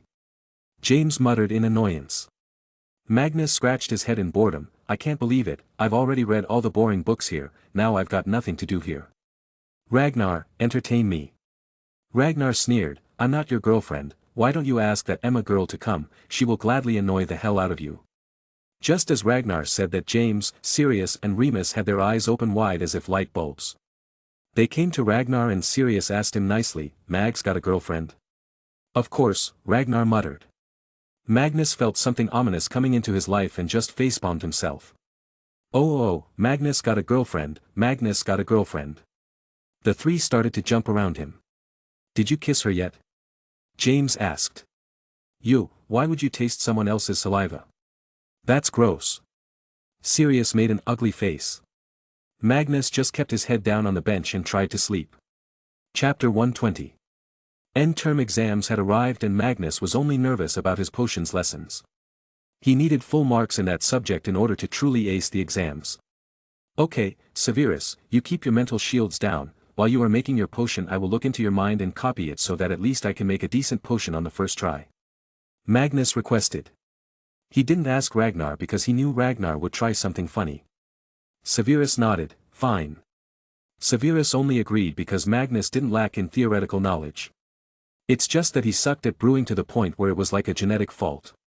They headed to the lab and occupied their stations and started brewing the potion. Nervously, Magnus tried to create the potion. Surprisingly, he found it very easy as he had practiced it lots of times by now. But, he still looked into Severus' head just to be sure. After all, he wanted to ace the exams. After the potions exam was charms exam, it was super easy for Magnus, but Ragnar sucked big time at it, so Magnus this time continuously gave him instructions in mind and helped him get good grades. In the end, Ragnar was also able to do all the charms, though not as strongly. The first year exams didn't take that much time, and after that, the students were free to do whatever they wanted to do until the end of term when the students can leave for home. Severus went to sleep in his room. For some reason he had stayed up all night just to revise everything. It was a dumb thing to do as he was already completing the 3rd-year syllabus. So Magnus and Ragnar just left him and headed to the room of requirement to study or pass some time. You open the door, Ragnar, I will return in a minute, need to find Chad. Don't know where he ran off to. Magnus said and left. Ragnar alone stood in front of the wall where the gate was supposed to appear. He was thinking about what he should make in the room. After a few seconds, he finally made a decision and walked 3 times in front of the wall and entered. As soon as he entered he found his normal potions lab, then there was a library too. But, there was an addition to the room. Ragnar went to a part of the room that seemed darker. There, he found a tall structure, covered under a big piece of cloth. He quickly dragged the cloth down to look at what the thing was. It turned out to be a huge mirror. He looked into it in puzzle, having no idea what it even does. He looked at the frame of the mirror, it looked old and had something written on it. Erist stra eru oit ube kafru oit on wosi. What does this mean? Ragnar wondered, and being well versed in runes now and having a good analytical mind, he quickly reached a conclusion. That the words were backwards, with the spaces rearranged. I show not your face but your heart's desire. What does my heart desire? Ragnar asked, though already knowing what it was. He took a few steps back and stood in front of the mirror. Then suddenly, instead of just being him, he saw a few more people in the mirror, standing just behind him. He rubbed his eyes clean, but they again got filled with salty water called tears. Mummy, Dad, he breathed out and tried to touch the two figures. But, he only felt the cold hard mirror surface. Ragnar silently looked at the smiling faces of his mother and father. You were supposed to see me grow up and become a great wizard, just like what Grandma used to say. That I will make our family proud. Who am I to make proud now? Ragnar took long breaths to control his tear ducts from leaking. He brushed his hair with his fingers, with a sigh of frustration. His eyes were red and his nose was about to start running. Once again, looking at his parents' face, he scoffed, what a useless mirror, if I just wanted to see their smiles I would have looked inside my mind. Mummy, I hope I will be able to talk to you again someday. Magic must have a way to do it, if as Magnus says, heaven is real, then you must be there. Just wait for a little. Piety. Magnus suddenly arrived behind him and put Chad on Ragnar's shoulder to cheer him up. Chad made circles around Ragnar's neck and meowed enthusiastically. Magnus stood beside Ragnar and looked at Mr. and Mrs. Ouroboros. Your parents were pretty. Now only if you had their charm. He joked. Ragnar smiled, yeah, indeed. Do you know what this thing is? Magnus nodded, yes, Mirror of Erist, it's not that old, made in somewhere around 1800. Reason is unknown. The happiest and most satisfied person in the world would look in the mirror and see a reflection of them, exactly as they were, for they would then have no one and nothing more to yearn or desire for that the mirror could ever show them. But it is intrinsically inherent for human nature to desire something greater than themselves. This mirror has made many people go crazy, at least that's what the book said. Perhaps, that's why it's rotting here. Why don't you stand here? Ragnar suggested. Magnus obliged, sure, let's see what my heart desires. As soon as Magnus stood there, he saw his smiling parents in the mirror. Then, his grandparents and Bobby appeared, then Duck, Grandma Martha, Ted, Severus, Policeman Tom, Emma, Thomas Shelby. The crowd kept on increasing. Soon, even Ragnar appeared. Wait, why am I there? What's your desire exactly? Ragnar asked in confusion. Magnus replied while looking at the increasing number of people in the mirror, my dream is something that this small mirror cannot completely show, but, I also know it is impossible to achieve. What is it? Ragnar asked again. What is the most common thing in this mirror right now? Magnus questioned. Ragnar looked at the various faces, all of them are smiling, ugh, Sev looks so weird with that big smile. Magnus chuckled, hee hee, well, that's my desire. World happiness, smile on everyone's faces, happiness everywhere. I have everything right now, inheritance, money, power. But, I want to live in a world where I don't have to see someone dying of starvation, someone trying to divide us, someone trying to murder another. But, this is as good as me wanting to go back in time and meet Jesus or something. You can fantasize about it but it will always be a fantasy of your mind. Damn, who knew our little dragon had such high-level dreams? Most would want gold, love or power, and here you are, Ragnar muttered jokingly. Because I already have everything. There is no point in wanting more, even though I am automatically making money through my investment. But, I will never prioritize money over human life. Magnus pledged. A good moral to live by, my friend. Yawn okay, I'm going to practice some NSFW level potions today. Keep Chad away or I cannot guarantee his safety. Ragnar said and lazily walked to his lab. Magnus held Chad by the nape and took him to the library. Where Magnus went to sleep. He couldn't just keep on studying forever. He thought about his plans for summer break. If I want to even partially fulfill my dream, I will need to take the throne as soon as I turn 18. But, I also need the people to support me for that. They love the Queen, it cannot be denied, I need to win their awe, respect and love too. I'm 12, it's 1972, so 1978 is when I will become the king. I need to start from right now. But, how do I show myself as the legitimate king? I need to be related to the Queen, maybe as her grandson, but for that, Dad will need to be her son. But, I want to keep my name, so I may need to change Mum's family background too. Maybe make her related to Arthur, so that the world will see me as a king related to the great King Arthur Pendragon. Sigh, it seems I will need to meet the Queen soon. Dad is going to become a prince this year and Mum a princess, I guess, he decided and fell asleep. Chapter 121. The NSFW ended after a few more days.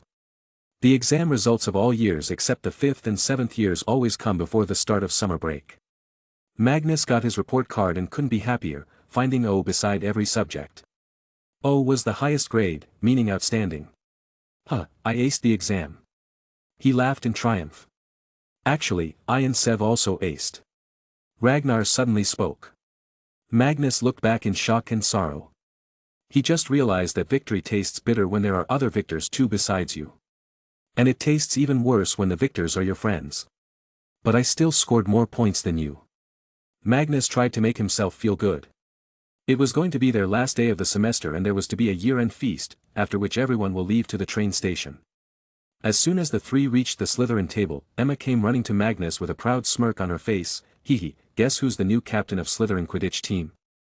Magnus, in surprise, looked at her face. You? How? Why would they make someone like you the captain? Besides, you're just going to be a second year. Emma turned angry. What do you mean by why? I'm talented in Quidditch. Heh, sure. Magnus chuckled and went back to eating. Angry, Emma left with a pout. So, what are you going to do this summer? Magnus asked his friends. I will do an apprenticeship with a potioneer at Diagon Alley, Severus revealed. And I will go to Grandma Martha to learn about various potions from her. She's awesome when it comes to cooking, be it food or potion. Ragnar decided. Nice, I'm going to be busy too. Not to mention, I will also have to continue practicing magic and get stronger. Ragnar, you should also train with your sword. Magnus suggested. Cough. They were interrupted by Dumbledore walking to the podium. He put his wand on his neck and amplified his voice. Good evening, the school year has come to an end.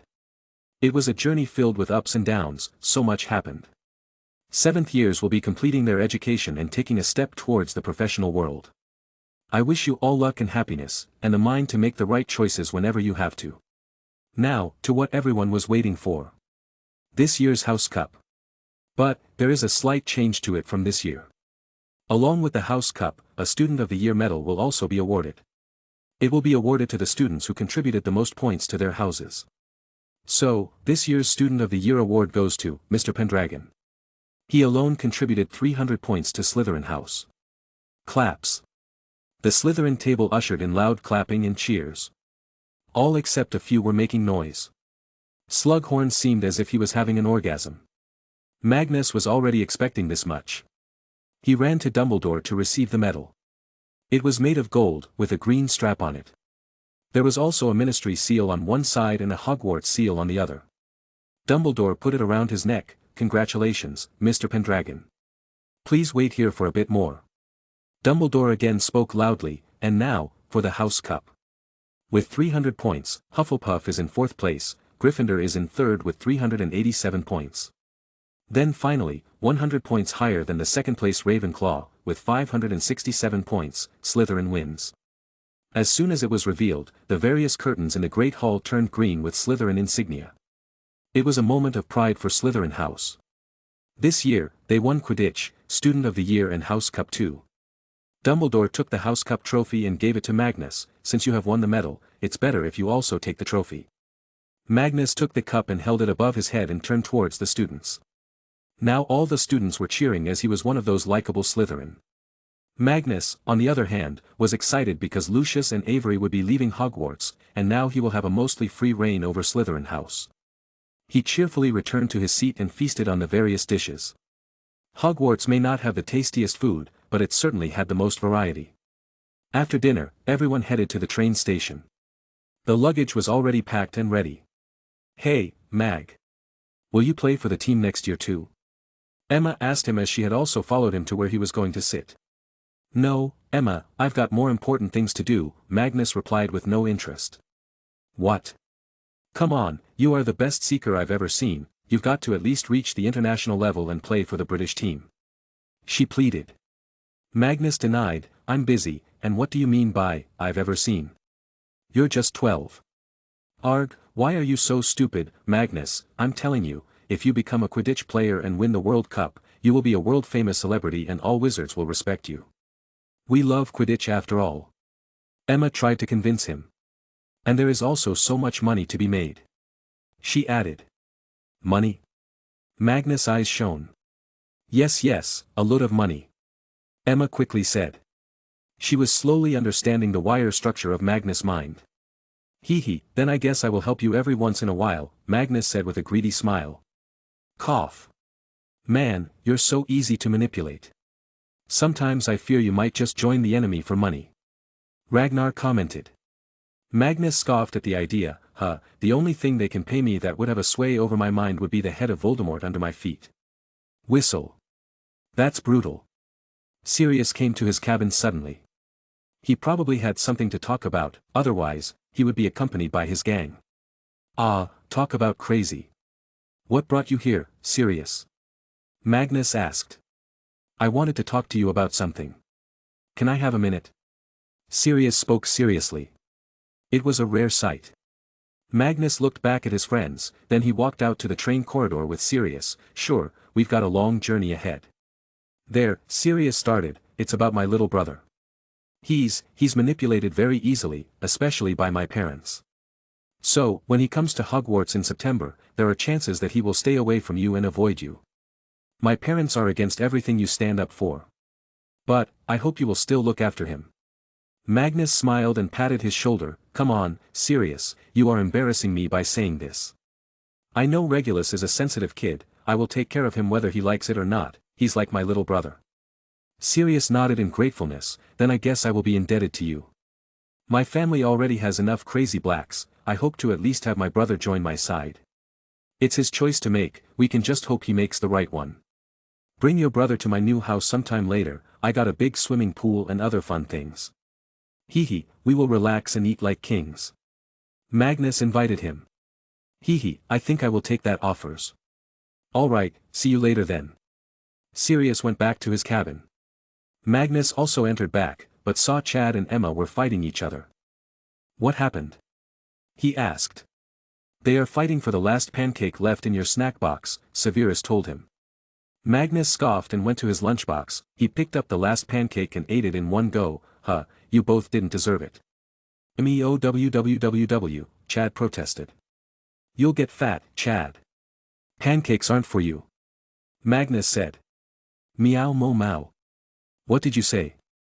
I'm fat. My BMI is in the perfect limit, it's you who is fat. Magnus started arguing with his cat. Only Magnus could understand what Chad was saying, so for others it was a very funny sight. This way, nobody realized when their journey came to an end. They deboarded at King's Cross. Grace and Adam were already there waiting for him and Ragnar. Dad, they exchanged some hugs and went on their way. Severus though was greeted by his mother, who then took him to their home via apparition. Magnus, Ragnar, Grace and Adam rode the car. Adam was driving now as he was back to his peak physical state, it was like he was never in an explosion.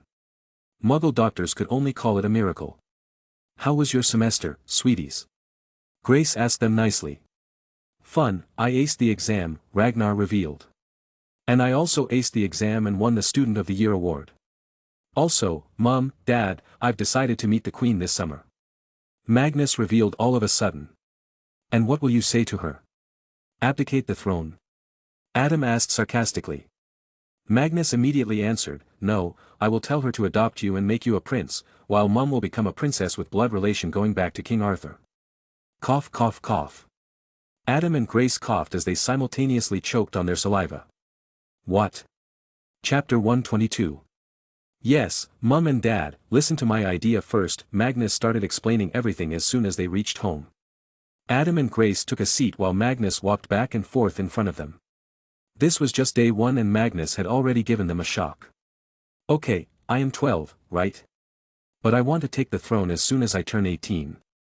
But, there is a problem, even if the queen abdicates and makes me the king, the people of this country will question me, because they don't know me, and don't love me. So, we need to start early. We need to make the world see me as the best possible king to ever sit on the throne. I have confidence that I can impress them. Merlin was a master when it came to propaganda. What the problem is my family history.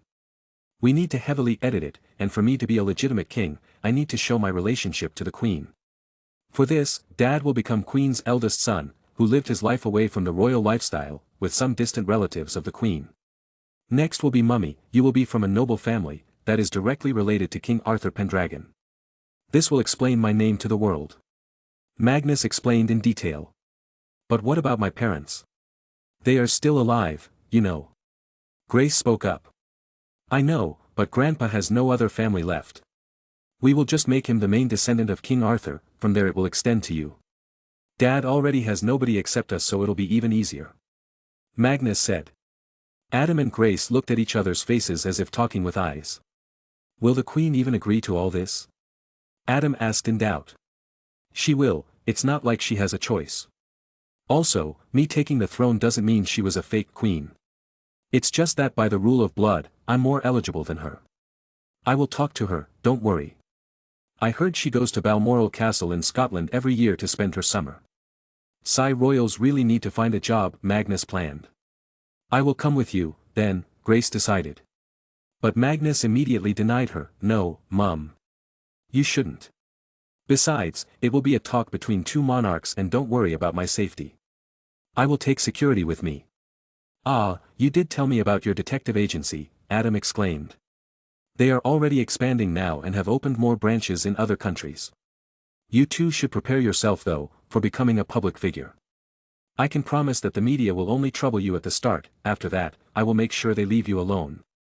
Magnus assured him. Grace though suddenly had an idea. Sweetie, will it help you if your mum turns out to be a famous doctor who invented something life-saving? Magnus, Adam and Ragnar stared at her face, already knowing she was onto something. Absolutely, Mummy. They might just start calling you goddess then. What is it you invented? Magnus inquired excitedly. No, I will not tell you right now. Give me some time, once it's all done, I might need help from Ted with some legal matters about patents. Grace requested. Magnus laughed. Of course, they will help you whenever you want.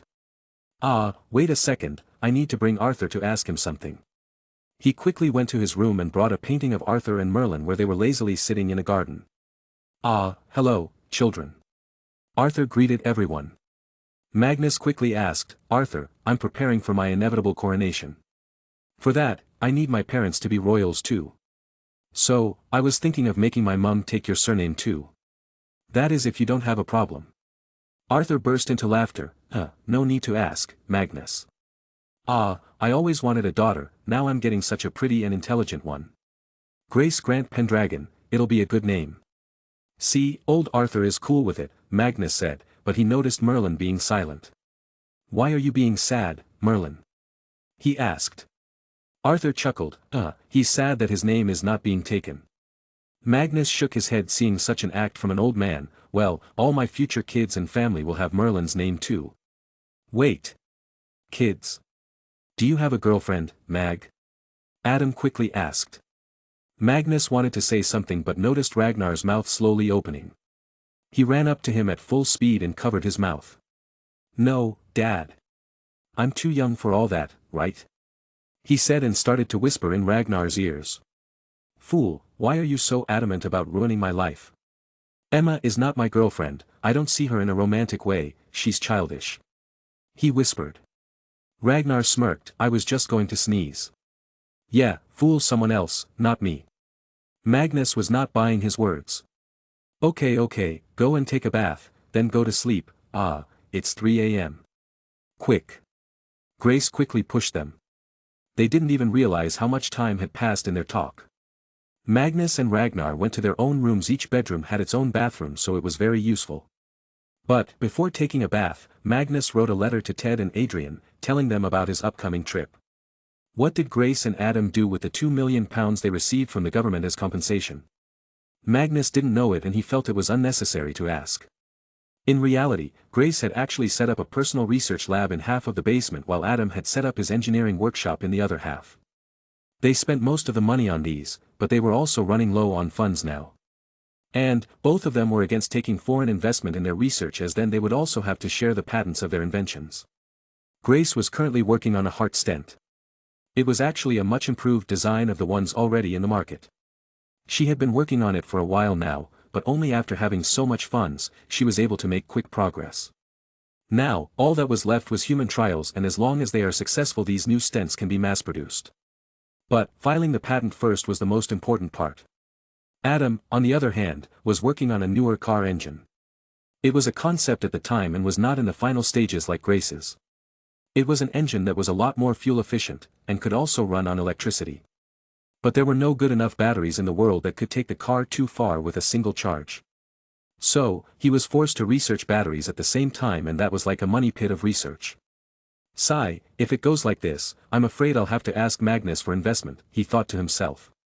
In another special location in the building, Ragnar was also researching a new potion. If successful, it would be widely famous in both the magical and muggle world, especially among girls. Drinking this new potion would make one vomit most of the impurities in their blood. This would help people with a lot of acne on their body and faces. But its other medical uses were also limitless. Because fewer impurities in the blood would mean better general health of the body and all organs. GAH, test 16,876 also failed. But I'm getting there, he angrily noted on his diary and continued to work. Unlike everyone else, Magnus was sleeping with no care in the world. Chad was sleeping on his stomach while Summer was sitting on her wooden fake branch Magnus had put on the wall. Only Duck was missing, and Magnus was going to meet him the next day. Yawn. Magnus woke up the next morning. Instead of waiting, he quickly called Abraham. "Take me to Camelot, will you?" he asked. "Sure, sir. Let's go." Abraham immediately teleported with him. He reached the portkey room and then moved to reach the throne room. Roar. But, even before Magnus could reach there, he heard a very loud and terrifying roar. Is that? He looked to the side at the huge frameless window. On the other side was a black dot, that was getting bigger and bigger. Soon, Magnus realized what it was. How did he grow so big? Wait. Why isn't he stopping? Slow down, Duck, he shouted. But, Duck was too excited, obvious from his happy giant face. 10 meters. 5 meters. 1 meter. Boom. Duck barged in from the window and jumped on Magnus. Next thing he knew, Duck's sandpaper-like tongue was licking his face. But Magnus couldn't be angry at him. Duck was just excited to see him. He quickly patted his head. Ha ha ha, what the hell have you been eating, boy? Grawwoo, Duck purred. Chapter 123. Ha ha ha, calm down, Duck. You're not small anymore. How did you grow so huge in the first place? Magnus asked the big dragon. He was at least the size of a minibus. Oh, I had a lot of books about how to feed and train a dragon. It seems the special diet did wonders for him. But, I'm still unable to find what species of dragon he belongs to. Grandma Martha arrived. Magnus also gave her a hug. Well, do you think I can ride on his back? Duck looked at Magnus with his eyes brightened. He signaled Magnus to jump on his back. Hee, I think you can ride. He refused everyone else, though maybe he was waiting for you, Martha revealed. Excitedly, Magnus went to Duck and climbed on his back. He patted him too. Boy, you're so young and already so gigantic, I wonder what a century of growth will turn you into. Quack! All of a sudden Duck loudly quacked and jumped outside with Magnus on his back. Magnus was uncontrollably laughing, hearing him quack even now. He held on to various spikes on Duck's back and enjoyed the view. He felt that Duck was also enjoying carrying him around, like a proud kid showing his achievements to his parents. Ah, no Duck, don't tilt your body so much, or I will fall, Magnus warned him. Duck was getting used to carrying someone on his back. They flew around for an hour, and in that time both of them learned how to fly perfectly. While they were flying, a lot of phoenixes, hippogriffs and other flying magical beasts joined them and flew around them. They flew above the clouds, facing the wind on their faces. It was a magical sight to behold. After that, they returned to the castle for breakfast. He remembered that he'd also need to return home or else his parents would start worrying. Grandma, do you know how I can take Duck outside? I mean, how can he fly and be around me in the Muggle world? Magnus asked. Martha was wearing a cute apron while hovering around the dining table and putting food on Magnus' plate. Even Duck was sitting close by, but his bowl was as big as the whole table. Of course, dear. I have trained little Duck and taught him some magical rune enchantments. They were drawn over his body by the goblins. He can activate those runes whenever he wants and turn invisible. Martha revealed. Magnus looked at Duck intently, to notice the enchantments. Duck also turned to him and happily threw a piece of meat from his bowl at him. Magnus chuckled, good boy, sharing your food. I can't imagine how Summer and Chad will act after seeing you. But, I still don't know how I can keep you close to myself at all times. Quack. Are you even a dragon? But, I guess now that you're so tall, you deserve a better name. Magnus said and started thinking. Duck waited for the name with big eyes. Ducky? Magnus muttered. That's not much different from now. Maybe something fearful will be nice. Martha advised. Duck the Destroyer? Magnus suggested. Just kidding, I've already decided a name for him. He's family, so he will share my last name, and for the first name, he will be Annihilus Grant Emery's Pendragon. He announced. WRAAAW, Duck looked upward and threw flames from his mouth in excitement. He likes it. But, for me, he will always be Duck. Magnus added. Martha was smiling, a very good name, with his growth rate, I'm sure he will surpass the size of all dragons to have ever existed. Quack. Here you go, child. Martha put more food in Duck's bowl. Actually, I think I'm going to take Duck for a little stroll later.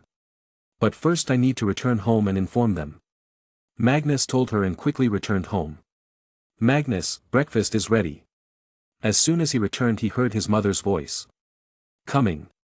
He went to the dining hall. The new house was so big, yet somehow Grace was able to shout loud enough to reach him. Nobody knew how she did it, maybe it was just a mom's special power. Now, although Magnus was full, seeing his favorite pancakes he decided to eat some extra calories today. Mummy, I will be going to Camelot today, he informed her. Oh, say my hello to Martha, and also to little Duck, Grace said. Magnus chuckled, Mum, Duck's grown big now. You can even fly on his back, but mentally he's still like a kid. Really? Ragnar immediately asked.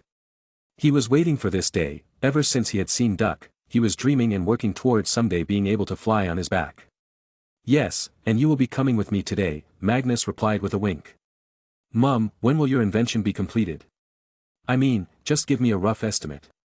Magnus asked. Oh dear, I'm so close to completing it. Now I just need to file patents across the globe. I've contacted Ted about it. She revealed. Whistle. That's very fast. What about you, Dad? Magnus asked. Adam proudly replied, your dad is awesome, I am creating a new type of car engine. But I'm going to have to wait for a little while as I'm also researching new types of batteries. I also need to gather some funds. Really? It's a very lucrative field, both cars and batteries. I think I must buy a car company now. Dad, I will invest in your project. I think I need an accountant now. Ted will see to it. Just inform him whenever you require funds. Magnus decided. Adam and Grace were just speechless. Magnus' spontaneous decisions always puzzle them. Where does he get the confidence to invest like this? After eating, Grace and Adam left for their jobs. Ragnar and Magnus went to Camelot. As soon as they arrived there, Ragnar also got a greeting from Duck, it was also being licked clean by the dragon's tongue. I forgot to tell you. Now his official name is Annihilus, with my surnames. Chad and Summer, say hello to Duck. Magnus introduced them. But Chad and Summer seemed as if frozen there.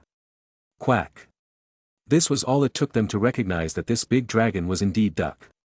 Summer flew near his head and sat down while Chad climbed on his back. This is a reunion, I guess. Come on, Ragnar. We're going to meet the queen now. Magnus decided. Ragnar was taken aback, now. On him? Magnus nodded as he climbed, yes, on a dragon.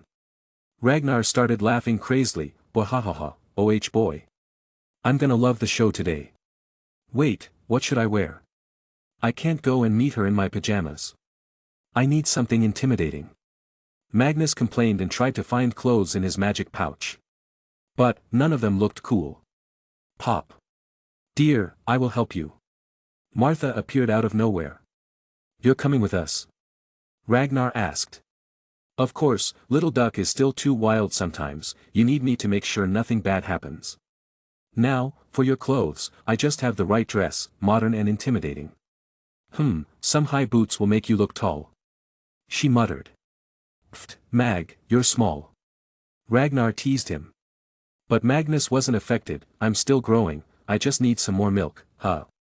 Soon, Martha helped Magnus with a new dress and it was indeed very nice. It had a nice grey t-shirt with black cargo pants.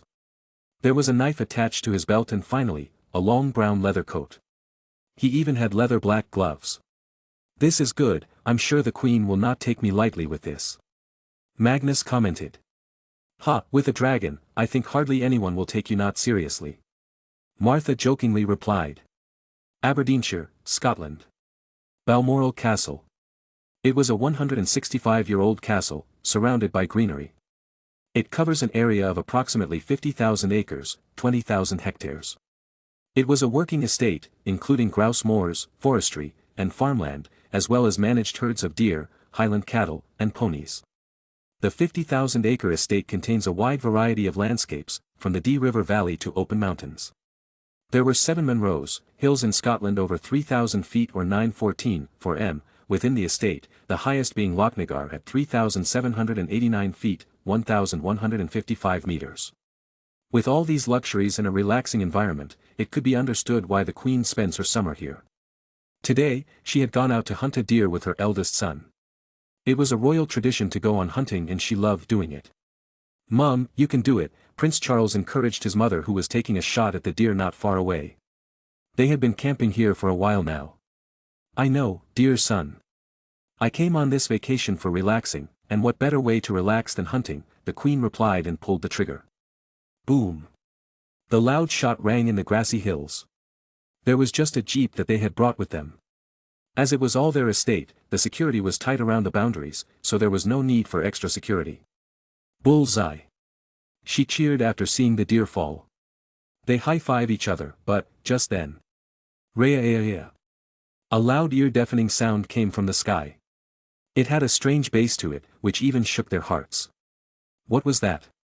Prince Charles asked in a panic. The Queen was also visibly shaken as she looked towards the sky. I don't know, start the jeep, quick. Greawao. This time the loud scream was closed and more intense. They even felt the ground shake. And just then, suddenly a giant figure became visible in front of them. It was slowly descending, while the large wings flapped and created wind currents, strong enough to make their hats fly away. Queen Elizabeth, for the first time in her life, saw a dragon. It was terrifyingly huge and scary, having many spikes on the body. With its scary scream, both she and Prince Charles felt their legs freeze. Charles even fell back on his butt due to the strong wind, while the Queen managed to stay standing after trying hard. Duck was actually enjoying scaring these humans. He had also somehow made himself look different from before, as when playing with Magnus he would look cute and harmless but now he looked mean and angry. Magnus and the rest were also not visible on his back because he was too tall and his neck and head were covering them. Boom. With a loud thud and dust flying, Duck landed majestically. He looked at the 2 small humans closely with his big yellow eyes. The 2 humans were frozen in fear, so he slowly opened his mouth. Both the Queen and the Prince saw a small yellowish light becoming greater deep inside the dragon's pit-like mouth. They realized that it was the fire. Duck was actually just scaring them. For the last time, he decided to roar on their faces. He made the nastiest face he could and did it. Rhea. The Queen and the Prince felt as if souls left their bodies. They held each other's hand tightly. Prince Charles even started praying, May God have mercy on us, save us. Chapter 124. Rehe, Duck made a noise that could only be taken as a loud chuckle. The Queen and Prince Charles gathered some courage and looked up. And there was towering dragon, the head eclipsing the sun, making a strange halo behind the dragon's head. It looked so majestic and scary. Don't be scared. All of a sudden a voice came from the top of the dragon and Magnus jumped down from there, in his new clothes. With his boots, he looked tall enough to not seem like a little kid. He had also sent words to Ted that he didn't need security anymore, because Duck and Grandma Martha were with him. "It's a lovely day, isn't it?" Magnus spoke. The Queen knew his face like the back of her hand. She calmed herself down, despite there being a scary dragon. Magnus, it's a good day indeed. Glad you know my face. We finally met today. Let's sit and have a chat. Don't mind Annihilus, he's as harmless as a duck. Magnus said while patting Duck's legs and took out his wand. The Queen and Prince Charles stiffened seeing it, knowing the damage this stick could cause. But Magnus just waved his hand and transfigured their jeep into a table and a few chairs. It was very easy for him as there was no change in the material's molecular structure taking place. Metal was just changing color and shape. Come, he led them to have a set. Grandma Martha, do you have something to eat or drink? He asked. Whoosh. Martha flew down from the top of Duck and hovered near the table. Of course, dear. Here you go. She just snapped her paw and a beautiful tea set with some lemon cakes appeared on the table. They were magical and the kettle poured tea in the glasses on itself. The Queen had by now calmed down fully. She had seen a fair share of magic in her life, but Prince Charles was still new to all this as he was told about the magical world only after the crisis on royal family appeared. Drink it, you will feel refreshed. Don't worry, there is no poison in it. If I wanted to do something I would have told Annihilus to stomp on you. Magnus said nonchalantly. Hey Mag, the deer is fine. He was shot in the lungs but my potion worked. Ragnar came back with the deer that was shot not long ago by the Queen. The deer was licking Ragnar's face all the while, as if saying thank you. Magnus shook his head and asked, what's so entertaining in killing such a beautiful creature and seeing them painfully losing their breath? It's human nature, we have been hunting for hundreds of years. The Queen argued. But Magnus had a reply ready, is that so? Humans also used to roam around naked and live in caves, you don't see that happening now. Humans used to use stones to light a fire, we don't see chefs igniting their stoves with stones. Did you forget that humans have evolved into a much civilized society now? And to kill such innocent creatures just for fun is nothing but barbaric. Were you going to eat it? No, we were going to take its deer hide. Prince Charles answered. Magnus sighed, at least complete the cycle of life by eating the animal you kill. Do you see people killing chickens and ducks only to take their feathers? Jeree, Duck protested loudly. Magnus chuckled, I was talking about real ducks. But, leaving the matter behind, Magnus talked about the important stuff. You must have some idea why I'm here, right? Of course, you are the reason why I am stressed so much these days. Who knew the little boy I awarded the George Cross would turn out to be King Arthur's descendant?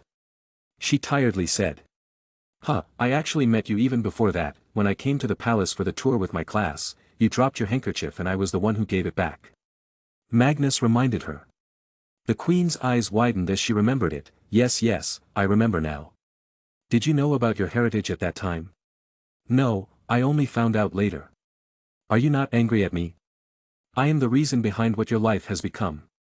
Magnus interestedly asked her. She sipped her tea for a few seconds. Her mind was trying to prepare herself. She had not expected the meeting with Magnus to be so sudden and like this. Not long ago I was cursing you daily. I would have pounced on you to kill you if I was like that right now. But, my senses prevailed. When I was crowned or my predecessors were, it was announced that we were chosen by the grace of God. Meaning that it is God's mandate that we rule. Now, if you, a direct descendant of King Arthur, are to take the throne, then that must also be due to the grace of God. The stone tablet left behind by King Arthur is real and it's his direct will, and it supersedes everything, even my wishes. I did get angry because my family is in danger due to that tablet, but I can understand why such steps were taken. If I had not known about the imminent death for hurting you, I would have done something very bad to stay on the throne. That's the life of a royal, unlike the old days, it's much less about physical fighting now and more about secret plots and assassinations. The world sees us as people living a life of a fairy tale, but the truth is, this is a very dark world we live in, where people backstab you while showing a friendly smile on their faces. Now, you want to face all that? Then be my guest, but, from what I gathered from this little show of yours, you're no pushover and are most likely to be a strong king. All I can say now is, good luck. Magnus was not expecting her to be so calm right now. He guessed that she would shout and scream. But, this was also nice. I wasn't expecting you to be so nice to me. What brought this change? He asked her. My husband. I realized that what he did was to protect his family, no matter how twisted it was. Then you retaliated, and that was also for your family. I realized that we both love our family dearly. And it's wise to accept what the stone tablet said rather than foolishly fight you for a royal position that doesn't even give you that much power. She explained. Magnus nodded, good decision on your part. But, I am not going to be a simple ceremonial king. I have plans for this country. You must have done background checks about me. I am a genius in both magical and muggle studies. I am wealthy beyond your wildest dreams. I will make our country the most ideal place to live for anyone. The world will envy us and the people of the world will dream of someday getting to live here. Wealthy, advanced, beautiful, and kind, that's what I will change this country into. So you're an idealistic sort. I also dreamt of removing world poverty when I took the crown too, but soon realized I was being childish. But you, with all the might of Merlin and Arthur, you might just really do what you said. Again, good luck. The Queen said. Hee, thank you. Now, the main reason I came here was to talk to you about my coronation, which will happen on January 16, 1978. I will turn 18 on January 15 that year. I want to assume the role early so I can work more. Don't worry about the public, I will make them fall in love with me soon. What I need from you is your help, to create a legitimate background so nobody questions my right and statue of secrecy is not broken. There is profit for you in it too. For this, I want you to change your family records. My father will become your legitimate eldest son, who you had sent to live a common life after being born with health complications. Now he's healed and well, working in the military. He proposed. What? This was shocking to her. Magnus chuckled. Come on, Granny, don't you want a cool, super smart, strong and awesome grandson like me to become the king? People will worship you for bringing someone like me into this world. Tisk, narcissistic. Ragnar interjected. Well, you get the right to be narcissistic with a good brain and power. Magnus jokingly defended himself. Meanwhile, the Queen was thinking fast. She was talking to herself in her brain. Wait, won't doing this solve all my troubles too? I was afraid I would have to disgracefully step down and become just a noble family. But if I turn out to be Magnus' grandma, then I can still be called Old Queen or something. I will still be a royal, my children and grandchildren will also be princes and princesses, just with less money and benefits. And if I know him right, he might just give no benefits to all royals except the main crown. But, this will still save my image from tarnishing. This could be a smooth, scandal-free transition of the monarchy. What about your mother? She asked. She will also be a princess, but she will be a direct relative of King Arthur from my grandfather's side. This way, I can keep my current name when I become the king as well. He revealed. Queen Elizabeth nodded in agreement. The plans were already made, now all that was left was to execute them correctly. Your plan is a fine one. I find myself comfortable with this and will gladly help you if it means the nation will benefit. But, I want everything you told me you would do for this country written on a piece of paper with your signature. She requested. She already knew everything that was to be known about Magnus. She knew he was super intelligent and powerful, with a sharp mind for politics. He had survived various assassination attempts as well. Sure, I will gladly give you that. Now, when should I bring my parents here? You will need to start rehearsing with my dad. I can assure you that you will like them, both of them are very intelligent, just like me. The addition of them in the crown will increase the reputation of it. Magnus boasted. It was usually parents doing it, but here it was the other way around. The Queen knew this as well. Why not bring them here right now? I have more than enough time. Okay. I'll be back soon. Ragnar, keep an eye on Annihilus, he's chasing butterflies, don't let him fly too far, he instructed and left with George Washington, the elf. As soon as Magnus left, Prince Charles, who was silent till now, spoke. Is he really 12 years old? Yes, why? He's too smart. The Queen asked back. Yes, but he also has this different air around him, he'll make a fine king. It seems fewer worries for me now, I can be free of all responsibilities. Prince Charles happily stated. But the Queen scoffed, don't think your alcohol ban has been lifted now. You may not have royal responsibilities, but you will still be a prince. You cannot be photographed in objectionable clothing at parties anymore. Or he might just disown you and take away your titles.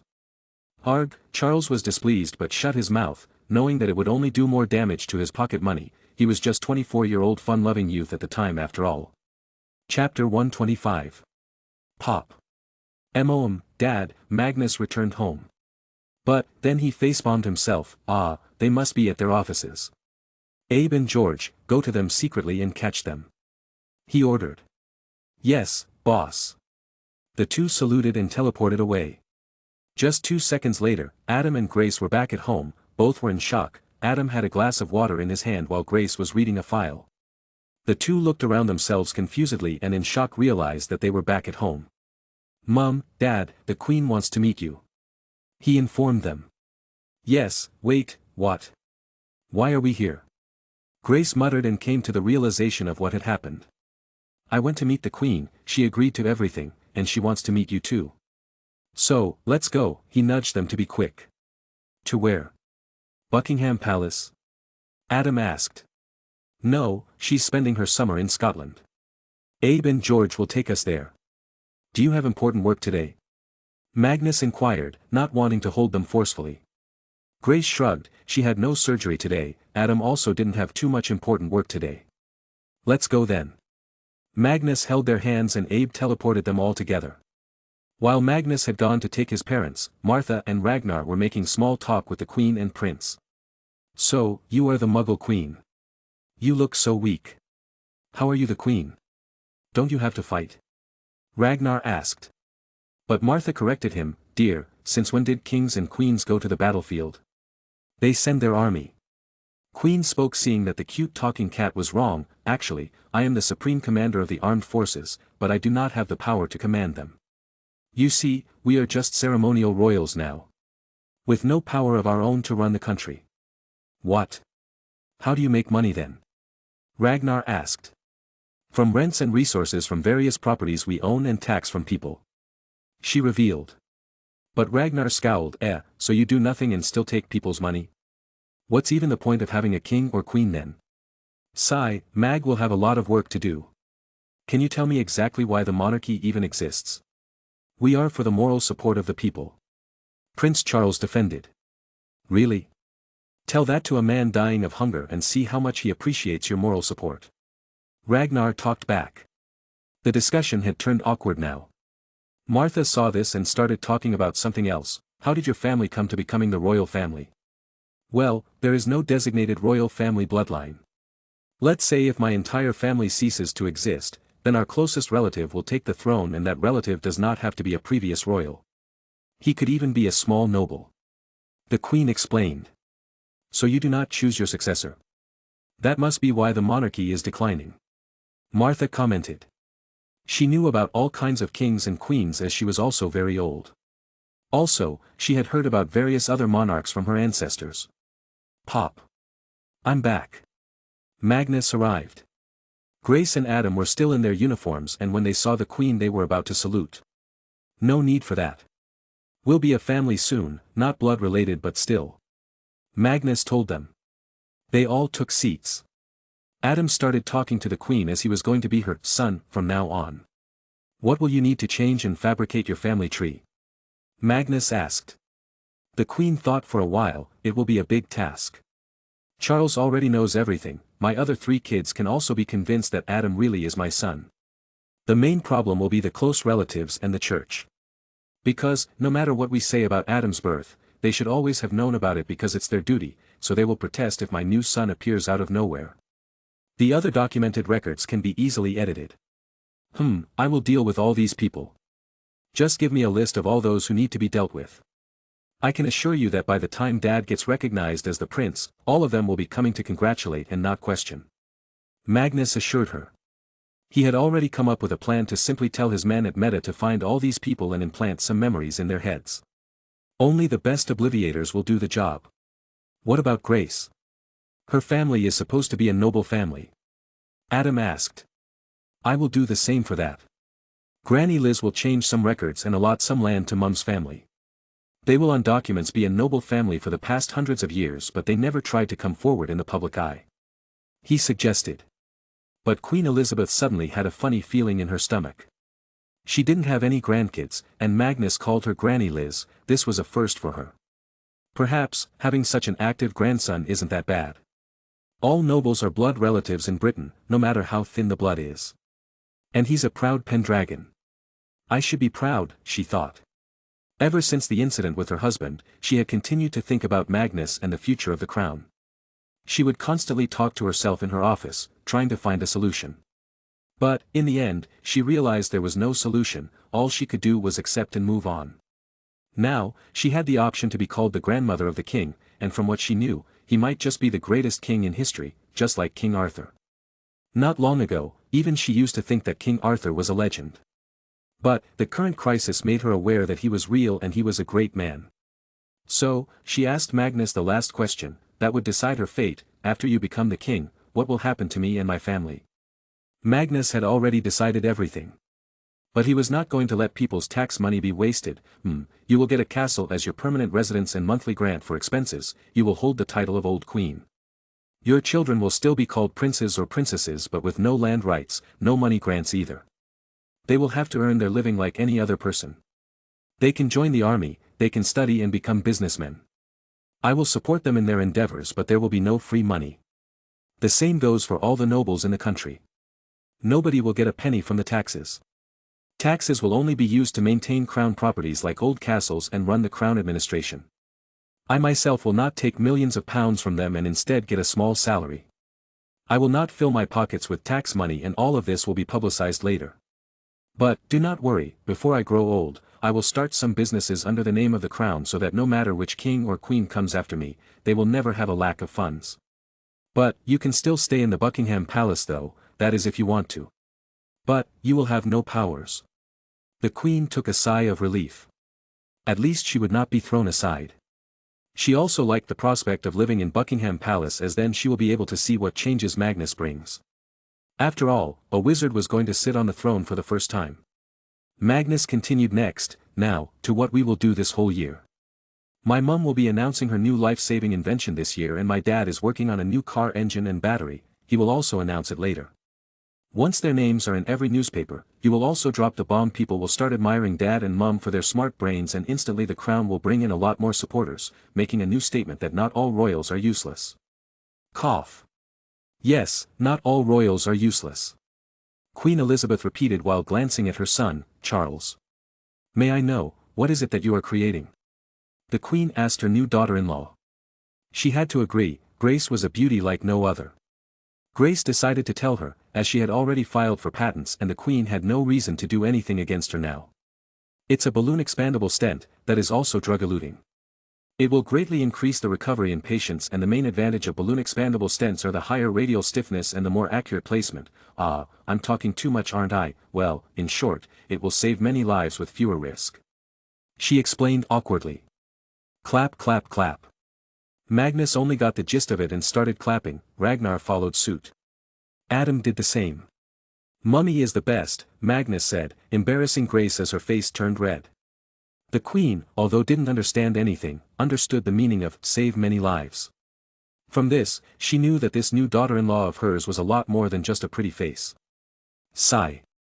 Why couldn't my family have such talents, she muttered to herself while looking at Charles. Chapter 126. The meeting with the Queen went very smoothly. Magnus had told her where he was living and she could come to his home to meet and talk to Adam, but he also warned her that if she tried anything funny then that house would turn into her worst nightmare. He may have called her Granny, but he certainly didn't trust her like one. For now, it was just a relationship of interest. He had allowed her to be a royal because if he were to kick her out of the throne then it would cause a huge scandal which would hurt the image of the crown. But what made him still feel a little uneasy was that it was highly likely that Prince Philip was still hating him. It may cause some headache to him later on. But, for now, he was just happy. That went good. Didn't expect her to be so nice, Adam said as they reached home. But Grace scoffed, then you are too naive, my dear husband. All I saw on her face was a hard, experienced politician. She was being very careful with us. Yes, Auntie is right. She was being very careful and her eyes were constantly looking at Magnus' face, trying to understand his inner thoughts. Ragnar added. Magnus smiled and shrugged. You know, the Taj Mahal took 20 years and 20,000 workers to build. Can you imagine the sheer work it took to do that back in those days? Martha smiled, knowing where Magnus was getting to. Grace, Adam and Ragnar were confused though. And? What's that got to do with the Queen? Ragnar asked. Emperor Shah Jahan, after completion of Taj Mahal, ordered his soldiers to cut the hands of all 20,000 workers so no other building like that could ever be erected. Even after those poor people worked tirelessly for 20 years, the emperor didn't trust them. Then how can we expect the Queen to trust us? As even I don't trust her. We just have a mutual understanding at this point. He explained. Grace looked at her hands. That's really crazy. It's like someone wanting to chop my hands after I do their surgery. Don't worry, Auntie, if anybody tries to harm you, I will punish them. Ragnar proudly claimed. Of course you would. She ruffled his hair. In all honesty, he wanted to say he'd chop their heads but he refrained as this was not the time to get lectured. Quack. Duck had also come with them. As they now lived in a big mansion with a large garden, there was enough space for him to stand. At the moment, gone was the dangerous and scary-looking Annihilus, now here was Duck, the cute sweet dragon. Grace chuckled and went to Duck. Ah, look at you, so grown up. Come here, boy. Want belly rubs? Duck quickly laid down on his back to let Grace scratch him. Huh, are you sure you're a dragon and not a puppy? She asked. Whoosh. Duck left out a small tube of fire from his mouth. Wait, you understand our words? Grace exclaimed. Yes, Mum. He can understand us. But he's very childish sometimes and ignores our words while acting as if he doesn't understand. Magnus told her. Martha also flew to Duck and patted his giant head. Yeah, Duck does that sometimes. He's a drama queen. Humph. Duck turned his face in dissatisfaction. See, Martha said with her arms wide. Hee, well, Duck is our little drama queen. He's very young. Magnus used to be like that too when he was young. He used to show tantrums when wearing clothes after bathing. Once, he forced me to let him wear his diapers over his pants. Thankfully, he didn't make a mess during that time. Grace started speaking with a smile on her face and eyes reminiscing about the past. Magnus grunted in annoyance. Why do you always start telling my embarrassing stories? Because they are the most memorable, sweetie. Ah, do you want to hear about your potty training? It was very funny. Adam had mistakenly bought an oversized potty training seat and when he sat on, she continued another story, much to Magnus' annoyance. La la la la la la, I can't hear you. La la la la la, Magnus put his palms on his ears and ran inside the house. But Ragnar was still there, sitting beside Duck and resting his head on Duck's head, as both listened to Grace with focus. Continue the story, Auntie. I will embarrass him later with it. Oh, then, Grace continued. Oxford University, Grove Auditorium. The current speed at which we are advancing in the transistors and semiconductors field, it's not too hard to guess that one day, we will have artificial intelligence that will be able to handle most of our day-to-day tasks. I'm not talking about robots. But instead something like a washing machine that you can control from the other side of the world, you can command it to start washing the clothes. Or an air conditioner, that will know when you are near home. Or maybe a document management assistant. I was not long ago in the United States of America. I had the chance to meet many very intelligent people. They were all visionaries. I learned about something called galactic network there. It was a term that interested me a lot, so I started looking into it. J.C.R. Licklider of MIT in August 1962 discussed his galactic network concept. He envisioned a globally interconnected set of computers through which everyone could quickly access data and programs. Licklider was the first head of the computer research program at DARPA. While at DARPA he convinced his successors at DARPA, Ivan Sutherland, Bob Taylor, and MIT researcher Lawrence G. Roberts, of the importance of this networking concept. A few years later, something called ARPANET was created. ARPANET, Advanced Research Projects Agency Network, an experimental computer network. The Advanced Research Projects Agency, ARPA, an arm of the U.S. Defense Department, funded the development of the Advanced Research Projects Agency Network, ARPANET, in the late 1960s. Its initial purpose was to link computers at Pentagon-funded research institutions over telephone lines. They wanted to use it as a network because, the Cold War is still going on. But, it became too big to be a secret network. But, I want you to imagine. Today, with the limited technology of this era, we are able to create a network of computers like ARPANET. In a few years, when technologies become more advanced, efficient and cheaper, there can be a giant computer network that would span the whole world. You will be able to talk to someone sitting in Tokyo instantly, and send him files and pictures immediately. As I said, endless possibilities. Now, for all the enthusiasts, this year in October, a large demonstration of the ARPANET at the International Computer Communication Conference, ICCC, will take place. Anybody who wants to see it can come there. Thank you for listening to me. I hope we will have a good time studying here together. Clap clap. Bobby stepped down from the stage. Today was his first day at college. High school was too boring. But he had also kept his earlier team of computer enthusiasts with him.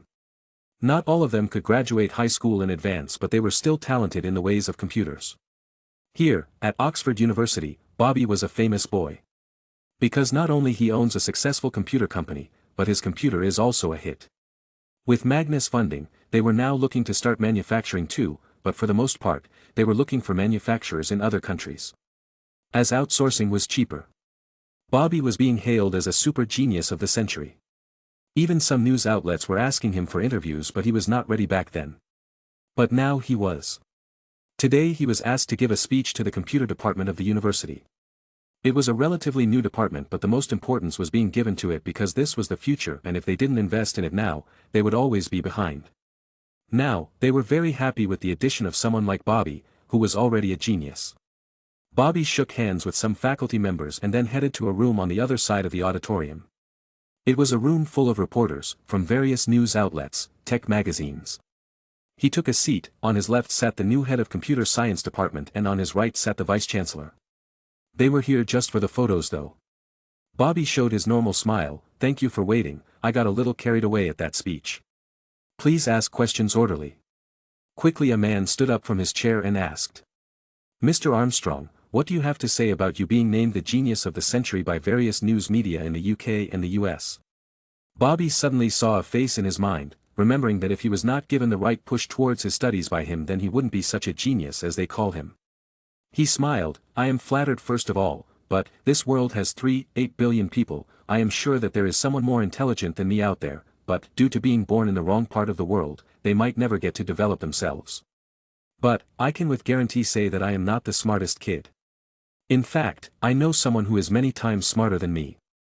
But I am not at the liberty to reveal his name. Perhaps, in a few years, all of you will know him, and even interview him. His declaration was wild. Who can be smarter than a 12-year-old kid who created a computer? But people stayed calm. They knew that Bobby had no reason to lie and what he said may just be true, and there was a monster-level genius hiding somewhere. Soon, another person asked him, what do you want to become when you grow up? I am already successful in business. But, I do have a dream, though I will not share it with the world right now. If I am able to fulfill it, then you will know it automatically. On the other hand, for now, I want to make sure that our country does not lag behind in terms of computer research and innovation, because computers are the gold of the future. You fail to jump on this bandwagon, you will forever be stuck behind. He replied. His interview went on for an hour. He answered all the questions as today was the day he finally set foot in front of the public eye, officially. Chapter 127. Severus had been working as an assistant at a shop in Diagon Alley. He just wanted to make some money and help his mother. His mother was also working as a sales assistant at another potion shop. The salary was not enough if a single person worked only, so, with Severus' addition, the money problem was solved. But, it wasn't like Severus was poor. His modified potion patents were making him a good amount of money, but, for now, he was spending all that on building his lab in the new house's basement. He knew that if he were to ask Magnus for it he would get the whole lab set up in a single day, but he felt that Magnus already had done too many favors to him and he couldn't always go to him to ask for help. This time, he needed to do it himself. Bells. Someone entered the shop. Severus was prepared to take the order. The potion shops normally had a pre-designated way of working. They would usually keep a stock of some high-demand potions in the shop at all times, like some beauty potions, anti-venom potions, some blood replenishing or health potions. But if someone wants to buy anything specific from the catalog, then they would need to order it and wait for it to be brewed. The wait depends on the complexity of the potion, it could be a few hours or even days. Severus looked towards the door, but instead of greeting, he could only look in disgust. It was none other than Lucius Malfoy and Avery. They had graduated from the school and were now probably a part of the Death Eater army. Lucius had a smile on his face as if he was the most gentle creature on earth. Hello, Severus. Good to see you here, honing your talents. Severus acknowledged their existence but didn't say anything. He just pushed the catalogue of potions towards them. Ah, what did I do to be treated with such animosity? I thought we Slytherins were all friends.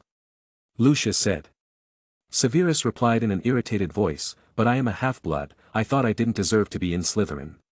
You are wrong then. What your parents did is not your fault. We only have a problem with mudbloods, as they're the ones stealing our magic from us. Let me see what I will require from this shop. He started looking at the catalogue while Avery started looking around. Give me babbling beverage, antidote to common poisons and dizziness draught. That's about it. Lucius ordered. Severus started to pack all these items as they were common potions and were already in stock. Are you still circling around that Magnus? No doubt, he's a genius of no match. But, book knowledge cannot cover your lack of physical skills. Lucius started weaving the threads of what he considered brainwashing. But Severus, who was now experienced in occlumency and legilimency, had a much sharper and stronger brain. He mockingly replied, then how will you explain him killing 4 Death Eaters all alone? Luck and help from his bloodline. I heard he was using a strange staff during that time. Must be some kind of an artifact. Will he still be able to fight without it? Lucius argued. But Severus immediately argued, he already did. Don't forget the Battle of Diagon Alley. He stopped a killing curse and also defeated many more enemies with a normal wand. Just admit it, he's strong in both mind and power. And he's just of my age. Overconfidence, I hope you put your money on the right player, or you might lose everything. Avery suddenly advised, which sounded more like a warning. You too, Severus replied and handed the package to them. Lucius took it but also handed Severus a piece of paper. It was good meeting you. If someday you need something, this is where you can find me. Severus saw them leave with a plain face. He really didn't care about them at all. He looked at the piece of paper, it has an address in Nocturne Alley. Wasted my time. He muttered and threw the paper in the fire. Then, he started brewing his potions. Today I will be able to buy the important equipment. Then I can practice potions with Lily, he thought in his head. Outside the shop, Lucius stood with a cold smile on his face. He held the package of potion vials in his hand and squeezed them little by little until they broke and spilt on the ground. Malfoy, Avery shook him. Lucius's face turned angry and ugly, did you see that? Even a poor filthy half-blood like him now talk back to us. If it weren't for his talents, I would have snapped his neck long ago. Calm down, our Lord has ordered us not to harm talented wizards, especially if they are Magnus friends. Avery reminded him. Lucius frustratedly looked around himself. Ever since his father had died, he had found it getting harder to keep himself calm all the time. But then his eyes fell on a shop just across the street. It was a store of Nimbus Racing Broom Company. A girl was inside the shop, happily cleaning the brooms on the showcase. The Dark Lord told us not to target his friends and we shall obey his command. Isn't she the girl rumored to be that filth's girlfriend? He asked. Avery nodded, indeed. Disgusting how a pureblood could fall for a mudblood. Let's see if those rumors are correct. Besides, blood traders need to be taught a lesson, Lucius said with a smile. Back inside the shop. Severus' shift was about to come to an end. After talking to Lucius just now, his mood was also not too good. However, he needed to wait for a little as the delivery of the empty vials was supposed to arrive today. Glass breaking sound. Arg, did he break the vials? Severus got annoyed hearing it coming from outside the shop's door. He went there to check it, but he only saw Lucius and Avery standing a distance away and talking. Severus used his mind quickly and took a hearing-enhancing potion and drank it. And then he heard everything the two were talking about. His face turned anxious as soon as he found out what they were planning. In a hurry, he went to his table and started writing a letter addressed to Magnus. Then he used the shop's delivery owl and sent it. His girlfriend or not, she is a Slytherin, a wizard, and nobody deserves to be targeted for just being close to Magnus. He muttered to himself and started putting a lot of potion vials in his pocket. Then he strapped his wand to his coat. If needed, he will intervene. But he hoped that the two fools would not outright attack them in the shop. Magnus Mansion. Grah! You wild dragon! I will slay you and win all the glory in the kingdom. Magnus waved his fake wooden sword in front of Duck while the two played fighting. Duck was also fully into it and acted hurt whenever the sword would touch his body. Grace, Martha, Adam and Ragnar were sitting by the side and watching the show. They were also clapping every once in a while. Chad. Summer. Come and help, my friends. Magnus shouted. Meow. All of a sudden, Summer appeared in the sky. She was wearing a Superman costume while Chad was wearing a Batman costume. Summer was carrying Chad with her claws. Summer hovered over Duck and then released Chad. The fat cat started punching Duck with his paws. In response, Duck made fake cries of pain and moved around. Jraa, Duck threw flames from his mouth as he saw Magnus coming towards him. Ah! Magnus acted hurt. But Magnus was actually fully immune to fire damage. But, sadly, his clothes were not. Slowly, all of his clothes burned to ashes and his naked body was present for all to see. Duck, damn you. He genuinely cursed and quickly hid his manhood with his hands. Whistle. Ragnar whistled and shouted, Mag, use your other sword. Chuck. A sudden flash attracted Magnus' gaze. He saw a camera in Adam's hand. Dad, don't. But, Adam laughed, it's okay, Mag, I will frame this picture, I will show it to your kids, nobody will guess that this little naked boy is the king of Britain. Hee, Grace also chuckled. Gahaha, even Duck chuckled. Magnus, seeing this, shouted at Duck, you did it on purpose. Take this, HAA. Now both Magnus and Duck started throwing fire from their mouths. Magnus even threw it from his palms and feet. He was also hiding his manhood with fire. Meanwhile, everyone else clapped. Hoor! But they stopped when suddenly a big owl arrived there. Summer intercepted the owl and brought it to Magnus. Still naked but secure with fire, Magnus took the letter and made Ragnar throw some food to the owl. Sev sent it. Chapter 128. He read the letter and slowly his face turned from goofy to serious. He crumpled the letter and walked back to his family. He waved his wand and Accio his clothes from his room. Mum, Dad, I need to go to Diagon Alley. I will be visiting the bank there. He informed them. Is everything okay, sweetie? Grace asked in concern. Magnus' face didn't really hide anything. Everything's fine, Mum. Just some business-related issues. I will solve it quickly and return for dinner. He said. Then take care. Take Martha with you. She suggested. Magnus looked at Martha, will you come with me? Why not, let's go right away. She was ready. Both Magnus and Ragnar left with her.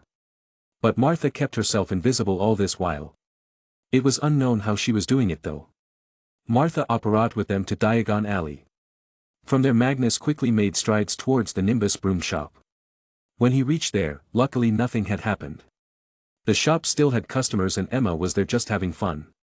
She didn't really need to work anyway but liked helping around in the shop. He entered the shop, and as expected, the moment Emma saw him a big smile appeared on her face. Ah, Magnus, you came here because you missed me? She asked as she ran up to him. Magnus sighed, nah, I came here to talk to your dad. Where is he? She pouted, you're no fun. Huh, Dad's in the office on the backside. Follow me. Hee, she likes you. As they were walking Ragnar whispered in Magnus' ear. Magnus just elbowed him in the stomach, not now. Knock knock. Emma knocked on the door, Dad, Magnus is here, he wants to talk to you. All of a sudden a lot of noise came from the other side as if some stuff fell. The door then opened loudly, Magnus? Where? And there was the father of Emma, Mr. Whitehorn. A tall dark-haired wizard. But Magnus felt like he had seen him somewhere. Wait, have we met before? Magnus inquired. Yes, and I want to say thank you for what you did that day. If it were not for you, I would have died. Mr. Whitehorn replied, confusing Magnus. What do you mean, when did I save you? Magnus asked further. Don't you remember? Well, I wouldn't blame you, it was a very bad situation that day. Remember when you were attacked by some Death Eaters in Florian Fortescue's ice cream parlor? I was also there, you jumped and protected me from getting hit by a spell.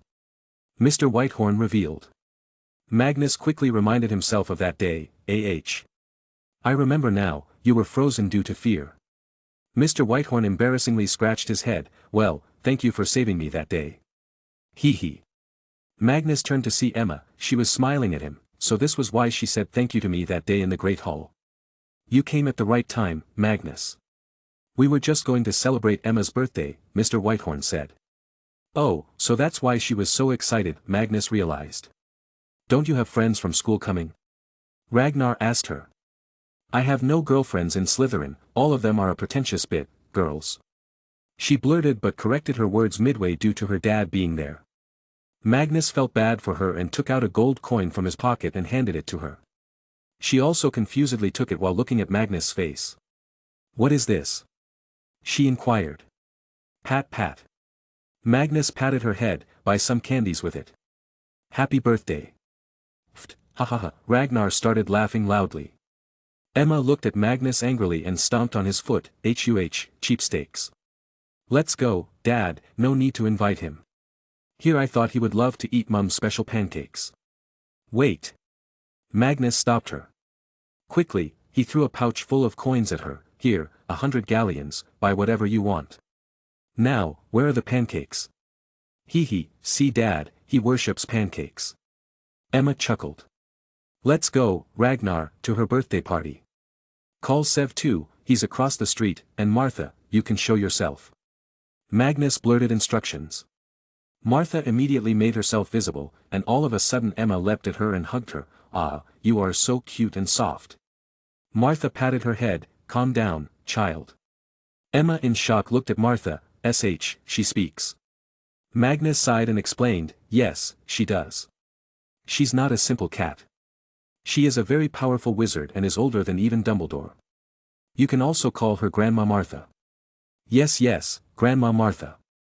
Ah, your name is the same as Batman and Superman's mother's, Emma commented. Magnus looked like a light bulb lit up over his head, yes. Exactly, I remember now, no wonder I felt familiar with her name. Who is this Superman and Batman? Martha inquired confusedly. Magnus went close to her and explained, they are fictional comic book characters made by Muggles. Read about them, they are very interesting. Really? It seems I need to do some research about Muggles again. Martha now finally had a new hobby. But amidst all the talk, Magnus quickly remembered why he was here in the first place. Mr. Whiteborn, I came here this quickly for another reason. I just found out the news that Death Eaters will now be attacking you because Emma is associated with me, he revealed. Door opens. But before Magnus could finish speaking, Ragnar and Severus arrived. Seeing that there was a party mood, Magnus did not continue. Let's go now, where are the pancakes? He asked. Follow us, our house is connected with Flu Network. Mr. Whitehorn said and went to the fireplace. He picked a bit of ash and told everyone what to say to reach that place. All of them got transported to a new place. It was a big hall and it was decorated with lots of colorful balloons. There were 1 or 2 elves working as well. They were wearing minimal clothing but they looked clean and the elves themselves also looked healthy. Where are we?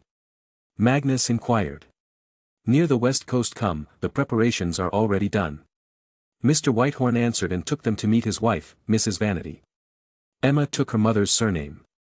Mrs. Vanity was a beautiful lady who seemed to have an air of pride and respect around her. Welcome, everyone, glad to see Emma's school friends are here, the cake is ready.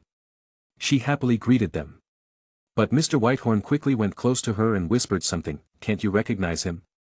He's His Majesty Pendragon. I do recognize him, but he's our guest today and our little Emma is the main focus of the evening. She replied to her husband. Magnus heard her and actually liked it that she treated him normally. Soon, a big cake was bought there. It seems they did not invite anyone else, something Magnus appreciated. These were dark times and anybody could backstab you. Emma had already changed her clothes and had come to cut the cake. But instead of quickly cutting it, she turned to Magnus, hey, can I cut the cake with that famous cool sword? Sure, Magnus obliged to make the birthday girl happy and gave her his hope sword. But as she tried to lift it up her face turned red, she realized how heavy it was. Merlin's beard, how do you even swing this? She was panting. Taking pity, he helped her. And this way, she was finally able to cut the cake, though it was very messy now. Happy birthday. They cheered. Ragnar took out a small vial of potions from his pocket and threw it in the air. It started to make small colorful sparkles above them like miniature fireworks. Severus also threw a potion in the air that spread the fresh aroma of flowers. Magnus on the other hand, made a funnel with his right hand in front of his mouth and aimed his head up. Phoo, he breathed out and let out a flame from his mouth. The flame then wrote letters in the air, "Happy birthday, Emma." That's so cool, she was so happy with this, looking at the fire with her beautiful light blue eyes. Hee, glad you liked it. Now, pancakes, where? Magnus asked with his eyes looking greedy. Mrs. Vanity quickly led them to the dinner table where the elf started to put their plates. They all took their seats and talked. Why are there no other guests? Magnus inquired. Mr. Whitehorn made a depressed face. I stopped celebrating big parties at home 3 years back. 3 years ago, on Emma's birthday, a pureblood family tried to force me to sign a marriage contract for Emma with their son. I said no, but they tried to threaten me. Thankfully, some powerful family friends helped me then. Let me guess, blacks? Magnus asked. Emma's mum and dad looked at each other's faces and nodded. Sigh. Oh, you were telling us that we will be targeted? Why? Mr. Whitehorn finally asked as he remembered that incident. Magnus quickly explained everything to him. This really scared the small family, it was just the 3 of them after all. And do you have a way to solve this? Mrs. Vanity asked with a frown on her face. Emma seemed worried for her family too. Magnus smiled, of course. They are scared of touching me or my property since their last act. The best way I can think of that will keep you and your business safe is simple. I will buy Nimbus Racing Broom Company, he declared. The faces of everyone in the room were worth seeing after this. Chapter 129. You want to buy Nimbus? Mr. Whitehorn asked to be sure again. His business was going very well and he had no reason to sell it. But, I don't want to, he said. Magnus tried to convince him, but you need to. They will certainly come after you, not for your business but for your personal life. You are a pure-blood family that does not support them. They will call you a blood traitor and come after you. But they will not come after you if you are related to me, so I will buy 50% of your business, making us partners. This way, an attack on you will be an attack on me. Mr. Whitehorn was taken aback, but, why would you take such a risk for me? Because I don't want anything to happen to you all just because Emma is my friend. Also, I am already in a fight with them, either way, we will be against each other. He explained. Mr. Whitehorn looked at his wife to ask for a suggestion but she immediately replied, what are you waiting for? Our family lives come above everything else. Sell the whole company if you have to. But Magnus tried to calm her down, don't worry, Mrs. Vanity, I am not taking the company forever. As soon as all this Death Eater debacle ends, I will return everything to you. I am ready to make an unbreakable vow if you need it. I trust you. Emma blurted. She's crazy, Magnus thought to himself. I trust you too. You came here to help us, it would be foolish to ignore your warnings. And considering what has been happening all this time, I think they would surely come after me one way or another. Mr. Whitehorn reiterated. And you do not need to worry about the company. I am not just buying it, but I am also investing in it. We will make Nimbus an international brand now. You should use the money you will get from selling the 50% for research and development of new brooms that will be many generations ahead of the current one. Magnus advised him. He was also an enthusiast of brooms after all, but none of them felt as fast to really give him an adrenaline rush. Mr. Whitehorn was happy, and Emma was also happy. Just like her father, she loved flying on brooms and was also studying how to make them. After this serious discussion was done, they again went back to celebrating Emma's birthday. After that, they returned to the shop. But, as soon as they reached there, they found a few masked men trashing the shop. Ragnar was the first to arrive at the shop, so he instinctively took out a vial from his pocket and threw the contents at the 3 masked men. Stop, you scums! He shouted. The 3 men were shocked, but now they found themselves unable to move. That's what Ragnar's potion did. Once it covers someone it hardens so strongly that nothing except another potion made by Ragnar can remove it. Soon after, everyone else also returned. Magnus walked to the 3 men and took their masks off. What do we have here? Death Eaters? Do you know what I do to Death Eaters? Magnus sounded dangerous. But he had never seen these 3 men in his life and they were probably just some thugs hired by Lucius to do this. Lucius was smart enough to not do such things himself.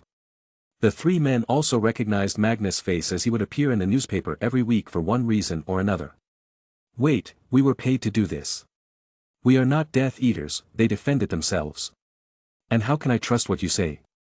For all I know, you are just trying to save yourselves. Magnus argued and took out his sword. The three started shivering, knowing that Magnus had a very good track record of killing Death Eaters. No, we are not lying.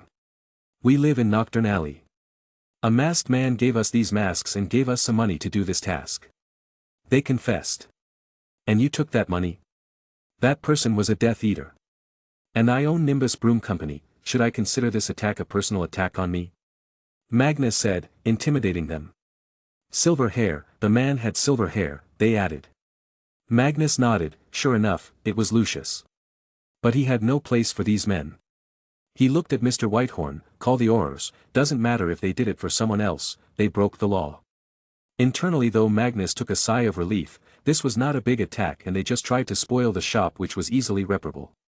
But he must make sure that no other attack occurs. Ragnar, send a letter to Rita, telling her that I now own Nimbus Broom Company. Tell her to publish it in the newspaper. Magnus instructed.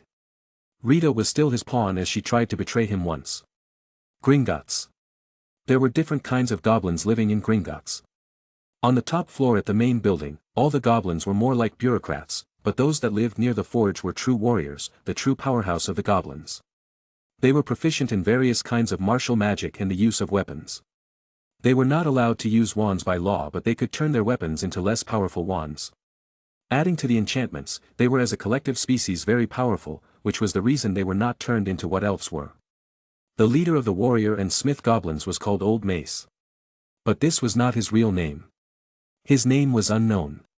His favorite choice of weapon was a big mace, and he was old but very strong, so strong that even one wave of his mace at someone's head would turn it into a paste. Old Mace was also very tall for a goblin. He sat in his office, reading a strange pamphlet that he found on the terrace of the Gringotts. What a strange way to call for someone's death. But, these bounties are indeed very lucrative. 100,000 just for catching a wizard. Ah, didn't this Rodolphus lose a hand to Merlin's descendant? This bounty must be released by him too. Ha ha ha, what a strange boy. He laughed alone and then put the poster in his pocket. He got up and went out to find his strongest warriors. There were just 5 of them, his personal students. He saw them as his own children. Sons, look at these. He threw the posters at them but kept the one belonging to Rodolphus. The 5 goblins looked at them with greedy eyes. The first thing they looked at was the money offered. All of them are Death Eaters. We will be hunting them now, such opportunities to make quick money don't come every day. 50,000 galleons is not a small amount after all. Any questions? Old Mace strongly briefed them. Old Mace, won't this officially make us an ally of the White Wizards? I thought we will stay neutral, one of the goblins asked. Old Mace scoffed, that's wishful thinking. If we do not help the wizards defeat this Dark Lord, then when the Dark Lord wins and gathers more power, he will come after us. Remember, unlike the current wizarding community, a community under the Dark Lord will have no morals or laws. They will do what they like to. They will make us even worse than third-class citizens. But do not forget who else is fighting the Dark Lord, His Majesty. He hates the Ministry and the Dark Lord even more than us. And from what I know, he recently took 2 house elves with himself. The recent time the 2 elves were seen, they were happy and wearing new and clean clothes. Besides this, don't you read the newspaper? That Rita Skeeter talks so much about him. How he treats even owls so kindly. I have no doubt that he is worth supporting. Besides, don't forget, our ancestors also supported Merlin. After his long speech, each goblin there was pumped. Let's kill them. Let's kill them. Happy hunting. Happy hunting. They started chanting and waving their weapons in the air. Old Mace proudly looked at his sons, already dreaming of the riches. Back in the shop, the Aurors had come and taken the 3 men into custody. They would stand trial and be punished. They would either be sent to a normal prison or fined heavily. But Azkaban was not for them. Magnus, after the incident, took Mr. Whitehorn to Gringotts and signed the deal.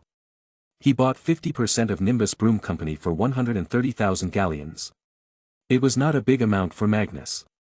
Well, I will take my leave now. They shouldn't try anything stupid with you all, but still, stay vigilant. Just like what Moody says, constant vigilance. Magnus said goodbye to the family. Martha again teleported them back to their house. But during all this, Magnus realized something. Wait, I don't feel anything while operating now. It's time to learn it, I guess. Chapter 130. 5 days later, Magnus Mansion. Wah, I love technology. Rag, increase the volume. Magnus nudged Ragnar. At the moment, both of them were sitting on the couch like two couch potatoes. They were being lazy. There was a plate full of snacks in front of them and a few empty cans of Coke while the television showed some movie. Do it yourself, remote is too far. Ragnar denied. Magnus glared at him, what the hell, it's right in front of you. It's further than my arms can reach. Ragnar lazily said. Magnus was angry, yes, by just 2 inches. To me, it's like 2 miles. Just chill, brother. Concentrate on the screen and you will hear just fine. Ragnar said. Seeing the strange non-hyperactive behavior of Ragnar, Magnus became suspicious. Are you okay? Wait, why are your eyes red? Did you drink or smoke something? I don't know, I was just doing a test in my lab. I inhaled some fumes, nothing too serious. Ragnar replied. Ragnar, you are high. What the hell were you experimenting on? Magnus inquired. Sleeping bomb, you throw it on the enemies in large numbers, it will spew smoke around and anybody who inhales it will fall asleep immediately. Ragnar explained. Magnus was now fully sure that Ragnar had smelled some kind of narcotic substance. He didn't know if it would kill him though. He's an experienced potioneer, he'll probably live. Ding dong. The doorbell rang. It was just Magnus and Ragnar at home. Abe was out to get the groceries and George was out to make sure no IRA scum tried anything harmful on his parents. Magnus went to open the door. He was in long shorts and a t-shirt. It was unusually hot this summer. Is this the pizza I ordered? He wondered and opened the door. Lazily, he looked and paused for a moment. Then suddenly he jumped out and hugged the person. My brother Bobby. Magnus cheered. Of course, the first day he arrived back at home he had called Bobby. But his mother told him that he had gone to Oxford University. Magnus then had to talk to Mrs. Armstrong, as she told him how unbelievable she feels these days. She herself was a teacher and knew that Bobby wasn't initially this smart, but something happened after staying with Magnus and Mrs. Armstrong was very happy about that. Magnus had literally jumped on Bobby and now Bobby was stumbling, trying to carry the weight. What the hell, why are you acting like a monkey? Bobby asked while throwing Magnus away. Don't talk bad about them, monkeys are cool. Read about Sun Wukong, a really funny powerful monkey demigod. Come now, I will show you my awesome new home. Hee. Magnus dragged him in. As soon as they arrived in the living room, Ragnar was seen watching television from just 2 feet away. What's he doing? Bobby asked. Ignore him, he inhaled something bad earlier. He'll be fine eventually. Come, I'll show you the bowling alley. Magnus said and took him to play bowling. So, how's college going? Our Bobby is growing too fast it seems, Magnus inquired. Bobby shrugged, it's normal. A lot of new stuff to learn though. I'm still looking for a few members for the Order of Merlin. I've selected 3 for now but I'm still reviewing them. One is the son of a family of politicians. His dad is an MP. Then there is an economics student, who wrote some really great articles in a few magazines. Finally, there is the son of a Supreme Court judge. He's also studying law. Whistle. You've been busy. I've also started looking for some worthy characters. But summer vacation has started. I also need to prepare to stop the wizard version of Hitler. Magnus told his side of the story. Sigh. Bobby sighed in pity, sometimes I envy you for having magic but then pity you for literally having to fight for survival. Everything's got its pros and cons. And I guess it'll be a part of my life to go through assassination attempts as I'll be the next king. Did I tell you, I met the queen a few days ago, Magnus revealed. And? Did she curse at you? Maybe hit you with her bag? Bobby jokingly asked. Magnus started, no, nothing of that sort. She agreed to all my demands. I guess she admitted defeat, knowing that fighting me will be bad only for her. Dad will be announced as her eldest secret son this year. Bobby laughed, I can imagine how shocked Uncle must have been. So he's going to be the crown prince. Yes, anyway, what about you? How is the future tech coming along? Magnus asked him. He was genuinely interested in this company as he had many big plans for it. Awesome. We will start manufacturing computers next month. I've already received a few thousand orders. By the way, you bought Chrysler Building? Bobby exclaimed in question. That building is called Chrysler Building? Wait, isn't that a car factory? Magnus was so confused right now. Bobby suddenly realized something. Car factory. It is one of the most iconic skyscrapers in Manhattan. It's a very famous commercial office building. Bobby explained. What? Magnus was in shock. But, I told Ted to buy the Chrysler for me, I just wanted to invest in cars. Magnus said, while slowly realizing he was the one who messed up. Is that building worth it though? Is my money lost? Magnus asked him in concern. No, you can rest easy. The building is very famous and in a prime location. It's a very valuable real estate investment. Bobby's words were enough to make Magnus feel at ease. I seriously need an assistant. Magnus tiredly muttered. Ding dong. Now who is it? Magnus and Bobby went to open the door. But, as they arrived they saw Ragnar was already at the door, he had opened it and was now just standing there like a statue. On the other side of the door was a confused Sirius, who was being weirded out by Ragnar. Are you sleepwalking? Just come in, Sirius, ignore him, Magnus spoke. Sirius quickly sneaked in from Ragnar's side. But, Magnus seeing that Ragnar might harm himself if left like this, decided to put him to sleep. He took out his wand and pointed it at him. Stupefy. And Ragnar dropped silently. He then levitated him and put him on the couch. What the hell even goes on in your life? Everything is so strange. Sirius asked weirdly.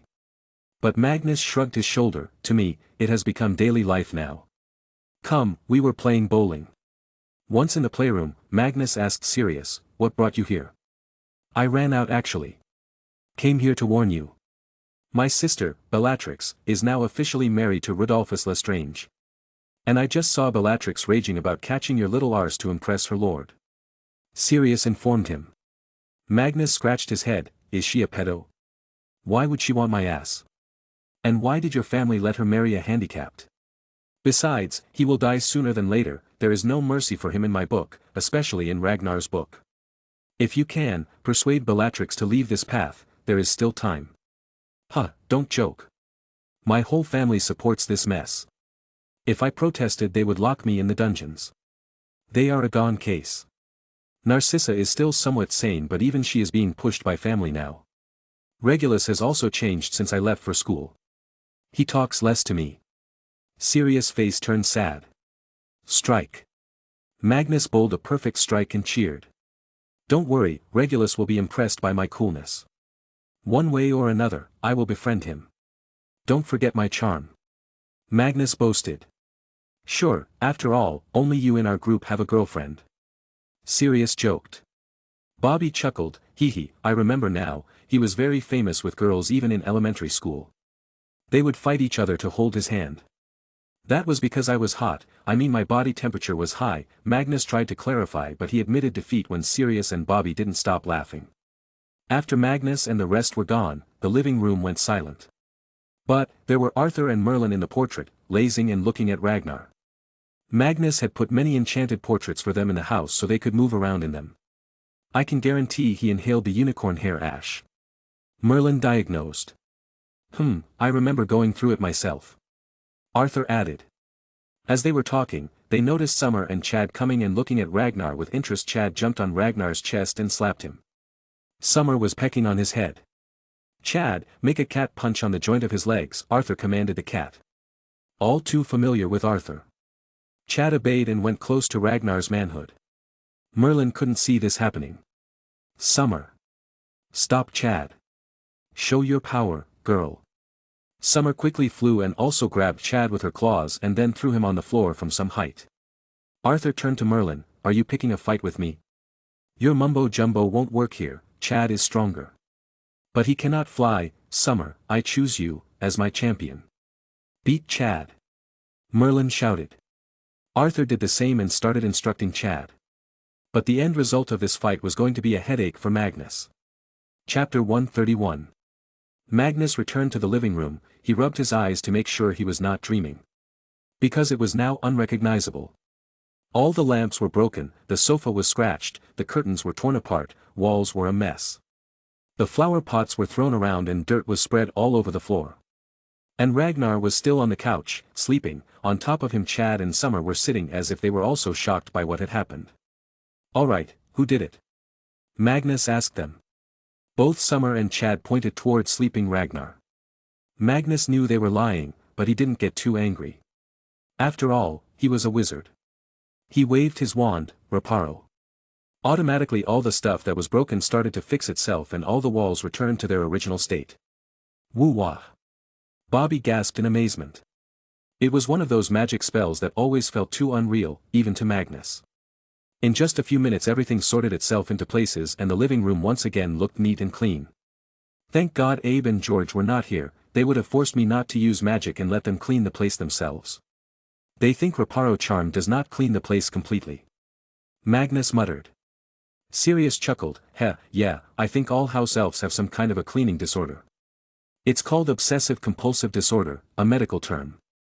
Bobby chimed in. Well, we can go outside and have some fun but Ragnar is asleep. What should we do to him? Merlin, any suggestions? Magnus asked the old man relaxing in the portrait. Lemon juice with a lot of pepper, a full glass of it, Merlin suggested. Ah, poor Ragnar. Bobby pitied the sleeping boy. Magnus quickly went to the kitchen and squeezed lots of lemons in a glass and then put 2 spoonfuls of red pepper powder. This should do the job, he thought and went to Ragnar. Bobby, keep his mouth open. He instructed. He then proceeded to pour the contents of the glass into Ragnar's mouth. But slowly. Soon, half of the glass was empty, and that was when Ragnar's eyes shot open wider than they thought they could. Marvelous, we have another dragon in the house, Merlin commented from the side. What did, my mouth is burning, Ragnar started running around. But before he could run to drink water and make it worse, Bobby quickly handed him a bottle of flavored milk. Ragnar quickly chugged it down. Then he chugged 2 more bottles. Then he finally calmed down and looked at Magnus with rageful eyes. Why? Merlin suggested it. He said you will wake up after this. Also, you were high. Magnus clarified. Just the lemon juice would have been fine, why the pepper? Ragnar asked. For flavor, alright, I'll head to another room, Merlin said from the portrait and dashed away. Damn you. Ragnar went ahead and destroyed the portrait. But, Merlin had already left by then. Pat pat. Chad patted on Ragnar's head. Magnus also did the same, calm down, boy. Bam. Stop acting innocent. Ragnar threw his hand aside. Come on, we were going out to the park. It's summer, let's play now. Bobby reminded them and started leaving, not wasting time. All of them headed out and arrived at the biggest park in the area. They were on bicycles. Bobby had one and Magnus and Ragnar had one each. Sirius sat behind Magnus. Once they arrived at the park, they were confused about what to even play. So, Magnus decided it was a good opportunity to practice close combat. Let's practice fighting. We will also speak various spells while fighting and try to overcome them.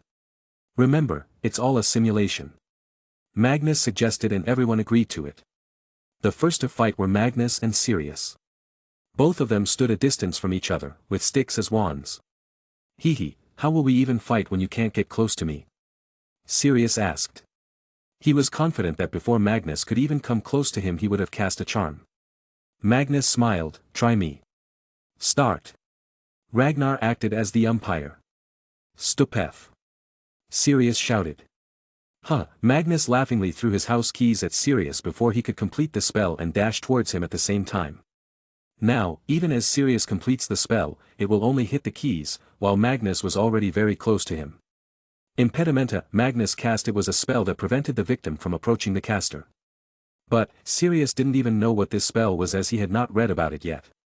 Magnus zigzagged and soon arrived right in front of Sirius and locked his leg to trip Sirius. Thud. Sirius fell down while Magnus sat on top of him and the wooden stick was at Sirius' neck. Everything happened so fast that Sirius had no time to even think. Merlin's tits, you were so fast, like a wild animal, Sirius exclaimed in shock. Hee hee, of course, I have dragon's blood after all. He replied and helped him get up. Next, Magnus looked at Ragnar, your turn. Hee hee, prepare yourself for the payback. Ragnar happily came forward. The poor soul didn't really have much use for his wand as he sucked at most of the charms, but he was indeed working hard to at least become proficient at common spells. They stood at a distance initially. Magnus didn't even use his wand to keep the match even, but he knew that Ragnar would have used his potions if he were to use wands. Here I come, Magnus said and once again dashed to his opponent. Ragnar instead didn't even move and stayed in one spot. He looked at Magnus coming close to him and started calculating the time of arrival. 1. 2. Now he counting in his brain. And as soon as Magnus was at arm's length, he opened his mouth and blew out some kind of silver powder. It hit Magnus' face directly. Magnus felt as if he had turned blind all of a sudden. Everything seemed white and flashing around him. What the hell, he cursed. Hee hee, I got you. Ragnar chuckled. Nutcracker kick. Bam. In pain, Magnus' mouth opened, but no sound came from it, just pain-filled air. He fell back to the ground while holding his family jewels. May the Lord have mercy. Bobby prayed for him. Ragnar proudly smirked, you like that? You thought I was weak. Hee hee, I've got a million ways to fight, and I don't shy away from fighting dirty. Magnus, though, knew he couldn't complain, as this was a fair and square fight. It's just that he didn't act carefully and that's why he was taken by surprise. It took a few minutes for Magnus to return to normal. The pain also healed in time. Phew, it's still there. Magnus looked inside his pants with relief. Magnus, fight me now. Bobby suddenly voiced. He didn't say no. But he was now certain it was going to be a strict muggle fight. The two didn't stand too far this time. Bobby and Magnus slowly got closer to each other. Bobby had both his fists up near his chest and eyes focused on Magnus. Why does he look so prepared? Magnus wondered while looking at Bobby's stance. Magnus made a big step forward and sent his fist towards Bobby's face. What? But to his shock, Bobby was so damn fast he ducked and sidestepped, immediately getting a clear aim on Magnus' cheeks. He took the shot. Boom. Bam. Bobby's punch landed straight at Magnus' cheekbones. But Magnus had also sent a fist to Bobby's stomach. Both of them fell to the ground. Magnus was so shocked by this, Bobby, though, was laughing madly. Ha ha ha, finally, my hard work paid off, Bobby told himself. Magnus quickly got up and asked, how did you do that, Bobby? Bobby proudly smirked, well, I don't know, but since I started drinking that special potion from Ragnar, I've been feeling so healthy and strong. So, I started taking boxing classes for self-defense. And look, I was able to punch a wizard right in the face, money well spent. Magnus was still in shock, looking at Ragnar and serious.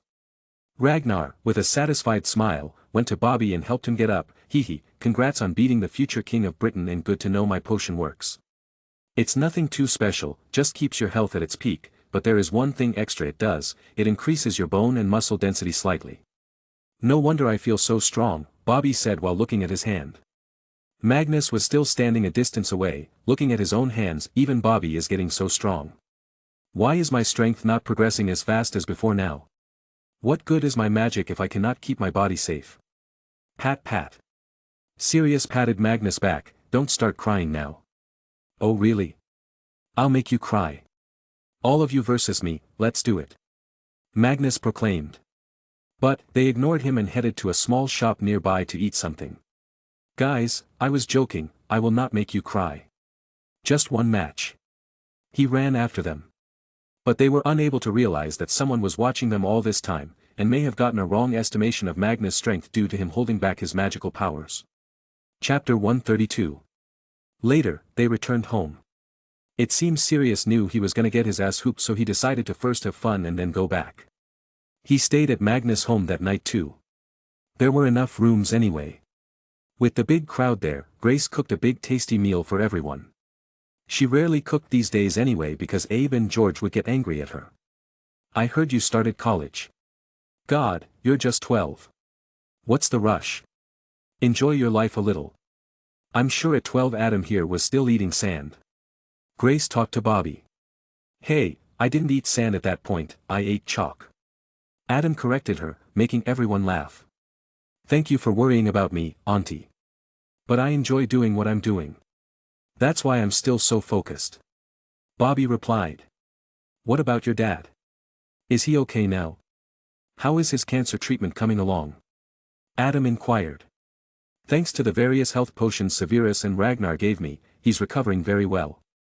But there are no anti-cancer drugs out there, and he's not at a stage when chemotherapy would be needed. But the various drugs helpful for cancer treatment cost a fortune.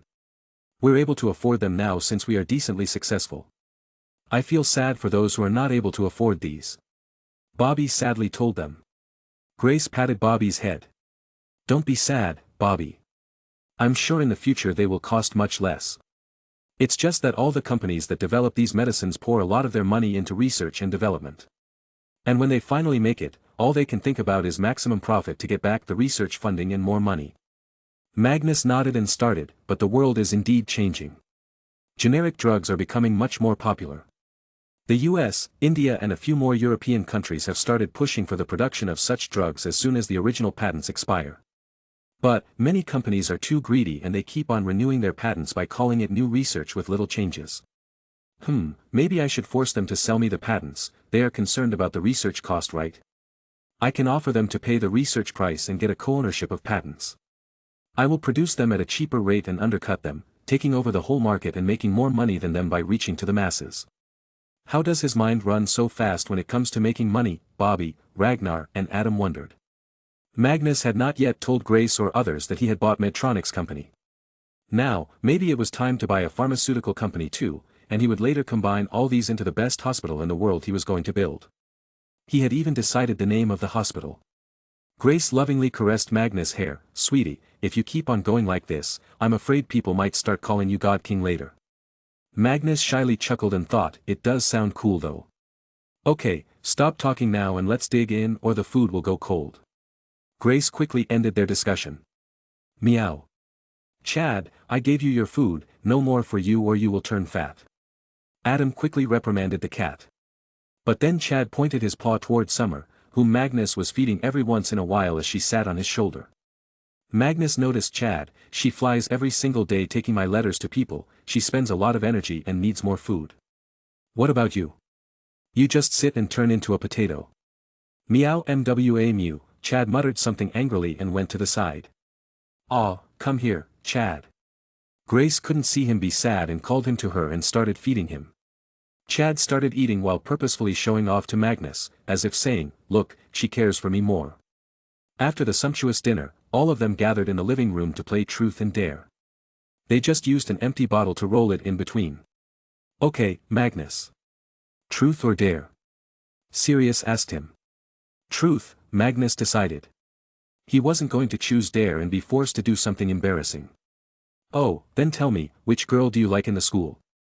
Sirius asked. Hearing this question, everyone's ears stood up, especially Grace's. Sirius was smirking all the while, but then Magnus smirked and Sirius felt like cursing in his mind. Well, she is the cutest and the warmest person I know. She always helps me whenever I'm in need and never betrays me. She also listens to me every time. The girl I like the most in the school is. Everyone was on the edge of their seats. The sweetest girl, my Summer. Thud. Bobby actually fell from his seat, pulling Ragnar too. What the hell, that's cheating, you lied, Sirius protested. Magnus shrugged his shoulders, I'm not lying, I love my girl Summer, isn't that right? Summer quickly jumped close to him and started rubbing her head on his chest. But, what about, Sirius was hoping for him to name Emma. Quick, roll the bottle. Magnus hurried and the next turn came.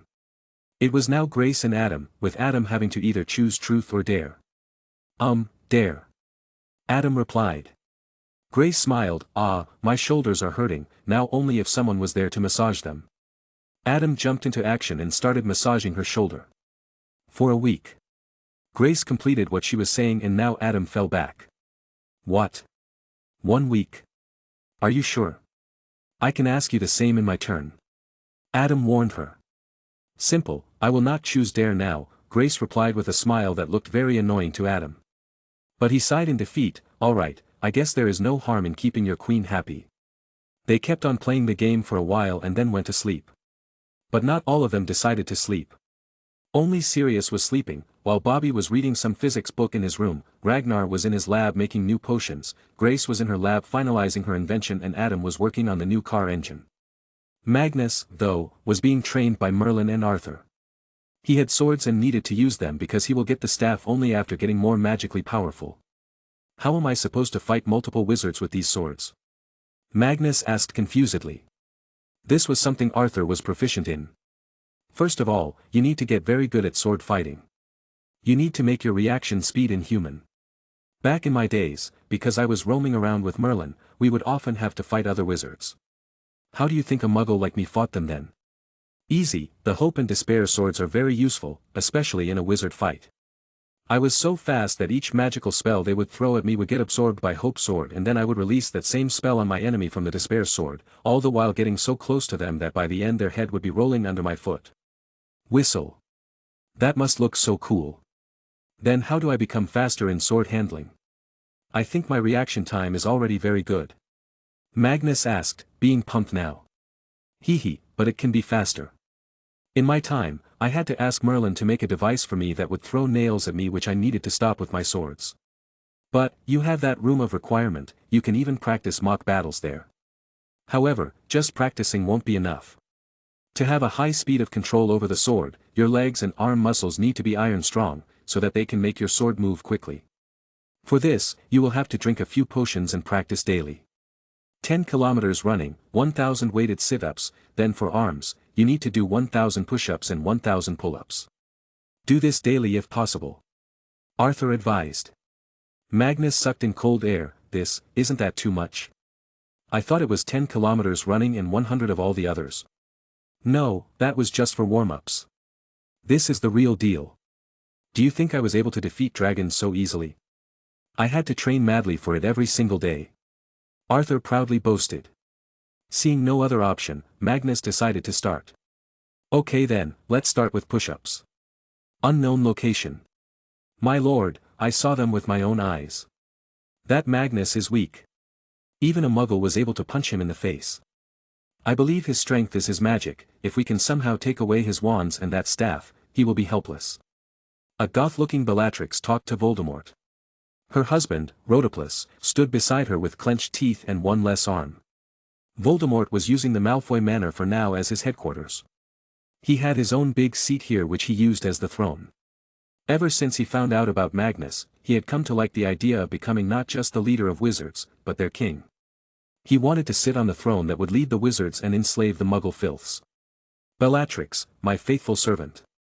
You are indeed right, he is, after all, just a child. But taking away his staff is not so easy, because we are yet to know where he keeps it. For us to take it, some of us might have to sacrifice their lives. Voldemort monotonously spoke from his big chair. Bellatrix quickly knelt. My lord, I am ready to give up my life for you. Voldemort went forward and helped Bellatrix get up. No, Bellatrix, you are a pure blood. You are far too important for me to be left to die. No, you will have bigger use for me in the future. For now, we have enough half-blood followers to shed their blood. Bellatrix's eyes shined with joy from the touch of Voldemort and his words for her. She was ecstatic and wanted to pounce on her lord but controlled herself. Yes, my lord. As you wish. She formally said. Voldemort moved back to his seat while talking. We cannot afford more deaths in our main ranks, or we will be the laughing stock for the world. This time, we will plan and execute everything perfectly. That mudblood filth will die this time, and to make sure it happens, I will join you, personally.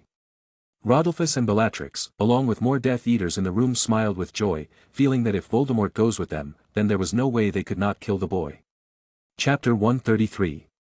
Magnus didn't know that plans for his death were being made. But he did not need to worry either, as those plans will not come to fruition anytime soon.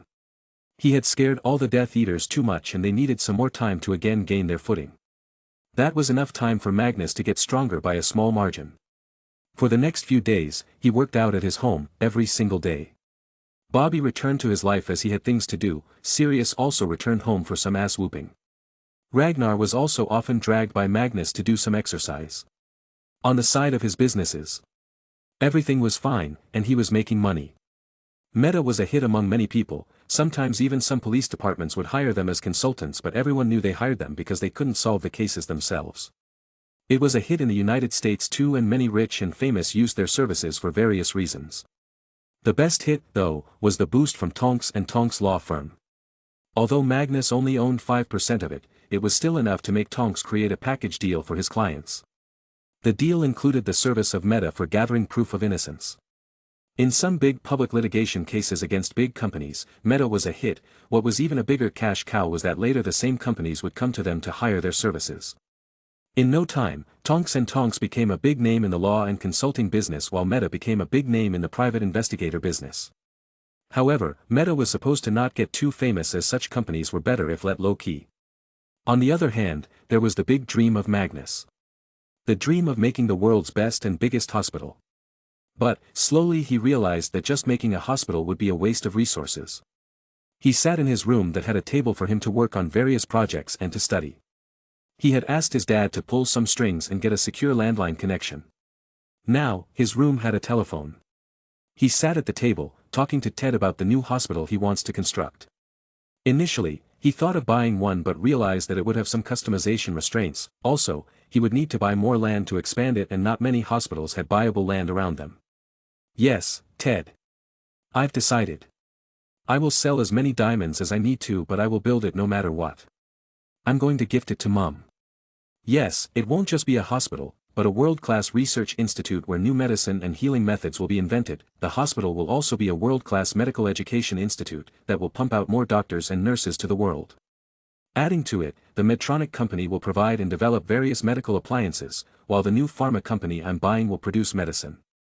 It will be a giant ecosystem, with one focus of serving mankind, and amidst that, money will flow automatically. It needs to be gigantic in size for my dream to become a reality. But, we don't want to create a concrete jungle, so a large area is also needed, to make sure there is enough greenery. The hospital will have a capacity of at least 10,000 beds. And the college must have the capacity to teach 600 students a year. Meaning that at one time in 1 year, there will be 600 students. An undergraduate degree takes 5 years, so 3,000 students will be enrolled at one time just in the undergraduate courses. Then make the postgraduate at least 2,000 in total.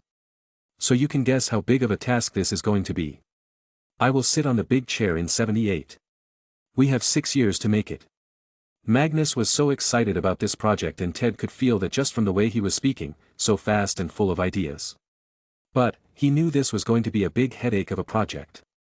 He could help when it came to getting the land, but after that, someone else would be needed to oversee the construction, as it was not his area of expertise. I understand everything you said, Magnus. I have noted it all down. I will start looking for suitable land immediately. If everything goes right, we will surely have it completed before 78. But you must find a good overseer for the project. Ted advised him. Magnus agreed and said, focus on the institute first and start a small hospital there. By the time the hospital is completed, we will have a big line of new talented doctors to choose from. It was a very good plan, and Ted agreed with it. That is a good solution for dealing with the shortage of staff we will initially have. I will send the max number of my staff to look for land and get back to you in a day. Magnus liked this speed. Okay, I will wait for your call. I will also make some plans to fasten the development from my side. Take care. Knock knock. As soon as he hung up, someone knocked on the door. Magnus quickly looked at the clock and knew who it must be. Coming, Mummy.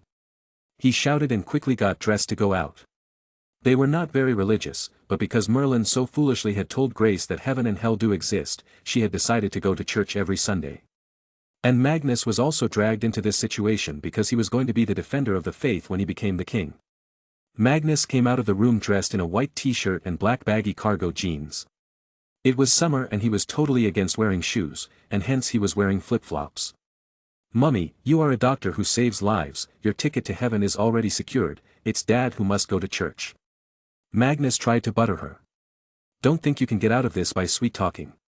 Also, I will pray for your dad too. Come on, we will walk there. It's just 15 minutes away from here, and I haven't met the neighbors either. Grace said and dragged Magnus with her. Magnus just cried, walk. But it's so hot out there. Then use your magic. She suggested. Ah. I'm so stupid. He face-bombed himself and put a cooling charm on himself and his mum. "Isn't Ragnar coming?"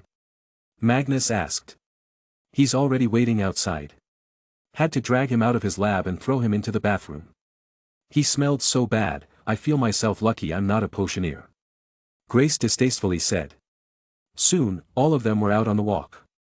And not so surprisingly, everyone, be it men or women, would stare at them.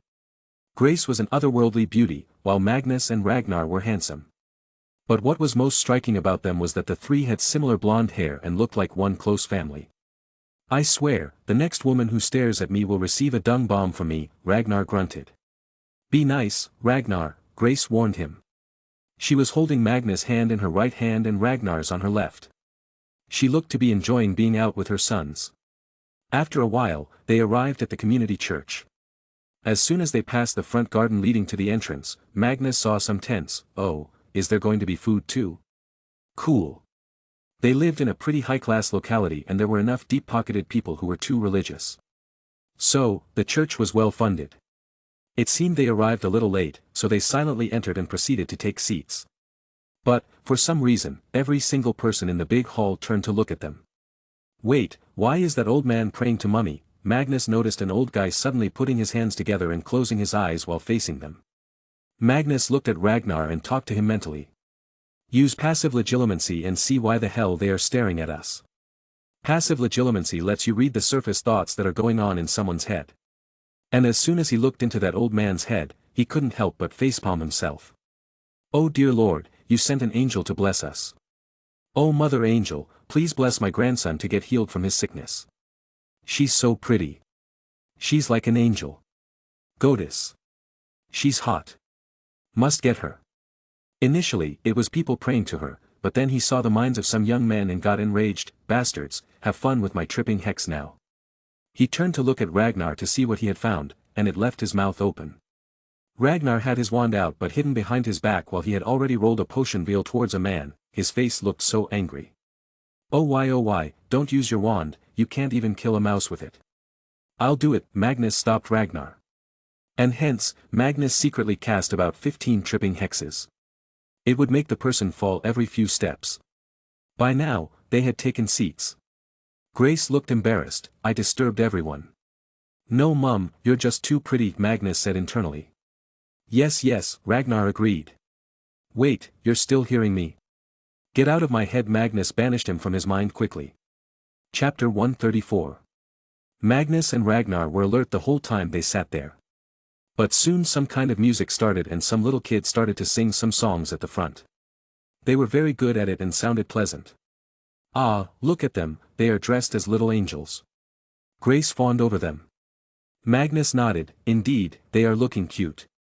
"Oh, look, there's a girl of our age too, she's looking at us." Ragnar pointed out. "She's looking at you, maybe she likes you," Magnus suggested with a chuckle. Ragnar scowled. "Nah, she's probably looking at Aunt Grace too." Magnus could not refute it though. Grace was shining so bright in that hall, she had worn a white long sundress and was not looking less than an angel. God, will people really start calling Mom Mother Grace once she becomes Queen Mother, Magnus wondered. The singing only lasted a few minutes and then the church service began and lasted about an hour. Magnus had no idea what was going on, he was never taken to a church before. But, he was eagerly waiting for the whole event to end and go to eat food. So, when it finally ended he grabbed Grace's hand and headed out to the lawn. "Mag, look, some of them are coming toward us," Ragnar whispered to him. Magnus looked at the men and smirked. The next moment all of them fell down face first, all their pretty-looking suits got spoiled. It was an embarrassment of utmost category. Grace gawked at the scene. "Are they fine?" "Mum, let's go, I'm hungry." Magnus dragged her out. Soon after they arrived outside, Ragnar went his way to see what was there to eat, while Magnus went with Grace to eat and talk with people. He wasn't interested in talking but someone needed to be with the walking angel. After a while, some old aunties and started talking to Grace while pulling his cheeks. He hated it but held himself from casting a jinx on them. These women would faint in the future when he becomes the king, knowing they had pulled the King of Britain's cheeks. Grace was also boasting about him getting the George Cross at the age of 9. For the most part, Magnus just had a plate in his hand and was eating roasted vegetables with some tofu. He had to agree, this church offered better food than many restaurants. He looked around and saw the gazes of many men towards where he and Grace were, but he didn't care about them as they would not dare to walk any time soon.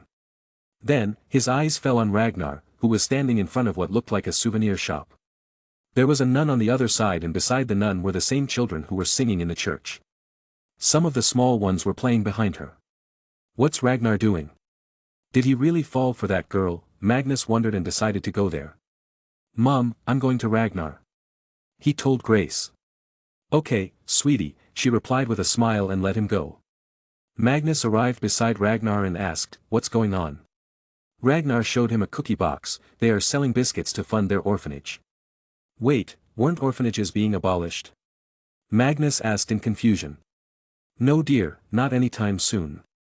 Abolishing all orphanages from Britain will be a very big and costly thing, so it's happening slowly. I am Sister Mary. The nun spoke. She was probably in her 40s. Magnus nodded and looked at the biscuits. They were surely handmade, as most lacked a perfect shape. But as Magnus was looking, a cute little kid came to him. He still had little angel wings on his back from the performance.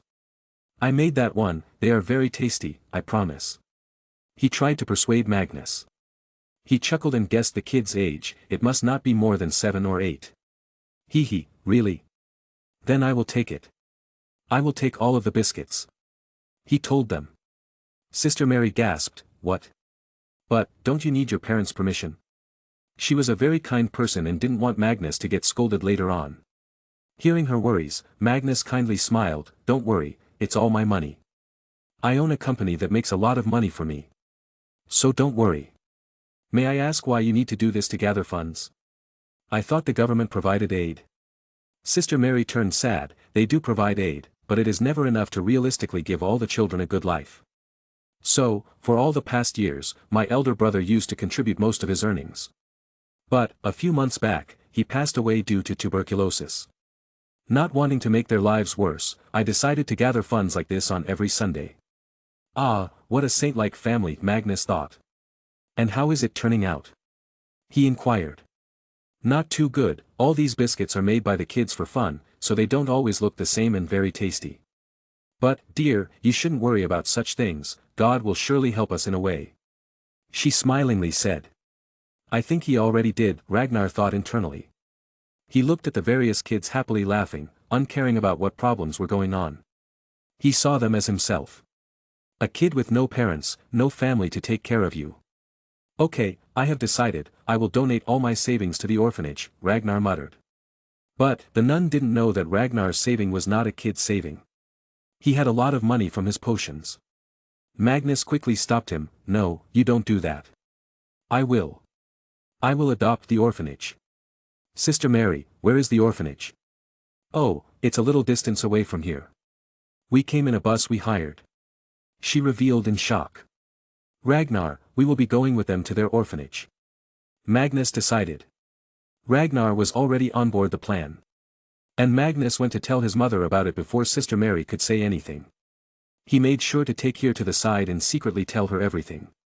And the next thing he knew, he was showered with kisses on his head by Grace. Ah, you are so kind, of course, we have so much money, we should help them. Let's go, I'll go with you. And so, to all the kids' shock, the angel they saw in the church was sitting with them in the bus. All of them had surrounded Grace and were talking about silly things. Magnus meanwhile secretly called George and told him to bring the car to the orphanage later for them to return. The drive took them about an hour, it was on the other side of London. Once they arrived, they saw a pretty-looking property. There were gardens around the building. It was outside the city, so this meant better air. We grow most of the vegetables ourselves.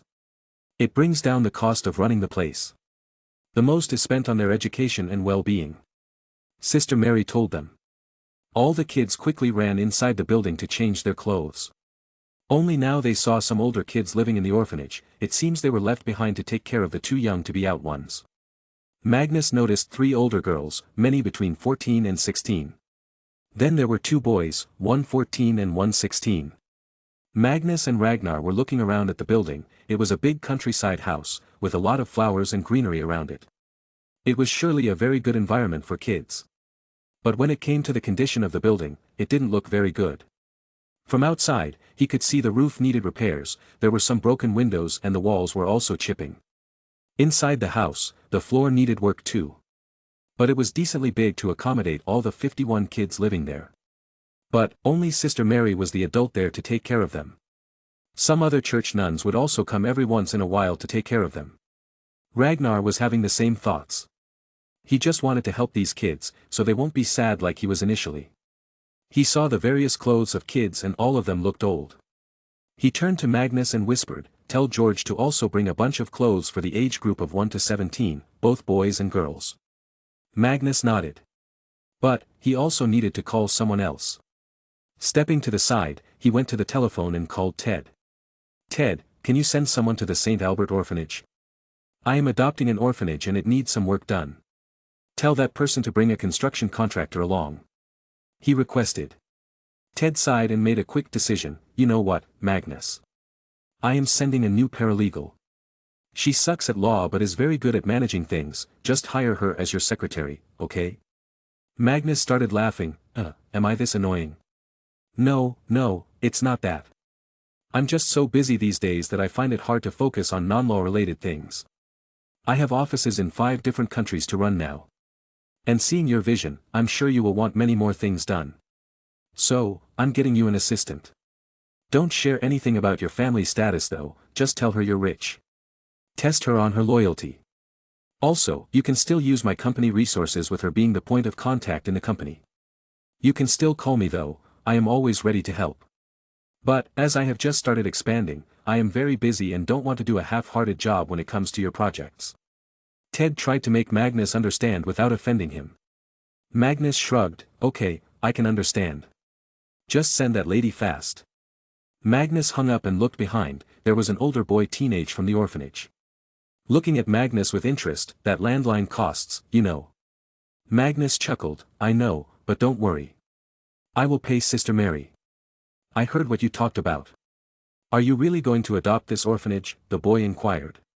Magnus nodded, "Yes. I am the owner of Dragon Holdings. I want to do this so I'm doing it."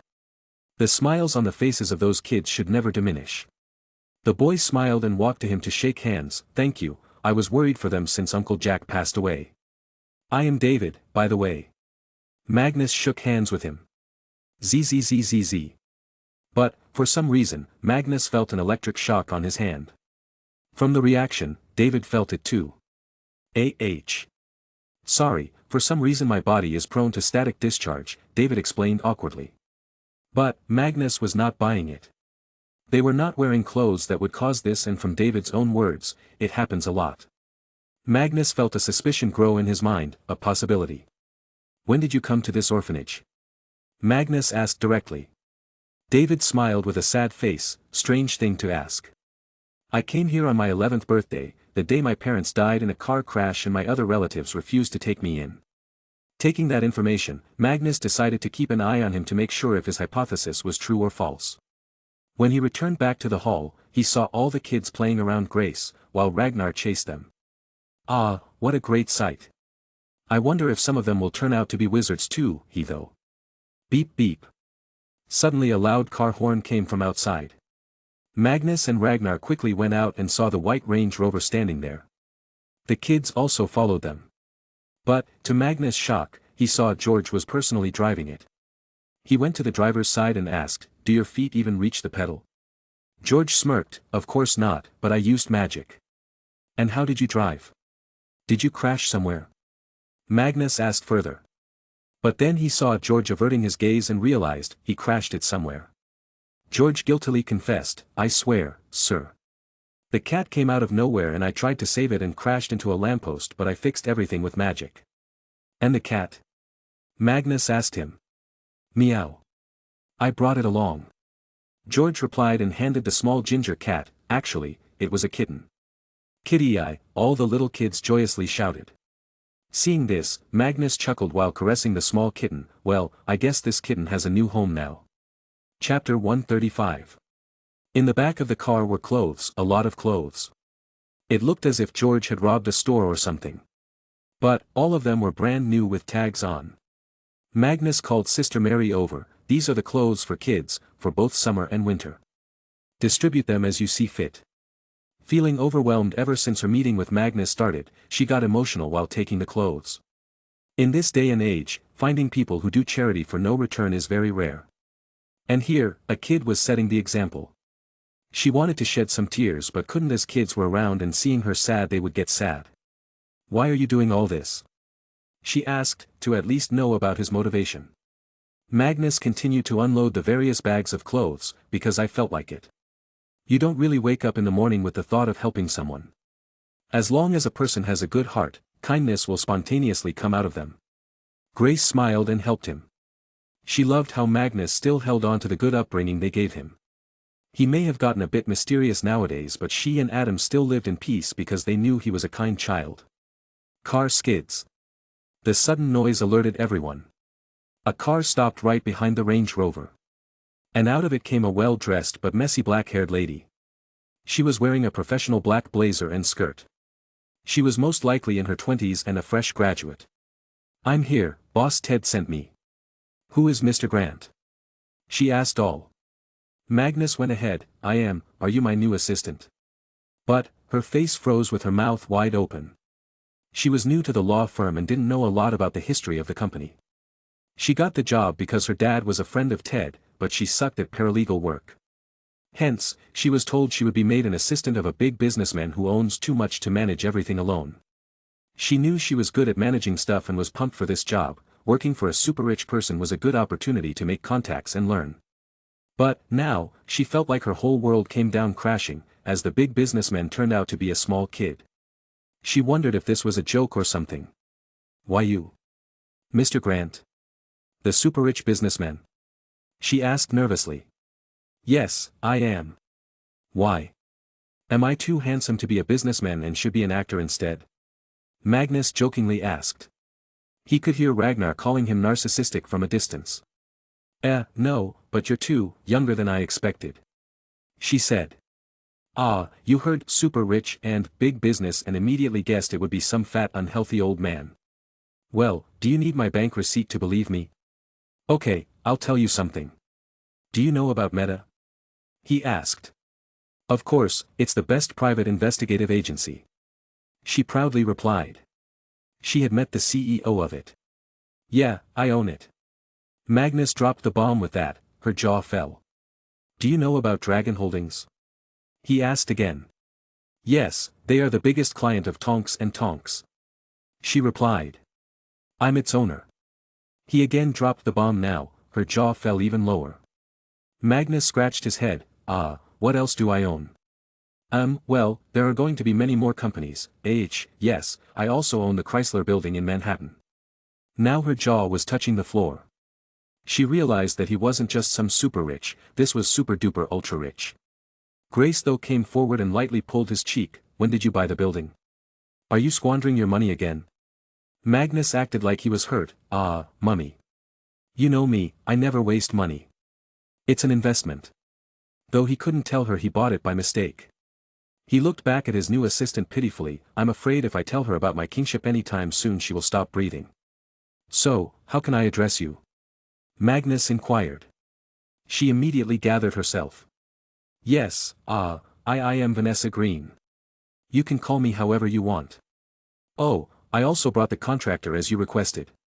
Magnus acknowledged. We will discuss the terms of your employment later, my mom might want to have a few words with you. For now, let's get to work. Mr. The contractor immediately came forward while rubbing his hands. He had realized from the talk that Magnus was super wealthy and influential. He hadn't heard about the companies but knew about the Chrysler Building. He could smell some opportunities from the rich little boy. You can just call me Rob, sir. He acted like he was Magnus' subordinate. Well, Rob, how big is your business? Magnus inquired. I oversee 600 workers, sir. We hire more as per the need. My father owns and runs the company. We are proficient at all kinds of building construction. He told Magnus. Okay, I may have a giant project for you later, but this is going to be a test for you. The better you perform, the better your chances of bagging the deal. I want this orphanage upgraded. Increase its size to another floor. Change the slanted roof to a concrete flat roof. Modernize all the pipelines. Put printed tiles on the floor. Also, create a big extension to the side, where we will create an auditorium. It can be used for multiple purposes, from holding indoor sports events to singing and dancing events. Then, outside create a small playground with kid-friendly and safe swings, seesaws and slides. I want all this done within 3 weeks. He ordered. Rob was trying to write all the demands in his small handbook. The more he heard Magnus, the more he felt coming here was worth it. He looked at the building and made some judgment. The building seems very old.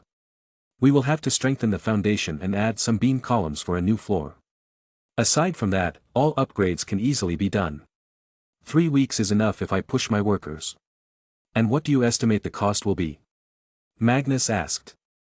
Around £5,000, 50k in today's market, Rob said hesitantly. Magnus nodded. You have £8,000, 92k in today's market. First build the auditorium, so that the kids can sleep there when you work on the main building. And make sure no child gets harmed due to an accident. Meanwhile, Sister Mary was feeling dumbfounded. You could buy a new big house in 800. And here it was just being spent on upgrading. Magnus then sent Rob away to bring the team of workers. While everyone went inside the building, Sister Mary and Grace started giving the excited kids their clothes. Magnus spoke to his new secretary and Ragnar was put to keep a watch over David at Magnus' behest. Vanessa stiffly sat in front of Magnus and listened to him speak. Okay, your job is going to be to do as I say and manage the tasks given to you. As you already know about Dragon Holdings, you should know that I own a lot of companies, and their number is only going to increase. Your job will be to coordinate with them and inform me about their situations. Besides this, I will be starting a very big construction project, so you'll have to keep an eye on it too. But do understand that you are my representative, you don't have to do everything yourself, instead, you have to gather information from various people working for me and attend some meetings or calls for me. You will later have to hire financial experts and more managing assistants as the scale of my company grows. But first, you must learn the know-how of my business. Your salary will be £2,000 a month. This will be your starting salary and will only increase in the future. Any questions? He briefed her and asked. She nervously spoke, Sir, is there an office where I will work from? Of course, I own the building Tonks and Meta are situated in. The top floor of the building is Dragon Holdings headquarters. But only the audit team stays there as they oversee the smooth financial work of all subsidiaries. You will rank higher than them. We also have a US office on the top floor of the Chrysler building. You will have to go to the US in the future, so you will be using it. Also, let me remind you, as I'm still a kid, I have to attend boarding school. I stay busy during the whole year, but I get holidays on Christmas and summer. But I can still operate my business from there, so you will be receiving calls from me. Next year, something called wireless phones will come into the market, not only we will be buying them but also investing in the sector. Until then, make sure you are near a telephone most of the time. All these requirements were clear as day. The pay was also very good, much more than she was getting paid at Tonks and Tonks. Excited and pumped, she suddenly slapped her own face, alerting Magnus. Pa. Got it, sir. I will not disappoint you. She confidently assured him. Good. Go and chat with children now, they would like to talk to a big sister like you.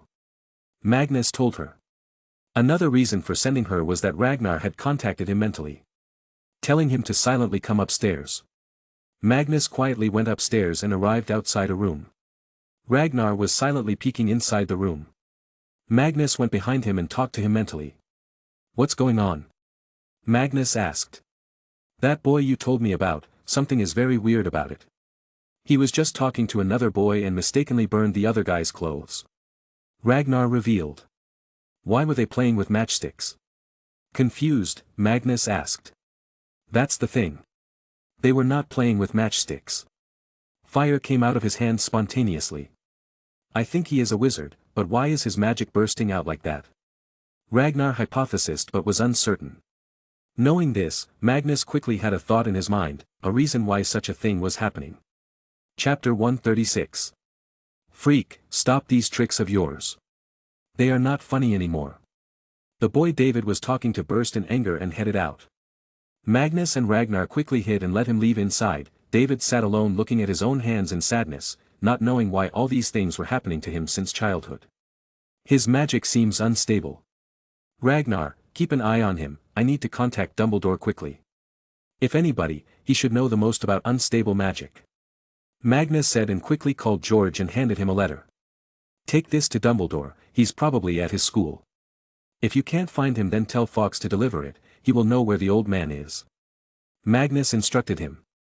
Yes, sir. I will deliver it. George saluted and popped away. Then, he decided to go inside the room and just talk with David, to make sure he doesn't become unstable. Hey David, what are you doing? Magnus greeted him.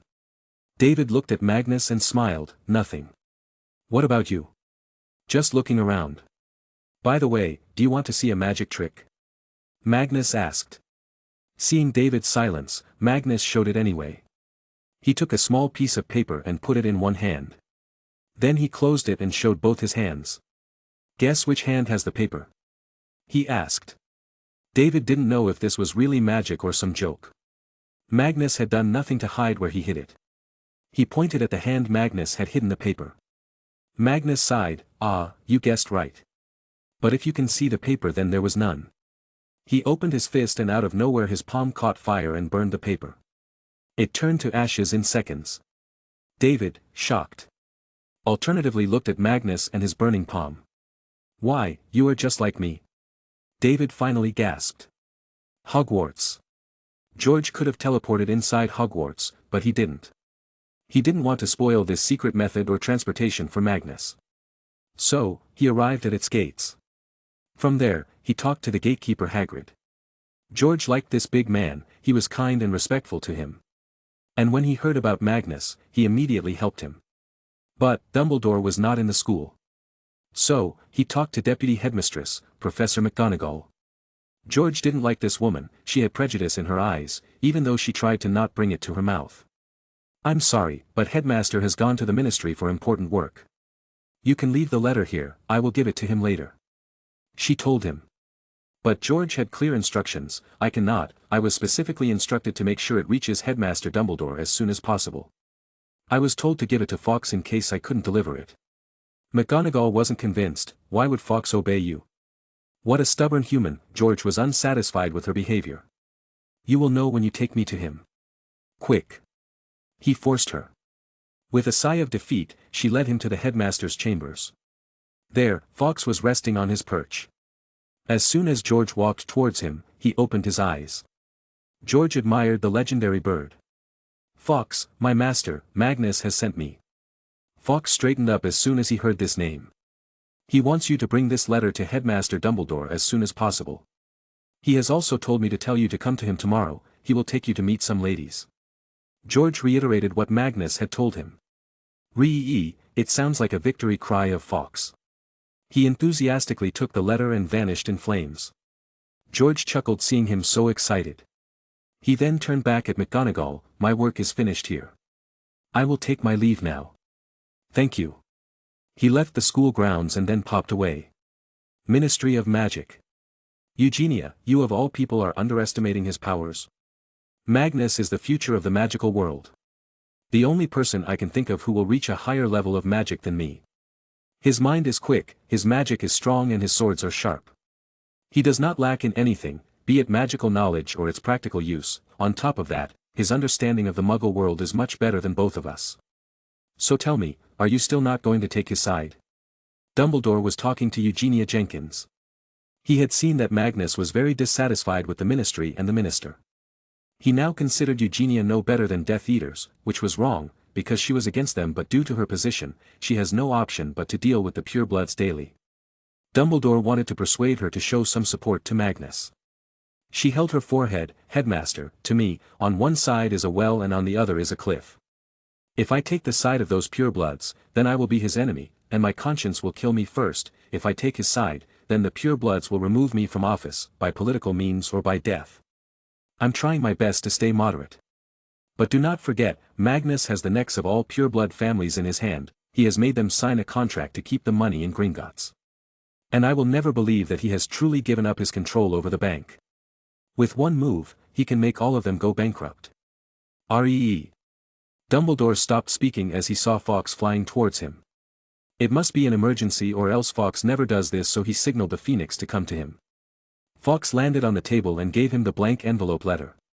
Dumbledore opened it quickly and read it. His eyes widened a little, knowing how dangerous this situation could be. He got up to leave. Minister, think about what I said. He has single-handedly saved so many lives by dealing with the Death Eaters that night with his ancient magic. You truly have nothing to fear, as Magnus doesn't just have his personal strength, he has me standing behind him. Now, I must take my leave, some more urgent matters have come up. Fawkes, let's go. He took Fawkes and left through official channels. Eugenia, though, was in shock. This was a huge proclamation. Dumbledore has now clearly stated to her that he will support Magnus and fight the Death Eaters. On Dumbledore's side, the old man was hesitant all this time. He didn't know if Magnus' vision was right. But seeing what's going on in the Slytherin house and Magnus' activities of helping people regardless of their social standing made him come to a decision. But he has only decided to personally support him and hasn't decided to let Order of the Phoenix take his side. Because he may be slightly biased towards Magnus due to his blood relationship and didn't want the Order members to think that. If Magnus really walked on the right path, all of them would automatically come to support him. St. Albert Orphanage. Dumbledore silently arrived at the door of the orphanage. Fawkes was still sitting on his shoulder, as he was too excited and wanted to meet Magnus. Dumbledore was still amazed by how attached Fawkes had gotten to Magnus. Knock knock. Ha ha ha, who is it? All of a sudden a small kid opened the door just because he was the closest to it while playing chase.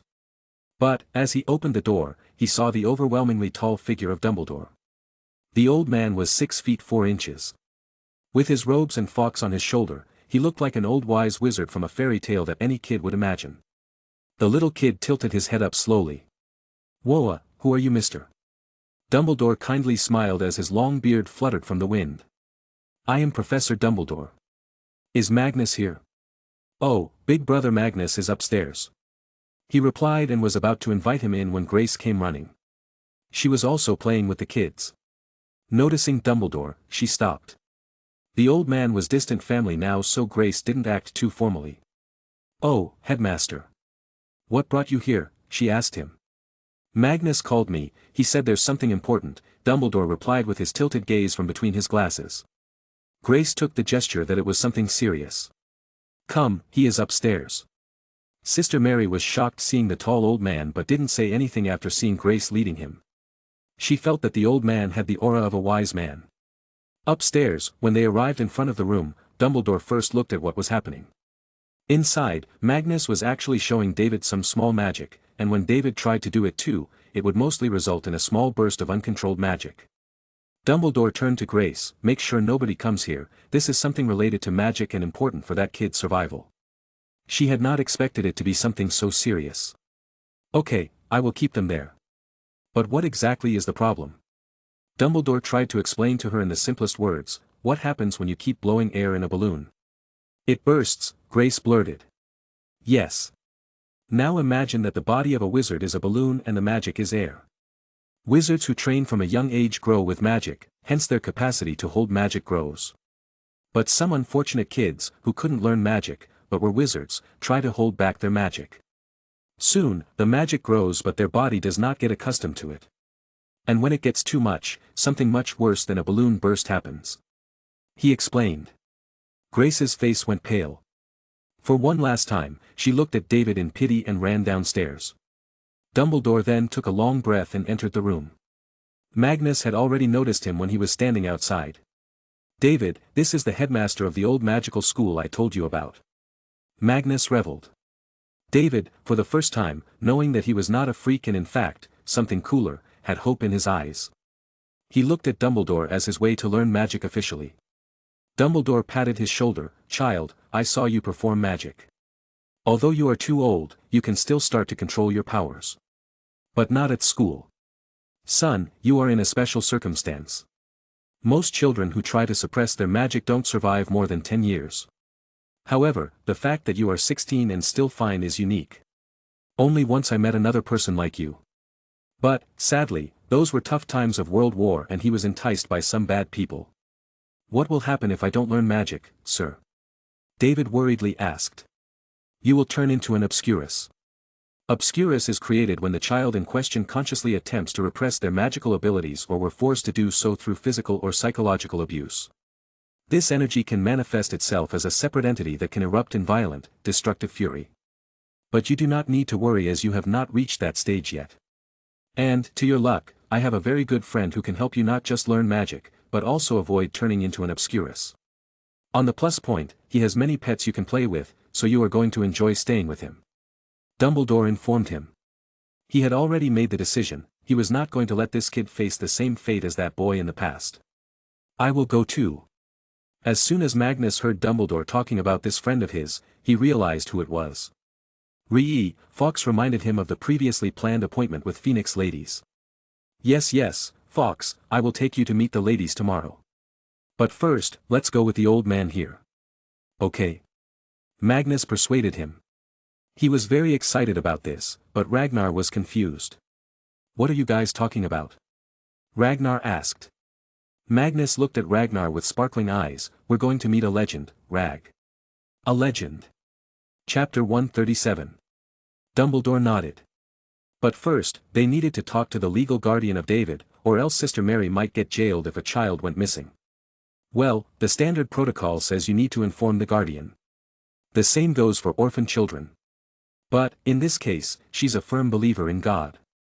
Religious people rarely take the existence of magic kindly and are quick to call it dark magic, demonic or whatnot.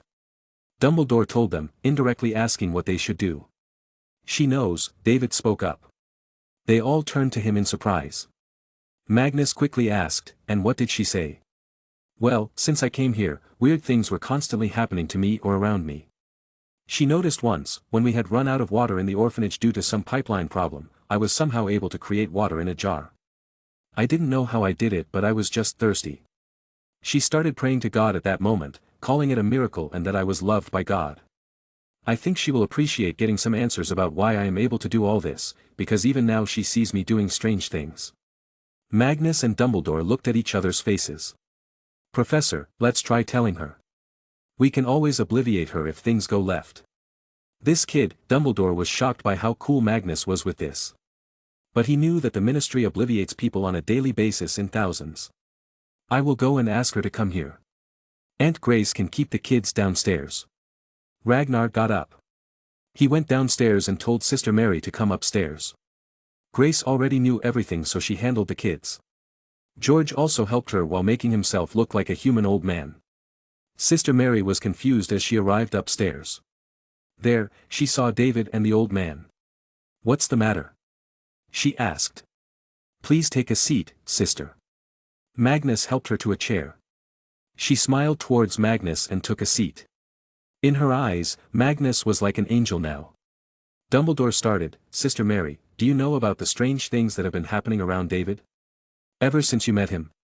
Sister Mary's eyes fully opened. Yes, did he do something to you? I assure you it was an accident. Magnus sighed and simply took out his wand from his sleeves and levitated the side table in the room. Then he turned to Ragnar and made him fly too. Ragnar though was having fun and started imitating fish. Oh Lord, my God, you are my, but Sister Mary was shocked beyond belief and started chanting prayers so fast they only understood the starting words. Dumbledore quickly waved his wand and cast a charm that soothes people. Sister Mary slowly stopped praying and looked at Magnus with a newfound idea. You are blessed by the Lord too, she muttered. Magnus scratched his head, I guess you can say that. Well, Sister Mary, what you saw was something called magic. Not the kind you read in the Bible, it's neither related to miracles or demons. In this world, there lives a secret society in each country that can do magic. Leaving aside the magical beasts and creatures, all are humans, just like you and me. But, our ancestors evolved differently and now a small group of people have such gifted powers. There is a whole community of wizards out there that live in hiding, with their own banks, schools and markets. The reason why they hide should be imaginable by you, sister. Her mouth stayed open for a while. But thankfully she didn't seem scared, perhaps because Magnus had already impressed her. Why are you telling me, is David also? She realized. Dumbledore took the wheel this time, yes, he is a wizard. I'm Albus Percival Wulfric Brian Dumbledore, headmaster of Hogwarts, a school for children who can do magic. It's not necessarily a hereditary thing. Anyone's child could turn out to be a magic user. But, poor David here was left out, because of never receiving the acceptance letter. He was probably looked for by the faculty but he couldn't be found. Till now he's been suppressing his magic and it's not good. Just as an overloaded water pipe will burst, David's body is now overloaded with magic. If something is not done he will lose his life. For this, I want to take him to a teacher, who will also help him overcome this situation. You, as his guardian, need to permit it. Sister Mary gasped and quickly went to David to hold his hand. I'm sorry, child. I never knew you were in such danger. Yes, you must go with Magnus, but, what about the adoption papers? Dumbledore had it covered, no need to worry there, sister. Many orphans study at Hogwarts. Our magical community has the Ministry of Magic that works with the Prime Minister's office. Everything will be taken care of. Sister Mary actually felt very relieved knowing that at least the government knew about all this. She turned to David and caressed his head. I'm sorry, child. I wasn't able to help you all this time. I let you suffer all this time. You should go now, and become a powerful magician. Actually, Ragnar wanted to point out that it's wizards and ruin their moment, but Magnus put a tape on his mouth. Remember, you will always have a home here. Besides, children will miss you. She emotionally said. David was also feeling overwhelmed by emotions. He suddenly stepped forward and hugged Sister Mary. I thank you for keeping me here. Whatever my past was, you treated me like your own son. To me, you are also a mother. This was and will be my home. I will return as soon as I can learn magic. He released the hug and sniffed a few times. He was 16 but there was no harm in showing emotion when necessary. Sister Mary warmly smiled and ruffled his hair. Good luck. How will you be going there? Dumbledore replied, we'll be going to the south coast. It's very far away but Fawkes here is an excellent teleporter. We will leave right now. Magnus, Ragnar and David, come to me and hold my arm. Magnus excitedly ran first. Sister, tell Mum that I'm going to see a war hero. I might come back late, she can return home with George. Oh, yes, she knows about magic. He could only say that and David had just waved his hand when Fawkes suddenly burst into flames. With that, all of them vanished with fire. Sister Mary once again started chanting prayers, influenced by the majestic cry of Fawkes. Fire sound. The fire appeared in a field of grass. Not too far was the sea and in front of them was a house. Ah, this place feels so refreshing. Ragnar took a long breath. While David was checking his body to see if he was hurt. Magnus, however, had already dashed towards the big house. But when he arrived at the door, he was shockingly greeted by a grumpy-looking goblin. Stop, human. Gringotts business going on here. Come later. The goblin told him, actually it sounded like an order. No, I will meet him today. It's all so urgent. Besides, don't you recognize me? Magnus cockily asked while standing with a raised chin. Goblin silently looked at Magnus and talked to himself internally. I think I've indeed seen him. Blonde hair, check. Chubby face, check. Blue eyes, check. A scar on the left eye, check, FCK. Oh ho, your majesty, welcome. The goblin had a full change of attitude. Hee, why are you standing here? Magnus kindly asked him, knowing that the goblin was probably just doing his job and there was no need for face slapping. My boss is inside. Please, you may enter. My boss would fire me if I stopped you. The goblin even opened the door for him. At the same time, everyone else had caught up to him. As Magnus proceeded to enter, for being in good mood he decided to give a galleon to the goblin. He quickly put his hand in his pocket to take out the coins. Pat pat. But, he felt nothing. There were no coins in any pocket. Then, he realized even some rings were missing from his fingers, which he wore for some natural elements protection. What the hell, he wondered where it went. But, as he looked around, he had a glimpse of a disappearing figure. He could only see its back, a small cat-sized grey creature. Magnus knew what he was against. Damn those nifflers. Nobody takes my gold. Poor nifflers had no idea that someone else who loved gold more than them had arrived. Chapter 138. Give my money back, you giant rat. Magnus gave the niffler a chase. He was very fast and was also casting some charms, but Niffler was quick to avoid charms, obviously used to them. So Magnus had no option but to outrun it and corner it. He chased him around the house, through the kitchen where a fat old man was cooking food. To the old man's shock, out of nowhere, a kid ran by his cooking table. But Magnus only had the niffler in his eyes. "Ha, how far can you run? I have monstrous stamina. I can do this all day." He tried to intimidate it. Keka, but the niffler sounds like he just chuckled. Now shamed, Magnus had his self-respect on the line. He must catch the oversized rat.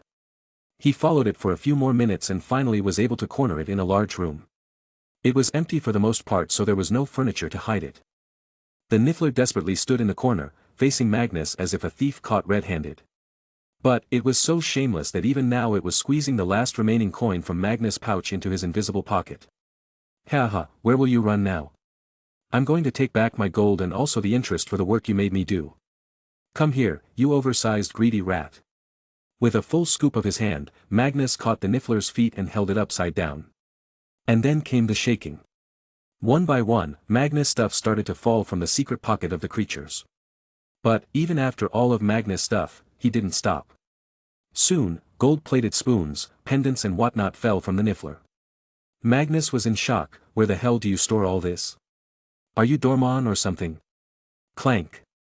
But then a full shining gold bar fell. Magnus' eyes sparkled. Wahaha, jackpot. He held the niffler in one hand and started to pick stuff up from the floor. One by one, he took everything. He looked at the annoyed niffler. Now it's time to return you to your boss. Where is he?" Magnus turned around to see where he was. But, his mouth fell open and eyes froze, the niffler from his hand fell down as well. The whole world seemed to freeze and he felt imbalanced. This was the highest level of humiliation. Magnus' face reaction, check para comment. He was in the living room, and there sat everyone. Dumbledore, Ragnar, David, and Newton Artemis Phyto Scamander with his wife Porpentina Goldstein and another goblin in a neat dress. "Greetings, your majesty." The goblin was unable to understand the awkwardness of the situation because the bastard would have done the same to the niffler if it was him. Then, the awkwardness was broken by Ragnar, whom Magnus felt like cursing. "PFFT, ahahahaha, I can't breathe, wahahaha, look at his face, oh, he fell from his seat and started rolling on the floor in laughter. Even Dumbledore made a small snort, meaning he was controlling his laughter. Newt and Tina were just shocked though, as in front of them stood the legendary descendant of Merlin and the future king of Britain. Magnus' lips twitched, he wanted to say so much in his defense but knew it would only do more damage. Damn my obsession with gold. That Ragnar will now tell everyone at the school. I must shut his mouth at any cost, but first, damage control. Magnus turned to the still-standing goblin and politely greeted back, "Good evening." But, to Magnus' sorrow, Ragnar started to laugh even more seeing his act, and his laugh was contagious.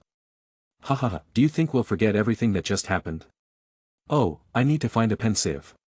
I need to make copies and sell them to the world.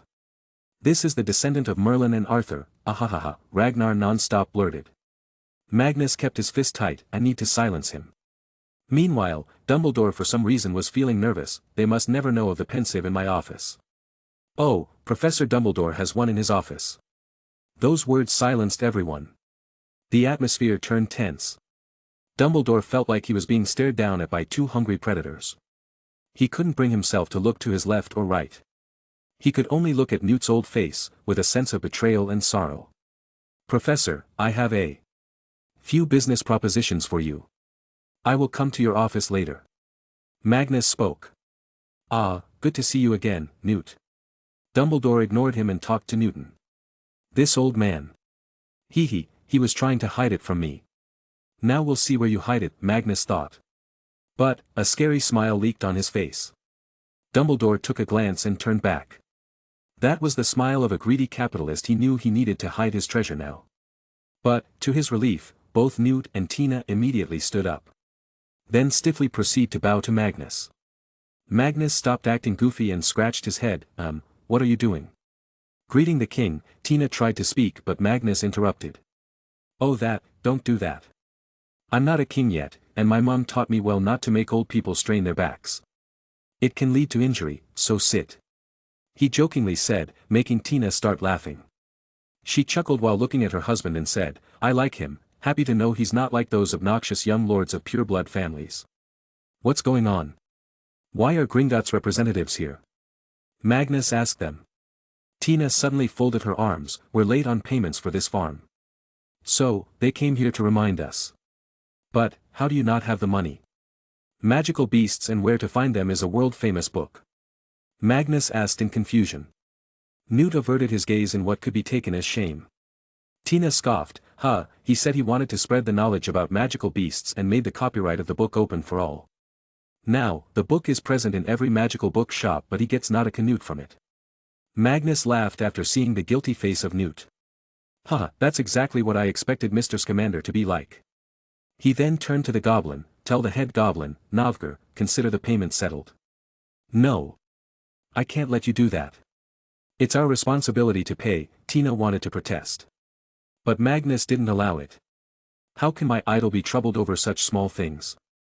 Besides, I know that Mr. Scamander played a big role during the World Wizarding War. He should have been rewarded with money and Order of Merlin first class.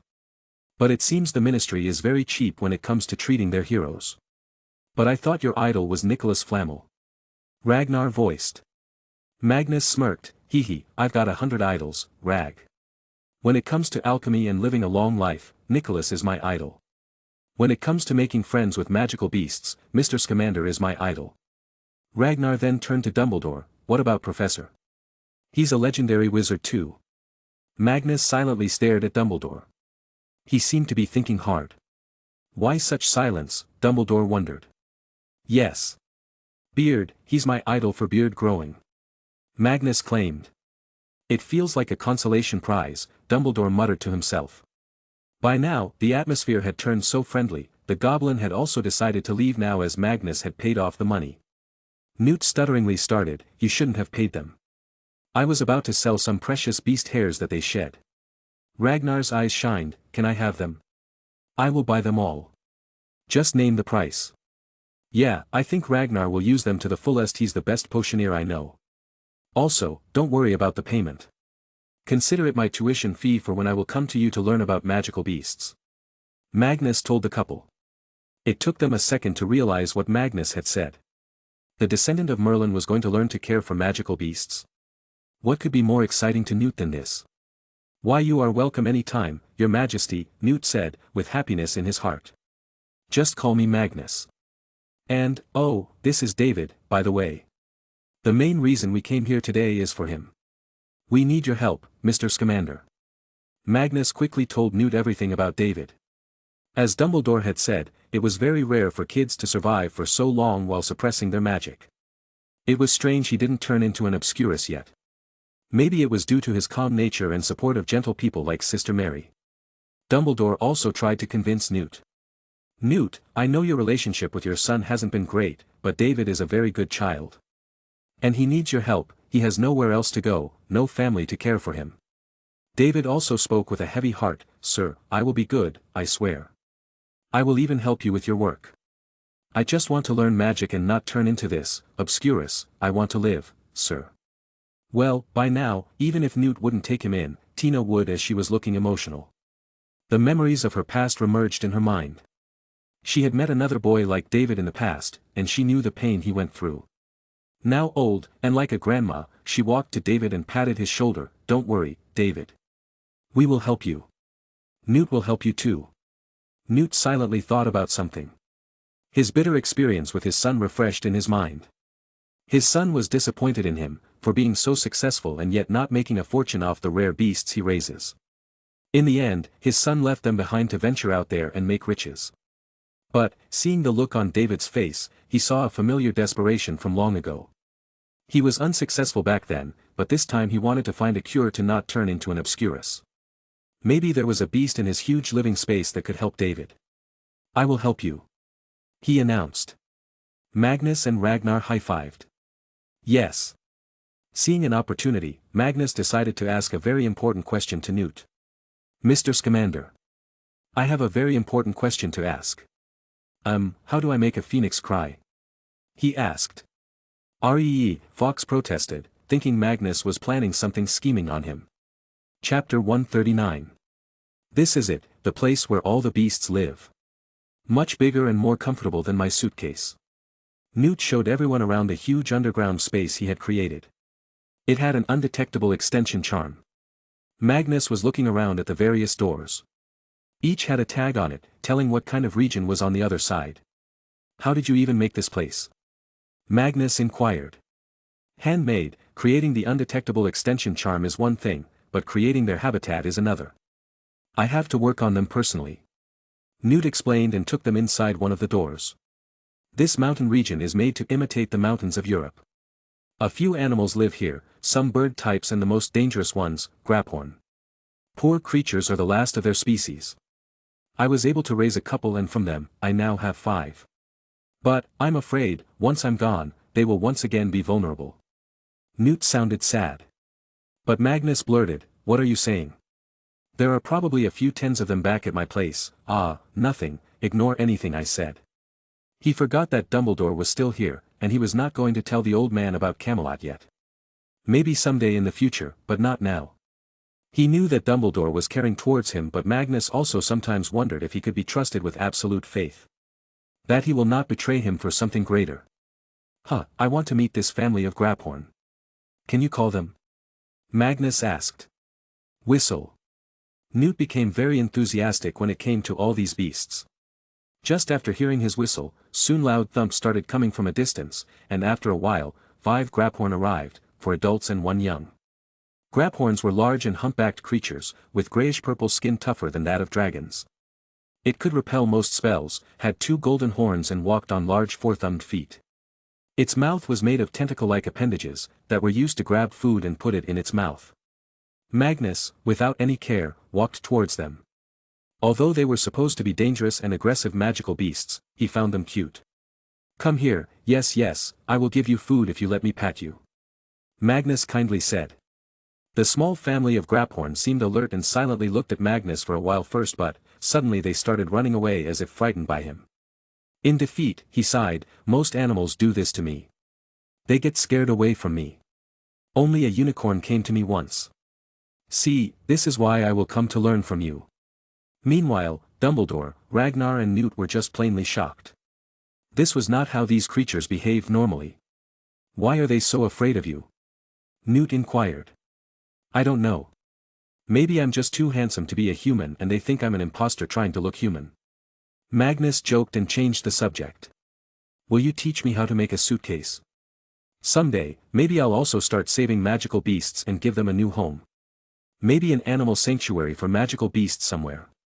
Magnus proposed. Newt liked the idea. The various magical governing bodies around the world were not doing enough to protect these creatures, because black marketing of their bodies earned them a lot of money. If someone influential like Magnus starts a conservation movement, then maybe they can save more. You didn't tell me how to make a phoenix cry. Magnus reminded him. Newt smiled, it's really easy. Chop onions near them. Magnus started laughing, that's so simple. Oftentimes, the simplest thing is the answer, we just can't see it in search of something big. Let's return now, Magnus. It's getting late and your parents must be waiting for you. Dumbledore said after sharing his wisdom. Magnus nodded, yes, let's return. Goodbye, Mr. Scamander. I will come to you someday. Bye, David. Don't worry about the orphanage, I will take care of it. It was indeed a long and tiring day for him. So much had happened. He just wanted to go back home and fall asleep. So, they said bye to Tina as well and Fawkes took them back.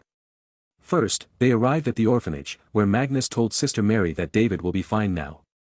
Then Magnus was dropped off at his home by Dumbledore's apparition. Good night, Professor. Magnus waved at him. And with Dumbledore going away, his day came to an end. Ragnar was also sleepy, so after telling Grace and Adam about their return they headed to their room. Today, they really went to sleep instead of working. The next day came fast. It was just 5 a.m. Magnus was still asleep in his clothes yesterday. It was still dark outside. Peck peck. His eyes twitched as he felt something touching his face. Slowly, that feeling started increasing and also became painful. Just one more minute. He simply changed his position and again slept. Re-wra. All of a sudden a loud screech sounded near Magnus' ear, nearly deafening him. Magnus stood up immediately with his hope and despair sword in his hands. His breathing was heavy. But then he looked down and there was Fawkes. He felt annoyed but knew why the phoenix was here. Damn it, at least let the sun rise. Camelot is in the west, it takes at least another half an hour for the sun to rise there. Wait, you look different, did you get your hair trimmed? Pfft, and your beak waxed? Magnus noticed the changes. Fawkes nodded proudly. Who helped you? Dumbledore? Magnus inquired. To which Fawkes again nodded. Huh, can't imagine him doing such things. But, I guess you would do that to your best friend. Okay, Fawkes. Just wait till breakfast, then we'll go there. Do you want to eat too? He asked. Fawkes nodded and jumped on his shoulder. Let's go and wake up the house. Today they'll get up early. I think I put that trumpet somewhere under my bed. Dad gifted it when I was 5. Unable to find it, Magnus facepalmed himself. Gah, why do I forget I'm a wizard?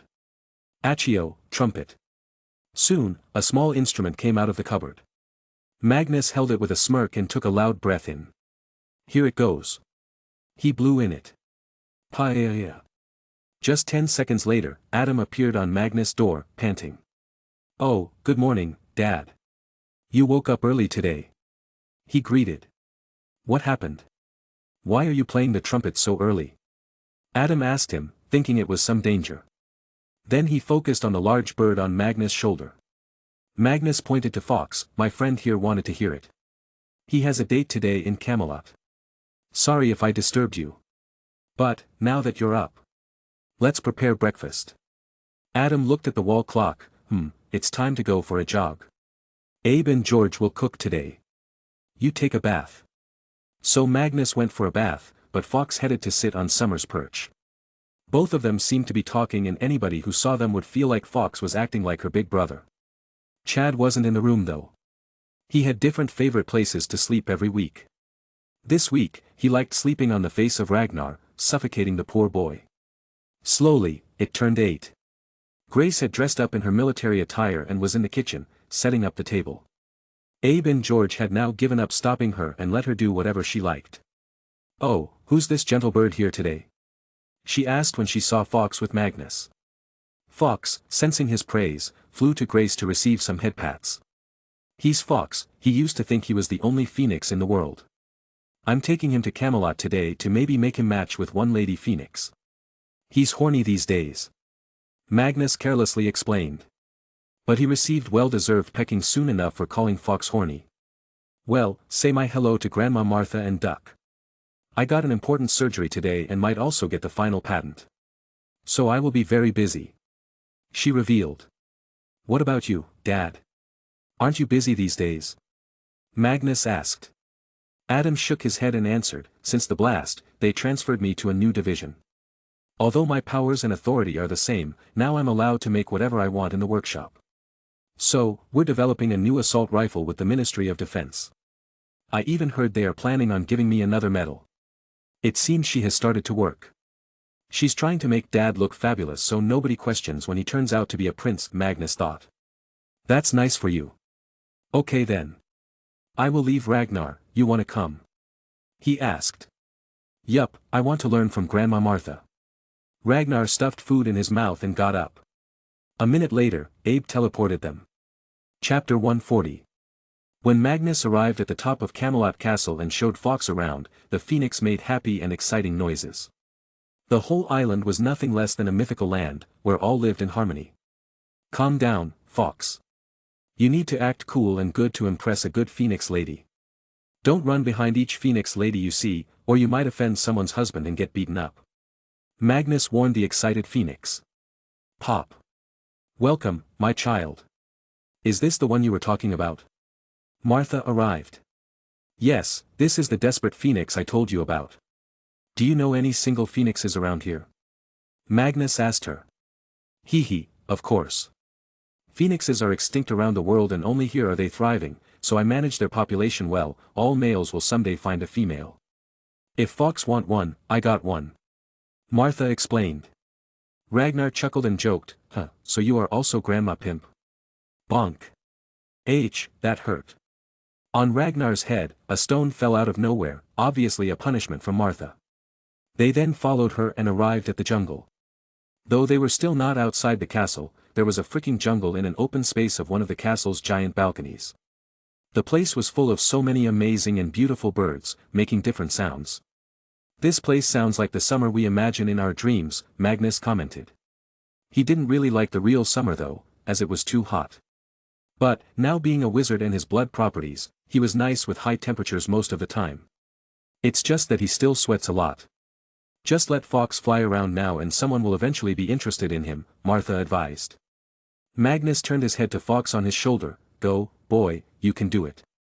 Fox made a loud screech with his wings open and flew away. His entrance didn't go unnoticed and many phoenixes followed him to know who this new phoenix was. Magnus had nothing else to do now, while Ragnar went to study some potion with Martha. He went to find where Duck was. After all, he had the best bonding with Duck. Just like what Fox was to Dumbledore, Duck was for him, but he just couldn't always keep him close by. He took a broom and started looking around at the island, to find the dragon. After searching for half an hour, he finally arrived at the grasslands, and sure enough, Duck was there. But, something was going on as a lot of animals were gathered there. Duck and a few others sat on the side while others ran in lines. Are they organizing races? He wondered. Thud. He jumped down on Duck's back. Duck initially was about to rage jump, but when he realized it was Magnus he calmed down. "What's going on, Duck?" he asked and patted his head. Duck turned into a little pup and started trying to lick Magnus' face, but Magnus was sitting on his back. All the other animals were looking at him at the same time. Some curious, some a bit alert and scared. "Hello, everyone. Today, all of you will be treated to a feast, from me," he announced. That was all it took to make them start jumping in joy. It was very strange to see herbivores and carnivores playing around together. But it seems generations of living in peace and comfort would do this. "Duck, let's fly around," Magnus decided. He missed the feeling of flying fast. Until the afternoon, Magnus spent his time playing around on the island. But he had other work to do too. He had spent many days of his holidays practicing and strengthening his body. Now it was time for magical powers, but only Merlin could help in that. He returned to his home after that, but Ragnar decided to remain at Camelot. When he arrived home, he found someone was ringing the doorbell. He opened and found Vanessa, his new secretary. "Oh, what brought you here?" "I was trying to reach you, Mr. Grant. But nobody picked up the phone," she informed him. I was not home." "What's the matter?" he asked her. Abe and George had hidden themselves. "I was informed by Mr. Tonks to take you to show some plots of land you would be interested in," she answered. Magnus felt rejuvenated quickly. "Let's go then." With Vanessa, he looked at a few places. He wanted to create a hospital, and it was going to be an internationally famous one. So, it would be good if it was close to major transportations, like the subway and the airport. So, he was very choosy about it. But, even after seeing 5 land plots, he couldn't bring himself to like them. Some were too far away, some were too small. None felt like the perfect spot. "What will you be building, sir?" "I was not told about it," she meekly asked. She was curious as to why would Magnus need so much land. Magnus turned to her with bright eyes. "A giant hospital, with college." She looked at Magnus with an inspired face. "He's so kind, thinking about people." Too bad, she didn't know that Magnus may be doing good, but he would almost never do it at the cost of his own interests. This hospital was going to generate immense wealth and goodwill for him, plus it would fulfill the dream of his dearest mom, and that was the best return of his investment. "Show me the list of all the sites," he asked her. She handed him a paper with all the addresses. Magnus checked them all and looked for the one closest to the airport. There was one, but a question mark was in front of its name. It was a large piece of land just beside Richmond Park. It was very big and also facing the River Thames on one side. So, he asked her to take him there so he could inspect it himself, and indeed, it was perfect land. It was close to the airport, just 20 minutes away, even the subway station was not too far. But, to make his new hospital better connected, he would need to extend the subway and also create some bridges on the River Thames. The whole campus was going to be humongous. As the land size was 270 sq.km, 667 acres. Just for comparison, the biggest hospital in the world in campus size was not even half of this size, sitting at 200 acres. This was enough space for Magnus to create the best facilities for medical care. "This one seems good, why didn't you take me here before?" he asked her. She hesitantly answered, "Actually, this land has already been allotted to a company to create a golf course and a few houses for the rich. But Mr. Tonks did say that it wouldn't be a big problem for you to snatch it from them, so I kept it for the last." Magnus nodded. Of course, he could take this land. Besides, a hospital was much more valuable than a golf course. "It's decided then, I will take this land. Drop me back home, will you?" He soon reached home and went to his room to write a letter to the Queen. He wrote like he was a sweet child, talking to his grandma. "Grandma Liz, I want to make this big hospital. Later, it will be known around the world as the best hospital, and because it would be made by me, the prestige of the monarchy will increase. So, help me get this land please, of course, at a discounted price for your grandson." They were going to make a golf course and a few houses for the rich here anyway. He wrote with some sugarcoating words. It would take a lot of time for her to really earn Magnus' full trust. Whore. Just as he was sending Summer to deliver the letter, another owl flew in. It was from Emma. "Magnus, come fast, I made a very fast new broom." These were the only words in the letter. She's probably bluffing. "But, I do need to go to Diagon Alley to meet those crazy men from the so-called army of Merlin. I need to organize them before they do something stupid," he told himself and called George. Diagon Alley. Rita Skeeter had her own small office now, all because Magnus told her to live in this location, to never lose touch with what's going on around. She was currently ordered to write a book about Magnus, that would show how great he was. Unlike what most of the so-called Dark Lords and powerful wizards say, that they are born to rule and lead, His Majesty, Magnus Grant Emery's Pendragon is in all reality, born to be a king, rule and lead. He has already started leaving a mark on this world at the small age of 12. It's exciting to imagine what is to come next. But, without the support of the people, no government or king can bring good change. Here too, it is for us to decide, do we want this world to become better or not? We put our trust in the ministry once, and they tried to take away His Majesty's wealth. Now, he's the only choice left. I have made my decision, now it's time for you to decide. When the tides of the darkness lurking around the corners reach you, will you have the confidence in your mind that you chose the right side? I wish you luck that you choose the right one, because I am putting my faith in the descendant of Merlin. If Merlin could defeat the Dark Goddess, like Morgan Le Fay, then it shouldn't be hard for Merlin's descendant to defeat some no-name self-proclaimed Dark Lord. Because we must ask ourselves, is this he who must not be named even worth being named? For my last words, I will only say this. I am not ashamed of saying it loud, and nobody else should be. All hail His Majesty, Magnus Grant Emery's Pendragon, the Wizard King. The end. She finished writing the last part of her book called Birth of the Wizard King, A Dragon Among Snakes. It was a very good name given by Rita. Even though she lacked a brain in some places, when it came to writing sensational stuff she was amazing. The title of the book had such a deeper meaning if one wanted to think about it. The word, Wizard King, was easy to understand, but the second part, A Dragon Among Snakes, had a special meaning. Because he was in Slytherin, the house's symbol was a snake, and the Death Eaters he was fighting were also mostly from Slytherin, aka snakes. While he was related to Arthur, said to be having dragon blood. She was sweating while writing this end part. She was now going to be targeted by purebloods for sure, even worse actually, Death Eaters. But, she knew that this was the best way to develop some goodwill from Magnus. Right now, she was literally putting her everything into the faith that Magnus would eventually win this war. The coming school years will not be as long as the first year though. By the way, if you guys have any requests or ideas, then do share them, I will try my best to include them. Something that could make the story better, a badass scene, a wholesome scene, or anything else. For example, I have taken an idea from what Unchi commented a few days back. He will know what it was when that chapter comes out in the future. Gorilla Needs Stone. Chapter 141. Magnus arrived at Diagon Alley. It was, as always, bustling with people. The broom shop had an extra crowd today. Because in the showcase, a new broom was added. Magnus also tried to have a look, but he was quickly seen by Emma, who dragged him inside the shop. Did you see it? Isn't it awesome? It was my idea. She started blabbering in excitement. Calm down, you didn't let me see it really. What did you even do? You added rocket boosters to it. He noticed the two metallic exhaust-like pipes attached to the back of the broom. Yes, Severus helped me in creating this new highly combustible potion formula. It burns longer and stronger. She stated the features. How fast can it go? He inquired. Come with me. She grabbed his hand and dragged him to the roof, where a broom was already placed. Try it, she nudged him. Magnus calmly went to it and picked it in his hand. But then he turned back and asked, Emma, did you test it before? Emma didn't look straight in his eyes.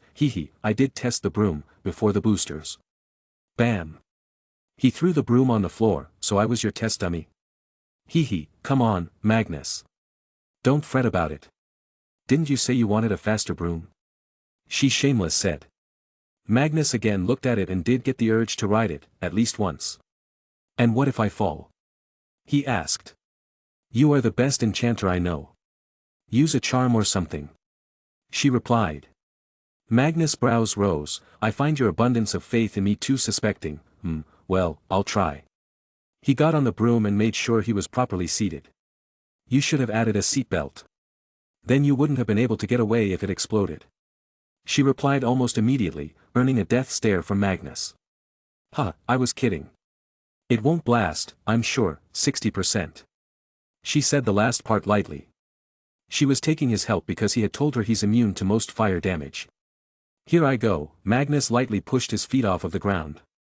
It was working like a normal broom till now, just with a few extra jitters. Need some fine-tuning. He thought and speed up. But, he had no idea how to activate the boosters she had fitted on it. So, he passed by her and asked loudly. How do I start the booster?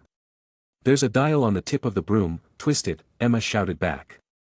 Magnus saw it clearly. He took a leap of faith that this won't blow up and twisted it.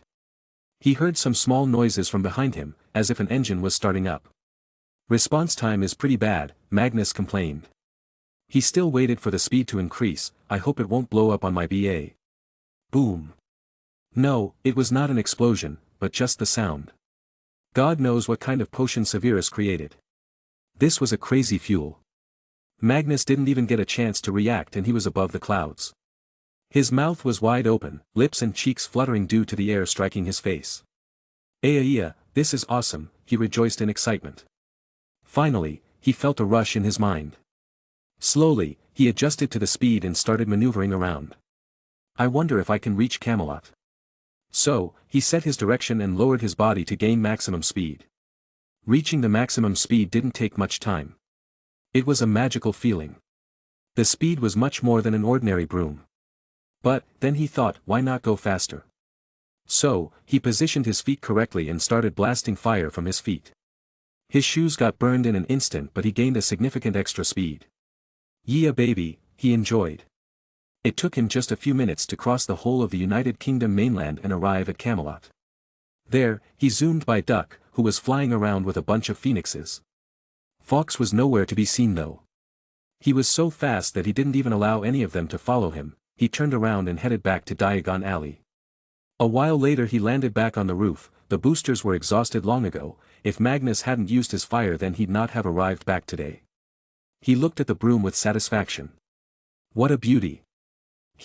Thanks. Emma giggled, completely satisfied with the broom's performance. I was talking about the broom. He clarified. She nodded, I know. So, what do you think? Very fast, certainly the fastest ever made. But, I'm afraid this will never be used in Quidditch as it uses external means to get faster. But, I'm sure a lot of speed enthusiasts will buy it. He said. I know that. I have already done the calculations. I am going to sell each of these at 500 galleons. The first booster comes filled, but if they want to buy more, then they will have to get it from Sev. He will also make money this way. This was why he helped me. She explained. But, she was wrong. Sev helped her because he saw her as a sister, with the same problem as him. He had noticed that she really liked Magnus, but Magnus never bothered with her. Same as Lily. Nobody knew who Magnus liked. So, what he was to Lily and what Lily was to Magnus, Emma was the same, just a friend. Magnus was impressed with such a plan. Good, a decent idea to capitalize on it. Actually, make the price 1,000 galleons. Only some adrenaline junkies or rich people will buy it anyway, so why not take more of their money? Yes. I will do that. You can keep that one. I told Dad to start producing more. Want to join me for dinner? She asked him smoothly. I would like to, but I have some work to do here, we'll be eating dinner there too. He rejected. Emma turned sullen and asked, Are you going on a dinner date with someone? Yeah, with a bunch of old Merlin fanatics. It's work-related, Emma. Okay, see you later then. Say my hello to your mum and dad. He waved goodbye and left. Emma also let out a sigh of relief. She was young and didn't really know much about love or anything complex. For now, it was just a liking towards Magnus. She just wanted to spend some time with him and have fun. It's not like she had any other friends at school. Magnus went to Severus' workplace. He looked as grumpy as always, brewing some potions for some clients. What's up, Sev? He greeted his friend. At least, Severus now showed a smile whenever he sees his friends. For the first time in his life, he had true friends, on whom he had faith that they would do anything for him if he was in trouble. Are you buying something? Severus asked. Magnus chuckled, hee, since when did you turn into a salesgirl? Looking for big-pocketed buyers. Severus clicked his tongue, not finding a comeback for this. Magnus then started boasting, did you know, I met Newton's commander yesterday. I wish I was him, could have so many exotic potion ingredients, Severus thought about Newt. Magnus walked up to him and patted his shoulder, stop dreaming, close the shop. We're going for dinner outside, and also meeting some followers of mine. Maybe we can find a few talented ones and induct them in our Order of Merlin. But, I cannot, my boss will get angry. Severus said. Come on, your boss himself will be there. I also know him, so don't worry. Magnus was finally able to drag him along. After Severus was able to close his shop, both of them headed to a big pub it was booked for the evening. But, on their way, they saw a bookshop being crowded with customers. Whoa, what book came out today? He wondered. Severus knew it though, it's called Birth of the Wizard King, a Dragon Among Snakes. Magnus was intrigued, that's a very cool name. What is it about? You, Severus blurted. It took Magnus a second to realize what the book was. She may be dumb, but she has a knack for making good headlines. Have you read it? No, I know you personally, why would I read your propaganda, Severus replied. Magnus acted hurt, don't call it propaganda, Sev. It's literature. Come, we've got places to be. Chapter 142. They arrived at the pub at the further end of the market. A lot of talking noise was coming from inside of the building. It was lively for sure. He didn't stop and straightaway entered. As soon as his feet rested inside, all noise died down and each person stood up with deep reverence and respect on their faces. Magnus then noticed that each of them had a copy of the new book in their hands. There were about 80 people in this room. Hell, all of them had small badges on their body attached, they had Magnus' face on it, behind it was the UK flag. The badge was magical and had an animation of some kind. Magnus' face would turn into fire and become a badass dragon, then the dragon would blow fire and his face would appear. It was obviously a good quality badge. Whoever made this must have a great business sense, he thought. Magnus waved his hand, though feeling a little awkward as he was the shortest there. Thank you for inviting me. Please be seated and eat. Have you appointed a leader as I asked last time? Yes, Your Majesty. It is me. A young man stood up. Most likely in his 20s. He had dark, slightly reddish hair and a beard. He was decently tall but surely less than 6 foot tall. Join me at my table then. I will address everyone after eating. It's been a long day today for me, so I'm a little hungry. He told everyone and took a seat at the empty table at the forefront of a makeshift stage made there. Soon, the man came to him and introduced himself, good to meet you, sir. I am Edgar Bones. I used to work at the ministry but grew to hate the job since then, I started helping these troubled people and they chose me as their leader. Magnus was surprised, although he knew that Bones' family was one of the good ones, still, they were a pure-blood family. Why would the heir of a pure-blood family join the cause of Muggleborns and help them? Aren't you endangering your whole family? Edgar gave a smile, I'm asked this every time. Well, it would be right to say that I have selfish reasons. I do this because the girl I love and want to marry is a Muggleborn too. Look there, she's sitting with our other Hufflepuff friends. Her name is Julie. He waved his hand towards her, but she quickly turned her gaze away in embarrassment. Magnus laughed, that's very nice of you then. Do your parents accept this? Of course not. That's why I hope that when all this mess ends, I can openly tell them and the world who I love, without fear of any kind of retaliation. I read the book about you.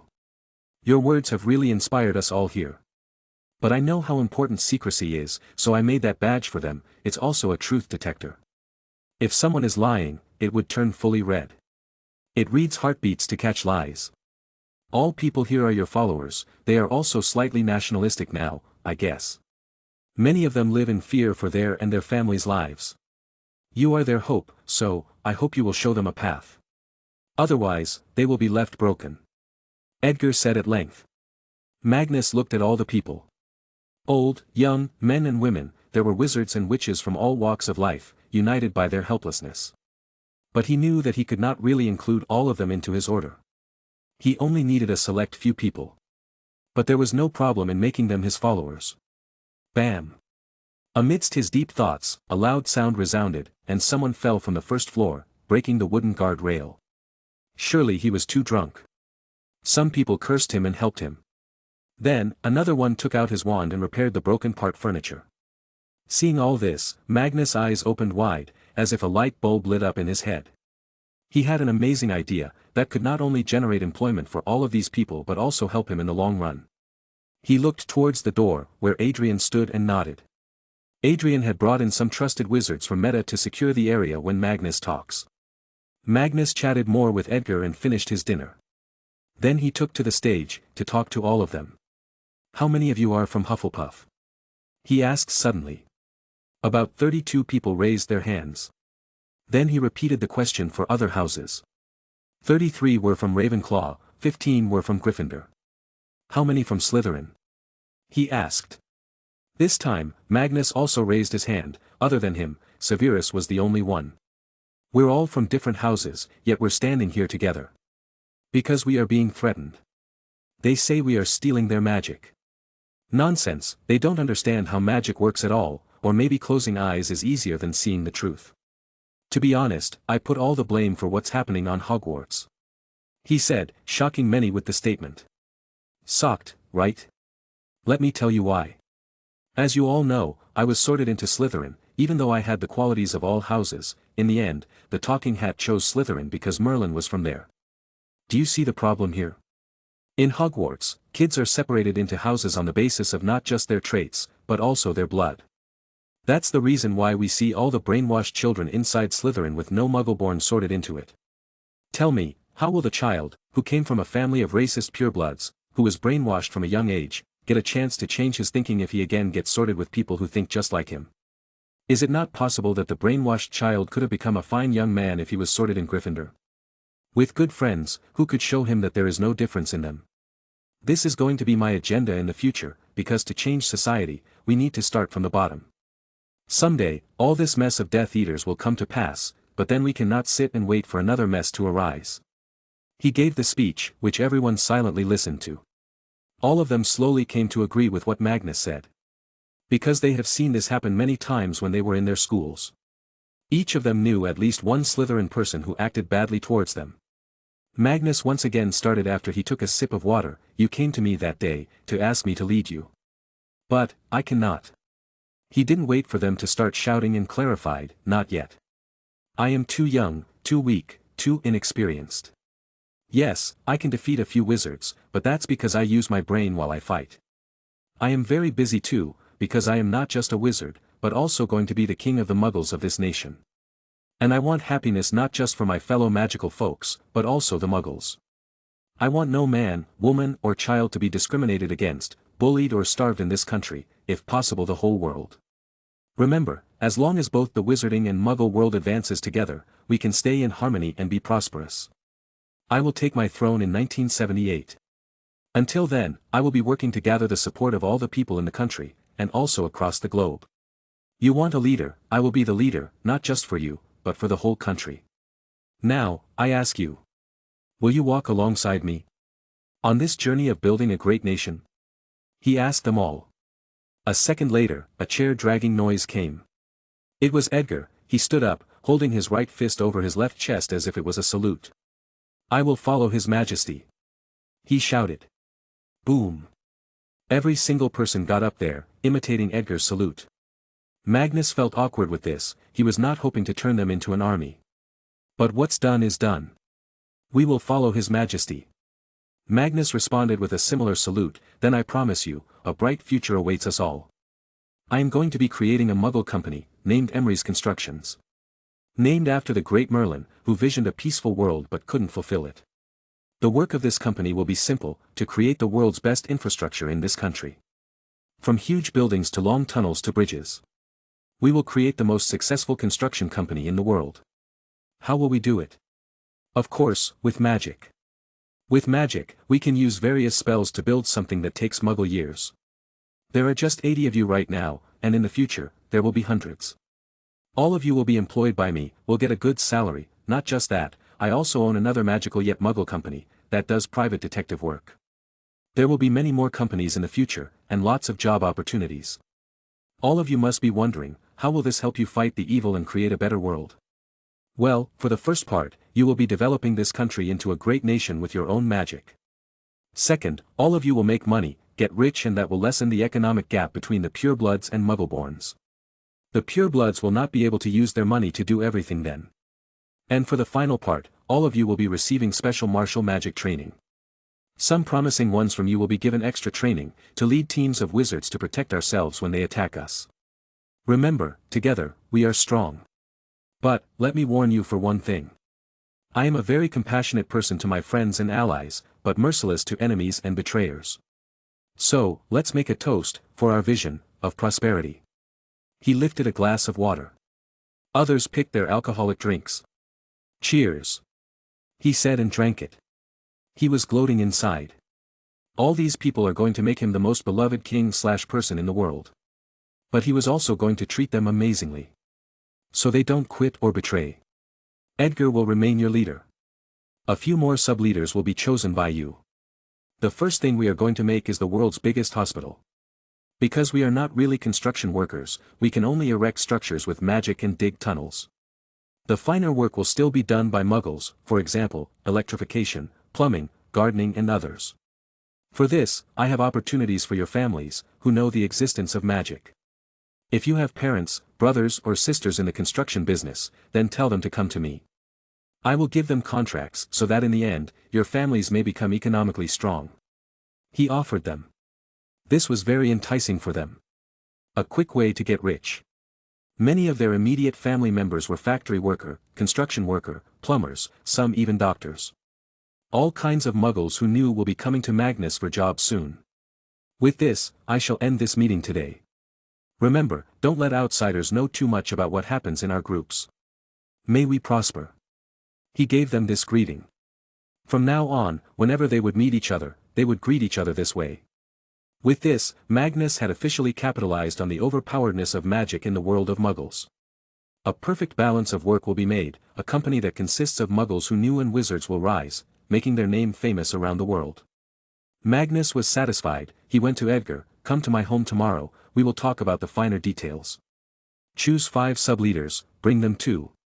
I will, Your Majesty. Edgar saluted and saw Magnus leave. Severus was in a daze though. He looked at Magnus' happy face. I am very confused. Since when did you get so good at speeches and inspiring people? Magnus shrugged his shoulder. Who knows, maybe it's Arthur's blood working. He was a great king, after all. Severus nodded. For a second, I felt terrified, you know. When they started saluting you. The only thing dividing you and Voldemort is that you stand on the side of the oppressed. Come on, Sev. Have some trust in me. Merlin says heaven and God exist, so, it's a reasonable wish that one day when I grow old and pass away, I want to reach heaven and meet God. So, I will keep on doing good things.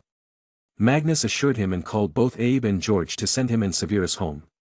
But at Magnus' home, a good news was waiting. While all this happened, thousands of people across magical Britain bought the new book of Rita Skeeter. It was an ultimate success. People were curious about its name, and when the news spread that it was related to Merlin's descendant, the demand increased like crazy.